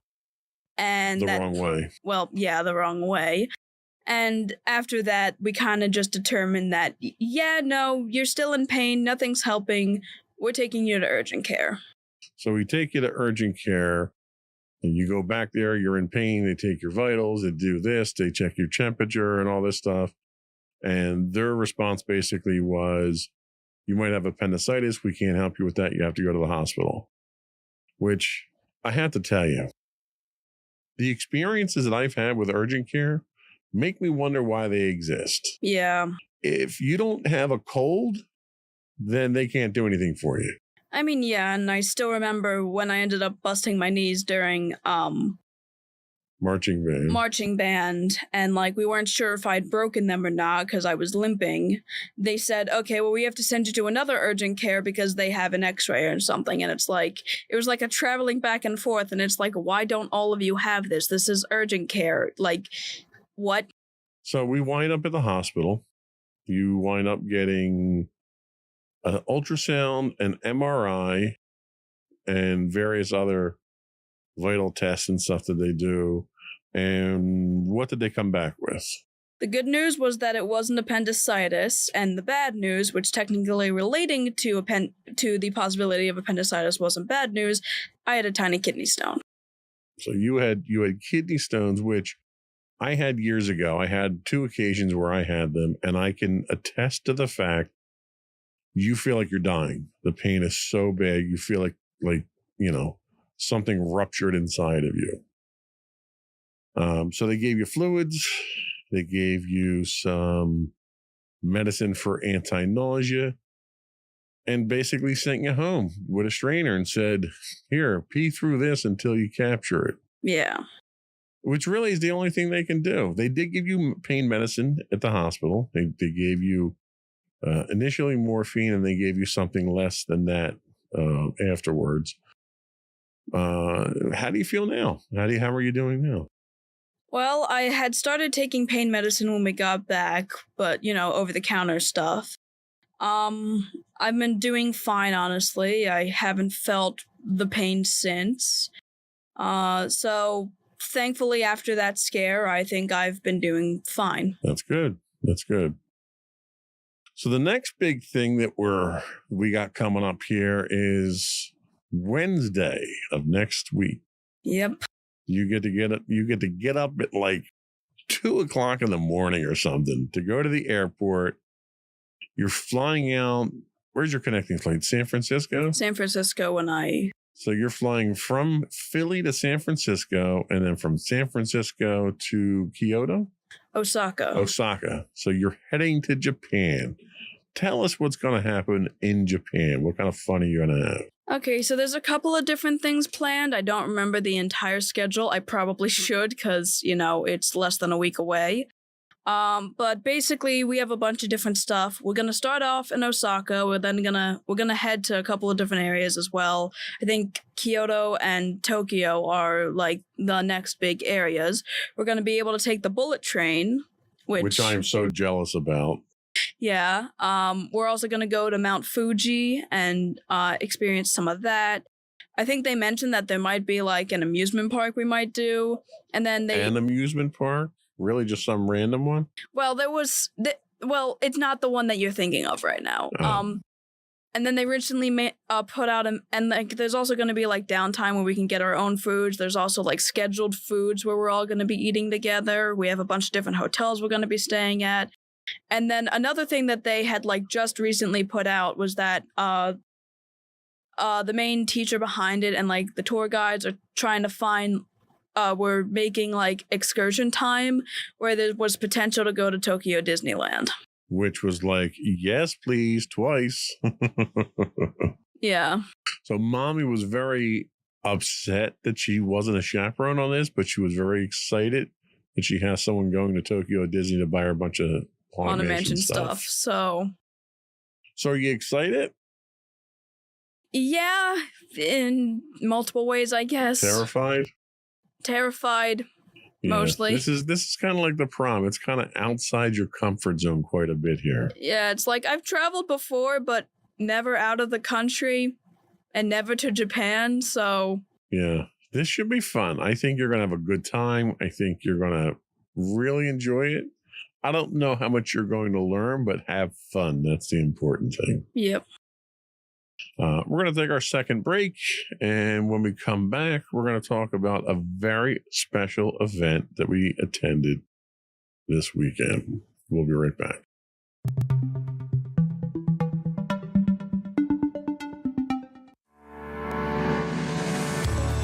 Insights into Entertainment, a podcast series taking a deeper look into entertainment and media. Our husband and wife team of pop culture fanatics are exploring all things from music and movies to television and fandom. We'll look at the interesting and obscure entertainment news of the week. We'll talk about theme park and pop culture news. We'll give you the latest and greatest on pop culture conventions. We'll give you a deep dive into Disney, Star Wars, and much more. Check out our video episodes at youtube.com/insightsintothings. Our audio episodes at podcast.insightsintoentertainment.com, or check us out on the web at insightsintothings.com.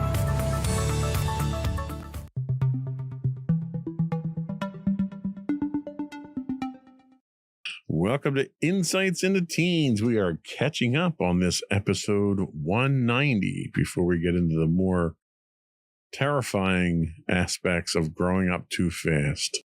So this weekend we went to a pop culture convention, which isn't unusual for us. We go to quite a few of them. This one was a gaming-centric one. And the main reason, or the main impetus for us going to this one, was because they had a series of voice actors there from a game that you and I and Sam and some of my friends, not so much Mommy, but some of your friends played passionately. And you have how many hours into the game right now on Steam? Well, on my computer, but that doesn't at all account for PlayStation because we have multiple. 468 hours, probably got more because I put more hours in since I checked last. And I think I had 767 or something like that. Something like that. So, and again, that's just through Steam. That's not through the PlayStation, because we've, as a household, have purchased this game 4 separate times now. And that game, which if you listen to any podcast that Sam does or Sam and I do, you would know already, is Baldur's Gate 3, which is by far the best game ever made in history, as far as we're concerned. Yeah. It did win the best game of the year. But we went to see some of the stars of the show, of the game, I should say, not the show. Not really a show. Not really a show. But we went to see, the convention was Too Many Games, I think, with a number of guests that a lot of people probably would recognize some of the names, Steve Bloom being one of them, probably one of the most famous voice actors out there. But we went to see Neil Newbon, who plays Astarion, and who won Best Actor award at Video Game Awards. We went to see Samantha Bayard, who plays our favorite character in the game, who is Karlach. And we went to see someone who I did not see any kind of resemblance to her character when we met her. Maggie Robertson, who plays Orin. Right. So we've never, and I have to kind of preface this, we've never gone to any of these conventions to pay for signatures. It's just, I don't do hero worship. I don't do celebrity worship type stuff. So I've always had a hard time paying people to sign a piece of paper or a photo or whatever. This wasn't that hard for me. It was difficult justifying the first one, but the experience more than paid for it. So the first one, we didn't even do anything at the show really at all. Yeah. We spent about 4 hours there just trying to get the signatures. And the first one we got was Maggie Robinson's. Tell us about that. How was that for you? How was the whole experience? Well, I had initial timidness, I'm not gonna lie, because it's not even the fact that they're, the voice actors of my favorite game ever, but it was mainly just the fact of being an introvert, expecting to meet people. Like, I can meet someone normally and be totally fine, and, it didn't even matter, who they were. Being expected to meet and introduce myself to someone else, it's like, anxiety kind of was at this point. So, she was obviously the first one we ended up seeing, and you actually talked to someone else initially to get the payments through. Yeah, they all have handlers, so you pay through them, and they kind of set the scenario up for the celebrity there. And the one Maggie had was honestly very nice and helped to. Daisy was awesome. Yeah, she helped to she almost helped to loosen me up to prepare to speak with Maggie and so forth. And Maggie herself was very kind and also very funny. She was actually she was the only voice actor that actually came with her own art, because she ended up drawing two pieces of art. One was a vampire heart, and the other was Gerald the butler, the ghost butler. So it's also worth noting that one of the things that you did for the show was related to the artwork that we talked about earlier. You have made several pieces of custom Baldur's Gate 3 art for different occasions. 5 at this point. And we took those with us to get signed, but you also took an extra copy to give to each of the voice actors. How did Maggie react when you told her you were giving her a copy? When I told her I was giving her a copy, she actually asked me to sign it. Yeah. So basically, when she was signing hers for me, I was signing mine for her. Did you charge her $60 for it? No. So you should have. I don't. I don't think I'm popular enough to do that. I'm good. I'm fine. I don't need to charge for that. But she was awesome. She was so warm and so welcoming and funny and charismatic. She did her custom artwork for you. She even did a custom artwork on a sticky note for you. That was Gerald. It was such a heartwarming experience to see. She saw how nervous you were, and she went out of her way to try to make it comfortable and enjoyable for you. What was your overall impression of Maggie? Very nice. I liked her. Definitely, not she actually plays more evil characters outside of Orin, and yeah. Orin is supposed to be one of the most evil characters in the game, but she was probably the most cheerful.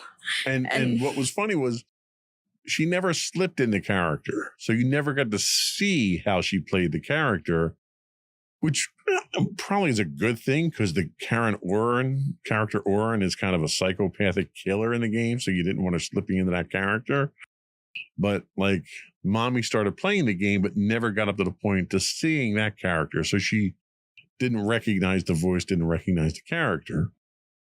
So after we got Maggie's signature, we went to get in line for Samantha Bayard, who we were originally there for, because she's our favorite character.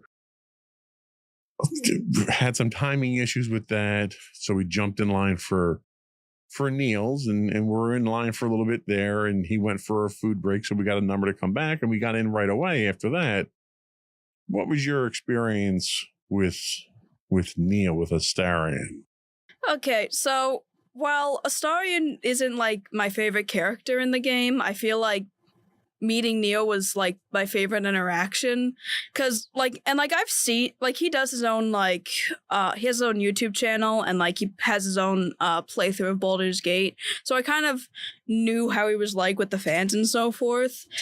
And his interaction was probably my favorite, because it was very clear, like he could tell I was an incredibly anxious individual, and like he like noticed and like made sure I was comfortable, and also like even gave me some life advice as well, which was nice. And he also like constantly slipped in and out of character, which was interesting. So he was definitely like my favorite voice actor to meet. Yeah, I think as far as I'm concerned, I think Neil was probably the best experience. And that's not to take anything away from anybody else. Yeah. But he was personable on a level that I didn't think anybody would be under those circumstances. You had talked about being nervous going into your senior year. And he kind of conveyed some of his experiences. And one of the things he said was travel, whenever you get a chance, travel. And you said, well, I happen to be going to Japan. And he conveyed stories about Japan and what it's like over there and what the people were. So it was like, it wasn't just a factory of signing, signatures here. It was literally a personal experience that he constructed on the fly right there. And the fact that he kept slipping in and out of character, was just, and he was doing it with all of us. It wasn't just you. I thought that was so cool. And he did it so smoothly. I often wonder how much of an actor goes into the characters that they play. And I look at our experience with Maggie and I realize that was just a character. She clearly is not anything about that, like that character, because of the nature of the character. I think that's different with Neil. I think a little bit of Neil goes into each of his characters to make them a little bit more genuine. And it sort of came out. Which, makes sense as to why he got so many awards for being one of the best actor in the game. Absolutely. And then finally, we got to see Samantha. What was the experience with Samantha? So she was also very nice as well. All of them were really nice, and she had an interesting way of going about like quotes and so forth, because with some of them you were allowed to have quotes, and others kind of just put the signatures and so forth.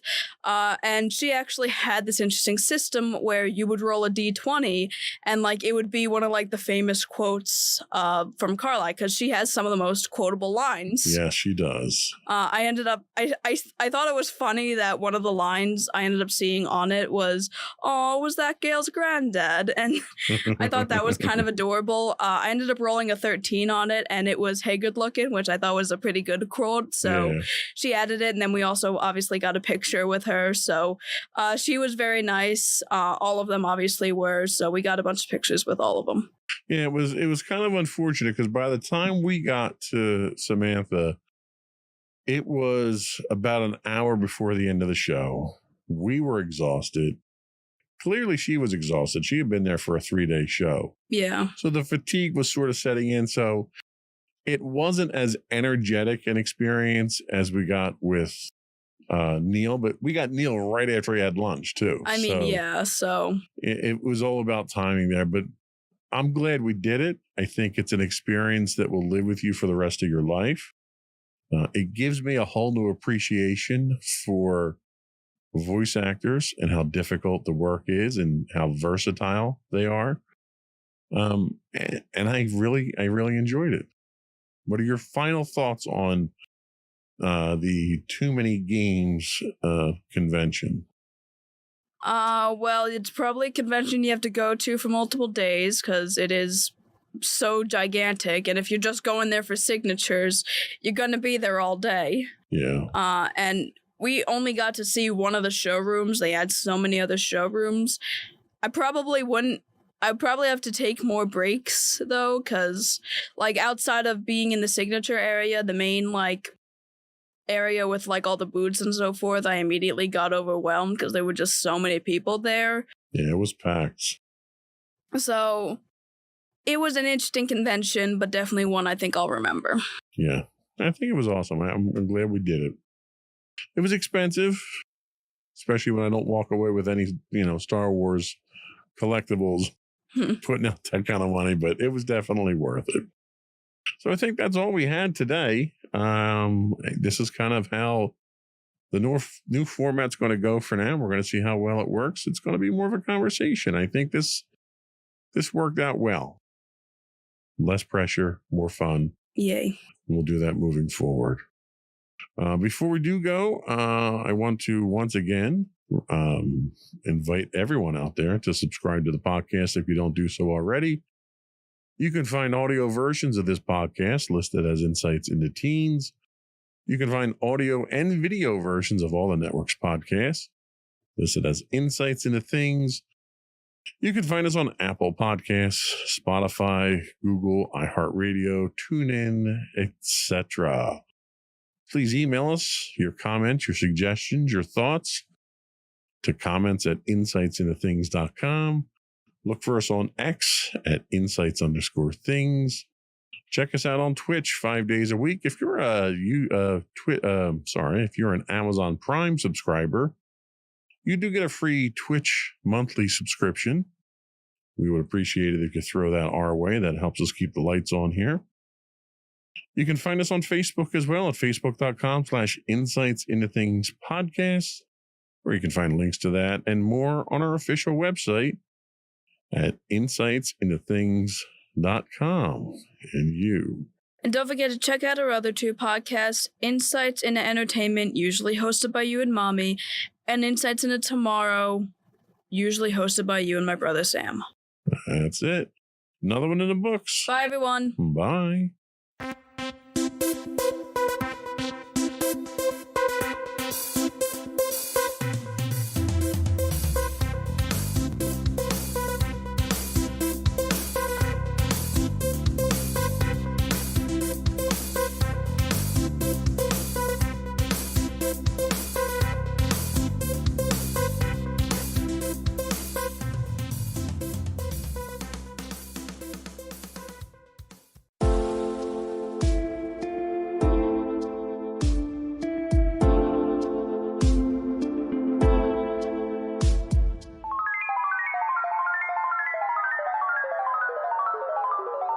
No credits rolled. Hello, everyone, and welcome to episode 11 of No Credits Rolled. My name is Sam Whalen, your host. Today, we're going to recap some of my personal highlights from Summer Games Fest and the other conferences. Of course, if you're in the gamer world, as we like to call it, us gamers, you probably have heard of some of the news from some of these conferences. We had some big announcements, some small announcements, but this is my favorite time of year when it comes to gaming news. I love watching these conferences. I love seeing people react to them. I like the big announcements, but then also some surprise indie games. It's a great time of year. It's like Christmas, but, for game announcements. But anyway, before we get started, I want to remind everyone to subscribe to the show wherever you get your podcasts. We are on Spotify, Apple, anywhere you get your audio, we will be there for you. We're on TikTok and YouTube. We're doing video versions for the show now. So just search No Credits Rolled and you will find us there. Check us out.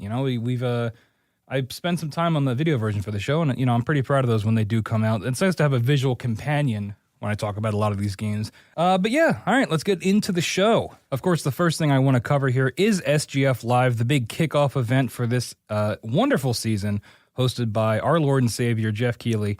There were some fun reveals here. A lot of people were saying this was a disappointing conference, but I think the problem is when you go into SGF and you go into a Jeff Keighley hosted event, you want the big reveals. You want the crazy thing you didn't see coming.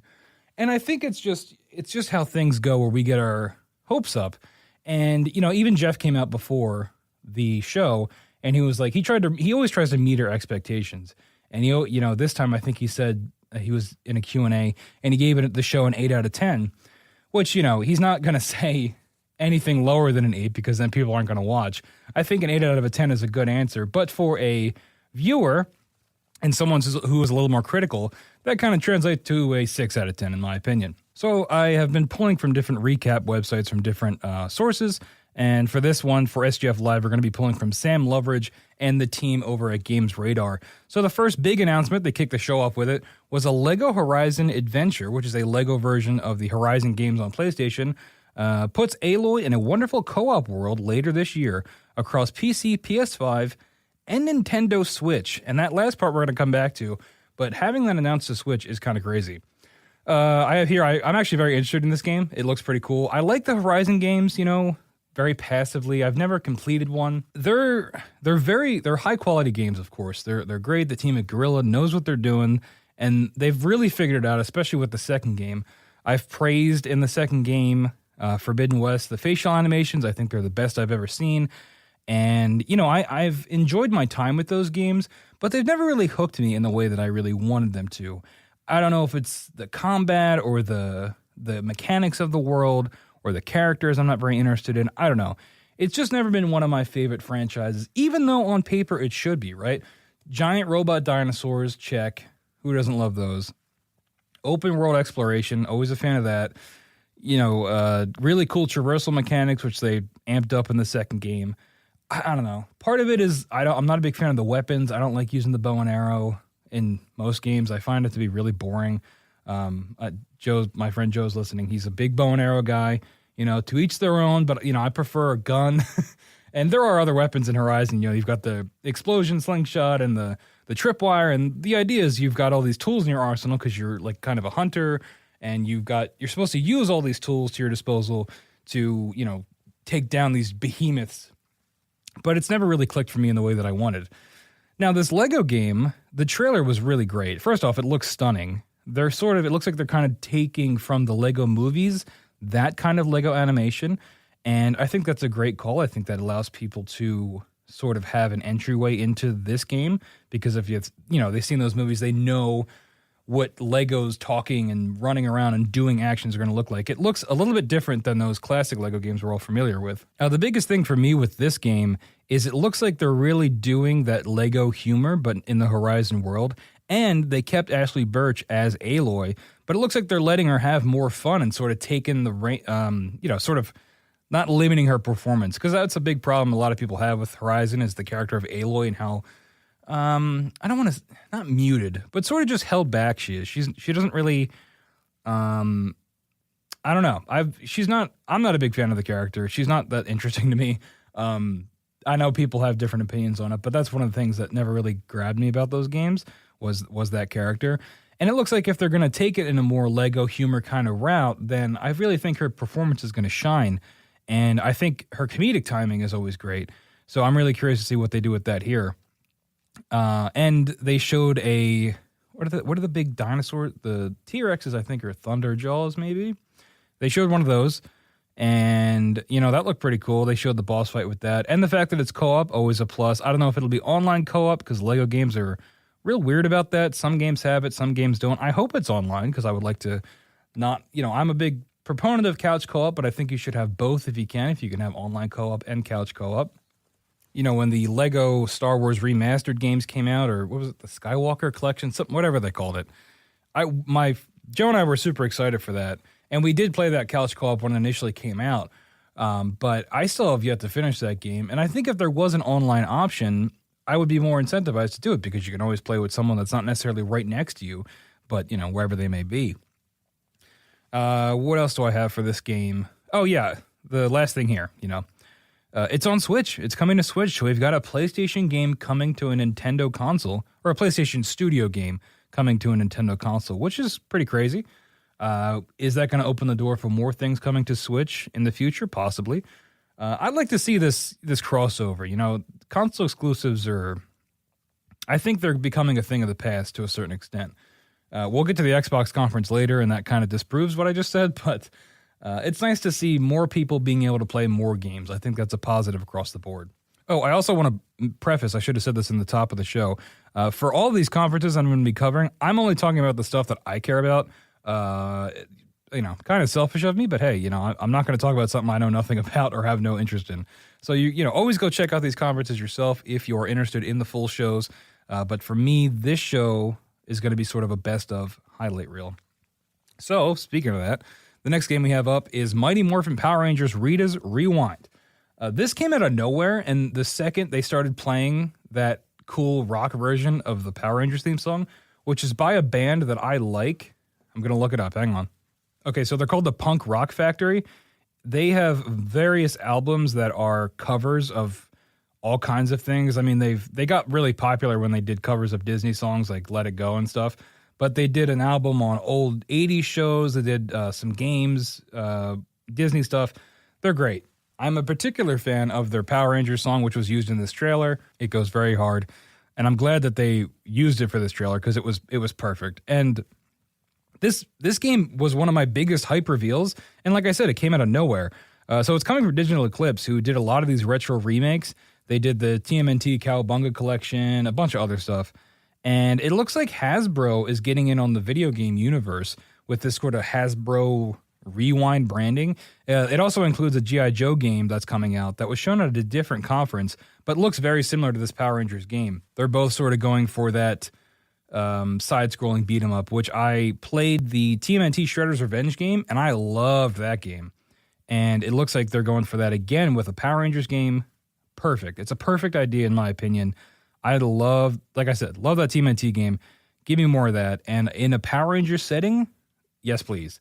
Not to mention, it looks like they've added other stuff in the trailer. Like there's the Megazord fights where it almost looked first person, I think.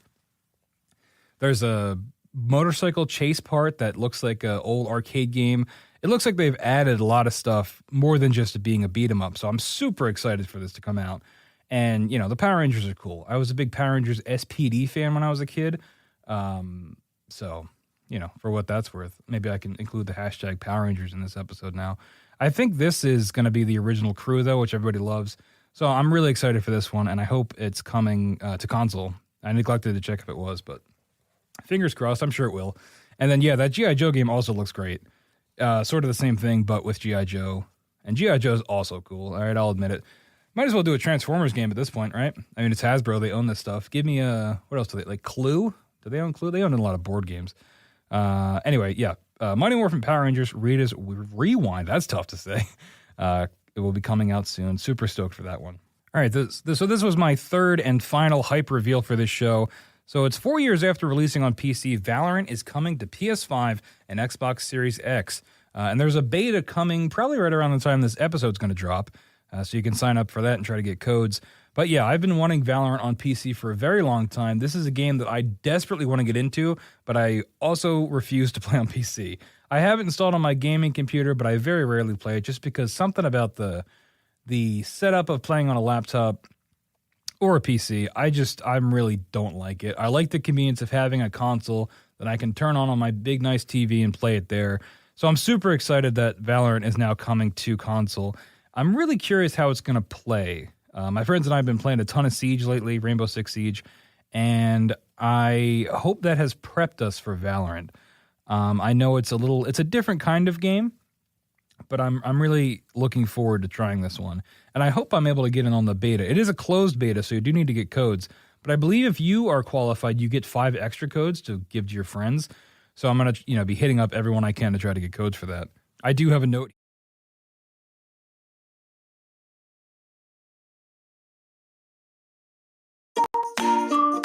Insightful podcasts by informative hosts.